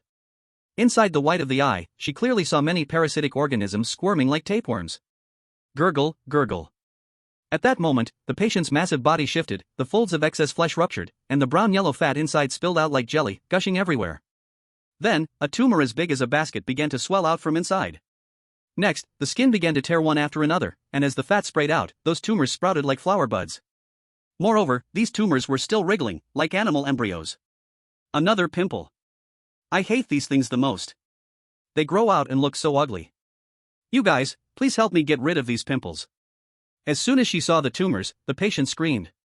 Her already terrifying face clearly showed her panic. Knowing this was his chance to shine, the cow player spoke up, "Don't worry, leave it to me. Just sit quietly, I'll clean them for you." He opened the medical kit, took out the tools, and prepared to cut away the tumors. But before he could act, the wriggling tumors suddenly burst, spraying greenish-yellow pus everywhere. The cow player was splattered halfway up his body, almost spitting in disgust. Even he, with years of experience, couldn't handle such a nauseating scene. After the pus bags burst, the flesh and skin quickly withered, and a large number of parasitic maggots poured out of the wound. It's hard to imagine how many microorganisms are living inside this patient's mountainous body. The cow player was already on the brink of collapse. Seeing the dense, wriggling microorganisms in the pus, he completely lost it and muttered, "Damn, is this patient a monster or what? Can it get any more disgusting?" These words were heard by the strange patient. For some reason, her emotional reaction was abnormally strong. Her eyeball, which could fall off at any moment, stared at the cow player. Monster. Monster. Why does even the doctor call me a monster? I've worked so hard to become the way you like me, injecting medicine time and time again, wearing thick makeup to cover up, all just so that you could look at me, give me some respect and treat me like a normal person. But no matter what I do, you still treat me with such hatred. Am I really just born to die, to hide in the dark, to never see the light? Looking at the increasingly darkened patient, the cow player's face instantly turned pale. Damn, I stepped on a landmine. He still wanted to explain, but a deformed hand suddenly reached out and grabbed his body. The nails covered in polish scraped across his back, creating a shallow wound between the flesh and skin. Then, another deformed hand reached out, grabbing a lump of brownish-black oily fat and forcibly stuffing it into his body, throwing it into a corner. The cow player only felt an unbearable itch spreading across his back. When he tried to get up, his flesh and blood began to swell, and countless pus-filled boils covered his entire body. In just a moment, he had turned into a hideous monster. He touched his face, his voice trembling violently. What did you do to me?" The strange patient grinned, her mouth full of red moss. "I just wanted the doctor to feel this taste too." "Isn't it great?" Seeing the miserable state of the cow player, the chicken player with eye makeup felt much more balanced and continued to focus on her makeup task. Hospital Rule 5, during working hours, players are guaranteed absolute safety, and strange patients cannot harm without reason, but only concerning life safety. Ji Yan recalled this rule. He just looked at the chicken and cow players. One was drained of fat, instantly aging decades. The other was stuffed with fat and covered in pus-filled sores. He felt this was even more painful than killing directly. From this, it was clear that the A22 patient was very sensitive about appearance. Any words of appearance humiliation, even a glance, would cause her to darken. The chicken player was only slightly more attractive, yet she was triggered to the point of breaking down, showing just how sensitive she was. So what kind of illness does this patient have? How should it be treated? Could it be that we need to help her transform this monster into the appearance of a normal person? If that's the treatment method, then it can be said to be terminal, with no possibility of recovery.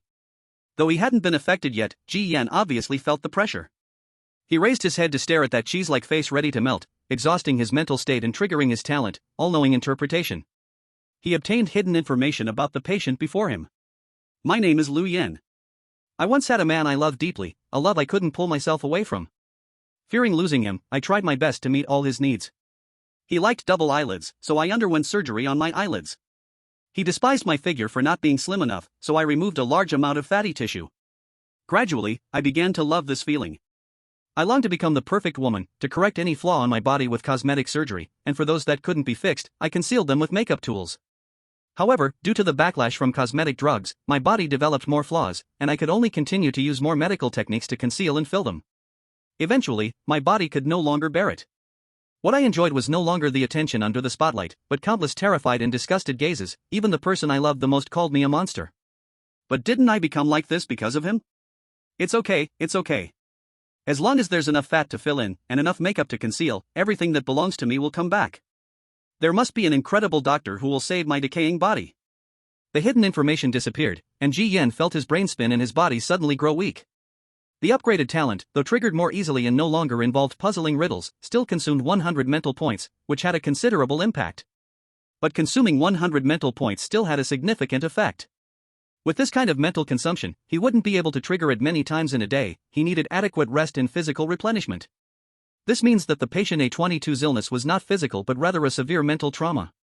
No wonder she was so sensitive to the word monster. To hear it from the person she once loved must be an unimaginable trauma for the strange patient. The cow player's instinctive words had accidentally hit the mark. Now that he had figured out the source of the illness, Ji Yan at least had a direction for treatment. However, the information was still not enough. He needed to trigger more hidden information to uncover the true source of her illness. Why have you been staring at me? Your gaze is the same as theirs.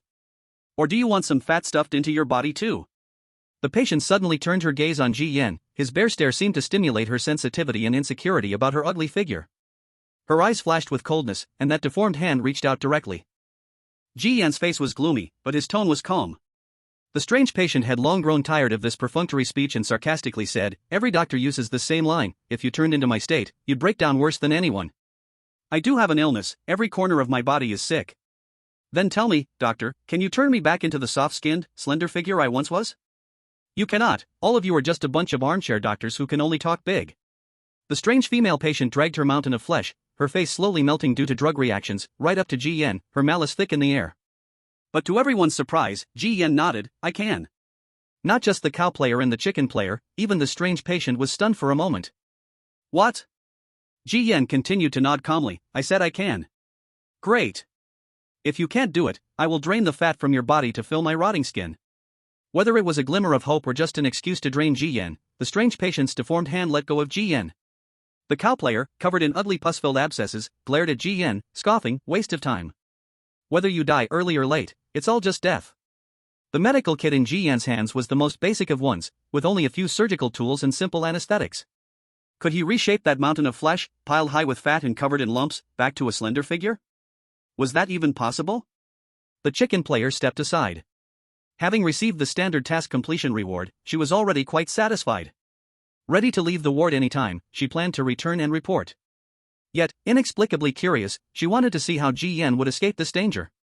She also believed that Ji Yan's promise was just a stalling tactic. But after the stall, then what? No one knew what Ji Yan was thinking. He opened his medical box, pretended to fiddle with it for a while, and then took out a scalpel. "I'll perform a small procedure first." The strange patient, "You can do whatever you like, I just want results." Hearing this, Ji Yan made a cut at the lower abdomen with the scalpel. However, the lowest quality surgical scalpel, after slicing through flesh, was corroded into metal residue by the pus inside. "Doctor, with a surgical knife of such poor quality, you expect to operate on me?" The strange patient's eyes showed mockery. Ji Yan looked at the handle left of the corroded scalpel, slightly helpless. "It's fine, the scalpel is gone, I will switch to another tool." He discarded the scalpel, and with a flip of his hand, a delicate silver needle appeared. This was the embroidery needle reward from the last challenge given by the strange grandmother. Holding the embroidery needle, sharp as chopsticks, he instantly tore open a huge gash. As the skin broke, the accumulated fat sprayed out, without a drop of blood. Ji Yan silently observed this scene. "Now what? What's the next step?" The strange patient stared intensely at Ji Yan, no longer mocking, but filled with coldness. Ji Yan paused for a moment and shook his head. "You have a mental illness. No matter how your body changes, you will always feel unsatisfied." Hearing this, the strange patient was not surprised at all, grabbing Ji Yan's body, her voice sharp. "After all this chat, you are just like those quack doctors. You either claim it's a mental illness or use sweet words to please me. What an ugly human nature in all its ages. Held in her grip, Ji Yan's expression remained as calm as water. Then I'll change my words. You are not even a monster right now, you are a complete freak. To keep your beloved, you changed into the form they liked the most, forced yourself to fix all the flaws in your body, taking all kinds of drugs, and in the end, not only did you fail to keep your lover, but you became an old hag that everyone finds disgusting. These days, I've seen many clowns, but you, Harley Quinn, are a first for me. Ji Yan's tone suddenly shifted. When life is at stake, it doesn't resemble the cow player and the chicken player. Motivatingly pleasing, soothing the patient's emotions with sweet words. Instead, it was the opposite. The spoken words were like sharp swords, ruthlessly tearing open the other's old scars. The other two players even thought they heard it wrong. Their eyes were as wide as quail eggs. This guy knows he's done for, so he might as well go all out, indulging himself one last time? This kid is really crazy, thinking that with the daytime protection mechanism, the patient wouldn't dare to kill him? A truly broken and darkened patient doesn't care about any life-saving rules. After all, violating hospital rules means the patient just faces some punishment. What did you just say? Sure enough, the strange patient first had a vacant expression, but the next moment, her whole face twisted into an extremely ferocious glare. She didn't understand why Ji Yan knew about her past. But at this moment, the terrifying killing intent made her too lazy to think about it. Feeling the suffocation of her body dying, Ji Yan continued to maintain his sharp words filled with personal attacks. Keeping your most beloved man by your side, do you think there is still a chance for redemption? Filling your body with tons of fat every day, covering your rotting body caused by medication with heavy makeup, and then hoping one day a powerful doctor can make you return to your original appearance? Stop dreaming. There is no possibility. This body will always entangle you, and you will never escape words like monster, ugly, and disgusting. Shut up. Shut up, I want to chew you up in my mouth, you. The strange patient screamed but did not tear Ji Yan into pieces. Instead, she covered her melting face and howled in despair. Released, Ji Yan not only did not escape but instead took steps closer. He continued his ruthless verbal assault. Every word tearing at scars. Every word killing the heart. The cow player and the chicken player were utterly dumbfounded. No, why is he still pursuing humiliation and damage? No, don't say any more. I told you not to say anything, I don't want to listen. The strange patient ripped at her ears, trying to block out everything, but it was all in vain. Under the collapse of her psychological defenses, her emotions surged to the highest point. He actually managed to escape the tiger's mouth this way? The chicken player had never seen a player make a strange patient break down. What good does this do? Don't forget, our initial task was to soothe the patient's emotions. This kid is making the patient collapse, her condition is worsening. If the patient doesn't get him, that goat-headed strange doctor will definitely kill him after the mission fails. The goat-headed strange doctor could not tolerate any mistakes from his intern. With this, Ji Yan might make him so angry that his mouth would twist. He would undoubtedly eat Ji Yan and rear another one. The chicken player fell silent. She always felt that Ji Yan couldn't be ignorant of this layer. He was not running away, he was solely damaging and attacking the patient for some purpose? Chapter 58, Toxic Tongue Treatment, Twisted Affection. Ji Yan swore that his sharp tongue had never been as keen and vicious as today, especially in this strange game. To outsiders, Ji Yan was already half a foot in the gates of hell. But on the contrary, Ji Yan was fighting for survival. The hidden information obtained through all-knowing and understanding held more details. The real reason Lu Yan was sent to the spirit hospital wasn't just her rotting body due to excessive use of cosmetic drugs. But rather, she suffered from severe Stockholm Syndrome, and it was a particularly severe and rare type. In other words, this is a severe psychological illness. It will gradually lead to a twisted dependency on those who cause extreme malicious harm, becoming compliant to them, yielding to them, and eventually, falling in love with them. Ji Yan had seen many similar cases back on Blue Star. Girls who were kidnapped and imprisoned often ended up loving their captors after prolonged torment and humiliation, even pleading for their captors when caught by the police. In reality, there are many people who suffer from mild forms of this psychological illness. For example, many wives who endure domestic violence. Crying while still deeply depending on the other, the more violent the tendency, the deeper the love. Lu Yan has severe Stockholm Syndrome. Uniquely, her admiration and dependence stem from denial on the most sensitive topics. To put it simply, it's PUA. When someone is hurt by PUA to a certain extent, self-doubt arises, and eventually, recognition follows, then this condition takes advantage and amplifies infinitely. This is why Lu Yan loves her boyfriend so deeply and madly, a pathology of love, which is also caused by PUA. Previous players focused their treatment on her disgusting surface. To soothe her emotions, they complied verbally, thereby worsening her condition, making her even more sensitive and prone to breaking down and spiraling. Therefore, Ji Yen decided to take a risk and proceed with his sharp tongue to the end. Either die horribly or conquer the patient. Seeing Lu Yen clutching her face like it was her cheese, first from a vicious murderous threat to a breakdown and pleading, and finally into self-talk, Ji Yen knew that his PUA treatment method was working. He took a few steps back and turned to look at the cow player and the chicken player. He found these two looking at him as if they were looking at a dead person.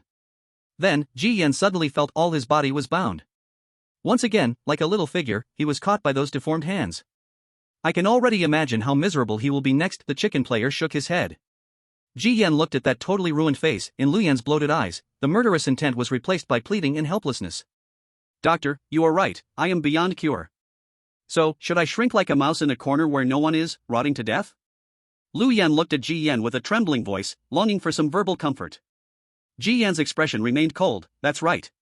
You should rot away in a filthy corner, living and dying on your own, alone. However, you still have one last bit of value to me. As my patient, if you die, I can't complete my report. So, you should bring forth your last bit of value. As for what happens to you afterward, I don't care. Ji Yen understood the twisted psychology of Stockholm Syndrome patients. No matter how self-deprecating they were, they cannot have any comfort. They must be completely trained mentally.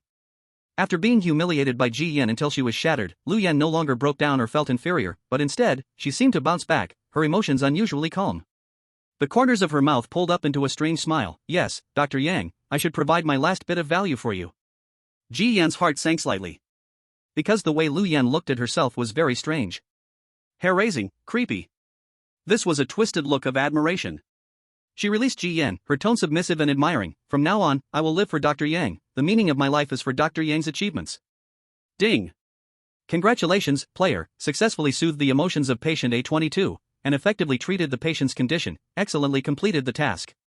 Tip: you have completed 78% of the conquest of patient A22, the patient has developed feelings of affection for you, keep up the good work. In the hospital instance, conquering any NPC will significantly aid your progress. Ji Yen heard the game's prompt. His face showed neither sorrow nor joy, he had long anticipated the result. His PUA mental therapy had only two outcomes. Either die horribly, or love him. Regardless, the latter was better than the former. Just didn't know, being entangled by such a twisted pathological affection, the chemical reaction it sparked, was it good or bad? The cow player and chicken player were completely dumbfounded. Because they were undertaking the same task, they could hear Ji Yan's task report. No way. Humiliating her so fiercely, not only did he escape a calamity, but also effectively treated the patient? Could it be, this patient is a submissive, the cow player muttered in shock while wiping the pus on his body. Although the chicken player was speechless, he was also astonished. Is this a sickness? If they had known that a single humiliating output could allow them to flawlessly complete the task, they wouldn't have had such a miserable ending up like this monstrous sight. But the opportunity was already missed. After receiving effective treatment, the task time ended, and the three of them were forcibly sent out of the room. As Ji Yen exited, Lu Yan stared at the melted face and said to Ji Yen, Dr. Yang, you are the most sacred and flawless doctor I have ever seen. I will watch over you from every corner, not allowing any dirty thing to come near you. Lu Yan's tone was no longer sharp and violent, like a trained, gentle, obedient predator. In that gentle tone, there was even a hint of shyness blooming in a young girl's heart, but facing that face, no matter how Ji Yen looked, it sent chills down his spine. Without responding, Ji Yen, having completed the task, just wanted to leave this ward as quickly as possible, unwilling to stay even a second longer. After Ji Yen left, Lu Yan's massive body trembled. Carefully sniffing her deformed hands that still carried Ji Yan's scent, she let out a laugh, filled with infatuation. But under the heavy layers of fat, the laughter sounded harsh and ugly. Dr. Yang, what a perfect and charming man. Outside the ward, the chicken player had received the standard completion reward, and the punishment had been lifted. The wrinkles all over his body began to bounce back bit by bit, returning to their original appearance. The ox player had gained nothing and was unlucky, his burly body still covered in pus-filled sores, and the situation had worsened. The two stared intently at Ji Yen, their eyes seemingly wanting to strip him bare. Without waiting for the other to probe, Ji Yen spoke first, interrupting their words, Don't ask me, I'm just as baffled. I just wanted to satisfy my craving for conversation, who knew what kind of chemical reaction would happen. After dropping this line, Ji Yen turned around and left. In this dungeon, players were in opposing factions, and Ji Yen wouldn't engage in unnecessary exchanges with any players, avoiding any trouble. Watching Ji Yen's departing figure, the chicken player caressed his restored delicate skin and asked lightly, Do you believe it? Believe it, why wouldn't I? That kid just came into this dungeon on the first day, not even grasping the rules, isn't that just good luck? The ox player scratched at the sores on his body, his tone impatient. Although he said this, his gaze at Ji Yan's back flickered with an elusive gleam. At 6 o'clock in the evening, Ji Yan returned to the front of the operating room and filled out the report regarding A22's medical condition. Your performance has exceeded my expectations. Just as he finished writing, a familiar voice reached his ears. Looking up, the sheep-headed strange doctor seemed to have appeared out of thin air, standing in front of him. Still dressed in the blood-stained white coat, that horrifying ram's head now had even more stitches, as if it could rip apart at any moment. You flatter me, teacher. Here is my report. Ignoring the horrific ram's head, Ji Yan handed over the report he held in his hand. The sheep-headed strange doctor took it and briefly scanned the medical information on it. Patient, Lu Yan. Condition, Stockholm Syndrome, special case. Current treatment plan, psychological therapy, emotional comfort, further plans pending. The report is good, but the treatment plan is completely wrong.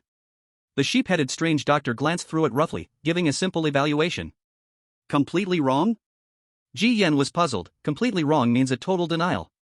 Shouldn't it be psychological treatment and comfort for the condition first?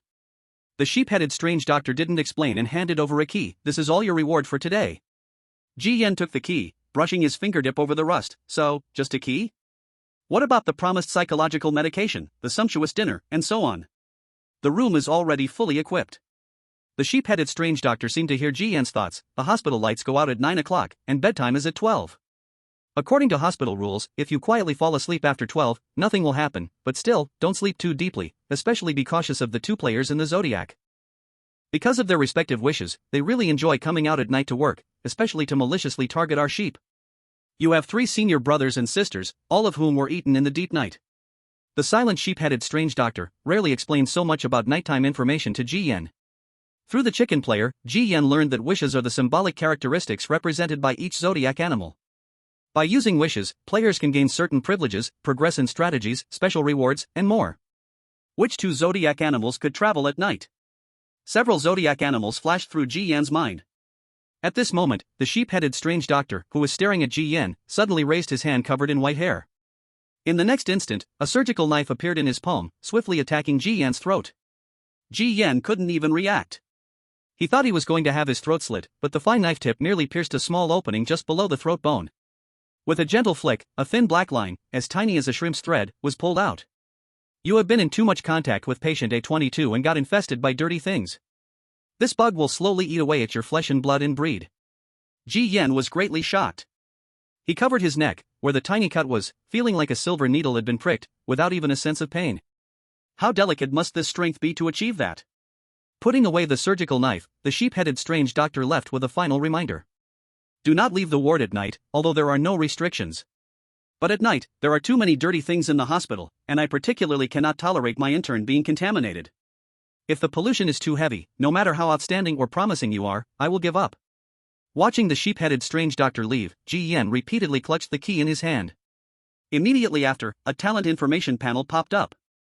Ding! You have triggered all-knowing and all-understanding by touching, consuming 30 points of mental state.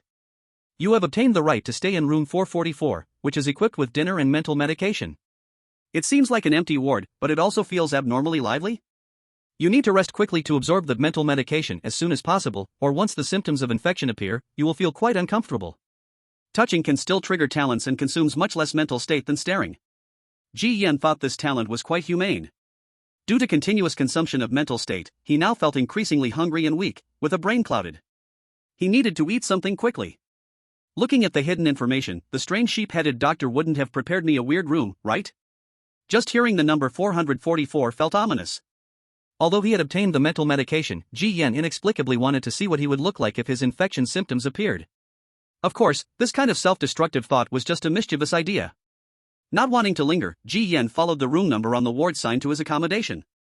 The mortuary hospital has a total of 4 wards, Ward A for inpatient care, Ward B for outpatient care, Ward C for emergency care, and Ward D for dormitory. The dormitory is where players stay. Ji Yan is currently an intern, so he can only be active in the inpatient and dormitory wards.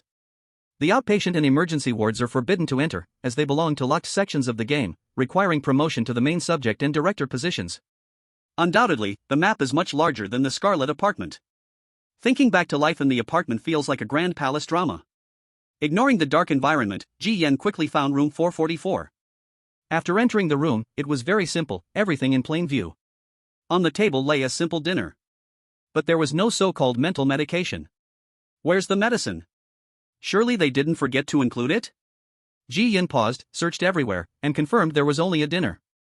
Or is it that the mental medication has already been mixed into the dinner, or perhaps the dinner itself is the medicine for treatment? With no answers, Ji Yen could only speculate like this. Because of continuously triggering the talent. Ji Yen, who had long been starving, opened his lunchbox and began to gobble down the food. There was no so-called civilized dining, it was all about the desire and respect for food. Although it was all vegetarian and had little grease, the harsh environment made the food taste exceptionally delicious to Ji Yen. At that moment, the delayed game task finally echoed in his mind. Ding! Congratulations to the player for calming the emotions of patient A22 and effectively treating them. Excellent completion of the task, advancing the first phase of the storyline. The mysterious doctor is quite satisfied with your performance, gaining 15% progress, and due to your sincere report form, you have achieved honesty, adding an additional 5% progress, totaling 20%. You received a task reward, excellent medical kit, rare quality. You achieved progress with the medical mentor, receiving rewards, scroll of lies, special reward, no quality, otherworldly scalpel, collectible quality. You have completed 78% progress with patient A22, and your favorability has increased to admiration, receiving the patient's token of affection, grease perfume, rare quality. There were 3 rewards, but the scroll of lies, this special eerie object, was undoubtedly the most appealing to Ji Yen. After all, Ji Yen had already experienced the tyranny of special eerie objects with the Crimson Paper Man. He first clicked to open the analysis of this eerie object. Scroll of Lies, Eerie Object Introduction. In ancient legends, primitive tribes would cut pieces of sheepskin for offerings. They believed the sheep would carry the myths of the true gods, and the scroll could make prophecies come true. Eerie Object Detail. Within the permitted range, players can write lies on the sheepskin scroll and make the target believe it. The lie will transform into a reality in a privileged way.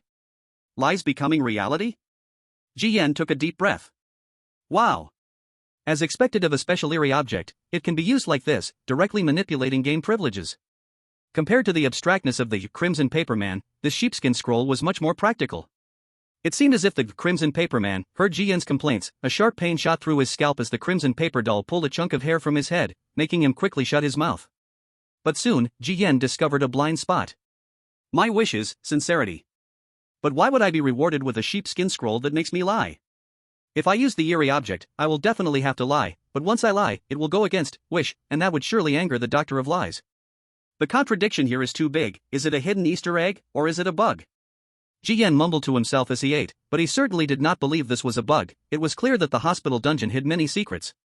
Chapter 60, Mental Therapy, Female Eerie Service. After reading about the Scroll of Lies, Ji Yen turned his attention to another eerie artifact, otherworldly scalpel.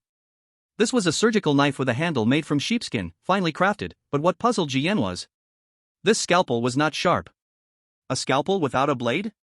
Isn't that like a gun without bullets, only good for moving bricks?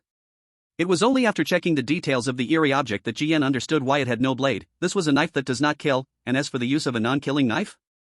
Naturally, it was in a place like a hospital, which saves lives. After briefly glancing at the upgraded medical kit and the grease perfume, Ji Yen closed the tool panel. Unexpectedly, the patient Lu Yen also triggered a reward. Just her gift, in Ji Yen's eyes, felt particularly hot to the touch.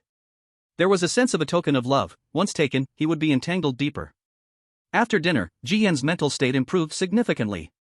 Seeing that the wall clock was approaching dusk, Ji Yen took off his filthy white coat covered in disgusting dirt, ready to take a good shower and lie down. The white coat hung on the back of a chair.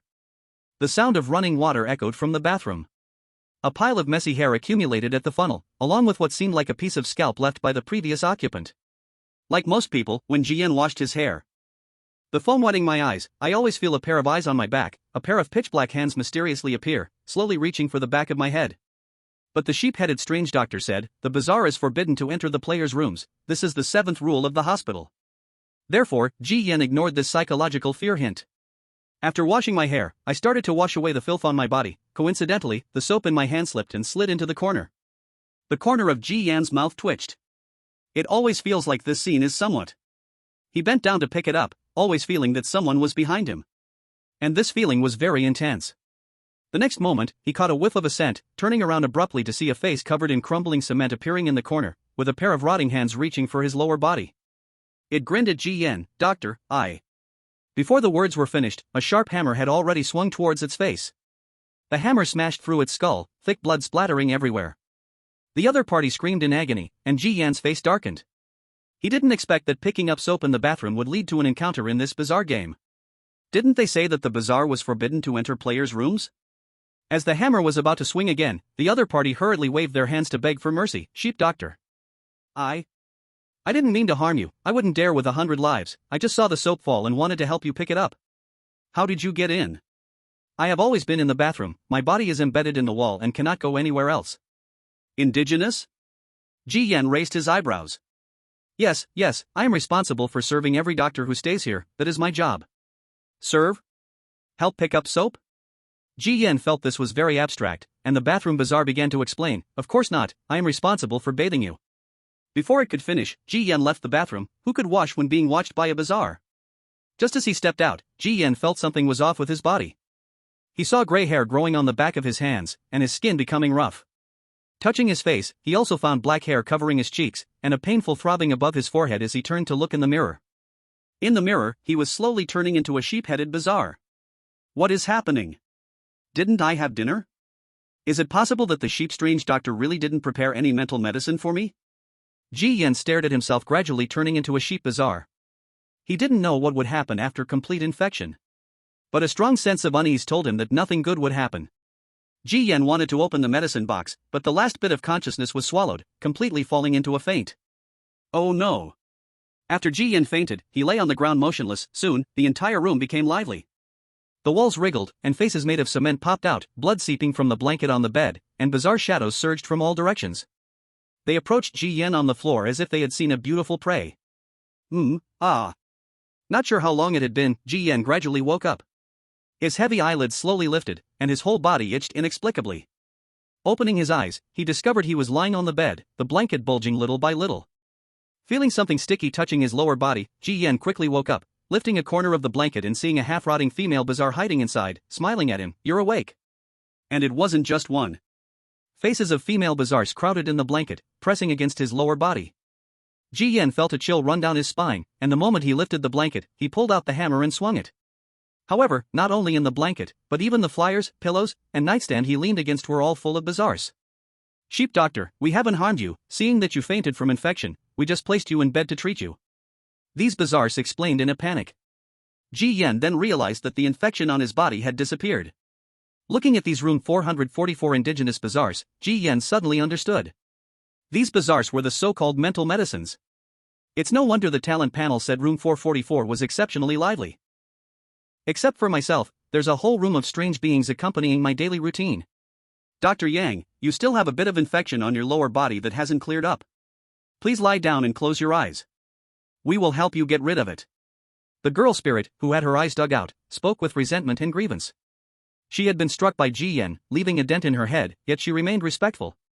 It seemed she was afraid Ji Yan would refuse treatment. Doctor, please lie down. We will be done very soon. Yes, this is our task. If we don't do it well, we will be punished by the medical mentor. Close your eyes. You won't feel any discomfort. In fact, it can be a bit comforting and relieve some stress. Ji Yan. No, the more I listen, the more off it sounds. But Ji Yan still accepted the final treatment. These girl spirits meant no harm. It was clear the infection still being present would mean trouble for the sheep-headed doctor.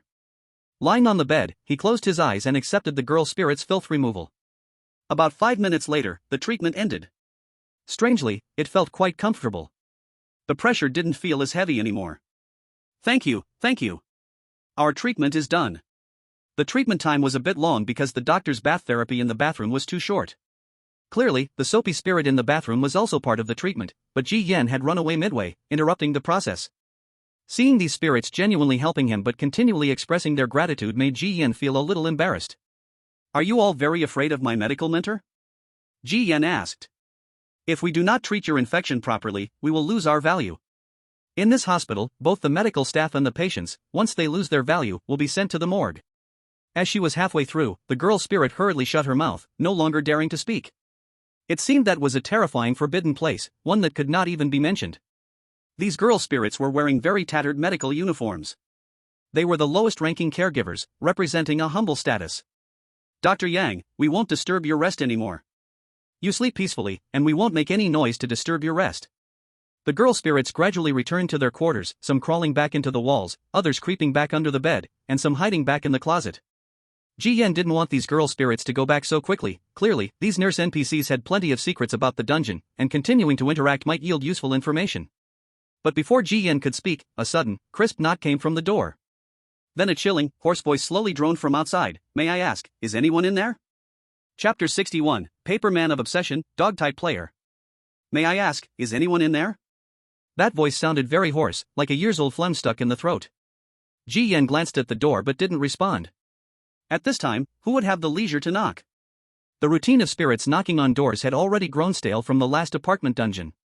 Ji Yan lay down, pulled the covers up, and soon fell asleep. But the spirit outside persisted, knocking leisurely, with a steady rhythm, pausing for a moment after every 3 knocks. The sound of knocking left listeners feeling disturbed, their emotions restless, making it hard to fall asleep. Ji Yan frowned. Where did this spirit come from? It shouldn't aim at players without a reason. The girl spirit that had retreated under the bed suddenly popped out with a bloody head, gesturing for Ji Yan to be quiet. "Dr. Yang, do not respond, and do not open the door. Otherwise, the knocking spirit will break in immediately. You just need to sleep quietly, whatever happens outside the door won't affect you. Before you, the Dr. Yang who lived here would be tangled by this knocking spirit deep into the night. We have all gotten used to it." The other girl spirits hiding in the corners chimed in. They had already become accustomed to it. The words of the spirit caregivers made Ji Yan's brow furrow. According to this, the knocking spirit's targeting of sheep-type players was not a coincidence. He turned over to stare at the door. Even through a door, the talent of omniscience was triggered. Among the 12 zodiac signs, the sheep has 3 opposing signs, and the one with the greatest ill intent towards the sheep is the dog sign. Dog players can gain the privilege of wishing at night, making it easier for them to execute tasks in the hospital during the deep night. Dog players always find ways to use their nighttime advantage, maliciously entangling or even hunting down sheep players. This allows them to obtain the progress and rewards of the medical master's strategy, using their own methods against them. So, how will you, as a sheep, retaliate? Ji Yan narrowed his eyes. Clearly, this knocking trick had been lured in by the dog zodiac players. Even if Ji Yan didn't trigger the door-breaking rule, he couldn't sleep after a night of knocking, his mental state declining and affecting the next day's tasks. The tactics were not impressive, but they were indeed disgusting. If he counterattacked and even hunted down a dog player, would that push the progress of the sheep's medical strategy forward? Ji Yan's eyes gleamed with excitement. At this moment, what he had the most of was the trick to annoy people. What was one knocking trick worth? Right now, due to the continuous knocking, the door was slowly being corroded, and the hoarse voice outside grew more urgent. "Is anyone there? Is there anyone? Doctor. My head hurts so much. I feel like there are so many bugs inside, please help me?" Ji Yan ignored the dangerously swaying door, trying to figure out how to deal with the knocking trick when suddenly his scalp tingled, and the blood-colored paper figure that had been hiding in his hair suddenly popped out to bubble. The blood-colored paper man jumped onto the quilt, gesturing vividly with its limbs as if it were a little person. Ji Yan wasn't sure if it was his illusion, but he surprisingly understood roughly what the blood-colored paper man was trying to express. "Can you help me deal with the knocking trick outside the door?" "But do I have to go outside?" The blood-colored paper man nodded. "What do you want me to go outside for?" Ji Yan wondered, what was this blood-colored paper man plotting? The blood-colored paper man gestured lively. "Good thing." After gesturing, the blood-colored paper man's body suddenly displayed the words greed, hatred, and delusion, finally stopping at the word delusion. Then, its color changed from red to black and darted towards the door. Ji Yan's eyes sparkled. He had always been curious about the blood-colored paper man's abilities. From the looks of it, the bizarre ability of the blood-colored paper man came from the 3 words, greed, hatred, delusion. The greed he had encountered before was simply hunger. But this kind of hunger was very strange. Ji Yan had discovered that the things he consumed wouldn't cause any backlash or discomfort to his body. He could even transform what he had eaten into his own spooky power. At that time, Ji Yan received a prompt from the game panel that his spooky power had increased by a full 150 points. So, what strange ability did the delusion hold? After the blood-colored paper man darted out, the knocking stopped abruptly. Outside, the neck of the knocking trick was touched by the blood-colored paper man, and it seemed to have turned into a wooden pile, remaining motionless. The malicious command targeting room 444 in its brain was forcibly modified, and then, it stiffly turned around, slowly disappearing in one direction. In a certain equipment room. The dog player, wearing a clean white coat with a attending physician badge hanging on his chest, represented that he had passed the internship period, finished the first phase of the dungeon, and was in the second phase. While searching for the required medical equipment, the dog player murmured, "I must say, thanks to those unlucky sheep zodiac guys, one after another delivering results to me, otherwise, my dungeon progress wouldn't be this fast. Tonight, I'll send that unlucky one a knocking trick as a meeting gift. Tomorrow night, I'll send a drowning trick, slowly eating away that guy's mental state, and when he's nearly broken, I can slowly slay the little white sheep." Swinging the sharp scalpel in his hand, the dog player wore a playful smile. But the next second, the door behind him was knocked on. "Old bull, you're too slow," the dog player replied, as the attributes of the dog and the ox match, so they naturally formed the simplest alliance through their quest cooperation. In the A22 ward during the day, the information about Ji Yen was revealed to the dog player by the ox player. There was no response from the ox player outside the door. In an instant, the dog player sensed something was wrong. One of his privileges, wishing, Eerie scent, allowed him to accurately obtain strange information through lingering smells. A knocking horror? Shouldn't he be entangled with the sheep player? Could it be that the sheep player triggered a trap and was killed by the knocking horror? This thought was quickly denied by the dog player, as he smelled a strong malice from the knocking horror outside the door. "There's someone in the room, someone." I heard a response, he. As the dog player responded, the knocking horror outside instantly triggered its door-breaking privilege. The flimsy wooden door was torn apart like paper, the broken doorknob fell to the floor, and the hunchbacked figure of the knocking horror filled with malice slowly stepped into the room. The dog player's eyes turned dark, and he cursed under his breath. On the other side, Ji Yen had just gotten out of bed. The blood-red paper figure scurried back through the crack in the door, and the character fool disappeared, returning to blood-red. "Where did you take the knocking horror?" Ji Yen asked in astonishment. The blood-red paper figure gestured. "You threw the knocking horror back to the dog player, impressive." Ji Yan's eyes sparkled, and he couldn't help but give a thumbs up. It was strange, the blood-red paper figure had no facial features, yet Ji Yen could see its pride after being praised. "So, where do you want me to go next?" Ji Yen asked. After all, it was a farewell gift from Miss Sue, the blood-red paper figure was unlikely to harm him. Although the sheep-headed horror doctor warned him not to go out at night and to sleep honestly. As long as he didn't get involved with any dirty things, it would allow him. Moreover, the game dungeon had introduced that the late-night undead hospital would refresh many good items for players who liked wealth and risk. The midnight hospital was full of secrets and unknowns. If Ji Yen said he wasn't curious, that would be a lie. Chapter 62 Hidden Map, The Vase Patient. "Dr. Sheep, are you going out?" "Don't think about it, intern." Walking around the hospital at night is likely to violate the rules, especially since the internship period is sensitive. If your medical mentor catches you, you're done for. Seeing Ji Yen toss himself off the bed, the hidden female worker horrors hidden in every corner of the room all crawled out again. They advised him earnestly, resembling a mother worrying about a rebellious child. The blood-red paper figure jumped in front, intimidating them. Though it was only palm-sized, it exerted tremendous intimidation over these female worker horrors, who all shrank their necks and fell silent. "I'm restless and sleepless, I just want to go out for some fresh air and we'll be back soon." Ji Yen dropped the sentence, put on his white coat, hung the sheephead badge, and walked out of the room. The undead hospital at midnight seemed eerily quiet and dead. The empty and cold corridor would occasionally echo with crisp footsteps and the sound of marbles rolling, yet no one could be seen. "Where are we going?" Ji Yen asked. The blood-red paper figure did not respond and kept darting forward, leading Ji Yen. After passing through a long corridor, they finally reached a closed iron door. There was no lock, but a warning panel popped up in front of Ji Yen. Reminder to players. You have unlocked the hidden map section of the dungeon morgue. This dungeon map contains many dangerous NPCs, please choose carefully whether to enter. Morgue? The female worker horror had just mentioned this place, and unexpectedly, it was immediately found by Ji Yen. According to their explanation, medical staff who lost value and patients who gave up on treatment would be sent to the morgue. It was like a garbage disposal station for dungeon-like quests. This place was spine-chilling in the real world, not to mention in a bizarre game. Why was the blood-red paper figure so eager to come here? For safety's sake, whenever entering dangerous places, Ji Yen would take out the Edward's human skin mask obtained from the last copy, to cover up his player scent. The mask's bony spikes pierced into his flesh, sewing Ji Yen's face together. Ji Yen opened the big door, and the blood-colored paper person immediately dove back into his hair. Behind the door was not a passage but an elevator, and at the elevator stood a monster dressed in medical attire. The reason it was called a monster was that every part of its body was stitched together, each body part was extremely uncoordinated. It was as if several bodies of men, women, and children were cut apart and randomly pieced together. Upon seeing Ji Yen, the entity didn't show any caution. Instead, it fixated on the sheep emblem on his chest, speaking like an old acquaintance. "Dr. Sheep, why are you back? Didn't your surgical work end tonight?" Ji Yen paused for a moment. "I dropped something."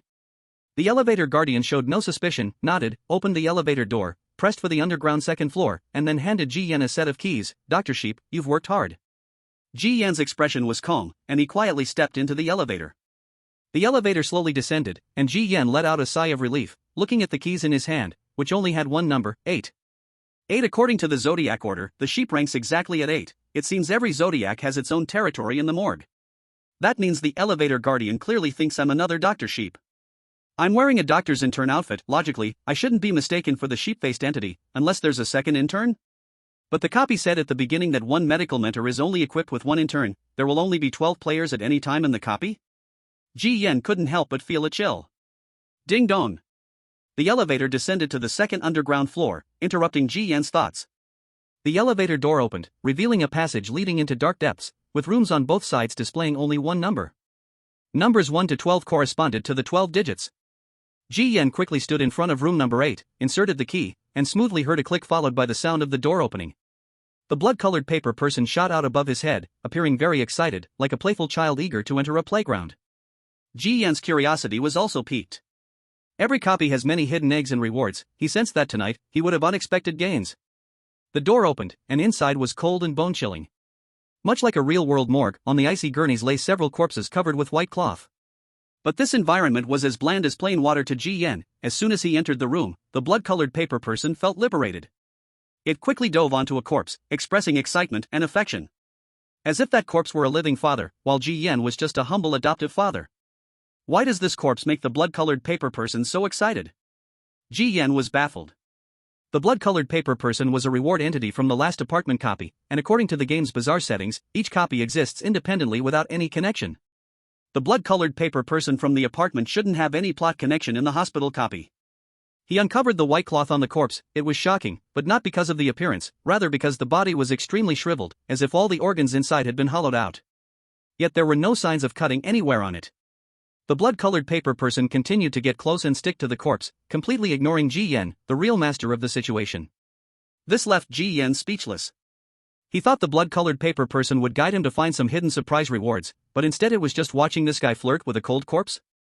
Dr. Sheep. Suddenly a voice came, and Ji Yan turned his head, his eyes twitching involuntarily. On a horizontal platform lay several vases. The horrifying part was that the fruits on the vases were heads, lifelike heads visible through the transparent vase. Under the head, there is no body, but instead, it connects to a dense network of branching roots. Those roots entwine around the internal organs, each one pulsating with lively energy, delivering nutrients to the head through the movement of those roots. The bottle nurtures people. A human corpse? Ji Yan's mind first thought of this. Dr. Yang, do I have a schedule for my surgery? What about mine? Dr. Yang, will you get to me soon? We're all waiting to go home. We've been waiting for a long time. These vase patients spoke up one after another, eagerly asking, their eyes filled with pleading and desire. It seems that the organs from those corpses have been transplanted into these vases, but what is the significance of this surgery? Is it merely to serve as decorations, like the painting scene at the door of the operating room, to enhance the hospital's ambience? At this moment, a noise came from outside the door. Ji Yan turned to look at the blood-colored paper figure. We should go. The blood-colored paper figure jumped onto the corpse, tearing itself in half down the middle. One half burrowed inside the corpse, while the other half flew back to Ji Yan's arm. Ji Yan was stunned. What's going on? The remaining half of the blood-colored paper figure still gestured vividly. All done, let's go. Ji Yan couldn't help but ask, so, why did you stuff your other half into the corpse? The blood-colored paper figure gestured, cause and effect. Plant the cause here tonight, and later you'll know how sweet the fruit will be. Ji Yan did not understand the meaning of the blood-colored paper figure. What cause and effect were there with that corpse? The blood-colored paper figure didn't explain and dove into Ji Yan's hair, then went offline. Ji Yan glanced at the shriveled corpse and could only leave the mortuary. As he closed the door, the clamorous voices of the vase patients abruptly stopped. Just as Ji Yan turned around, he found himself staring into a terrifying face. The other had a black, woolly sheep head and wore the same intern outfit as Ji Yan. Chapter 63, Death Checkpoint, Infection Serum. Seeing the features of the other's outfit, Ji Yan realized that the strange figure from earlier at the elevator door had mistaken him for one of their kind. Why are you still in the mortuary? Isn't today's surgery over? The black sheep intern said in a hoarse voice, its bulging black pupils staring intensely at Ji Yan. Ji Yan coughed twice, calmly replying, I came back to get something. Let's go. Everyone else has gone back to rest, we should leave too. The medical supervisor will do a night check soon. The black sheep intern turned, seeming ready to lead Ji Yen somewhere. Ji Yan's mind was solely focused on escaping the mortuary, following behind the other as they walked to the end of the hallway, entering the elevator room. In the cramped elevator space, Ji Yen and the black sheep intern stood one in front of the other, Ji Yen eyeing the intern's outfit. This is a player-exclusive outfit. In other words, this black sheep was a player who had been eliminated, specifically from the sheep zodiac. After elimination, their bodies turned into puppets, becoming NPCs in the underground mortuary, responsible for handling the deceased patients and medical staff. Ji Yen recalled when he was infected, the black fur that had appeared on his arm and face, realizing this could also be his ultimate fate, which sent chills down his spine. Lost in thought, he suddenly felt a sting on his face. He touched it with his fingers, finding them covered in blood. Ji Yen froze for a moment, quickly realizing the Edward face skin mask was about to expire. A faint scent of blood filled the elevator. Cold sweat started to break out on Ji Yan's forehead, as he looked at the slow-rising elevator numbers and then at the back of the black sheep creature in front of him. There's something off. The black sheep creature suddenly spoke. Before Ji Yen could respond, the other turned violently, slamming him against the elevator wall. You are not one of us. You are a white sheep. How did you find your way here? You cannot leave, you must get infected and become one of us. The face of the black sheep creature twisted in a snarl, and just as the voice fell, a sharp surgical knife plunged into Ji Yan's chest. But Ji Yen was faster, the needle he had long since gripped in his palm. A stroke was made. At this moment, the legendary quality of the embroidery needle was revealed. The silver light swept across, and the scalpel snapped like plastic, cutting a gash in the strange black sheep's chest. This gash quickly spread, as if the surface of the black sheep was torn like fabric, and the organs inside spilled out with a splash onto the bloody floor, like a butchered cow or sheep on a chopping board. Thick blood flowed like the stinky water of a rotten ditch, extremely foul. Ji Yen took a deep breath, not expecting that the strange black sheep would react instantly, leaping up violently, but thankfully, he had predicted it in advance. Ding dong! At that moment, the elevator door opened. The creature guarding the elevator looked at the bloody scene inside and suddenly froze as if time had stopped. Ji Yen tightened the embroidery needle hidden under his sleeve. Dr. Sheep, why are you performing surgery in the elevator? It's so messy, the nurses will have a hard time cleaning it up. The elevator creature showed no surprise, as if it was a normal occurrence, just slightly complaining. Ji Yen, slightly stunned, pretended to speak calmly and indifferently. That's their issue. After saying this, he quickly left the morgue's map area. Just as he came out, his intense heartbeat hadn't calmed down when he received a prompt from the game panel. Ding! Congratulations, player, you successfully unlocked the morgue map section and obtained information on the Zodiac mainline. Since the dungeon opened, a total of 18 players of the Sheep Zodiac have participated, yet all met their demise without exception. Guess why? It seems like a dead end. No matter how hard the sheep players struggle, they all succumb to the attending doctor position, eventually infected and sent to the morgue. No player has ever passed the second phase of the dungeon storyline. They all seem to be stuck in a death trap, without hope of clearing the level. Sheep represents purity and kindness? This has been a lie from the start. Will you become the 19th unlucky soul infected and dead? If you don't want to, how will you save yourself? Ding! Player entered the morgue, successfully killed a black sheep creature, and received a night reward, infected plasma X1. Mainline? Ji Yen didn't expect hidden maps to have mainline information. However, after browsing the mainline information, his expression turned grave. The information indicated that after officially becoming an attending doctor, there was a death trap in the second phase dungeon story that had doomed all players. According to the dungeon settings, to conquer the sheep head creature, achieving 30% would complete the first phase of the dungeon story, transitioning from intern doctor to attending doctor. Achieving 70% would complete the second phase of the dungeon story, promoting from attending doctor to chief doctor. But between 30% and 70%, what kind of task did the sheep head creature trigger, resulting in a 100% death rate? Ji Yen couldn't help but break out in a sweat. It was like being told it was terminal cancer. You could only wait for death while undergoing chemotherapy. Tonight he had gone out with the blood-colored paper man to dance Q. Though he hadn't gained any benefits, a piece of mainline information was more important than any reward. Ji Yen took out a bottle of infected plasma from the reward. He glanced at the description, which was very simple. This is a bottle of infected plasma. It can be deadly to you, yet it can also save your life. The information was puzzling. Even the talent, omniscient understanding, couldn't acquire any other hidden information. Ji Yen could only give up. No matter what, the death trap was the task after his promotion. Now his priority was to pass the internship first. Rubbing his temples, it was getting late, and Ji Yen prepared to return to his room to rest. But as he turned around, a sharp pain struck his heart. Looking down, he saw that his shirt was soaked with blood. Lifting his shirt, he found a bloody hole stabbed right in the middle of his chest. Was I stabbed by that black sheep creature's scalpel in the elevator? At that moment, in the heat of the crisis, adrenaline surged, making Ji Yen completely unaware. Warning! You have been injured by a contaminated scalpel, resulting in infection. Please find a serum injection within 30 minutes, otherwise the infection will spread throughout your body, requiring a medical mentor's surgery. Incurable through mental therapy. This is the risk of going out at night. A small wound can come with a deadly infection. Ji Yen frowned tightly. The wound avoided the vital parts, not deadly.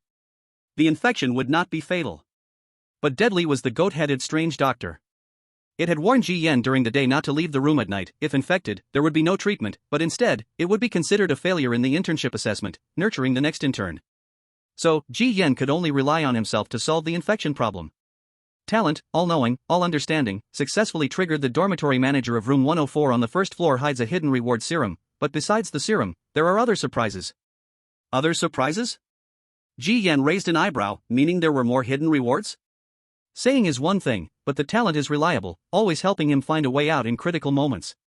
The wound on his chest had stopped bleeding, but it was visible to the naked eye that the flesh around the wound was slowly turning black and necrotic. Without pausing, Ji Yen went straight from the corridor to the dormitory on the first floor. Room 104 looked like a storage room. The entrance was all dusty. As Ji Yen was about to push the door open, an eye appeared behind it, with slit pupils that sent chills down one's spine. What are you doing? Ji Yen paused for a moment, then said, I'm here to borrow something. The other person's gaze fell on the infected wound on Ji Yen's chest, understanding at a glance, the serum? Yes, Ji Yen hadn't finished speaking when the door slammed shut, leaving him out in the cold with a blunt, no lending, go away. Ji Yen was confused but vaguely felt the malice from the other side. There must be a reason? You sheep have a stench, it's disgusting to look at you.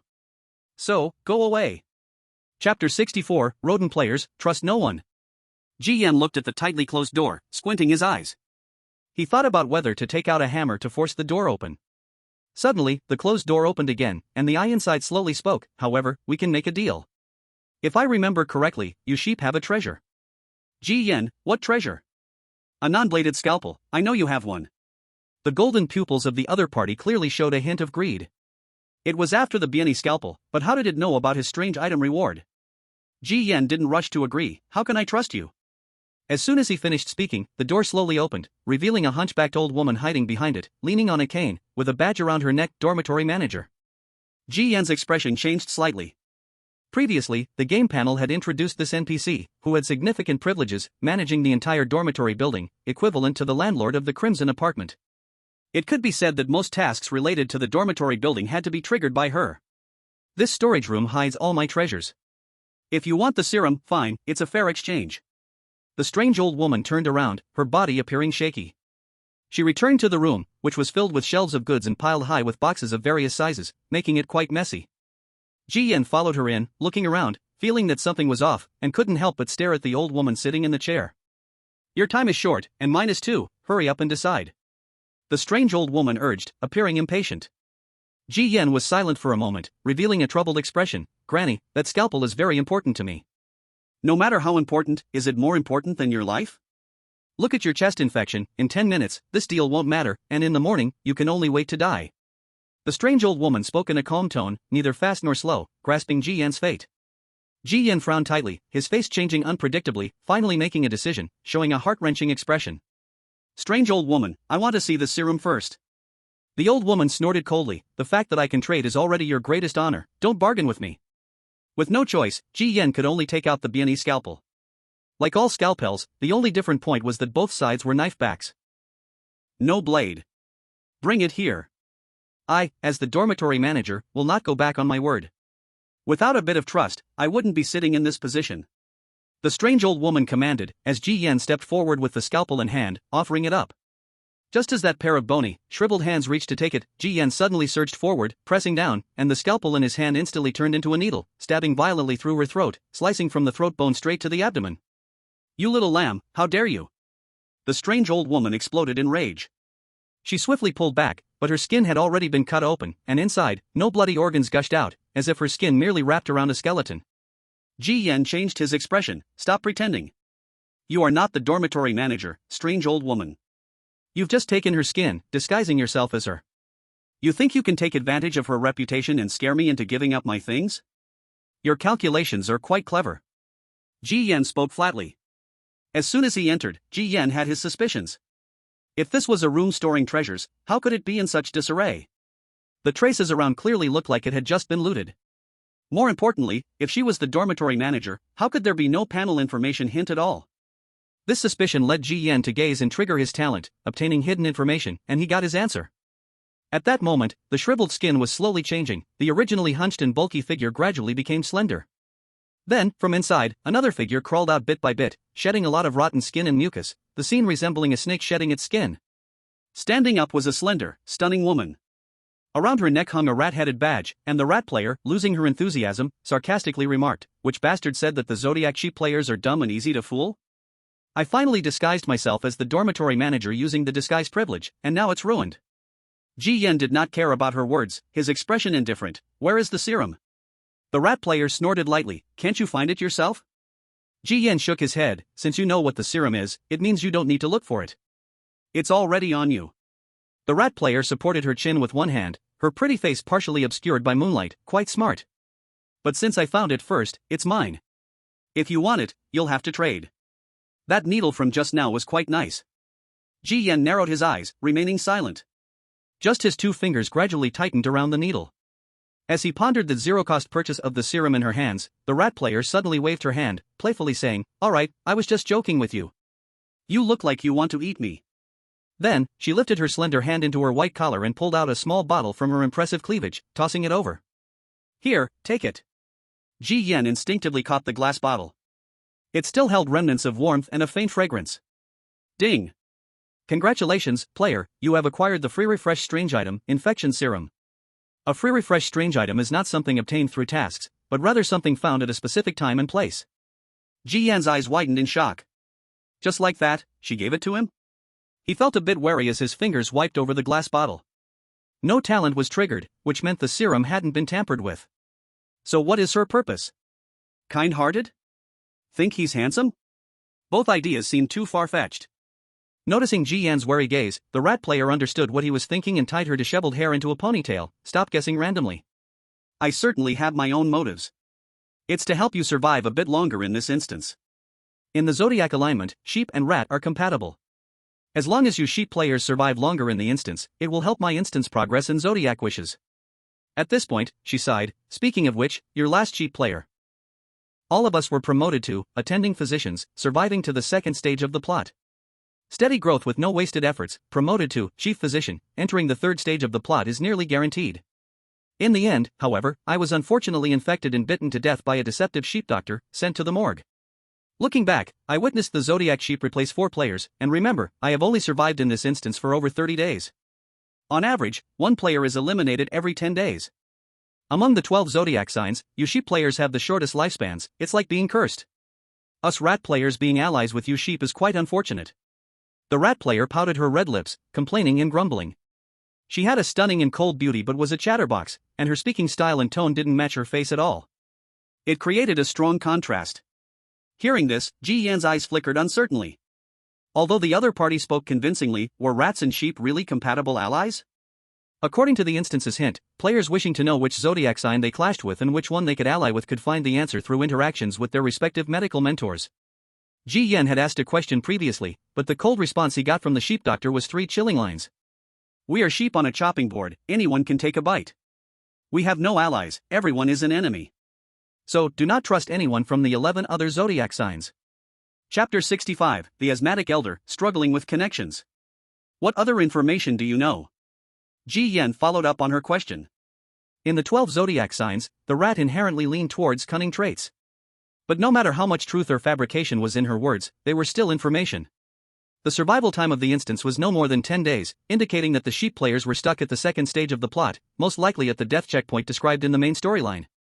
Perhaps the rat player could reveal some details. "Not much. I only know that the first 4 of you became attending physicians, yet none escaped being infected and eliminated." The rat player shook her head. Ji Yan didn't press further and injected the serum into the syringe, aiming for the infected area on the chest. Soon, the visibly diseased flesh gradually regained its color. Ding! You have used the serum and effectively healed the infected area, preventing the infection from spreading. Your condition is gradually recovering. It's no wonder they say it's a game, results come swiftly, operations are simple, with no need to elaborate on details and logic. Stretching his limbs, Ji Yan checked his personal status information, confirming there were no abnormalities. Considering the other party had survived long enough to be considered an old player, Ji Yan asked for more information about the other zodiac signs, which zodiac signs player is progressing the fastest in the instance right now. Without hesitation, the rat player replied, of course, it's the dragon zodiac. That guy was already chief physician before I entered the instance, starting the third stage of the plot. It is said that in the later part of the third stage plot, he will attack the hospital director, the biggest boss in this instance. I've seen the dragon zodiac player once, hiss. Ji Yan noticed a hint of shock on her face and raised an eyebrow to ask, what happened? You could say that guy lacks any human features at all, his entire body is covered in purple and gold scales, that face struck my mind like a blow. The rat player appeared unwilling to recall that moment. Ji Yan's eyes flickered, continuing to chat for a while, and noticing the time nearing 4 in the morning, he ended the conversation, preparing to return to room 444. Before I go, I must warn you, be especially careful of dog players in this instance, they are opposed to your sheep. Before she could finish her sentence, Ji Yan interrupted, I've already made contact. Made contact? The rat player was momentarily stunned. Sort of a greeting, I exchanged pleasantries with him, but I don't know if he's satisfied? Ji Yan wasn't sure since this errand was handled by the Crimson Paper Man. He turned to head towards the door, but as he was about to open it, the hand holding the doorknob felt sticky. Looking down, there was a pool of bloody phlegm that I didn't know when had appeared. From the crack of the open door, 2 horse coughs sounded from outside. Cough cough. In that instant, Ji Yan caught a familiar smell, a malicious and eerie stench of decay. Immediately after, the door shook violently, as if something was trying to break through. Close the door. The mouse player rushed over and slammed the door shut. However, the coughing had already echoed inside the room. The mouse player's face turned pale. Oh no, we're too late. We're being targeted by a weird entity. Without her saying it, Ji Yan had already sensed the air that was once fresh had turned heavy and foul in the room. Is this an invisible entity? Asthma entity, if I remember correctly this is a patient from a 13, normally, the entity patients in the hospital would rest in their wards at night, how could they come to our dormitory building? The mouse player looked worried, clearly understanding the terror of such entities. Ji Yan, however, had a guess, patients wouldn't come to the dormitory on their own. But what if a doctor instructed them? This revelation woke the mouse player, who exclaimed, it's the black dog. That patient from a 13, after I was confirmed, I took over their case. At that time, a player with the dog Zodiac was also competing for this patient, but in the end, I only managed to influence this patient by 20%, while that guy got lucky and influenced it by 80%. In the hospital dungeon, once a doctor influences a patient beyond 70%, they basically trigger a favorability reward, which mostly consists of the patient's eerie assistance. At that time, a 13 had given the dog player a stick of sandalwood incense. If any help is needed, just light the incense and burn it down to 1/3, and the asthma entity would appear. The mouse player never expected that the dog player's incense would be used here. To lure the asthma entity here to deal with whom, the answer was obvious. That incense is the black dog's treasure, it's been saved as a last resort. Normally, he shouldn't be willing to use it against you. The mouse player tried to open the door, but it felt sticky, and as she pulled, thick blood phlegm seeped out from the gap. This means someone has broken through. For revenge, he's brought out his trump card. Ji Yan began to suspect that the bloody paper figure controlled the knocking entity, making the dog player's life hard. Thinking about it was also amusing. When the other party troubled him, Ji Yan merely reciprocated, yet the tables had turned. Isn't it like, if I hit you, I should bear the consequences, but if you fight back, I'll go all out with you? So unfair. At this moment, every minute in the room, a horse cough would echo. Ji Yan quickly noticed that her own throat was also becoming itchy, as if 1,000 ants were crawling in her throat. Clearly, the asthma entity was infiltrating the air with bacteria through its cough, invading their bodies. Ji Yan couldn't help but cough a couple of times. The mouse player immediately spoke up, don't cough. The more you cough, the stronger the itch, the worse the lung infection. Ji Yan saw the discomfort on the mouse player's face, she was straining to endure the itch in her throat. And then? Ji Yan retorted, feeling something unusual in her chest, as if something was about to break out from her lungs. The mouse player's forehead was beaded with tiny beads of sweat. What the entity coughs up isn't bacteria, but it's eggs. Breathing lets the eggs parasitize inside, coughing makes the eggs grow rapidly. At this point, the mouse player recalled a terrible memory. At that time, I saw with my own eyes those infected patients. They coughed violently, and what they coughed up wasn't blood phlegm, but embryonic mucus. In the end, I saw that patient's throat was as thick as a head, and their mouth opened wide like a snake, a fetus the size of a football crawled out. Ji Yan couldn't help but twitch her lips upon hearing this. The mouse player would rather bite her own hand until it bled than bear the coughing. She absolutely refused to let a baby crawl out from her throat. This way of dying is too disgusting. Ji Yan instinctively coughed a couple more times. It was as if the truth was proven, as a puddle of transparent mucus was coughed up. "Doctor, I feel so uncomfortable, I'm coughing so much I can't breathe. Do you have medicine in your hand? Save me." In the room, the sound of wheezing echoed.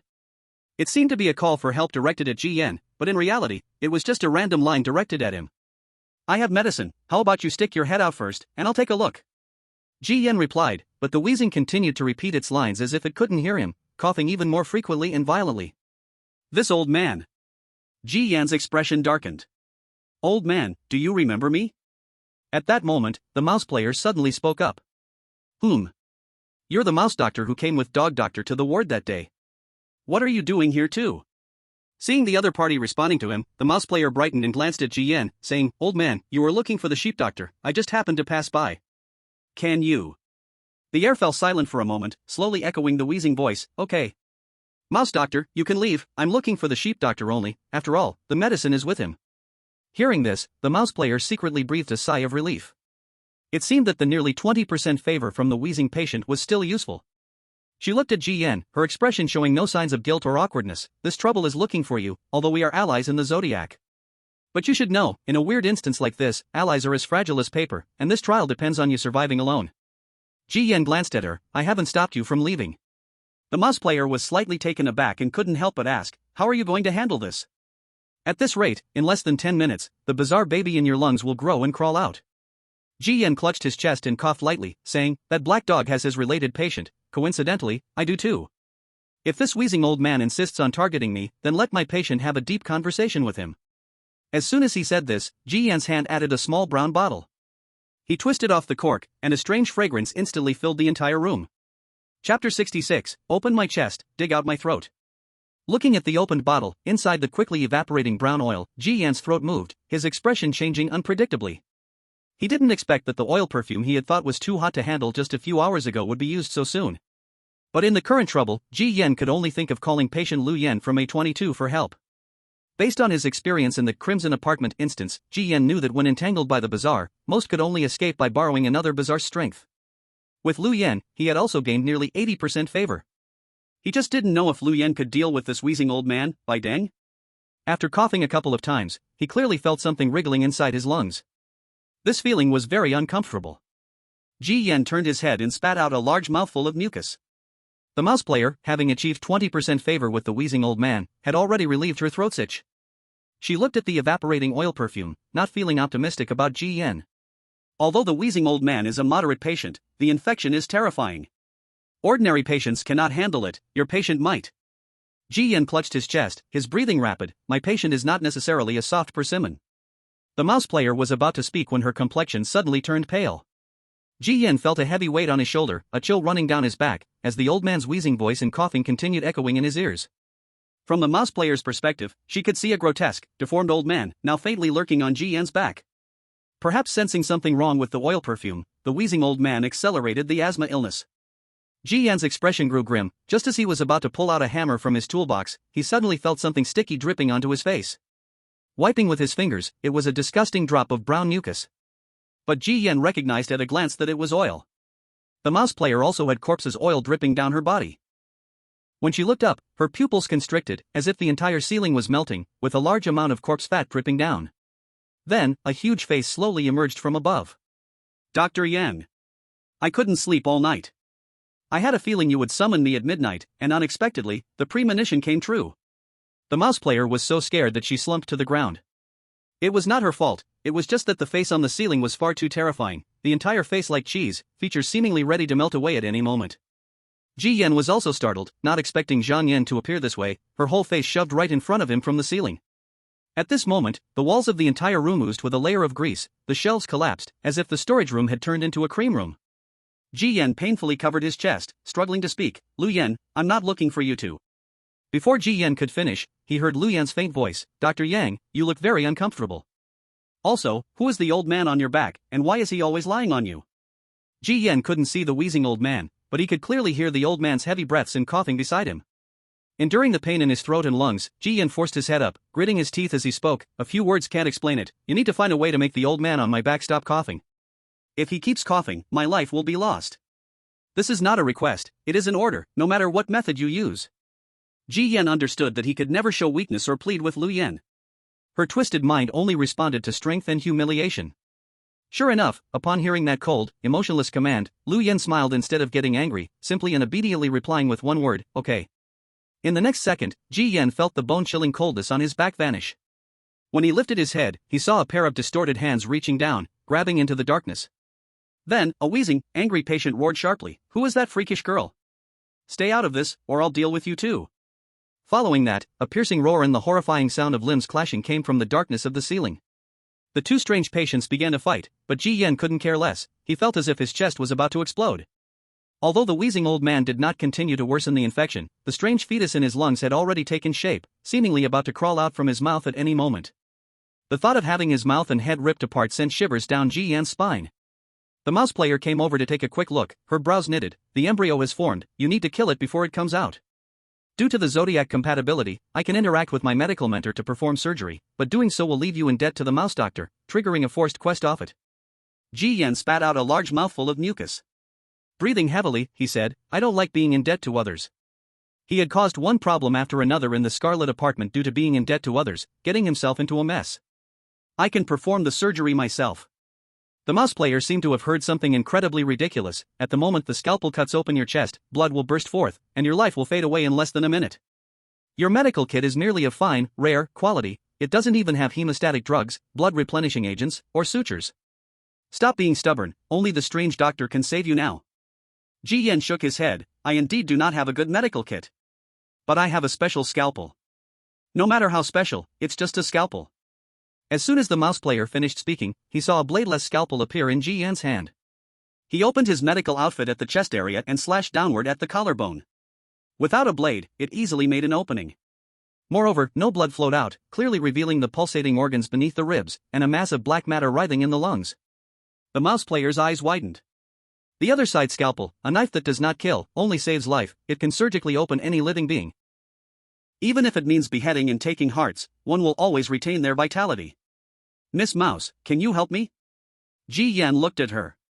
The mouse player was slightly startled. At this moment, there was a huge commotion from the two struggling patients in the dark ceiling. It seemed like there was a result. Ji Yan raised his eyes. He also didn't know Lu Yan's specific compatibility, he just thought of letting her tangle with the asthma monster to temporarily escape.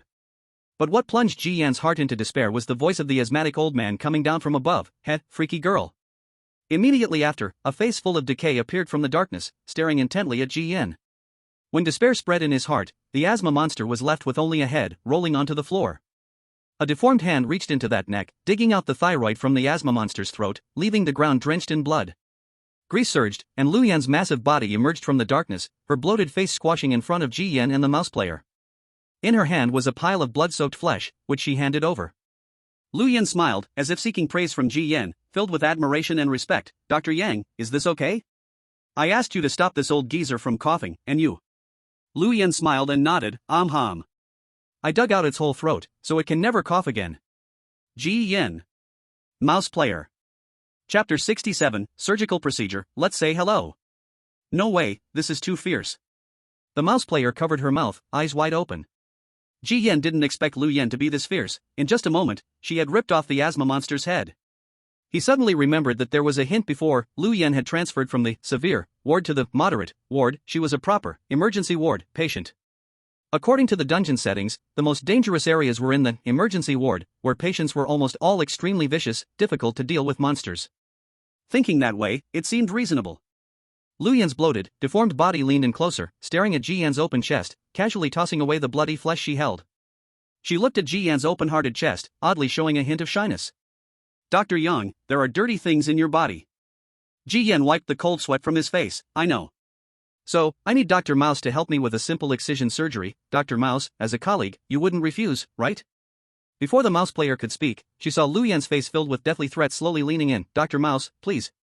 Your life is tied to Dr. Yang's. If Dr. Yang dies, you must accompany him to the grave. You understand what I mean, right?" Looking at that deadly sweet smile, the mouse player felt tremendous pressure and could only grit her teeth and agree. She took the otherworldly scalpel, looking at the opened, blood-red interior, and started the so-called surgery. The parasitic monster inside was about to open its eyes and break free, but as soon as it opened its eyes, a hand in sterilized gloves reached in and took it out. The monster was about to flare up when it was grasped by a deformed hand and crushed like a pimple. With the root of the illness removed, Ji Yan's open chest was slowly stitched up by the mouse player with needles and threads taken from his medical kit. When the thread tips were cut off, it was miraculous to see the stitched threads disappear, blood and flesh merging back together, even leaving no scar. This absurd opening procedure was completed just like that. The mouse player felt a pang of heartache. The seamless stitching thread was something she had always been reluctant to use, as it could perfectly heal any stitched flesh, even ruptured organs could be mended, restoring life. Yet now it was so wastefully used on a stranger. Touching his chest, Ji Yan noticed the mouse player's heartache and comforted her. "You said it yourself, we are allies. The longer I live, the more help it is for you in the game. Just consider it an investment." The mouse player. Lu Yan leaned down, her huge body squeezed into the narrow storage room. She gazed obsessively at Ji Yan, then looked outside. "Dr. Yang, there's another pair of eyes watching you outside. Do you want me to help you deal with it?" She sensed that those eyes held a strong hostility towards Ji Yan as well. The mouse player raised an eyebrow and said, "It's the black dog. He has a zodiac privilege at night, with a very keen sense of smell. Any strange presence close to him that carries hostility will be detected. Moreover, that black dog is quite sneaky and cautious. If you want revenge, it might be a bit difficult." Lu Yan frowned at this, her cold eyes fixed on the mouse player. "As long as Dr. Yang wants, I can bring his head to you in 5 minutes. The mouse player could see that Lu Yan was eager to show her value in front of Ji Yan, constantly trying to curry favor. He couldn't help but wonder, was this a 22 patient conquered by Ji Yan or trained by him? Is she too much of a licker? Ji Yan surprisingly asked something unrelated. "What is the wish of the dog zodiac?" The mouse player thought for a moment. "Loyalty. The more loyal he is to the dog's strange doctor, the stronger the wish privilege becomes. There is a significant distinction between the wish and the wish privilege. The wish is a kind of characteristic performance between the player and the zodiac medical mentor. Only when the wish is stronger can the obtained wish privilege be more powerful. For example, Ji Yan's wish is sincerity. But the wish privilege is a like sheepskin scroll, and he can only enhance the privilege of the scroll by being more sincere to the sheep strange doctor. However, to use the sheepskin scroll, he must lie, which is completely contrary to sincerity, making Ji Yan puzzled for a long time. Loyalty. Ji Yan's eyes flickered, and suddenly he had a method for a vengeful attack. What if the dog doctor finds out that his student is disloyal or even betraying? The mouse player shook his head. Unless that black dog is out of his mind. Betrayal means death. Why would he jump into the fire himself? Ji Yan revealed a meaningful smile. He won't jump himself. But I will give him a push. The mouse player looked at Ji Yan in confusion. Ji Yan fell silent, fastening the buttons of his white coat. Lu Yan looked at Ji Yan's charming smile, her deformed hands cradling her large face, her eyes filled with infatuation. "So bad I like it so much." In an inconspicuous room. The dog player suddenly turned his head. He saw the incense he lit, still not burned out, mysteriously extinguished, sending out wisps of blue smoke. This made his pupils contract to pinholes. His tone was full of disbelief. "How is this possible? That's a patient from A13. That little white sheep just came to the instance on the first day. How could he have killed that asthma strange?" He had witnessed the terror of the asthma strange. It was invisible to the naked eye. When the target heard a cough, they had already been sentenced to death. He didn't even know what the strange looked like. He racked his brain but couldn't figure out how Ji Yan could escape such a dead end. He covered his one blind eye, which was still oozing. He had dealt with the knocking strange but lost an eye in the process. What the dog player also didn't understand was how Ji Yan managed to turn the knocking strange he had conquered against him, shifting the hatred towards his own master. Knocking strange, asthma strange. After losing 2 of his trump cards, the black dog started to sweat, his previously burning wrath for revenge extinguished. He realized that this newly arrived little white sheep was completely different from the previous wimps. He was a thorny character. "Forget it. Just consider it a silent loss for me. Damn it, it's really unsatisfying to think about." After sniffing around to ensure there were no hostile strange presences, the dog player got up, ready to return to his resting room. However, just as he opened the door, he found a dark shadow quietly standing outside. "You." Before the black dog could react, a cold glint shot straight at his throat. He suddenly stepped back, his throat freshly cut open. Clutching the blood spilling from his neck, the black dog stared intently at him. "Who are you?" "A sheep." Moonlight poured down, illuminating half of Ji Yan's face. The black dog held his breath, every hair on his body standing on end, as he stared at Ji Yan at the door as if facing a great enemy. Wiping the black dog's blood from his hands, Ji Yan smiled gently. Don't be nervous. I'm just here to say hello. After all, tonight, you looked after me twice, we should at least meet. The black dog's eyes darkened, one hand quietly hiding behind him. White sheep. You blinded me in one eye, we're even now. If you want to cause trouble, I can guarantee that I'll drag you down with me. Ji Yan didn't care whether the black dog's harsh words were true or not, he simply smiled faintly. This scalpel, I got it from the morgue. It's heavily contaminated according to the panel information. As long as it wounds a player, within half an hour, the infection will spread throughout, turning their body into black wool and causing horns to grow, transforming them into a mindless black sheep. The dog player couldn't help but laugh when he heard this. Ha, who believes such nonsense? At least make your lies reasonable. If I really got infected, how come my status panel has no hint at all? This kind of scare tactic is childish, I can't believe you thought of it. Ji Yan showed no discomfort, instead, smiled meaningfully. Not every strange object has hints. Do you think I believe you? The dog player sneered. Whether you believe it or not, in 10 minutes, you will have your answer. What you should worry about now is what will happen when your medical instructor sees that you, a dog, have developed wool and horns. With that, Ji Yan put away the scalpel and turned to leave. The dog player was stunned. Just leaving like that? Chapter 68, Lies Become True, The Thief of Rats. Tap, tap. Listening to the retreating footsteps, the dog player confirmed that Ji Yan really had left, but still couldn't believe it. He just left like that? Or was it? His fingers traced the wound on his throat. The cut from the scalpel was shallow, not damaging the windpipe. Looking at the blood on his fingers, a hint of panic appeared on the dog player's face. But in the next second, he vigorously shook his head to deny this absurd idea. Impossible, absolutely impossible. He must be trying to scare me. How could he have unlocked the morgue map on his first day in the instance, with such an outrageous scalpel? I've never even heard of it. He checked his personal status information panel. All the values were completely normal. This further confirmed that Ji Yan's words were lies. Humph, just a trick to scare children. The dog player snorted twice, quickly bandaged his throat wound, and returned to his restroom. But on the way back, he instinctively touched the wound on his throat, feeling an inexplicable itch. 20 minutes later. Lying on the bed, the dog player tossed and turned, feeling uncomfortable all over his body. Gradually, unease and panic filled his heart more and more. Suddenly, he sat up, quickly went to the mirror, and peeled back his collar to check the wound. The open cut had already scabbed over, but the dog player felt even more unsettled. He continually checked the status panel but found nothing wrong, so why did he feel so awful? Knock, knock, knock. Suddenly, a knock came at the door. The dog player, on high alert, did not open it, but the doorknob turned by itself and slowly opened.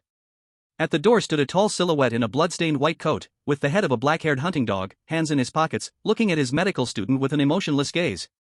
You still haven't reported on the task I gave you tonight. The dog player suddenly remembered that tonight he had triggered a late-night mission from the dog doctor, which involved successfully influencing the status of the sheep player. He gritted his teeth and reported the situation truthfully. He dared not fabricate anything, as he knew too well what the dog doctor cared most about: loyalty. After finishing the report, a layer of black haze visibly appeared on the face of Dog Mysterious Doctor, his gaze icy. Your performance tonight was terrible. The dog player dared not respond, bowing his head, not even daring to breathe. But in the next second, he saw black fur growing on the back of his hand. His pupils contracted, and he quickly covered the back of his hand, but soon he collapsed in despair to find that the other hand was also covered in black fur. His face was itchy, and his head felt swollen and painful. Wait, no. How could this possibly be true? He touched the rough fuzz on his face and felt the hard bone lump on his head. At his utmost fear, the dog player heard Dog Mysterious Doctor's voice, mixed with a chilling coldness. Explain this to me. Why is there hair of the zodiac goat growing on you, and why do you have goat horns on your head? The dog player looked up and saw the terrifying face of Dog Mysterious Doctor, his mouth twisted, revealing bloody red gums. Teacher, I don't know. I know nothing. It's the knife of the Aries causing this. I swear I haven't betrayed you. This is the plan of the Aries. Teacher, you can't fall into that dead goat's trap. The dog player pleaded, his voice mixed with roars, as horrifying black goat fur grew all over his body, and the skin and bone on his forehead cracked open, two sharp goat horns poking out. Dog Mysterious Doctor looked at his medical student. His gaze grew colder and colder. He shook his head, as if helpless, yet also regretting. Of course I see this as the goat's trap. But this is not the Aries trap, it is the black goat's trap. Whether you are loyal or have betrayed is no longer important, you have already been infected.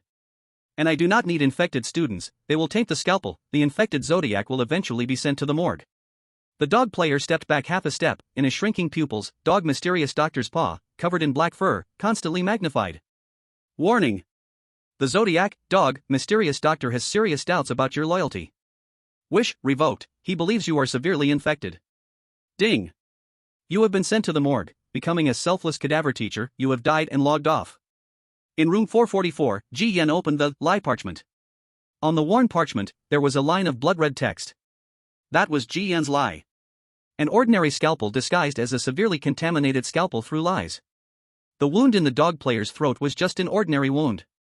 Only under Ji Yen's deceptive words and expressions, if the dog player's heart was not firm, sinking slowly into the trap of deceit, then the lie becomes true privilege would activate, growing odd goat fur and horns as described in the lie. Thus, that was a lie. And it was also a true word.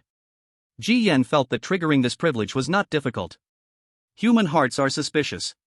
When a lie is real enough, even if you firmly believe it's false, as time passes, you will start to doubt yourself. For example, when you see the sentence "you have throat inflammation," you will feel your throat itch and want to cough, all of which is psychological suggestion. And the parchment will turn this psychological suggestion into real existence. Upon reflection, Ji Yen felt that this, wish privilege, was too overbearing. If used without limitation, carelessly, Ji Yen felt he could walk sideways in this scenario. Ding! Congratulations to the Zodiac, goat, player, you used the wish privilege and successfully eliminated the Zodiac, dog, player. The goat mysterious doctor is very satisfied with your performance, advancing the strategy by 20%. Because the Zodiac, goat, and dog are in a conflicting relationship, you get an extra reward, your internship period is reduced from 3 days to 2 days, and by completing just one more day of internship, you will transition from intern to attending physician. You have received the strategy reward, goat mysterious doctor's tear mask. The game's announcement echoed. Ji Yen let out a slight sigh of relief. That black dog had repeatedly set traps to no avail, while he only needed one strike to deliver a fatal blow. Eliminating a Zodiac player provided not only strategic bonuses, bizarre item rewards, and progress in the storyline, no wonder among the 12 players. Everyone tried every possible way to calculate and eliminate each other.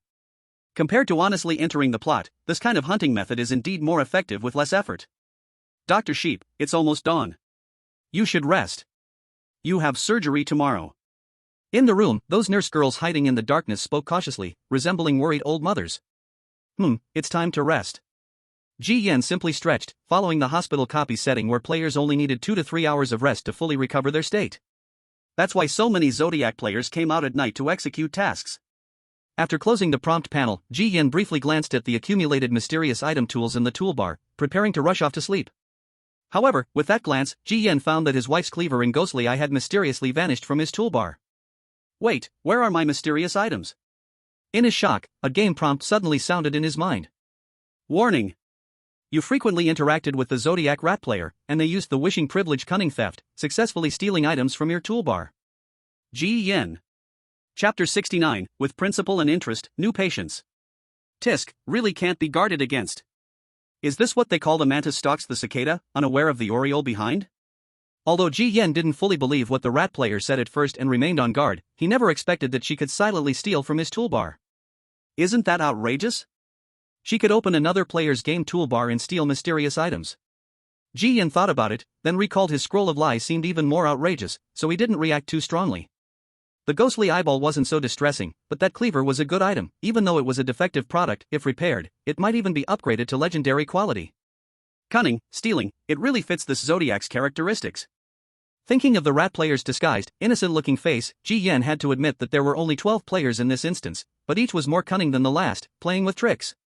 He also pulled out a piece of paper the rat player had stuffed into his pocket without him noticing. It only had 4 simple words on it: "Thank you for the gift." Quite smug. She'd better hope we don't meet again. Otherwise, stealing things will definitely be paid back with interest. Closing the toolbar, Ji Yen shook his head and smiled as he got into bed to rest. Sometimes you gain, sometimes you lose. He viewed this very calmly. On the other side in the resting room, the rat player counted the spoils of war from tonight, quite a bit scattered. She held the broken cleaver and a continuously spinning eyeball. This little sheep has quite a lot of treasures. It's a pity I only got 2 items, I really wonder how many more treasures there are. She happily stored them away, feeling like sleeping would be sweet tonight. I worked hard on his surgery, even used the flawless medicine needle and thread, collecting some interest isn't too much to ask. The rat player thought this and fell asleep peacefully. The next morning, faint white mist filtered through the window, falling on the blood-stained bed sheets. Ji Yan, having only slept for 2 hours, got up on time, washed up briefly, and put on his white coat.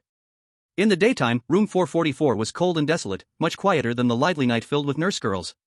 During the day, neither under the bed nor in the closet were those nurse phantoms. It was clear that they only refreshed at night. As Ji Yan stepped out, he found the sheep phantom doctor already standing at the door. Its tall figure, even during the day, gave an eerie, soul-piercing pressure. Compared to yesterday, today its white coat was stained with even more blood, and the hair on its head seemed whiter. The bulging black eyes stared at Ji Yan, making him uneasy, but he forced a dry smile and interacted. "Good morning, teacher. You left your room late at night." "I?" Before Ji Yan could speak, the sheep phantom doctor interrupted as if it had pierced through his thoughts. "You went to a very dirty place. You are covered in the smell of corpses." The sheep-style doctor's sharp gaze pierced through, one hand raised to press against Ji Yantian's crown. Ji Yan's back involuntarily broke out in a layer of cold sweat, but soon, the sheep-style doctor's icy tone softened. "You should be glad you weren't infected. Don't go there again. That underground place has too many sources of infection. I told you that once you get infected, your assessment will fail, and I will have to train a new intern." Ji Yan nodded vigorously. But inside, he keenly sensed that the sheep-style doctor was nervous. It was anxious about him going to the morgue, even saying it was afraid. What is down there that could scare even a Zodiac-style doctor? However, you killed the Zodiac dog's intern, which I am very satisfied with. That dog has always been my arch-nemesis. Its student's death must hurt it greatly. The sheep-style doctor's lips curled up, revealing bloody teeth and flesh. The smile was as horrifying as it could get. The scene was too beautiful. Ji Yan didn't dare to meet its gaze and could only nod in agreement. "Today, you will treat a special patient." The sheep-style doctor handed over a report. Ji Yan glanced at room A44, the condition marked as serious, having been transferred from the emergency department due to improvement in condition. Another one transferred from the emergency room, still a serious patient. Seeing the glaring words on the patient report, Ji Yan thought to himself that he was truly stacked with death buffs. The internship period had been reduced to its last day, but this sheep-style doctor was evidently afraid of him surviving. This patient is very important to the hospital. Their condition has been worsening lately. There might possibly be a situation of losing control of the condition, but if you are careful, everything will be fine. As soon as Ji Yan heard this, he felt uneasy. For the sheep-style doctor to say possibly, this patient had to be extremely dangerous. "You will also be treating with another player. The one who passed the cesarean section test with you that day. That Zodiac is not in conflict with us goats and is not hostile. But do not let it steal the spotlight. Even though it is the last day of your internship, you must present me with a satisfactory answer." After saying this, the sheep-style doctor turned to leave. The one who passed the cesarean section with him, was it a pig or a snake? With this confusion, holding the report, Ji Yan made his way to the task location. Minutes later, he arrived at the A44 ward. In front of the ward door stood a figure.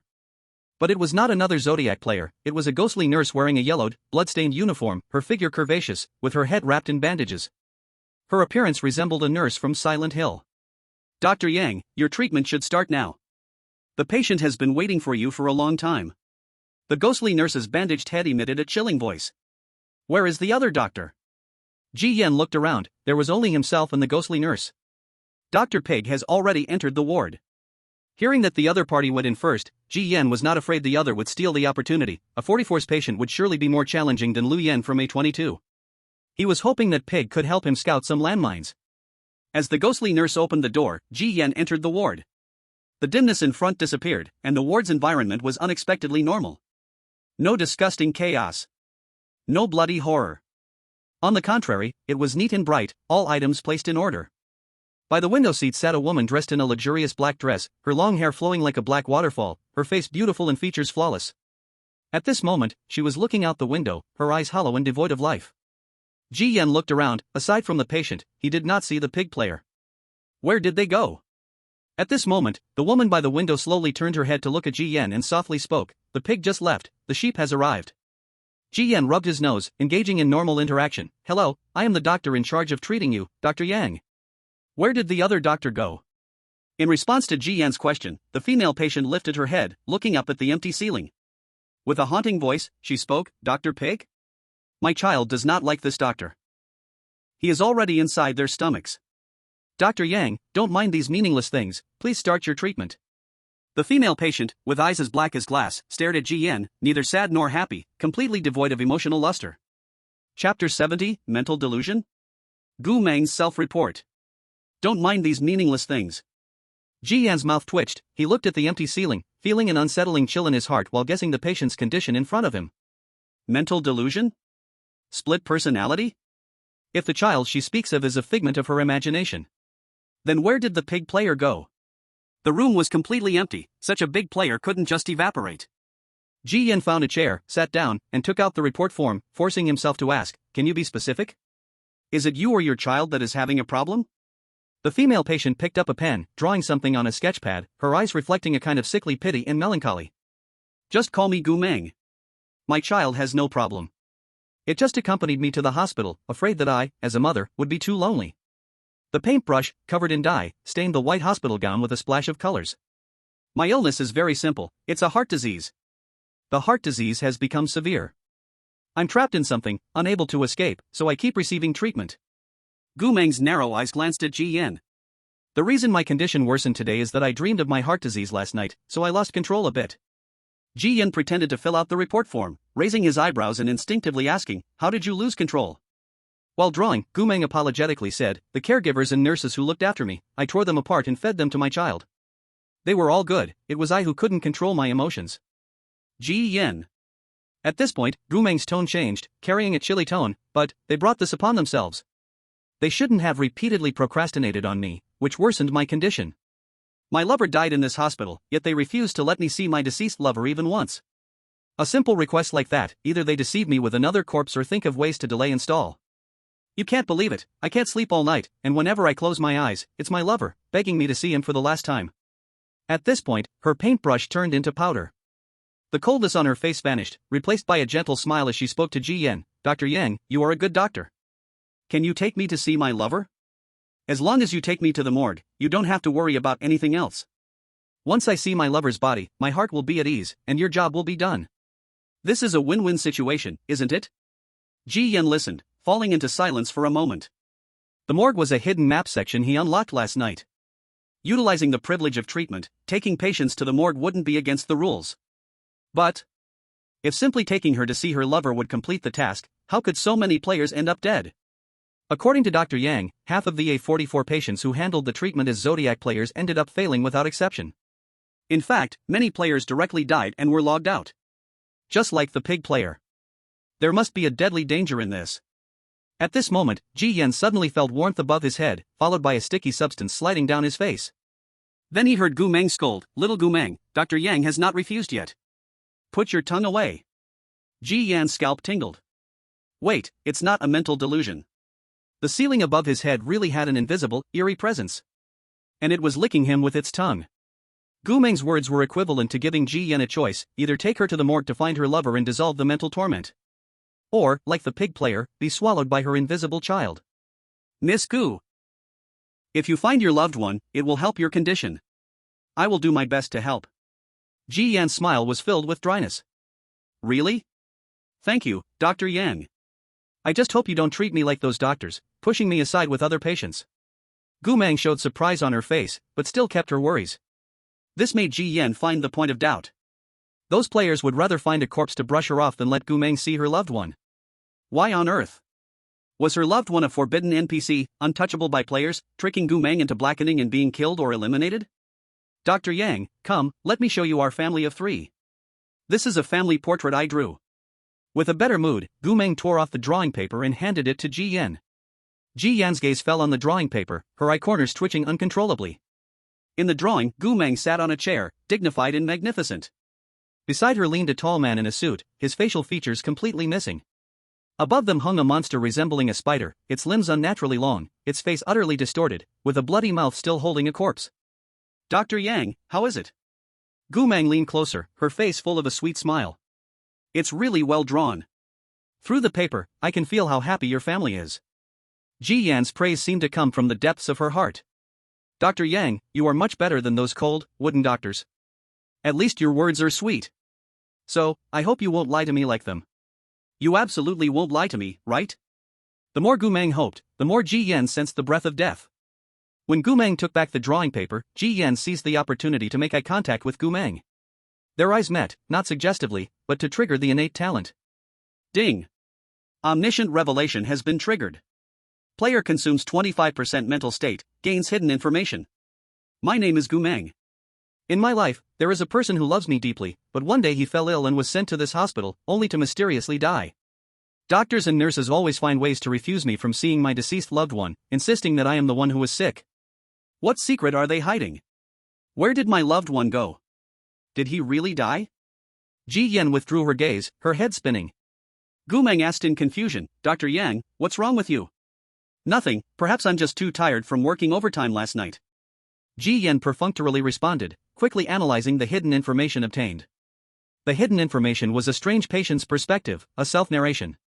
The reason Gu Meng desperately wanted to see her loved one was that she believed he wasn't dead.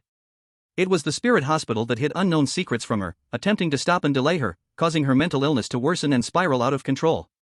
In other words, was Gu Meng really suffering from a mental illness? No. It couldn't be that simple. This hidden information seemed to explain the reason, but in reality, it was still ambiguous. Dr. Yang, why are you still in a daze? You should take me to the mortuary now. Gu Meng's pale, pretty face moved closer, looking urgent, her white hospital gown stained with glaring dye. Ji Yan regained her senses and nodded. But she found something unusual about the dye on Gu Meng's drawing board. The dye was actually made of skin tissue. This dye was made by those doctors who treated me. I must say, dye made from corpses is even more beautiful and shiny, isn't it? Gu Meng held her drawing board, her smile very satisfying. Ji Yan remained silent. She just kept staring at those dyes, and then she successfully triggered her talent again. The second time triggering omniscient revelation, the hidden information obtained was narrated from the player's perspective. And the content of the information was completely the opposite of Gu Meng's narration. Chapter 71, Another Deadlock, Split Personality? I am a pig, a strange patient in room A44, and I can never be cured. I originally thought she was just suffering from a mental illness. As long as I find the lover she mentioned, the task will be complete, but in the end, I realize how naive I was. I am a monkey, the peculiar patient A44, not a heart disease, but serious delusional disorder. I am a dog, don't take the peculiar patient A44 to the morgue, her lover is not there at all, everything is just her own imagination, even that invisible strange sun doesn't exist, it's merely her transformation delusion. I am a cow, the patient A44 cannot be cured, this is a deadlock. If you don't take her to the morgue, it's death. If you take her to the morgue and can't find her delusional lover, it's also death. Ha, go play with your mom. Having received the self-reports of those players who had treated Gu Meng and were eliminated, Ji Yan's confusion finally found an answer. Deadlock. Again, it's a deadlock. He had already forgotten how many times he had heard these two words. The irony is that every time in these seemingly deadlock situations, Ji Yan always finds a way out. But this time, Ji Yan doesn't know if he will still be this lucky. He quickly analyzed the so-called deadly minefield. Players must help Gu Meng find her lover, or else they will be darkened and killed. And this lover doesn't exist at all, it's just her delusion, so it is impossible to find. The deadlock lies here.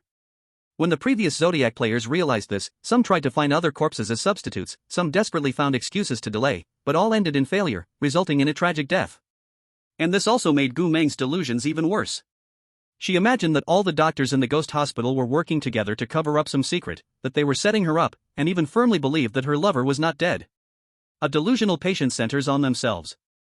Even if you tell her that her lover doesn't exist, she will still become darkened and even more severe. This made Ji Yan's head ache in an instant.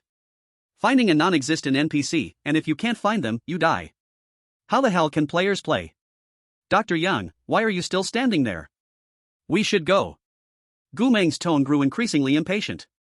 The dark portal gradually revealed a chilling light of humanity. Let's go. Ji Yan turned and walked towards the door, now he could only try to delay time and think of a way to break the deadlock. However, just as he opened the door, he received a warm reminder from the game panel. Attention! Your medical mentor is constantly monitoring your treatment progress, and he does not like his student to enter the morgue, especially the cold storage. If you appear not to heed the advice, it may affect the progress of your strategy. Ji Yan grasped the doorknob, feeling a headache coming on. Even the morgue doesn't allow him to go? Does this strange sheep doctor want him to go offline sooner? He looked at the doorknob and suddenly thought of the lying sheepskin roll. If Gu Meng's lover had a known appearance, he could use lies become reality to fabricate a substitute that looks exactly like her imagined lover to seize a slim chance of survival. But despairingly, the picture board did not show her lover's face. This seemed to completely cut off any glimmer of hope Ji Yan could think of. Wait. My task goal is just to soothe Gu Meng's out-of-control emotions. I didn't say I must cure her, that's just one way to achieve a perfect clearance. If her imagined lover could appear beside her in another way, and they could be together at all times, would that soothe her condition? After all, Lu Yan also didn't cure her Stockholm Syndrome, Ji Yan just treated the symptoms and soothed the condition. Thinking this, he released the doorknob and turned to look at Gu Meng behind him. Miss Gu, actually, you don't need to go to the morgue, and you can see your lover right away. Or rather, your lover is not in the morgue, he is not dead at all. Gu Meng seemed to have anticipated this statement, a joyful expression uncontrollably appeared on her face. I guessed correctly, he is not dead at all, he is still alive. Dr. Yang. You are different from those malicious doctors, you are willing to tell me the truth. Quickly tell me, where is he? Gu Meng leaned in excitedly. Give me a minute. I will make him come out. Ji Yan suggested, already taking out the scroll of lies. Gu Meng quietly nodded. She had waited in this hospital room for countless days and nights, so why would she care about this 1 minute? Turning away, his fingers pressed against the rough surface of the scroll, and the prompt panel immediately popped up. Ding! The player uses wishing device scroll of lies, with blood as ink, with life as gamble, to trade lies for truth. Please write your lie on the scroll. If the target believes the lie, it will trigger the wish and turn into reality as a privilege. As the game announcement settled, Ji Yan felt a sting in his fingertips. The scroll absorbed his blood like a leech, and as his fingertip moved, blood characters were written on the scroll. After finishing his lie, the game prompt popped up again. Hint. This lie requires a larger privilege, targeting patient A44 is strange, and if the lie comes true, it will require corresponding costs. A bigger lie also needs a cost? Sure enough, this scroll wouldn't let you lie recklessly, utilizing privileges. What the cost was, Ji Yan, with only 1 minute, had no time to examine closely. No cost is greater than the need to survive right now. Putting away the scroll, Ji Yan looked up and found Gu Meng's face right in front of him, her pitch-black eyes shining with fierce brilliance. Dr. Yang, the minute is up. Quickly tell me, where is my lover? Ji Yan took a deep breath and stepped back half a step. Miss Gu, before seeing your lover, I must first inform you of your illness. You are not suffering from a heart ailment, but from a mental illness. Schizophrenia. You have two personalities, one is your main personality, and the other is the subpersonality. I think you already have the answer. This is also why all the doctors have been trying to delay your meeting with your lover. They are just afraid your condition will worsen. You share one body, so there is simply no chance for you to meet. Hearing Ji Yan's words, Gu Meng remained very calm. Strangely calm, in fact, she even laughed.